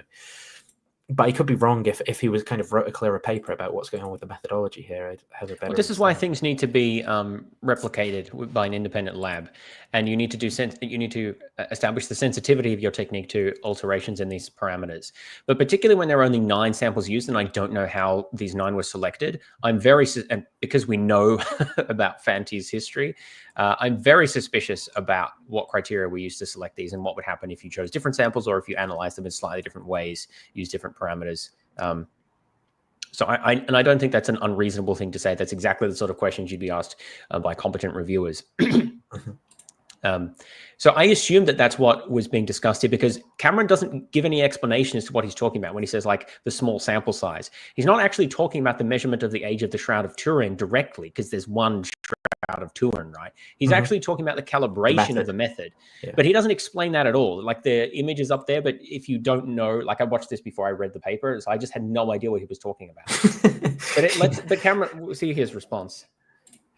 Dating. And to top it off, Falk raised a major red flag about the 16th century fire that scorched the shroud, suggesting it could have artificially aged the linen fibers and made the results unreliable. So what I'm hearing you say is they're just dismissing the fire. They're just dismissing the fire. It almost sounds like a complete like slam dunk case against this study, doesn't it? But things get even worse. Falk goes further, pointing out that some of the same researchers behind the 2022 study were also involved in a controversial 2017 study on the shroud's blood evidence. Oh yeah, we haven't even talked about this yet, but yeah, well, we mentioned it. Okay, it's too long. Yeah, the blood is just so irrelevant anyway. Like, who cares? The blood could come from anywhere. Yeah. Paper, and it was retracted. According to him, this retraction is a serious red flag, hinting at a pattern of overreaching conclusions. So at first glance, Falk's critiques seem pretty damning. Like it looks like the research has been thoroughly dismantled. But I'm reminded of Proverbs 18:17, which says, "The first to plead his case seems right until another comes and examines him." As I mentioned. So this is incredibly bizarre, given that Falk is responding to Cameron, and Cameron was the first person to give his case. So, like, if Cameron's right in using that biblical quote, it would be the case that he would appear right, and then until Falk came and examined him. So God would be vindicating Falk's criticism of Cameron. That's just a weird, again, another example of Cameron not really being able. Cameron has used this quote or similar sentiments before, and well, I'm going to say something a bit mean here, but this is more true when you're a bit easily swayed by someone presenting an impassioned case. If you have a bit of background knowledge and critical thinking, you're not necessarily just always persuaded by the first person to give the case. Like as soon as I read anything about Fanti's dating method, I was immediately suspicious. Like, well, hang on, there's these 9 samples here and you're proposing an entirely new method that's based on a chemical and not a radiometric method. Like you weigh up all these factors and you should be suspicious, even if you don't have a lot of specific background. But anyway, I'm just giving a bit of an ad hominem at this point. But so Cameron has sort of correctly cited some of the objections raised. What he hasn't done is explained why they're relevant, like what the sample size is referring to. What was one after that? It was about the retraction. Yeah, the retraction. No, that was the last one. There was the sample size. There was the retraction. There was the fire. And wasn't there one other thing? I don't know if they've all been raised yet. Maybe I'm wrong. He mentions them all at the start. I thought there were 4. Well, we'll see in his responses. Anyway, so he's raised them all, but he hasn't explained what the significance of any of them. Remember, the significance of the fire is that this chemical method is highly sensitive to the temperature that the sample is exposed to. And so that's why the fire is so important. Well, I think the way Cameron conducts this in this video, where he turns out to quite obviously be reading, to be reading answers off ChatGPT, and another one that we'll look at after, is that he's just immediately reflexively reaching for reasons to confirm the position he initially held to. He's not like pausing for a second to think. I think the reason that he doesn't provide an explanation of why that's a problem is because he hasn't really reasoned about it himself. He's just immediately. Of course not. You can tell by watching this video. Let's play it through before I spoil it. And Falk doesn't just critique the 22 study. He reaches back to 2017, bringing up a previous controversy that might cast a shadow over the new findings. So let's explore why this earlier study actually matters and what it means for the credibility of the latest research. Now, Falk's concern here is definitely worth taking seriously. A retraction like this can make us second guess the credibility of the people involved. However, the 2022 WAX study zeroes in on a completely different aspect of the shroud, its age, not on blood evidence. But more, I actually think, I'm pretty sure the 2017 method did use the Waxis method. I think. Let me... 2017. It doesn't really matter for this point because the claim is, and again, this is just an issue of not being able to think properly, in my opinion. The claim is that sloppy research led to a retracted paper that reflects badly on Fanti and his team. Okay, it doesn't matter if the exact method is the same or not. The claim is that the sloppy research is likely to carry over to other research, or at least that there's a reason to be suspicious about that. Or that there's a pattern of like bias and things like that. Yes, or that as well. Yes, I mean that counts under sloppy research, I suppose. Yes, it could be incompetence or deliberate. But the point is that the fact that it was testing something different. Well, I mean, it's still testing the shroud, but like a different aspect of it. It's just irrelevant. It doesn't address the criticism. Yeah, and like one of the reasons given for the retraction of the paper, for example, is like there are a number of reasons like about using novel methods and things which aren't well evidenced to establish the claims, but one of them was like not declaring conflicts of interest as well. So for example, it was the association of people with like some Shroud Institute, like I forget exactly what it's called. It's like Shroud Science Research, something like that. And again, similarly in the Heritage paper, they do not declare this conflict of interest or anything like that. So, you know, there's like a number of sort of academic and scientific sins committed by, it's not just like. That's actually a good point. I haven't thought of that because he is, I don't know his exact affiliations, but given, well, actually, given where he gets grants from and everything like that, it's almost certain that he would profit, Fanti would profit financially if the Shroud was shown to have an earlier date. So there is a clear conflict of interest there. Yeah. More importantly, it was actually carried out with much more transparency, clearly incorporating lessons learned from the past. Science evolves, and so does the rigor behind it. The 2022 approach seems far more rigorous. So does the 2017 retraction mean that we should be cautious? Absolutely. It's a good reminder to scrutinize new research carefully, but it doesn't automatically refute the 2022 study. The WAXS research should be judged on its own merits. All right, having now addressed the 2017 study, it's time to return to the present. Its own merits, which are dog shit. Like, so his objection to the retraction was just that, well, this one, it's different this time, and they did a better job, without any specifics or basis for that. And also he's trust arguing, me, bro. Yeah, and he's also right this time. He's indicating that we shouldn't basically include evidence that we have about past behaviors and practices as evidence of future behaviors and practices. So, like, you know, if we learn that there's a pattern of behavior of academic malpractice, of bias and things, what we should never take that into account in any case. Like, I know that Cameron doesn't apply this because he uses evidence about the past. Like, for example, Joseph Smith was a treasure hunter. Well, what's the response to this? Well, look, that was when he was young. That was a different thing. That was digging up treasure. This is the Book of Mormon, right? Now, you know, it seems the Book of Mormon is much more rigorous than the treasure hunting that he used to do. And that was a different thing, right? So, you know, we should judge the Book of Mormon on its own merits. Okay, Cameron does not apply that reasoning in other cases. So it's a bit inconsistent. Yeah. And critically evaluate the 2022 research itself. The spotlight here is on the WAXS technique, which is an innovative method that measures how cellulose in linen fibers degrades over time to... Definitely ChatGPT, just saying. Estimate the Shroud's age. What were their results? The degradation that they observed lines up with linen that's about 2,000 years old, potentially placing the Shroud right in the time of Christ. But before we get too excited, we've got to ask, how solid are these findings when faced with Falk's sharp critiques? So let's dig in. So one of Falk's major critiques centers on the number of... Again, definitely, that sharp critiques for me was like, this is ChatGPT. Definitely ChatGPT. Samples used in the 2022 study. The researcher selected 9 linen samples with known historical ages ranging from the 3rd century BC to the 17th century AD to compare with the Shroud of Turin. These comparison samples were chosen based on their So this is that table from the 2022 paper, right? That's what I'm talking about. The same table, but with... Oh, it is, yeah, because it's not... Wait, he said 9, but there are not 9 here. Yeah, because he's... He gets confused between the two papers. Well, that's not entirely unreasonable. It's a bit confusing. But if you say 9 and show, what is it, 6 here? You know, you should pick that up. Like, that is... Well, I think it's maybe because he just put in... So I think Falk's criticism is that the sample size of 9 is too small, because Falk is referring to the calibration paper, which is the previous one. I think Cameron probably just asked ChatGPT, hey, here's a criticism, give me a response, right? And so that's why it says I don't know that he knows there are 2 papers. I don't know that Cameron realizes there are 2 different papers, because otherwise he would not put this in, but say there are 9. That's just a weird... I don't know, maybe his editor just added these visuals later and he doesn't check. I don't know. It's an odd mistake. So notice, for example, so there's 2 A's, there's bleached and... this was a new sample. So this is similarly a new and... Yeah, so this is a new and bleach sample. Notice how this gives this 8.2. So this is what's interesting, is that for multiple, I would be really interested in multiple tests of the same sample, because it seems to be giving different results. That's within the margin of error. Well, it is within the margin of error, you're right, but that's what I mean, is I just want to see, I want to see more of that data to see what happens, right? Like, is this consistent and so forth? The B sample, which was not bleached new fabric from Italy, that's excluded for some reason alongside a bunch of the other samples. It's not really clear to me why. I was thinking at first maybe some of the numbers had changed, but I think they are all the same numbers at least. So there's no kind of because I was like, maybe he's just changing the numbers in this new one, but it seems like they're all the same for the same samples. And yeah, this Turin one comes out. That's also a new one along the bottom, right, from the previous paper as well. But I did find, I love the fact that they're carbon-14 dated. That's just such a cherry on top. I didn't notice that the first time. Carbon dating is crap, except when it supports what we see. Well, this is what I'm saying is in terms of year of manufacture here, he's also not making it clear that that's dependent on carbon dating in this column, right? I mean, obviously, in the case of the 2000 AD one, he hasn't used carbon dating to calibrate, I don't think. That's probably just when it was bought. Yeah. He knows it's well, you can't. Yeah. I don't think you can carbon date something that new.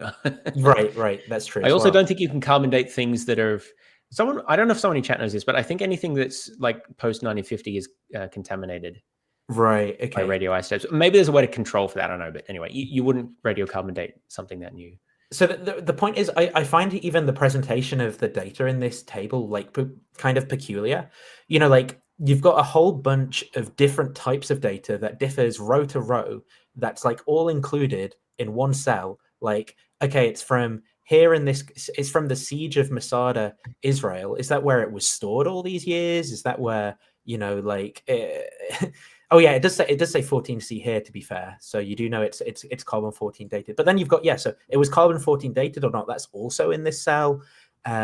You've got this NIB, OIB thing also in this cell. I just found, like, again, for performing analysis on the data, this table was like really bad because you need to like strip out all those factors into individual columns and set them. And then what you see if you actually do that, if you don't kind of compress all the data into individual cells, is you see that there's a bunch of inconsistent and missing data between each of the rows. So you can't really like, you're not comparing like for like. There's all sorts of like things that are confounds in one case, but you don't know if it is in the other case.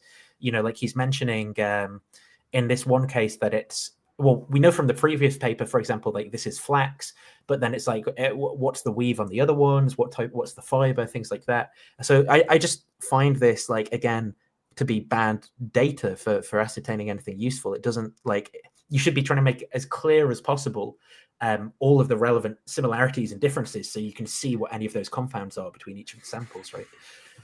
Yeah, and why you selected these samples. From the 3rd century BC to the 17th century AD to compare with the Shroud of Turin. These comparison samples were chosen based on their well-documented provenance, historical context, and where's Cameron getting this from? That's not true. They're radiocarbon dated. Most of them are radiocarbon dated, the older ones. Yeah, that's just wrong. I don't know where Cameron got this from in the paper. That is true of the original radiocarbon dating of the Shroud. That is how, yes. In that case, they had established provenances. I wonder if he's getting that confused between the two. Well, I don't know. I mean, maybe like ChatGPT's got previous responses to do with the Shroud in there. So well, if ChatGPT's confusing them, then he's and that's where he's getting this information from. It amounts to the same thing. But I don't think it says anything like that in the paper, right? It doesn't say, oh, here's a reference to the provenance of each of these samples, so you can validate their history or something like that. There's nothing like that. It's just trust me, bro. Well, they're radiocarbon dated. Like, it shows that in the table. That's how the ages. Oh yeah, I know they are new ones, but what I'm saying is my level of distrust with like anything Fanti's doing is so high. Like, I want to know. Okay, well, where was this radiocarbon dated? Like, what's that? I want. I didn't look at that detail. Maybe it's somewhere in the footnotes. Now, maybe this is like uncharitably skeptical, but I'm like that like Fanti's so bad that I want to, like, if I am to trust. Yeah. This I want to know. Well, a retracted article, and given what he knows, why we know why he does this, so it's not unreasonably skeptical. Similarities to the Shroud, such as material composition and preservation conditions. To determine the age, and this is fascinating, the researchers use wide angle X-ray scattering. Mummies similar to the Shroud. Like, what are you talking about, Cameron? This is just all false. Yeah. To measure the degradation of cellulose in the linen fibers. This technique allowed them to assess how the cellulose structure had actually naturally aged over time. By comparing the degradation patterns of the Shroud's fibers to those of 9 known age samples, they were able to estimate the Shroud's age. The consistent degradation patterns along all samples provided a basis for dating the Shroud to approximately 2,000 years old, aligning it with the time of Jesus. Also, by the way, do neutron beams age cellulose fibers? I don't know. I don't know. Somebody should look into this. And so here's where things get really interesting. So in his video, Falk argues that the 9 comparison samples is basically, it's not a large enough sample size to draw reliable conclusions from. But look, this is the fact of the matter. The researchers weren't just picking random bits of fabric. They chose these 9 samples because they closely match the shroud in terms of age, material, and preservation. Wrong. So it's not about Wrong. quantity. It's about Oh my god! I can't believe how inaccurate. Okay, choosing samples that closely match it in terms of age would be useless because you need a calibration curve across a range of ages, and you can clearly see. I think like one of them matched in terms of age, about 2,000 years old. The others are. This contradicts what he just showed. Yeah, the table just showed a range of different ages. They don't closely match it in terms of age. What are you talking about? You have like what 1 or 2 samples. Where have I put my chart? Which is the only bloody useful one. You've got like 1 sample that's near the time. Let me just go back to that, right? Yeah, actually, in his own video, it contradicts what. Did he even look at what he was talking about? So you've got 1 sample that's kind of close to 0. You know. Yeah, that's one of the mummies. You've got what? The others are way off. 2 samples there in the early medieval period through to here. You've got all these samples which are way before that. Like, so where are the samples that are supposed to be close to the dates that we're looking at? Very few samples. One. 1 sample here, 2 samples, arguably 1 sample, but you know, for 2 samples. Well, that's the fake date. We don't count that one. That's not a real. Yeah, you know, that was the patch, which is the same that he's. Yeah. So the closely matched in terms of date is nonsense, and you wouldn't want that anyway, because the whole point is to. Because he described it as a comparison, which confused me initially, but it's more like a curve fitting exercise, where the whole point is to get variation. If they all sat in one point, that wouldn't tell you anything. So when he's saying the sample is representative, right? His point that they all, yeah, he said. I think this is just because it's like again like cargo cult science, right? Like this is something that people say. It's like, well, what's it supposed to be representative of? And he's arguing, well, it's representative of the date that the shroud may have come from because the samples are from around there. But that's not even true. And if it was true, it would conflict with the methodology being good because you'd want samples that were representative of all of history for different temperatures and things like that. And yeah, Brian, I strongly suspect they did something like that, or possibly tested lots of samples or some combination. Yeah. And that's really not an unreasonable thing to say, because that is a common practice in science. You know, we're trying to work on this, and pre-registration and other things are ways to to mitigate that problem. But so there's that. We don't know about like any potential like data dredging stuff they might have done. But the other thing is, I didn't really understand. Maybe this is like skill issue on my part, right? 100% could accept it's skill issue, but I didn't really understand exactly how they calculated some of the values that they kind of came up with. That I couldn't follow it either. If I devoted several more hours to it, I might be able to figure it out, but I'm just, to be honest, not inclined to do that. and the point here then is like, you know, insofar as there's any like significance tests or significance levels that are being set, I don't know if I trust that data again on, you know, like any of the tests and things like that. I don't, like, maybe they would just like, again, try and rerun tests until they found an example that was significant and then go, all right, this is the right one I'm going to use and things. I just don't trust any of what they've done here until if it was done in a very different way, I wouldn't have this level of skepticism, I think. But well, I'm going to go out on a limb here, because the journal that he published this in is a pretty trash journal. And because this is an entirely novel method that no one else has used, I suspect that only Fanti himself and like maybe 1 or 2 of his students, only they actually understand how any of this actually works. Like literally the only people in the whole world actually understand that appropriately. And that's kind of a problem if you're going to present this as, you know, powerful new evidence. Yeah. And Cameron clearly doesn't understand it, even less than I understand it, because he's saying things are blatantly contradict what he just showed you. Cameron, I think this is quite funny though, because it's like Cameron is an LLM hallucinating at this point, right? Like, because he's reading ChatGPT and he's like, representative sample size. Like, that's what you say when you do science. Representative sample. It's like when you know, you get these like really naive dogmatic atheist views and they say things about like the null hypothesis and stuff. And it's just like cargo cult science where they're trying to like make it sound like they know what's going on, but they're just making it up. Right. Where's the video gone? This tab.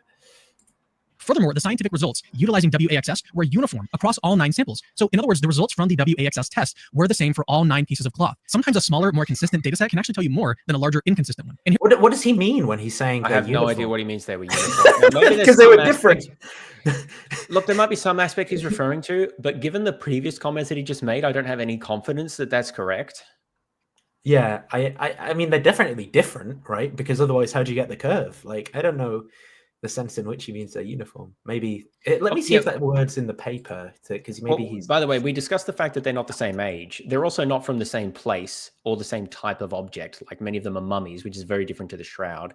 Mummies are stored underground typically, or in a tomb of some sort. The shroud wasn't, so they're very much not uniform. Yeah, and again, mummies like going to have very different types of like air conditions in terms of like humidity, microbiome, things like that. So yeah, but it's in contact Here's with something really interesting as well, which the shroud wasn't. Because Dr. Falk will be well aware, in fields like archaeology and conservation science, researchers often draw significant conclusions from studies with even fewer samples. When you're dealing with rare artifacts, sometimes you don't have the luxury of large. It depends, right? Again, like there's no kind of talk of if we're talking about like samples and their representativeness, we need to talk about power calculations, right? Where's this coming from about whether or not the sample is big enough to find a true effect, right? Well, there's no. Let's talk about dating methods, right? So how do you establish a dating method based on 9 samples? Like, show me an example where that's done.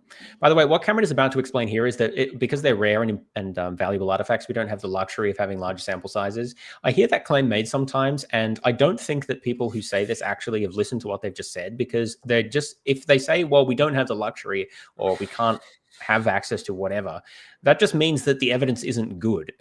Yeah, not as good as it should be, and you're just making excuses as to why it's not. Now, those excuses may even be correct. Like, yeah, I mean, it's hard to get old samples of linen, right? But that just means that the method doesn't work for what you want it to.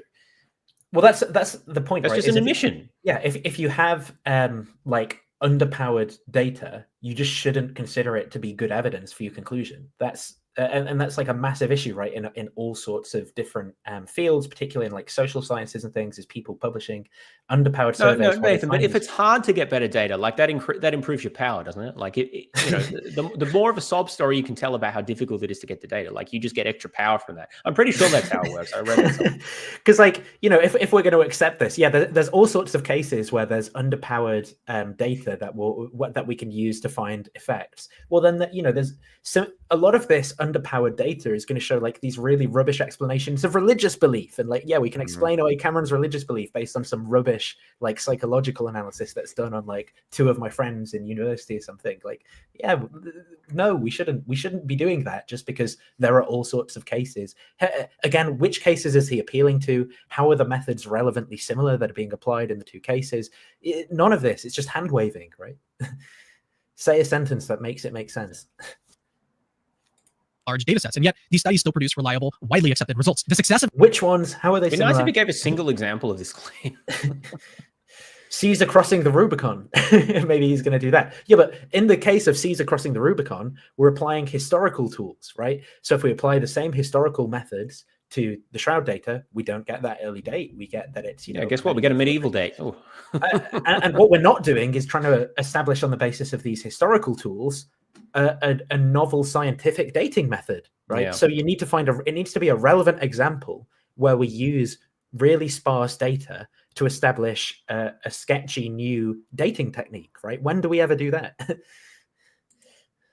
of these studies show that with the right methodology, small sample sizes can absolutely lead to credible findings, especially when you're dealing with something as rare and as precious as the Shroud of Turin. What do you guys think? Do you think the quality of the samples used in the studies shroud does not have any bearing on how good the method is, Cameron? Like, I don't understand how you could think that. Important than the quantity, or does the smaller number still kind of make you skeptical? Let me know in the comments. All right, let's now talk about false. Right, that just shows you why he does these videos, because like the reason you say that is just to get more engagement, right? Like engagement. And look at the comments; they're just absolutely horrific. It's just people saying, "Oh, Jesus lives," and "Oh, the atheists will never believe," and all this stuff, right? It's the most epic selfie in history. Utter gibberish, or not gibberish, like garbage. No one is engaging any with. It's not relevant. It's not with what he's talking about. Oh, like, well, one that was sort of, but not really. Yeah. I mean, it's Jesus King. Most of them are not. Yeah. By the way, Christianity is true. It's the most epic selfie in history. Jesus could descend from heaven, but these people wouldn't listen. David Falk is a Christian, for God's sake. That was the funniest thing I found about most of this. Yeah, the funniest thing I found was a lot of these people are like disparaging Falk as like nothing would make these, no matter how good the evidence is, none of these people would believe. Falk is like an outspoken Christian. He's like made a load of videos about the different his views of like the differences between religious belief and like scientific and the place of history and stuff like that. So you know, he does believe, and yet it's nothing to do with his like resistance to belief in Jesus. I'll scroll down to that one just below there. Wait, this one? This one. When yeah. believers in the Shroud raised the question that the fire could have thrown off the carbon dating, skeptics laughed and said that's ridiculous. Decades later, a more advanced dating method puts the Shroud in the first century skeptics. This can't be trusted. The fire would have thrown off the Shroud. I don't think you understand the difference between radiometric dating methods and chemical dating methods. Because one, why do I even bother with this? Well, this is something I've persistently found is when people raise objections like this in comments that show that they don't understand the relevant differences between like dating techniques and things, right? So like in this case, the fire wouldn't affect the like as far as I know, fire doesn't convert. The temperature doesn't affect the rate of decay. Yeah, but unless it disintegrates the material to an extent that you lose it, you know. But the actual just temperature it's not affected by it, but chemical processes are, as the paper clearly shows. There's a plot that I showed of this. By the way, he describes this as a more advanced dating method, which shows he has no idea what he's talking about. This is not a more advanced method. This is a novel method that was invented specifically for this purpose. There's nothing more advanced about it. Yeah. Oh, anyway, I'm just annoying myself by reading these. But it just, the point is that it shows the kind of engagement he's getting. How many views did this video get? 44K. Woo! Not the most that he's gotten, but still quite decent. More than most of his videos get. And yeah, this took almost no effort on his part. Like, yeah, probably just Googled it, ChatGPT, whatever. Well, for his next video, for the next video we'll look at after this, he has to at least be paying for ChatGPT Pro. So we'll see why. Critique about the lack of blind sampling in the 2022 study. Blind sampling is often considered the sort of gold standard in scientific research because it helps eliminate bias and ensures objective data, at least to a degree. However, when it comes to something as rare and ancient as the Shroud of Turin, things aren't always that straightforward. The research— What? Why does something being rare like the Shroud delegitimize blind sampling? Well, it doesn't delegitimize it. There's actually a kernel of truth to that, although I don't know that that's what he's talking about. Because in the original carbon dating, the 1988 study, they actually tried to implement a blinding method, but they couldn't find a good enough control for the particular weave of fabric. So they you know, at that point when you can tell what it is by looking at it, you can't blind it, right? So in a sense, if something is sufficiently rare, you cannot adequately blind for it. Well, hang on, though. Here's what's better. Yeah, even in that case, right?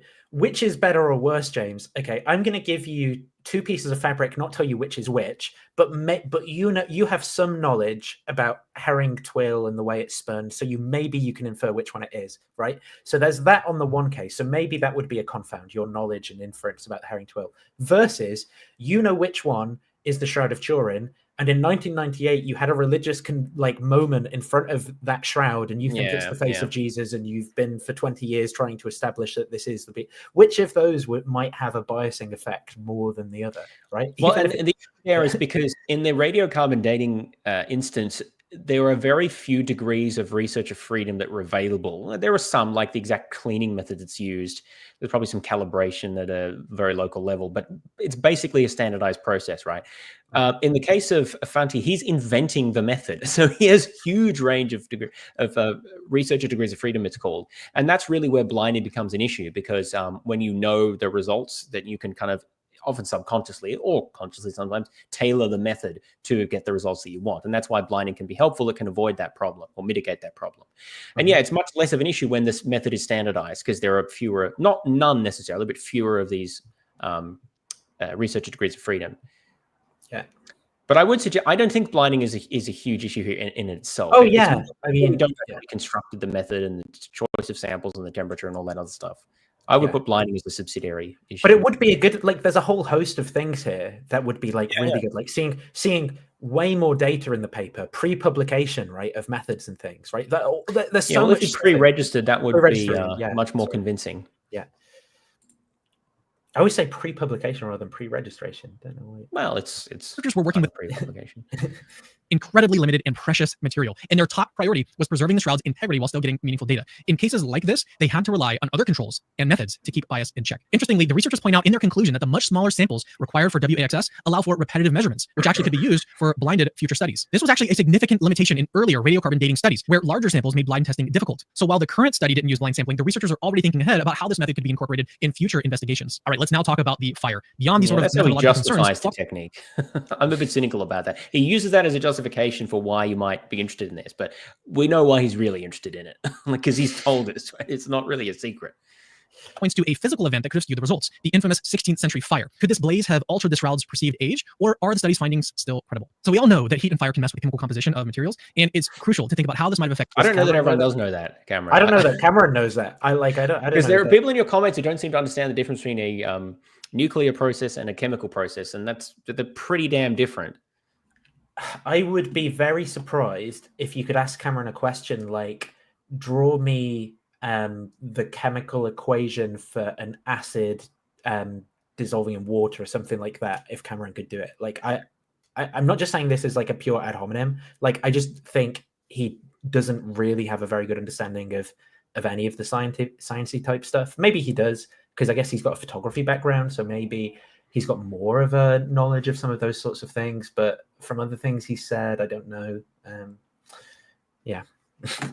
Affected the dating of something as significant as the Shroud of Turin. But here's the good news. The researchers didn't just sweep this under the rug. They knew that the fire could be a game changer, so they ran specific tests to see how high temperatures might have affected the linen fibers. But now Falk raises a very valid concern about the temperatures used in the study's fire simulations, noting that the tests were actually conducted at temperatures lower than the actual combustion point of linen, around 310 degrees Celsius. Fire isn't at 200 degrees. What is the temperature of most fires? Okay, the combustion temperature of linen is 310 Celsius. So their tests are off by at least 100 degrees. And it never caught fire. They didn't actually burn their sample, and they didn't subject it to the temperatures that the Shroud of Turin would have been subjected to. We know because the Shroud of Turin caught on fire, that temperature had to be at least 310 degrees. I think this is really serious. So then why did the researchers choose to expose the linen to only 200 degrees Celsius in their tests? The researchers defend their choice by pointing out that 200 degrees Celsius was actually the maximum temperature they could use.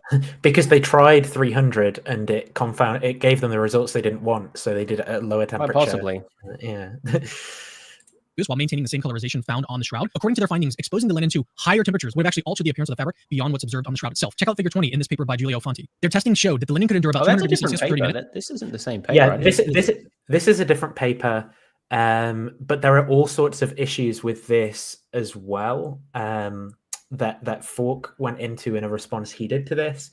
Maybe it'll be worth just quickly actually bringing that up, because he raises some good points on this. But without getting darker than the shroud itself, which closely mirrors the conditions that might have affected the shroud during the 1532 fire or its previous history. It's also crucial to remember the details of that fire. The shroud was actually protected inside like a silver container. Yeah, maybe actually on that point, I'll just quickly go to the Falk response to Cameron. God, I've got so many tabs open.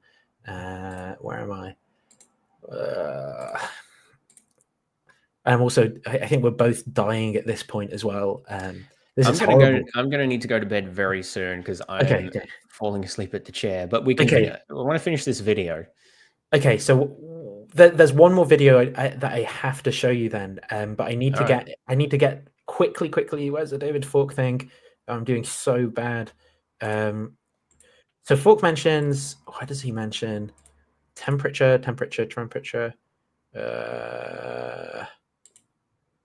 God, let's go. Am I sharing even the right screen? Show transcript.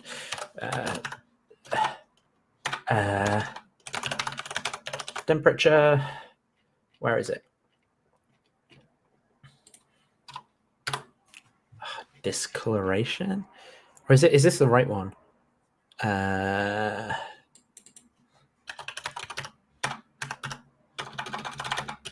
Color.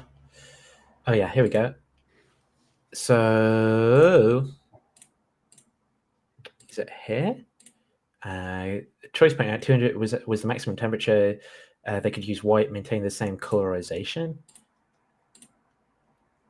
And why did the researchers choose to expose the linen to only 200 degrees Celsius in their tests? The researchers defend their choice by pointing out that 200 degrees Celsius was actually the maximum temperature they could use while maintaining the same colorization found on the shroud. According to their findings, exposing the linen to higher temperatures would have actually altered the appearance of the fabric beyond what's observed on the shroud itself. Check out figure 20 in this paper by Giulio Fanti. Their testing showed that the linen could endure about 200 degrees Celsius for 30 minutes without getting darker than the shroud itself, which closely mirrors the conditions that might have affected the shroud during the 1532 fire or its previous history. This is an interesting chart.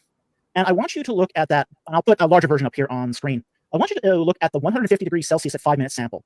Now, the paper this is from is Fanti's Optical Features of Flax Fibers Coming from the Turin Shroud from ATSI in 2014, article 4, page 11. All right.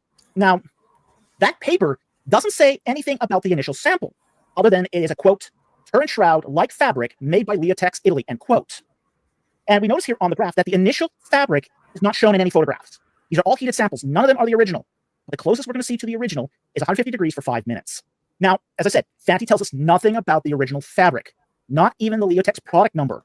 He doesn't even show us the uncooked sample. However, if you look closely at the sample, you'll see that it's a gray color. And this means it's probably linen that has been dyed. Natural linen, bleached or unbleached, doesn't look like that. The fact that Fanti doesn't tell us if the linen for these tests is bleached or unbleached, dyed or treated, throws all these results into question. We can't trust this fire sample because we don't know what it's based on.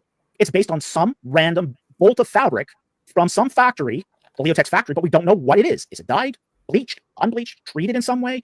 Is it stain resistant? I mean, all of these treatments could affect the heating tests.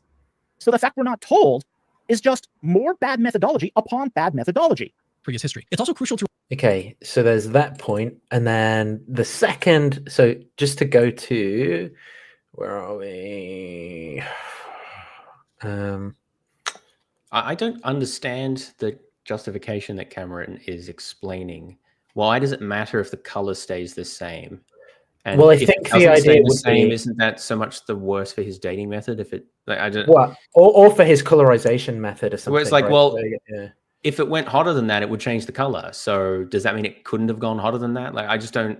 I don't. Yeah, understand. I think that's the point he's making. Is like, I think it's like we can calibrate the temperature it reached by looking at this color chart or something. So we can say with confidence it mustn't have gone to like this temperature for this long because of the color chart. So that's how we know, like, so basically by looking at the color chart and the color of the shroud, we can guess what the right temperatures it's been exposed to are. Well, that's assuming it didn't fade later. Yeah, so different parts of the shroud have different colors. Like there are parts that are more charred than others.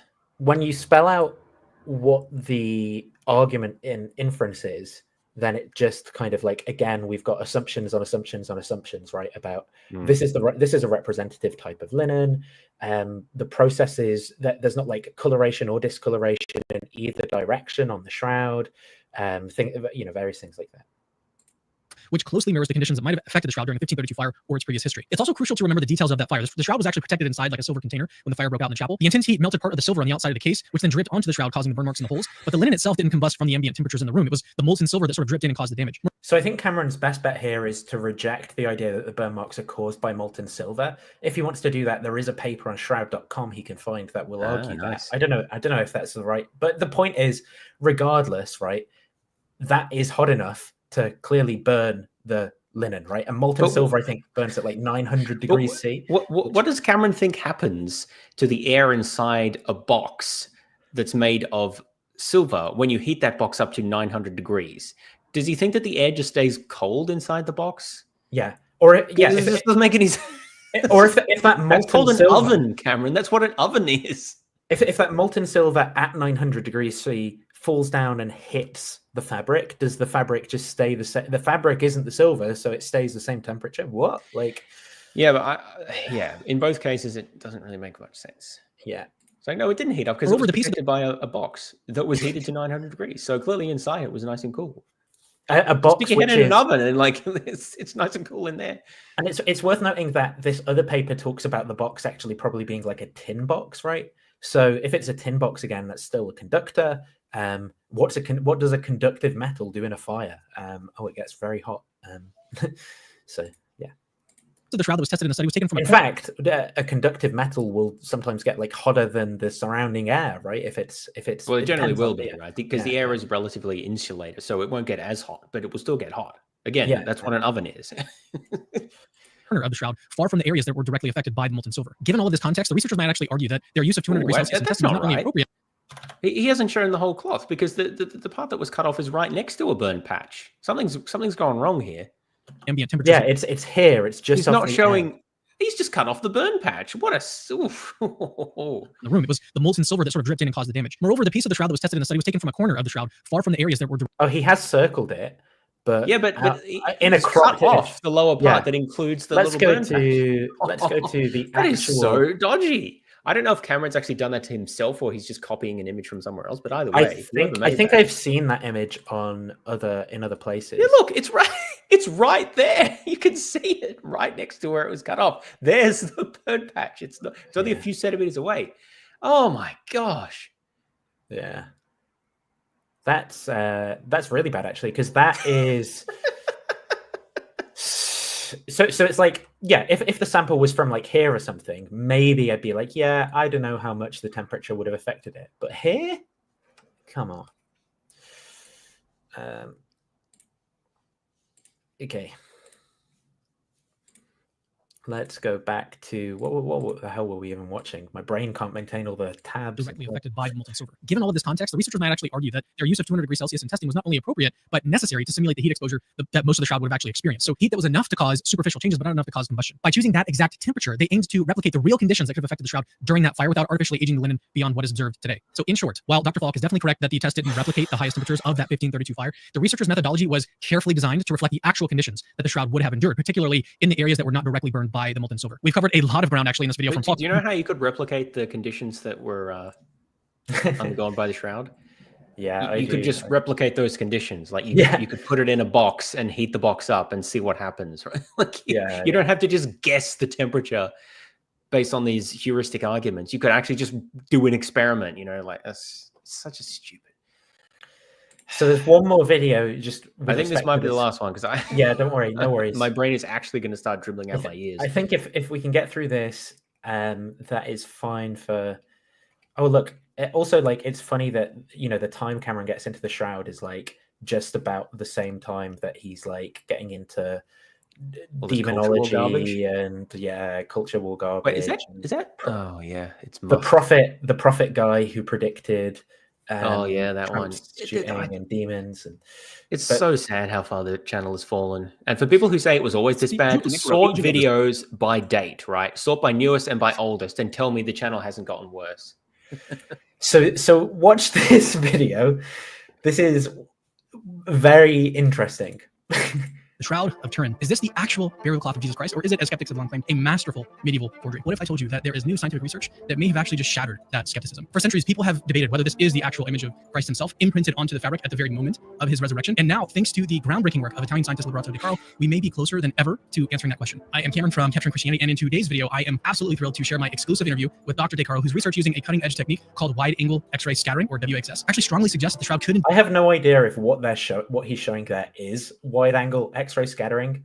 But who knows? I think I got that small angle scattering. I don't know where I got that from because it does say wide angle in the paper. It said small angle somewhere. Oh, well, that mistake, James. Any apologists who now engage with us, they're going to go, look, now I'm going to be completely discredited because I got small and wide confused. My apologies. Indeed date back to the very time of Jesus. So what's the big deal about De Caro's research? Well, so the WAXS method analyzes the crystalline structure of the linen itself. And it does this without actually destroying the sample like in radiocarbon dating. It revealed that the fibers of the shroud are not medieval at all. They're actually much, much older. We're talking 1st century older. This method is non-destructive, it's precise, and it might just upend one of the most hotly debated scientific conclusions, literally of the last century, the infamous... Wait, he says it's more precise than carbon dating? Did I just get that right? That the fibers of the shroud are not medieval at all. They're actually much, much older. We're talking 1st century older. This method is non-destructive, it's precise, and it might just... Oh no, he doesn't say more precise, he just says precise. We don't know how precise it is. Yeah, well, there's no data on how precise it is. I don't know where it gets that from. Upend one of the most hotly debated scientific conclusions, literally of the last century, the infamous 1988 radiocarbon dating, that claimed that the shroud was a medieval hoax. After we hear from De Caro, which is fascinating in its own right, I'm going to give you 3 powerful reasons why, if the shroud really does date back... it was a hoax. It said the linen was manufactured in the Middle Ages. That doesn't mean it was a hoax. The time of Christ. It's not just some random ancient cloth. It's quite possibly and quite likely the very cloth that wrapped the body of Jesus after his crucifixion. Dr. De Caro, thank you so much for coming on Capturing Christianity based on your... Do you know what's funny as well? Just to point out, you immediately clocked on. But in some of these AI images that he's showing, there's no image on the shroud. I mean, I know, obviously, they're artistic depictions, but I just think it's funny that, like, maybe... I don't know how these were produced, but maybe if you feed it like gospel stories or something, I don't know. But there's no image actually on these. Very cloth that wraps the body. Well, the image could have come later. You don't know. Yeah. Dr. De Caro. Look, see, that's a clean cloth. Oh, thank you so much for coming on Capturing. And also, one of them was round, one of them was square. That's what I mean. Like, all this is just fan fiction. Like, write your own gospel. Like, Based on your research and the findings from the 2022 study, do you personally believe that the Shroud of Turin is the authentic burial cloth of Jesus Christ? And then how does your belief, or lack thereof, align with the scientific evidence that you gathered? All scientific analyses of STURP, conducted also by scientists which do not believe in God or which were not of Christian faith, have confirmed the authenticity of the shroud. If we were in a process for judging, is the So this is an shroud AI the blood image. of Jesus of not only is it an AI image, it's an AI voice. I thought when I saw this, like, this looks like an AI image, but that can't be right. You wouldn't just put that up. He's given no indication that this is. Let me see.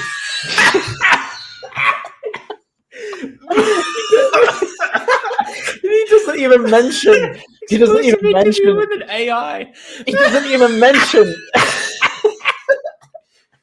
He doesn't even mention that it's an email exchange that he's had with Liberato De Caro, and that he's playing it through ChatGPT. Does this man live under a rock? Could he not just put a picture of him? Why does he use an AI image? This is funny as well, because some of Karen's, even the usually sympathetic fans, are commenting on the AI voice being grating and confusing to people. One of them complains about like uncanny valley from the AI image. I don't know if there are comments on like the AI voice, but it's just so funny. It's so like weird. And Why do you like think this was a good idea? the way he pretends that like he's having a conversation. And I love how like in the image he's got this De Caro guy with like just a bunch of cloths right behind him, as if like the main thing this guy does is deal with cloths and linens or something. Like it's also Maybe it is. What's that instrument? Yeah, that's what I thought. Like this AI machine, like what's the AI? What is it built? What's it constructed in the background? Some like nonsense. Oh, it's so funny. I wouldn't have believed you if you said this. I would have said you're making it up. I wouldn't have believed it. Consider all the proofs. And I mean, to be fair, he doesn't even say that this was like an email exchange that he had with him. He says, "I chat with," like, so I have no idea really if Cameron's just making this up or what. But I mean, I think this is an email exchange. Like, I mean, some of the responses are particularly bizarre, but you know, kind of like similarly odd kind of defensiveness and stuff. That confirm this conclusion and those that are not in agreement with it. Actually, only the radiocarbon dating does not confirm the verdict. But now a new proof, X-ray dating, is available for the jury, which confirms the authenticity of the shroud. If I were a judge and I should emit a verdict against the shroud's authenticity, given all the proofs that confirm the authenticity, I would not be an impartial judge. Therefore, given the enormous amount of scientific evidence, I'm reasonably sure that the Shroud of Turin is the authentic burial cloth of Jesus Christ. So given the intense debate surrounding the Shroud of Turin, again, that's such an insane, even if the evidence base was the way that these guys misrepresent it as, with all their kind of like leaving out all the inconvenient evidence, novel dating methods, things like that, to communicate your results in that way, I think is just insanely irresponsible. For, you know, if we're being careful, as Fanti says, this isn't Fanti, this is Caro, one of his co-authors. But, you know, as Fanti says, we must disambiguate between science and religion. You know, I'm a man of religion in one case, a man of science in the other. So here's the scientific statement you could make if all of those contentious assumptions were true.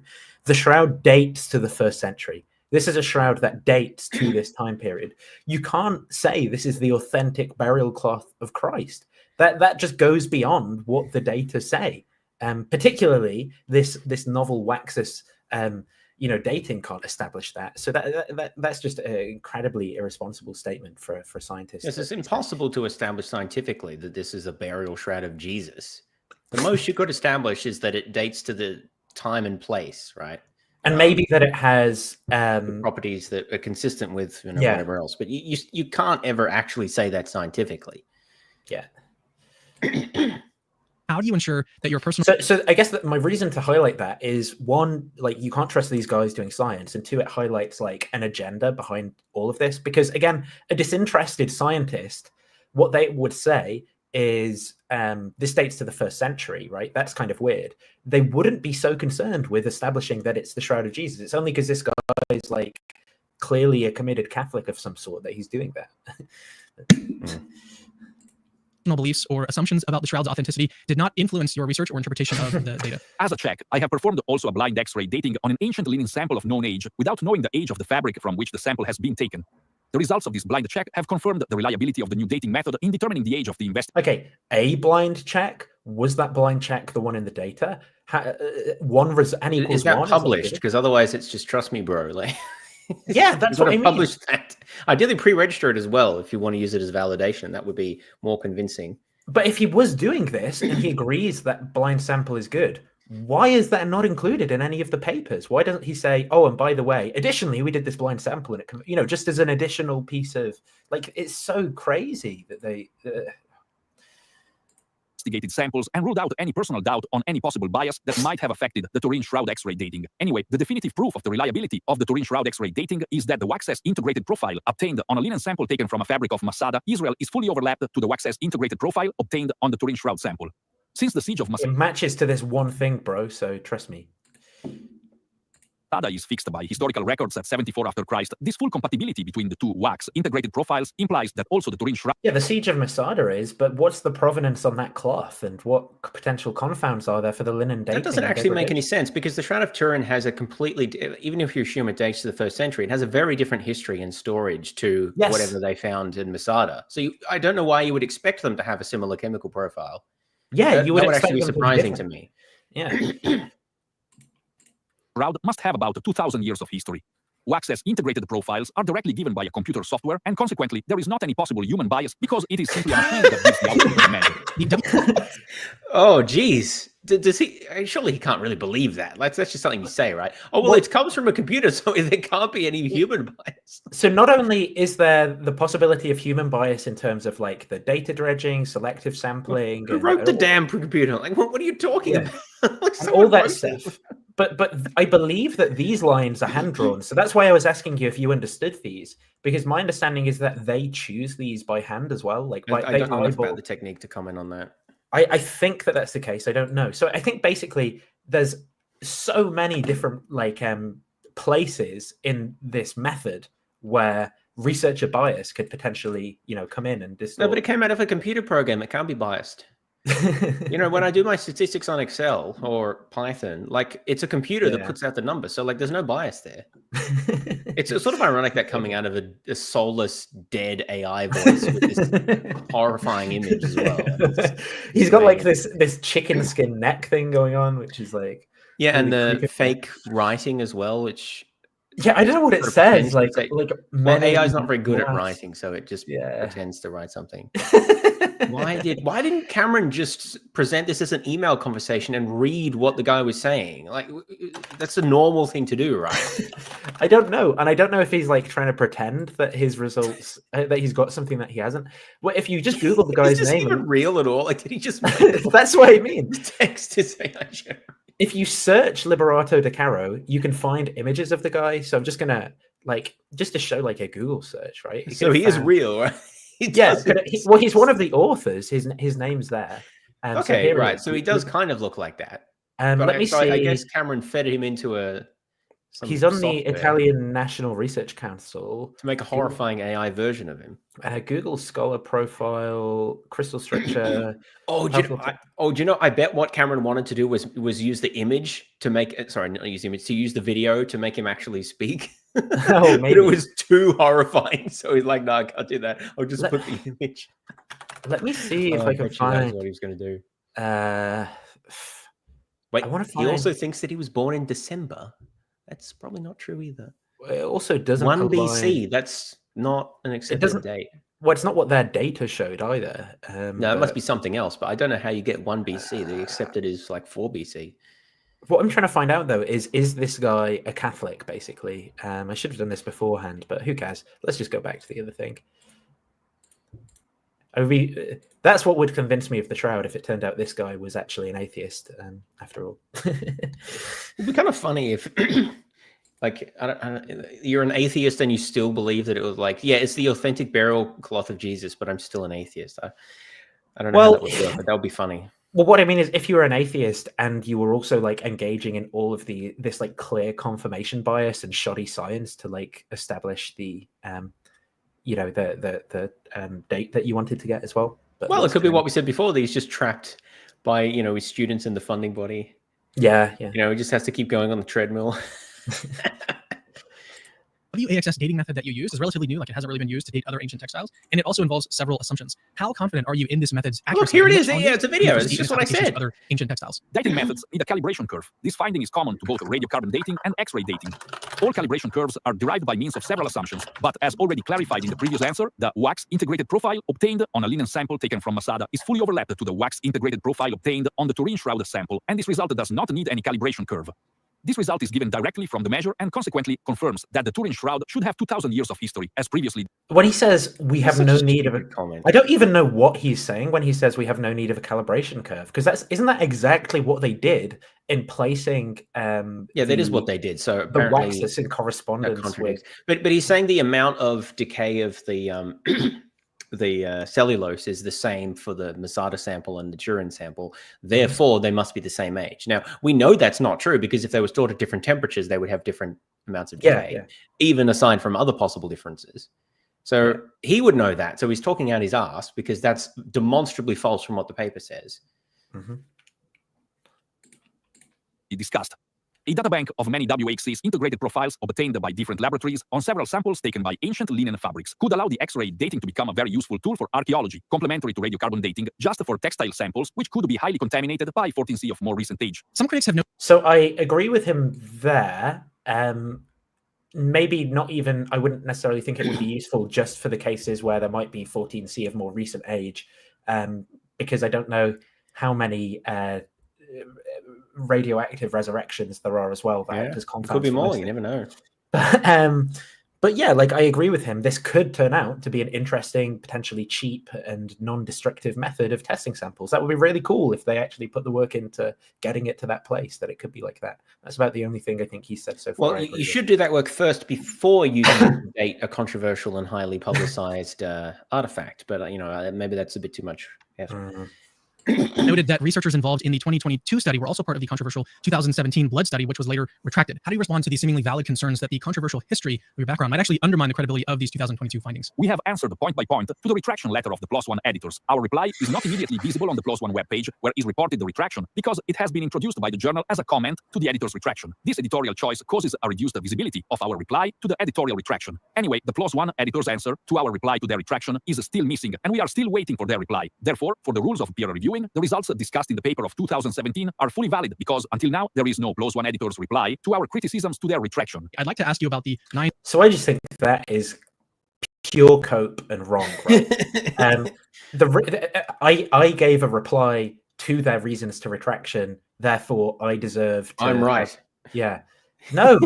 And the reason, many of the reasons, I mean, I guess we can go to, I think there's a link to the. No, that's really not. Okay, let's not. But basically, I think I skimmed the responses and they're just like very incredibly weak. It's kind of like this, right? Where it's like these copium responses that are just like really easy to understand the problems with them. They're either false or overstatements and things. So, yeah.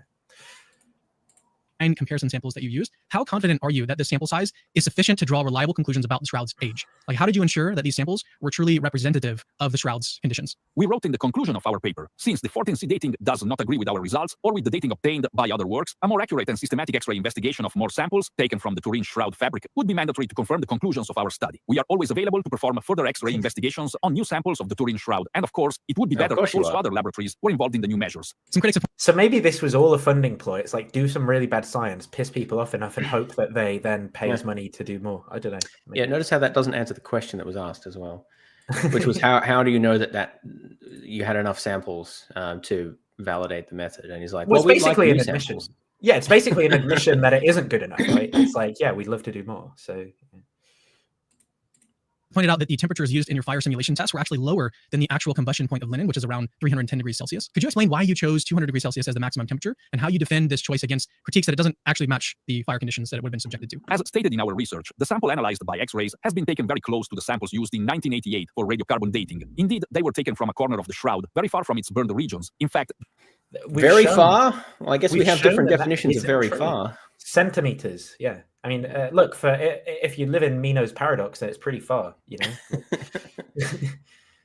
The inspection at the optical microscope of the analyzed sample, see the photography reported in the research paper, does not reveal any burning mark.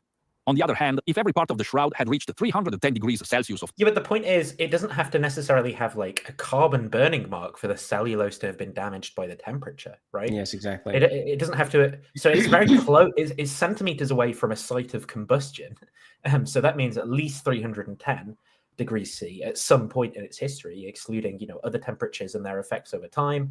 But then it doesn't have to have combusted in order to be exposed to temperatures higher than the 200 that they tested on. Yes, and remember that we established, based on the graph from their own paper, that a 5-degree difference in average across its whole history would be enough to take it from 1st century to 14th century.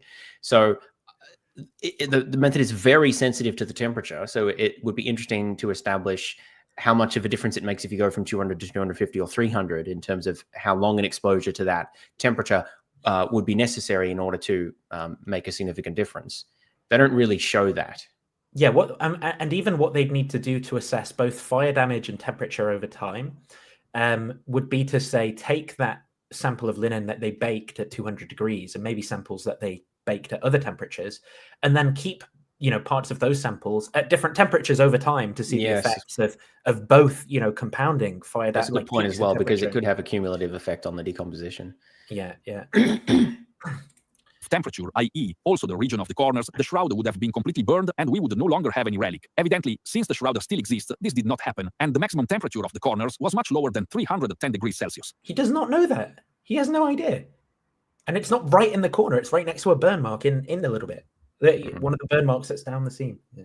In particular, the maximum temperature of 200 degrees Celsius has been chosen following the results discussed in previous studies of linen yellowing in ovens cited in our research paper. Considering that the shroud was partially protected by a silver container during the 1532 fire, how do you determine that the section of the shroud that was tested in your study was sufficiently representative of the whole cloth, especially given that the most damaged areas were not tested in your analysis? The body image visible on the shroud is due to an accelerated aging of linen with respect to natural aging, which is due to thermal, hydrolytic, photolytic, photochemical, and oxidative processes related to secular average room values of temperature and humidity. Aging of cellulose leads to yellowing of linen. Therefore, the body image of the shroud is more yellowed than the surrounding linen.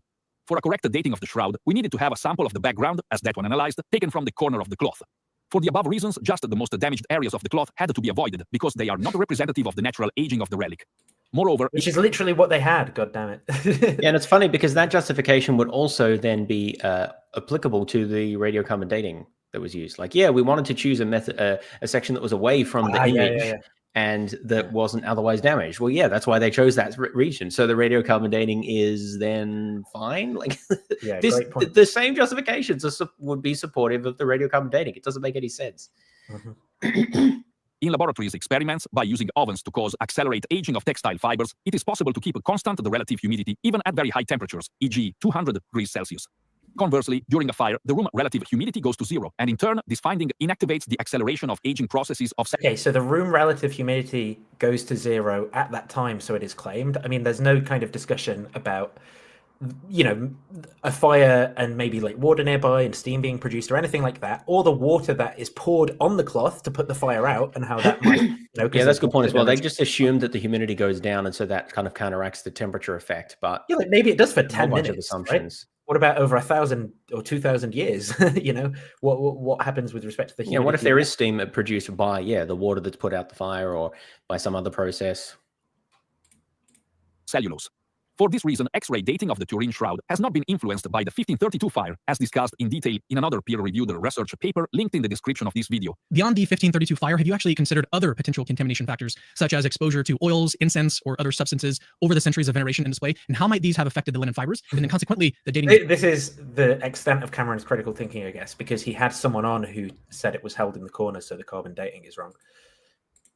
The wide-angle X-ray scattering, WXS, the technique used for X-ray dating, measures the crystalline order of cellulose, which gives rise to peaks in the measures, so-called diffraction peaks. Diffraction peaks are reduced in intensity due to natural aging of the cellulose, with respect to peaks measured on new fabrics. Oils, incense, or other contaminant does not affect the height and the integral of cellulose diffraction peaks. Therefore, contrarily to radiocarbon dating, an advantage of this new dating technique is that it works correctly, even if the sample is contaminated. For example, So do you see the thing he's saying there about the diffraction peaks? So that's what I'm saying about why do they choose where they choose on the image to measure the peaks. I again would love to hear more about the methodology and like the kind of how that works. I guess we just have to take his word for it here that they're not affected by contaminants, because that still seems surprising to me. Note that radiocarbon dating is also not affected by contaminants if they're cleaned, which they were. So this seems to be the way that he's describing it as if that's a major problem for radiocarbon dating, which really it isn't, as long as you can clean it properly, which usually is not a major issue. I guess sometimes the cleaning might be destructive depending on what the material is made of. But so I'm sort of not inclined to take his word for it on that point. Skeptics and Scoundrels says, don't Catholics expose things to smoke, incense, and sprinkled water in their rituals? Yes, that's a good point, actually, about this. Those are going to be temperature and humidity.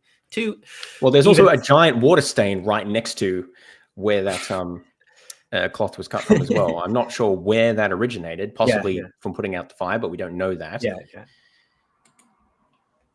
The presence of other crystalline substances inside ancient linen samples can be readily individuated by the presence of other characteristic diffraction peaks in WXS integrated data, which, however, does not affect the dating of the sample. Your study's findings differ significantly from the 1988 radiocarbon dating results. How do you account for these discrepancies? And then what makes you confident that your method is more accurate? In the case of radiocarbon dating, the age determined by the Oxford's laboratory is about 150 greater than the age determined by the Tucson's laboratory. Clearly, wait, that's not true. It was 80 something, right? Or is he choosing? He might be choosing like the ends of the confidence interval or something. Indicating the presence of contamination between linen fibers that has altered the radiocarbon dating output. About 50% of textile samples is a free space containing air and dirt contamination. For this reason, textile samples are the most contaminated ones. Radiocarbon dating works very well with the textile samples which have been isolated for all the time, e.g. burial clothes of mummies, but not with samples that have been heavily contaminated, such as the Turin shroud, for the religious importance of this relic. If only they had radiocarbon dated it after it came out of Constantinople around year 900 or whatever, because then it would not have been contaminated because it was hermetically sealed in a wall. What a shame. Yeah, note this is also falsified by the paper, the original radiocarbon dating paper, which one of them, the three other samples that was dated was taken from a mummy. But one of them was taken from a cloak from a medieval church or something. So the point is, it had been exposed to probably many of the same, maybe not as extreme, but many of the same conditions that the shroud had been exposed to. Yeah. Or so at least I think that's just crap. At least like dirt and oils from human skin. Exactly. Lots of other contaminants, and that dated accurately as well.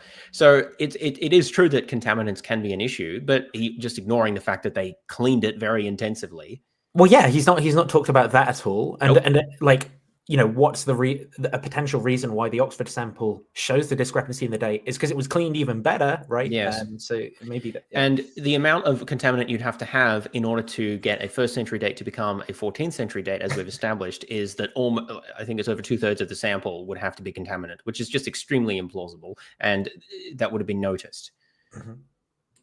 Verified in all performed wax experiments that the integrated wax profile is always the same within the usual small fluctuations due to errors of measure.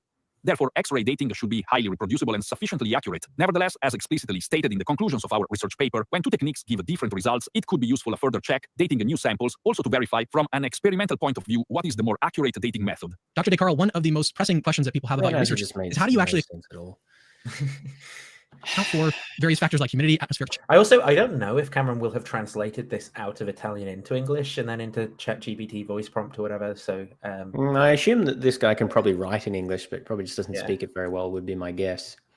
Changes, possible bleaching, which can, as we know, significantly alter the dating results and potentially even throw it off the estimated age by hundreds of years. The influence of room humidity and temperature is fundamental in the natural aging of the cellulose of linen, which is just what we determine with the new method of X-ray dating, as discussed in detail in a further research paper dedicated to the Turin shroud. In this paper, we also clarified that other causes, e.g., the presence of possible catalysts such as acids or bases, the activity of microorganisms, etc., could cause an increment of the natural aging of a textile. However, most of these agents induce changes in the external appearance of linen that are observable even with the naked eye.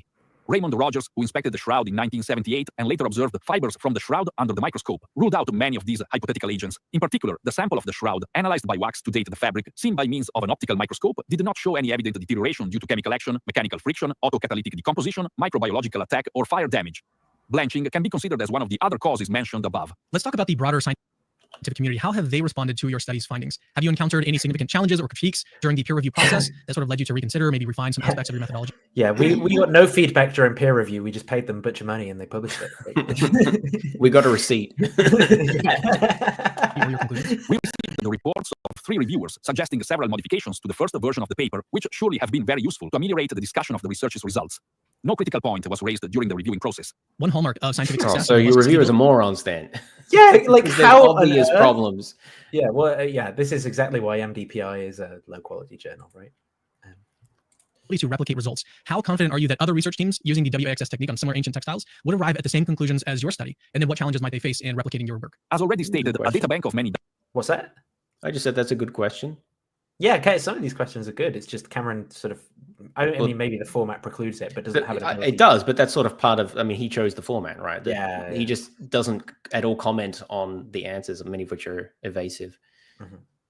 WIXS integrated profiles obtained by different laboratories on several samples taken by ancient linen fabrics is the first step to allow to this new technique to become a very useful tool for archaeological investigations on ancient fabrics. The same could be done on fabrics made by other vegetal fibers, such as cotton, etc.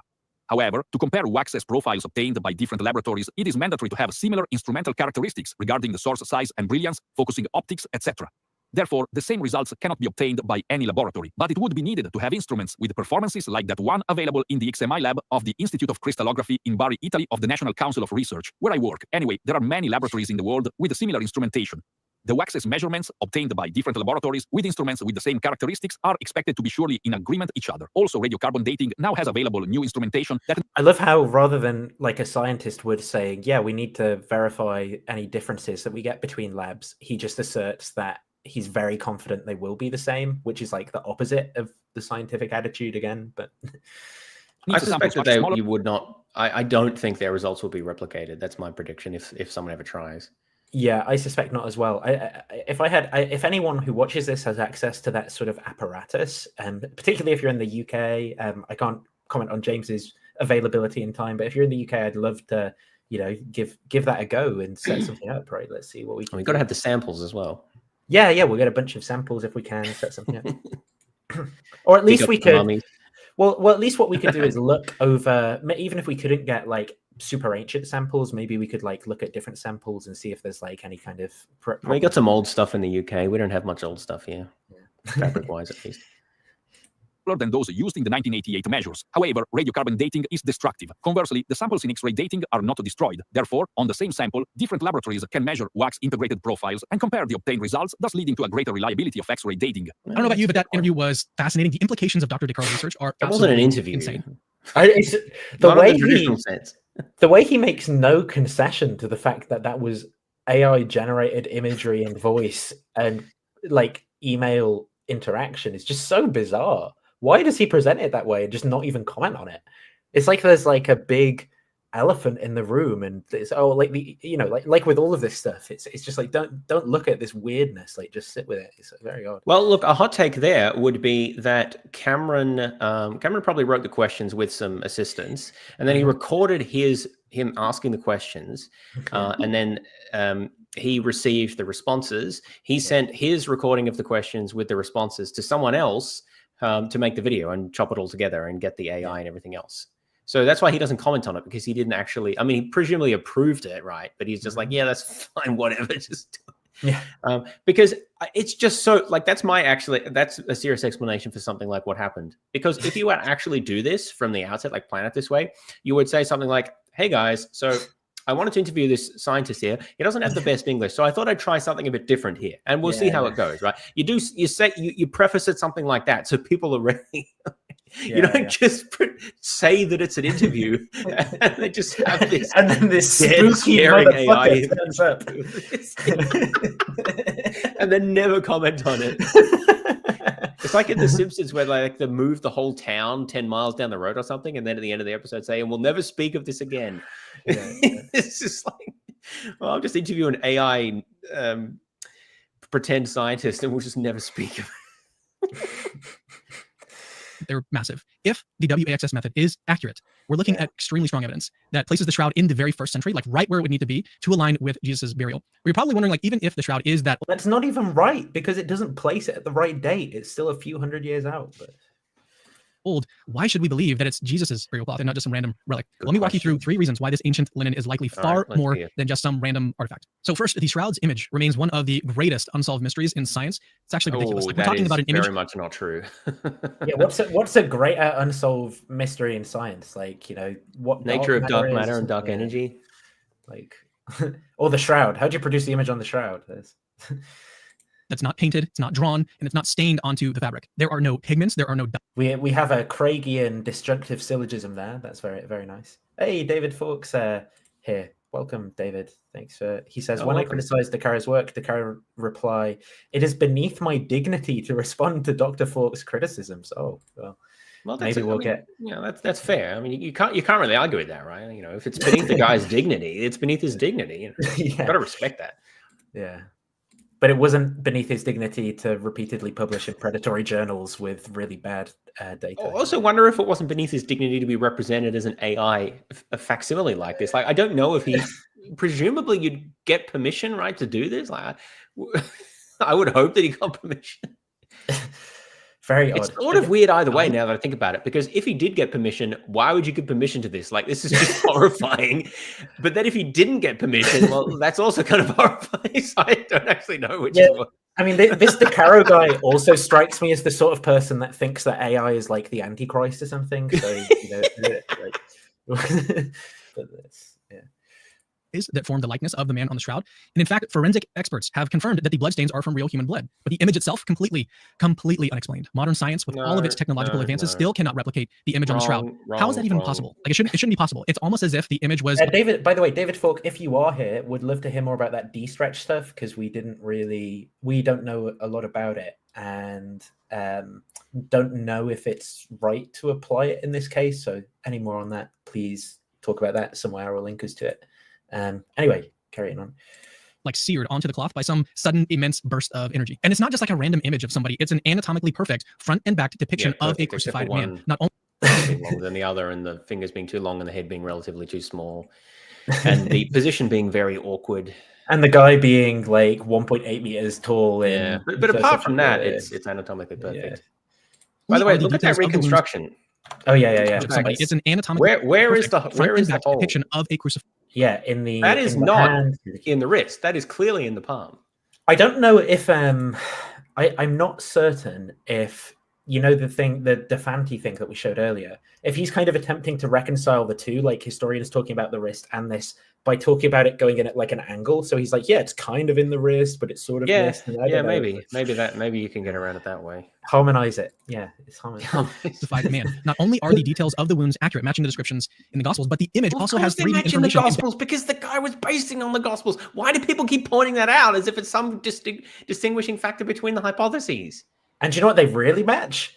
Medieval depictions of the Passion. Yeah, they match that better, as we've discussed. Yeah. Oh my God, these points are so facile. Embedded inside of it. When scientists scanned the shroud, they actually found depth data, something that no artist... This is what I was talking to you about. So we haven't talked much about this, and we're probably not going to have time at this point, because I think you do need to get to bed soon. But this idea of, like, they actually have depth data. I mean, yes, it's technically true. And yes, you can, like, infer, you know, like a 3D reconstruction or whatever off of the data. That you know, it's technically correct. But it's this sort of, like, idea of using the, like... mentioning the word data means I'm doing something scientific with it. What all of the work there is done in what your explanation is for the production of the image and how that relates to the 3D data, right? In terms of understanding a causal mechanism for producing the data and why that would encode that 3D information in that way. And you need to specify different hypotheses for this, sort of, such as having like a 3-dimensional bas relief that, you know, something is being kind of imprinted against, versus, you know, have it like a radiation from a body and things like that, right? By the way, in terms of this image, the 3D, sorry, I'm struggling, it's 2 a.m. The 3D components of this image, the ones that show the greatest amount of 3-dimensional information are the burns and the folds, as you can clearly see on either side of the face. So apparently, unless those were miraculous as well, it doesn't actually take a miraculous burst of energy to produce 3-dimensional information. Yes, in a cloth. Exactly. Like you just look at it and see, well, most of that's not the actual image. Yeah. Let's go back to this. Any era could have actually possibly even known about or even attempted to recreate. Second, the way that the body is wrapped and the materials that were used actually match Jewish burial practices from the first century. The linen is consistent with what Yeah. So you don't just wrap a big ass piece of cloth over like this and call it a You day. just fold it in half. Yeah. Just fold it. Who told you? Where'd you get that from? You know what the burial cloth does match with? Medieval artistic depictions of the burial. Yeah, we've seen that. Yeah, which we showed again. But here's where it gets even more interesting. The man on the shroud wasn't just some random guy. He actually bore the marks of Roman crucifixion, wounds from nails driven into his wrists and feet. Look, what's this a picture? What's this medieval depiction? Where's it showing the nails? I think that's probably post-medieval. Oh yeah, it's probably more recent. But still, hands, not wrists, and that is what we get in the shroud, right? And again, this would be inconsistent with the shroud, which is covered in scourge marks, right? So, nice loincloth. Scourge marks on his. Oh yeah, back, and even a puncture wound in his side. This is not. So yeah, we have all of these marks of Roman crucifixion, wounds from nails driven into his wrists and feet, scourge marks on his back, and even a puncture wound in his side. This is not some random typical burial cloth from the first century. And then add to this the fact that the shroud. That's right, because those scourge marks are not consistent with what you would see in Roman scourging. So was actually preserved if it dates back to the first century. It wasn't just discarded. But in ancient Jewish customs, burial linens were actually often discarded after use. And yet this one, again, if it dates back to the first century, was carefully preserved. I don't know about that point. Haven't looked into it. The burial linen is being discarded after use, so I can't comment. I don't know about you.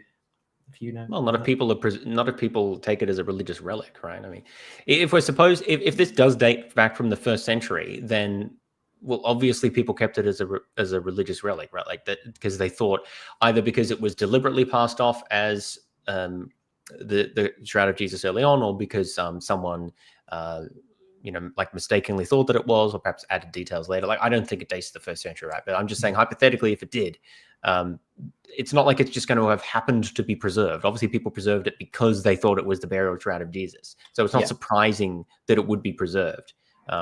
Nor is it surprising that it would have all these details on it if it was produced as a fake. This is why I don't understand all of these points.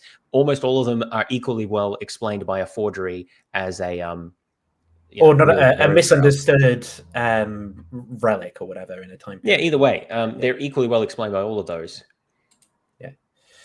Suggesting that it was a very special burial cloth. It was revered. It was perhaps even regarded as a relic from the very beginning. Third, and this is where things get super compelling, in my opinion. We've got to ask the question, if this dates back to the first century, why was it preserved? Why did it survive all the way until now? Like, because there were religious believers. Like, even if, let's suppose, contrary to what the reports we have in the Gospels, there was a shroud that had this image on it, right?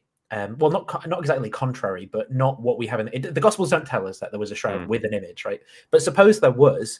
Presumably, like people would have gone back. There's these believers. They're like, "What the hell? We've just experienced the risen Jesus, and the tomb is empty, right?" So that they're going to go back. They go, "What the hell is this? Whoa! There's a shroud with an image on it." They're going to keep that damn thing, right? Like they're not going to just go, "Oh, okay, shove it in the bin or whatever." Right? Like it makes sense. Back and there's like 50 shrouds just in the bin. And similarly, if there is no resurrection, and you explain early Christianity in terms of like cognitive biases or HPS model, all that stuff, right? And so you have these people who believe that there's a resurrection, but there was no resurrection. But you have a shroud like this that's produced, again, either as like a forgery, a misunderstood relic from a different crucifixion, whatever. It would be easy for people who misidentified this as being a product of the resurrection to venerate it as a product of worship. Again, clear why they would keep it around if they thought it was. So it makes sense why people would keep it around. It's not like this is something that a non-resurrection hypothesis can't explain. Why would early Christians, who are clearly sufficiently motivated to oppose, the predominant political power in the region at the time that they existed, and go to their deaths and things like that, why were they motivated to also keep around something that they thought was a relic associated with, the resurrection of their kind of cult figure or whatever? So yeah, makes perfect sense. Now, we know that the early Christian. I'm sorry. Community placed a tremendous value on relics tied to Jesus' life and death. So if there was a cloth that was discovered that literally bore the image of Christ, it would have been protected. It obviously would have been preserved and then revered throughout centuries of persecution and hardship. And what do we have today? A cloth that has survived through wars, through fires, and centuries of veneration. That is not something that you see with just any random ancient artifact. Think about it like... Well, no, the point is it could be a random ancient... I don't think it is a random ancient artifact. Well, what is a random artifact? Like, what does that mean? Well, I think what that random? I think what that must mean is an artifact that is not the product of a resurrection, but was Oh. misattributed as the was misattributed. But every other, as a religious literally relic. every other ancient artifact is not a product of resurrection. Well, unless you think there have been more resurrections. But the point is, But the only they, thing they've all survived. the only Like thing every that's other ancient artifact. the only aspect here that's required for religious believers to preserve it is the misattribution and belief that it's a religious relic. So that it's not like they will only preserve it and it will only survive if it's the product of a resurrection. They will also preserve it if it's a forgery or whatever, right? Because they form a false belief that it's so important. Yeah. So, yeah. This early Christians risked their lives to protect relics they believed were connected to Jesus. The shroud's incredible survival throughout history suggests that it was seen as something far more than just some random piece of cloth. It's extremely hard to explain how a first century. Who thinks that it was seen as a random piece of cloth? Like, who's advocating that position? Yeah, I don't know. That doesn't make any sense. Like, obviously, I don't even know who was responding to at that point. Yeah. Well, if you want to learn about how it was kept in those first 1,000 years, you can read that book that was that fictional book that was written by the guy Cameron interviewed, right, to find out exactly what happened there as well. So we get through all of this stuff. We get through, what was this? I don't think we'll have time to talk about it. No one knows how to... No, I'm going to call it 9 hours. I got to go. Oh, no worries, man. Up with the table. Was there anything in the table that you wanted to go over? No, it's all there. It's all there. Okay, cool. Well, thanks for staying with us. Sorry go through it about quickly, the time. I hope it's you 2 a.m. recover here. I'm so tired. I hope you recover tomorrow, James. Thank you for the time. No worries. Thanks, everyone. Thanks for journeying with us. Yeah, I don't want to hear about the Shroud for like 20 years. So well, we're going to now. Atangelo is going to be all over it. No, of course we will. Well, it was fun in a horrifying way. The AI part was actually just amazing. So thank you for sharing that with me. Yeah. Anyway, you're welcome. No worries. Take care, everyone. Bye. Bye. So yeah, subscribe to James's channel, everyone. James like and Fodor, subscribe, smash the button, and whatever you do.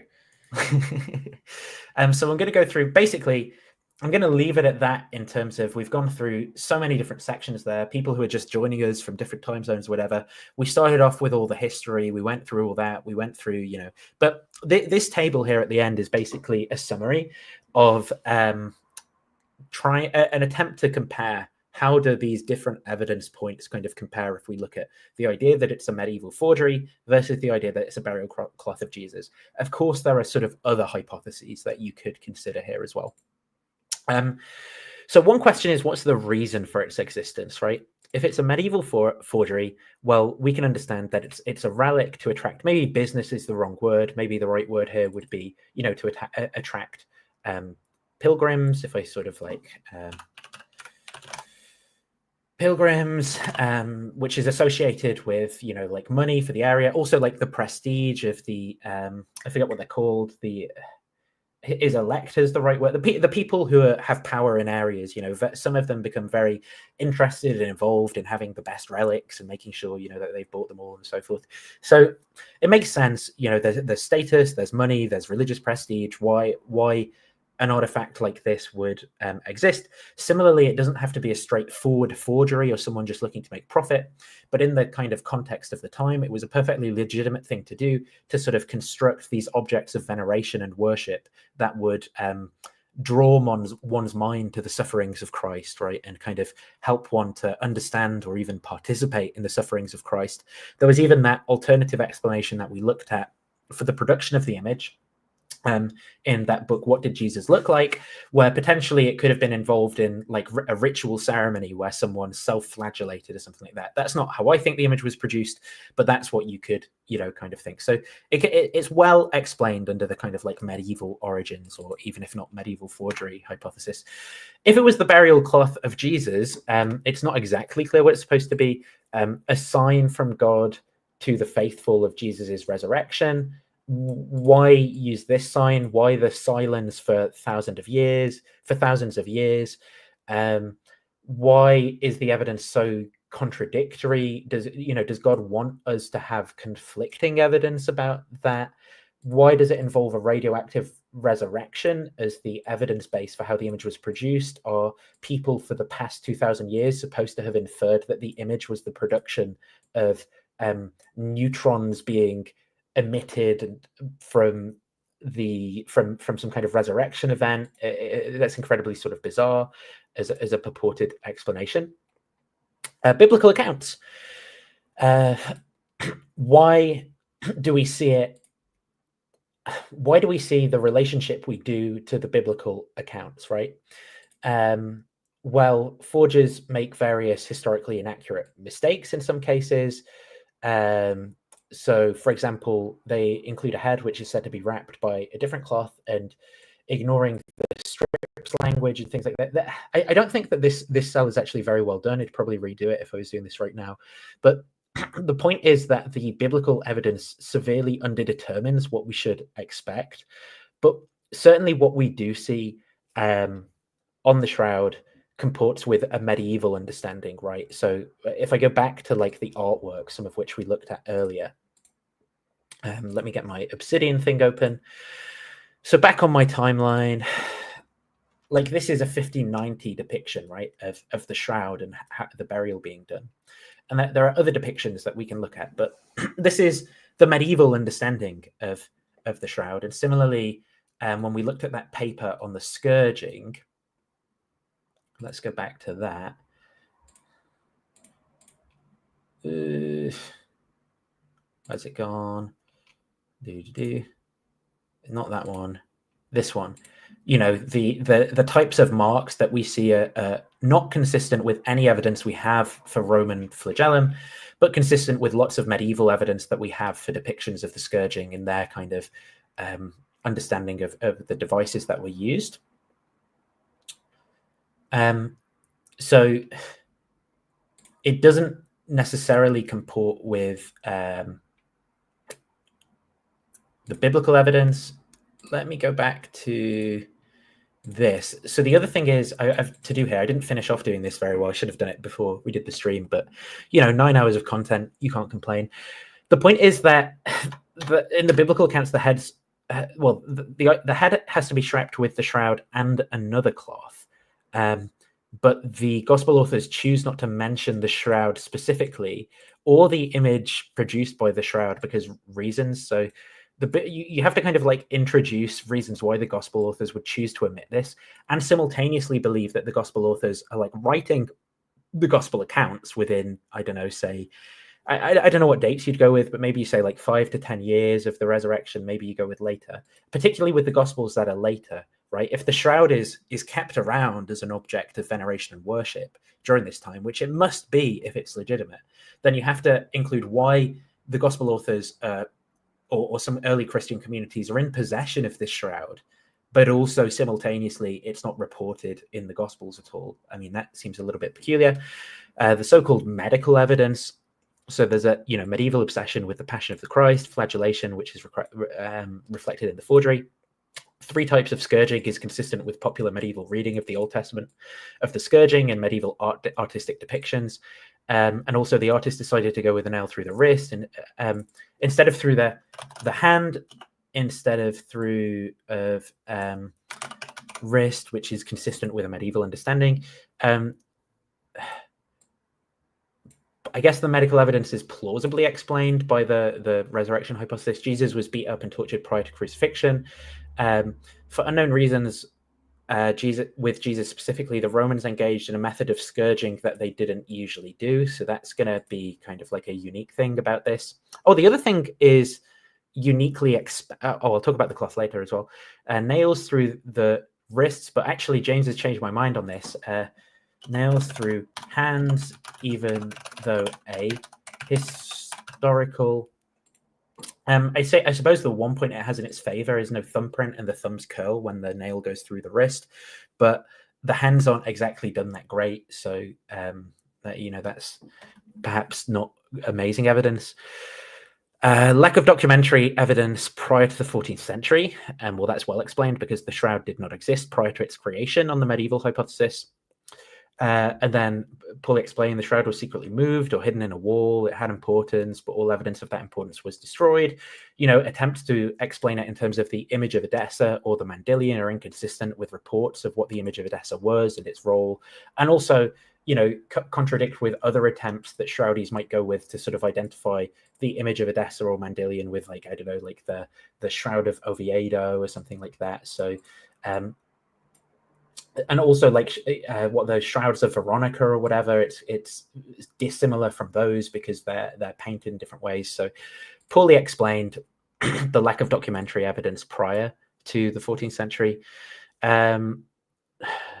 Documented report from artist was discovered by church. Oh, so this is to do with the report of the bishop of Troy that the previous bishop had discovered the forger and has his confession. So how would we explain this evidence? Well, we would say that the artist was discovered by church authorities, right? That's one way of potentially explaining that data. How do we explain this on the rival hypothesis? Well, it's hard to see why they would falsely invent an artist. Maybe you'd have to say that the previous bishop of Troy, because of the 12th Lateran Council, was really highly motivated to dismiss, to show that he wasn't displaying fake relics. So he didn't actually have an artist, but he denounced this as a forgery, even though he didn't know it was, because of those reasons. Again, that just seems really super speculative.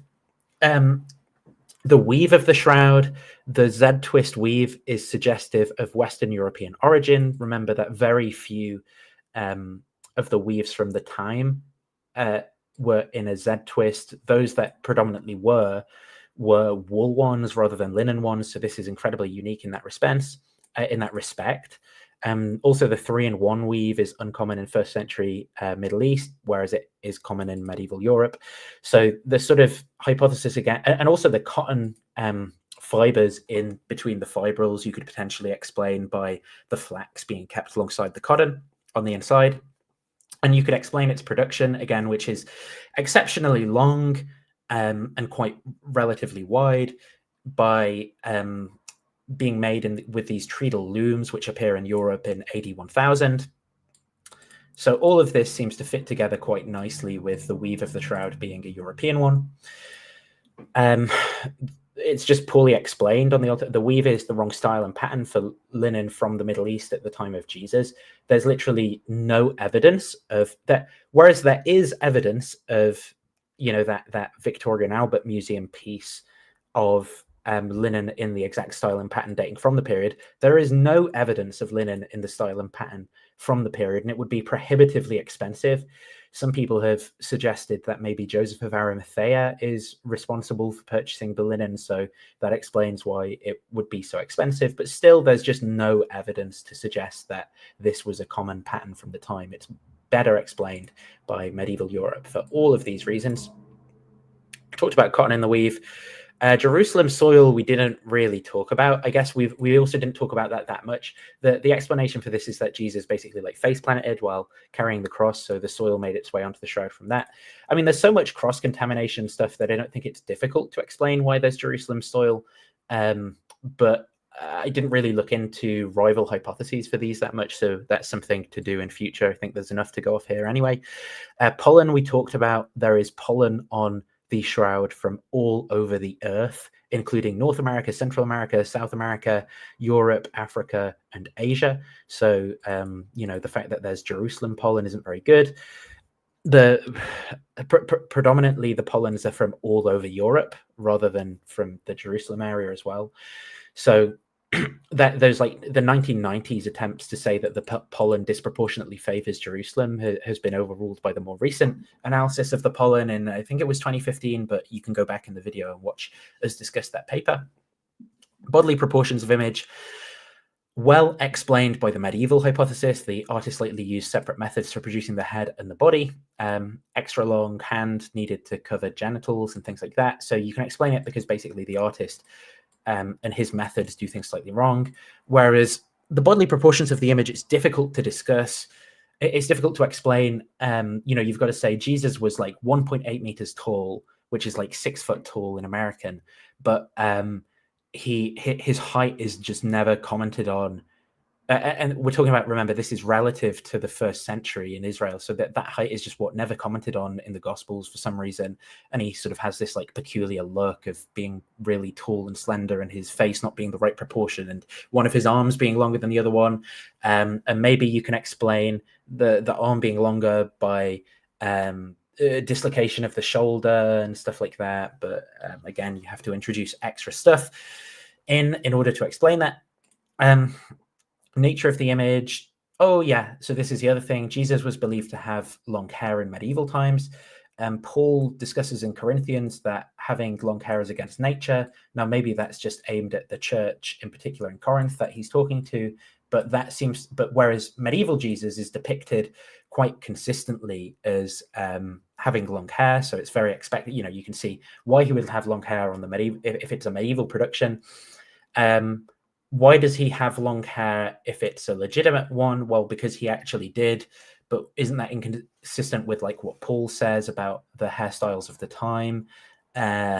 Yeah, but Jesus was special or something, or he's bringing a new covenant or so. I don't know how you explain it, but it's not clear that there's a good explanation. Maybe I should say unclear here rather than poorly explained. Talked about disproportionate sizes. Changing historical depictions of the shroud. Yes, so this is interesting. So the depictions throughout history of the shroud change over time. I can show this, I have showed this in various places.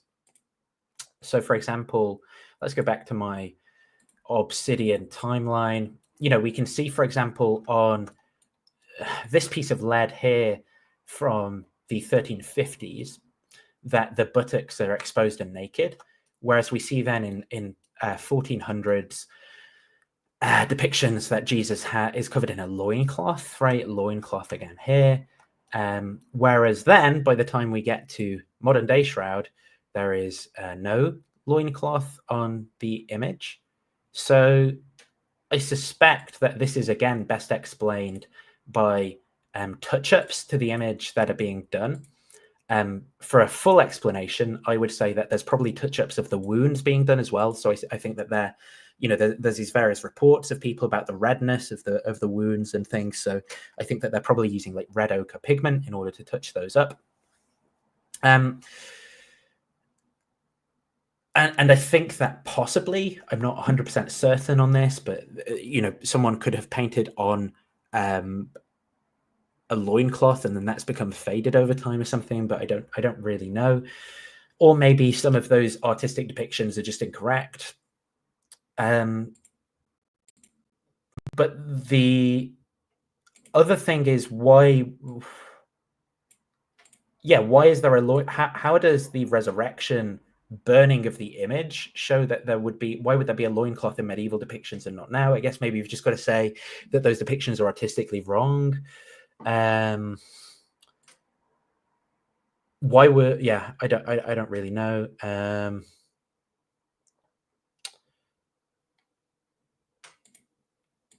The redness of the image changing over time, I guess you'd have to say there's some mechanism where it was the kind of crispy burning radiation mechanism makes it super red for 1,000 years, but then it really fades over the next 1,000 for some reason. Again, not really clear why. Talked about as well this cardinal who had a bee in his bonnet about lasciviousness as a potential explanation for the loincloth. Production of the image, yellowing caused by oxidation of cellulose molecules in superficial linen fibers. Oxidation is facilitated by pigment added through rubbing of drawing mask or real body. Again, under the rival explanation, it's poorly explained. Unspecified radiation mechanism caused by a resurrection or lots of light or something, also blood. But then the blood, it's not clear why there is blood because the body was cleaned prior to being wrapped in the shroud. So why do we see the blood? It's kind of weird. So there shouldn't be blood, but there is blood.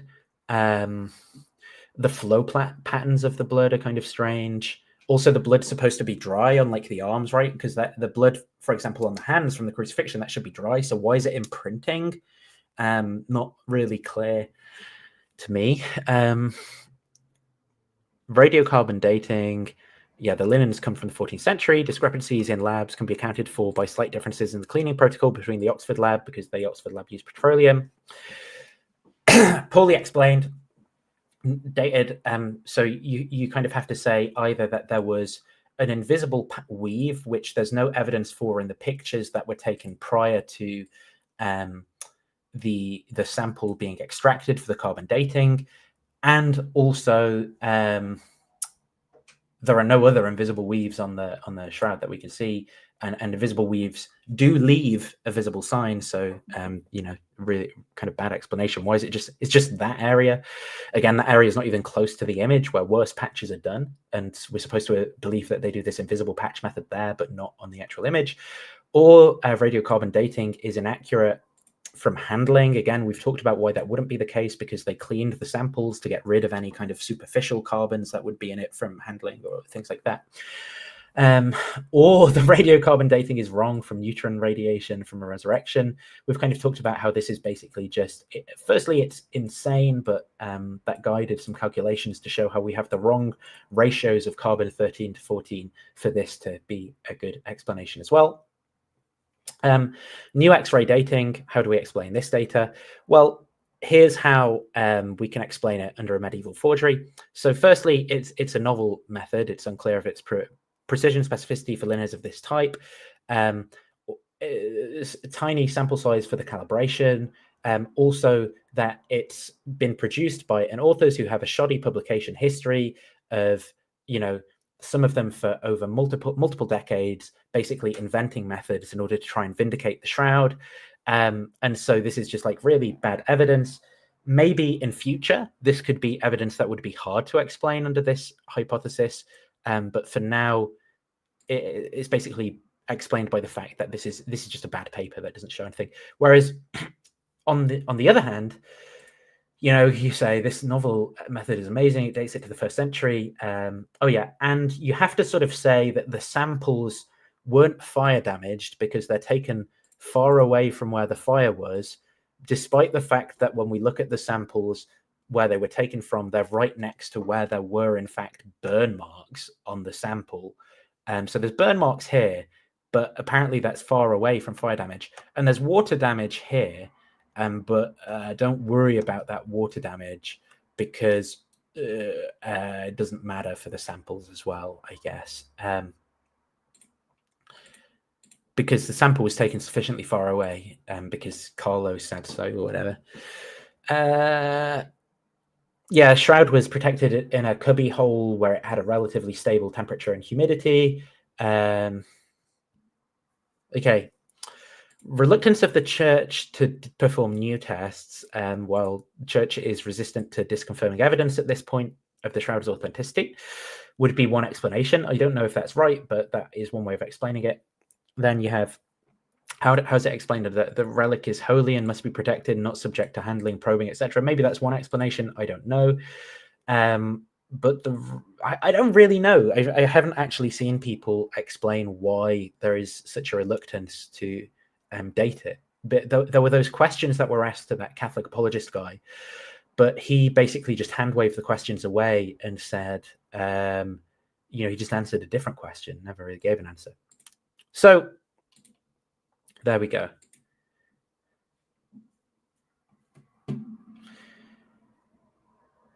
Atangelo, I'm 9.5 hours in. I'm not talking to you right now. Maybe we'll talk about this some other time. And we've got a headache. I need to take a 10-minute wee and make some food and eat some food. I've been up since, look, I got up at 5 a.m. and I've been at 5 a.m. I've been streaming for 5 hours. I'm so tired and I'm not willing to talk to you right now. Maybe we'll talk later. So in summary, it looks like basically across the board, right? Completely contrary to what Gary Habermas and these other people say, every line of evidence I can see points to it having a medieval date rather than an early 1st century one. The only evidence that seems to conflict with this is from this novel dating method in a predatory journal with really shoddy standards done by people who are deeply concerned with establishing the you know, date of the shroud as being legitimate. So yeah, really bad evidence overall. kind of frustrating to engage with, the lengths to which Shroudies are willing to go to sort of jump through hoops and justify all this stuff. It also, I would say, incredibly disappointing to see the handling of the historic and scientific evidence that's done by a lot of the apologists who are performing this. Many, some notable exceptions to this, but the vast majority of the people who are making the case for the Shroud being a first century are vastly overstating the evidence, mishandling it, ignoring swathes of disconfirming evidence, and just like constructing their own history. So just really, really bad stuff there. And the other thing that I find disappointing is the reluctance of many of these people to engage in open dialogue with people who are critical of their methods.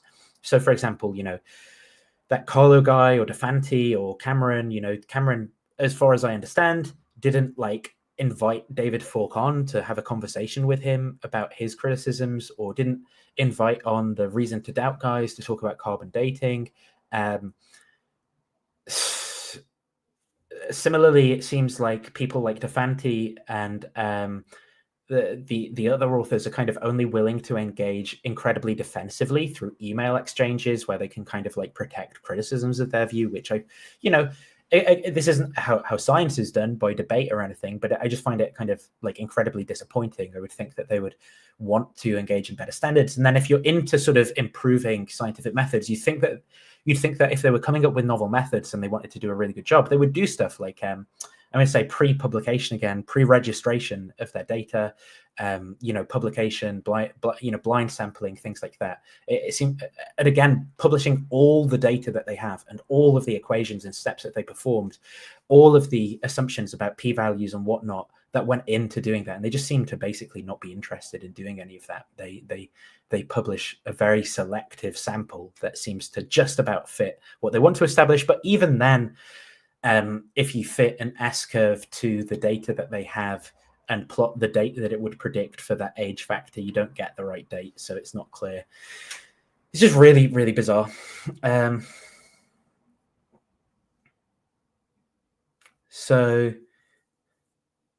So many issues wherever you look with this. Is there even anything that's made me think that this could be legit? No, not really, is my answer. If someone put in the work to actually, okay, Shroudies do put in the work, but the problem is that they put the work in the wrong direction. So there's often all of these irrelevant details that are raised and focused on. And then you have to kind of as someone who's critical engaging with this stuff, you have to cut through all of that nonsense where the relevant juicy details are in understand what is the actual causal mechanism supposed to be of the rival explanation, and how does this compare? And that's the work that needs to be done, and it's just not being done often by a lot of the people who are pro the Shroud. Even that table that James and I just produced there, that it's clearly edited. I got bored last night and didn't finish off going through the contrasting explanations, so it's wrong. That's a better attempt at comparing explanations than anything that I've seen by pro-Shroud apologists, right? So just really bad at contrasting explanations here. So yeah. Yep, Atangelo, about 5 hours ago we talked about how the image was made, so there you go, Atangelo, go back and watch that. Not reconfirming what I want to be true. I want Christianity to be true. I want the Shroud to be the production of Jesus. So there you go, Atangelo. Screw you. Actually, what I want to be true is for the Shroud to be produced by Jesus. So what I'm saying, what I think is true, is the opposite of what I want to be true. So go away. Go and spread your nonsense somewhere else. I'm done. Thank you, everyone, for watching. If you've enjoyed, like the video, please feel free to share it around. Leave timestamps. It's incredibly useful. I'll have to go back and put the timestamps in myself as well. Please do leave comments of engagement. Constructive criticism is absolutely welcome. If there are details that you think James and I got wrong where we can improve our views, or you want to discuss any of these points in future, then feel free to, talk with us about this or arrange anything.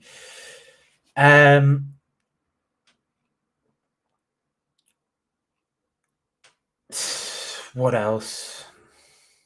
Oh yeah, James has a podcast, the Science of Everything podcast. He talks about things like radiocarbon dating, cellulose, things like that.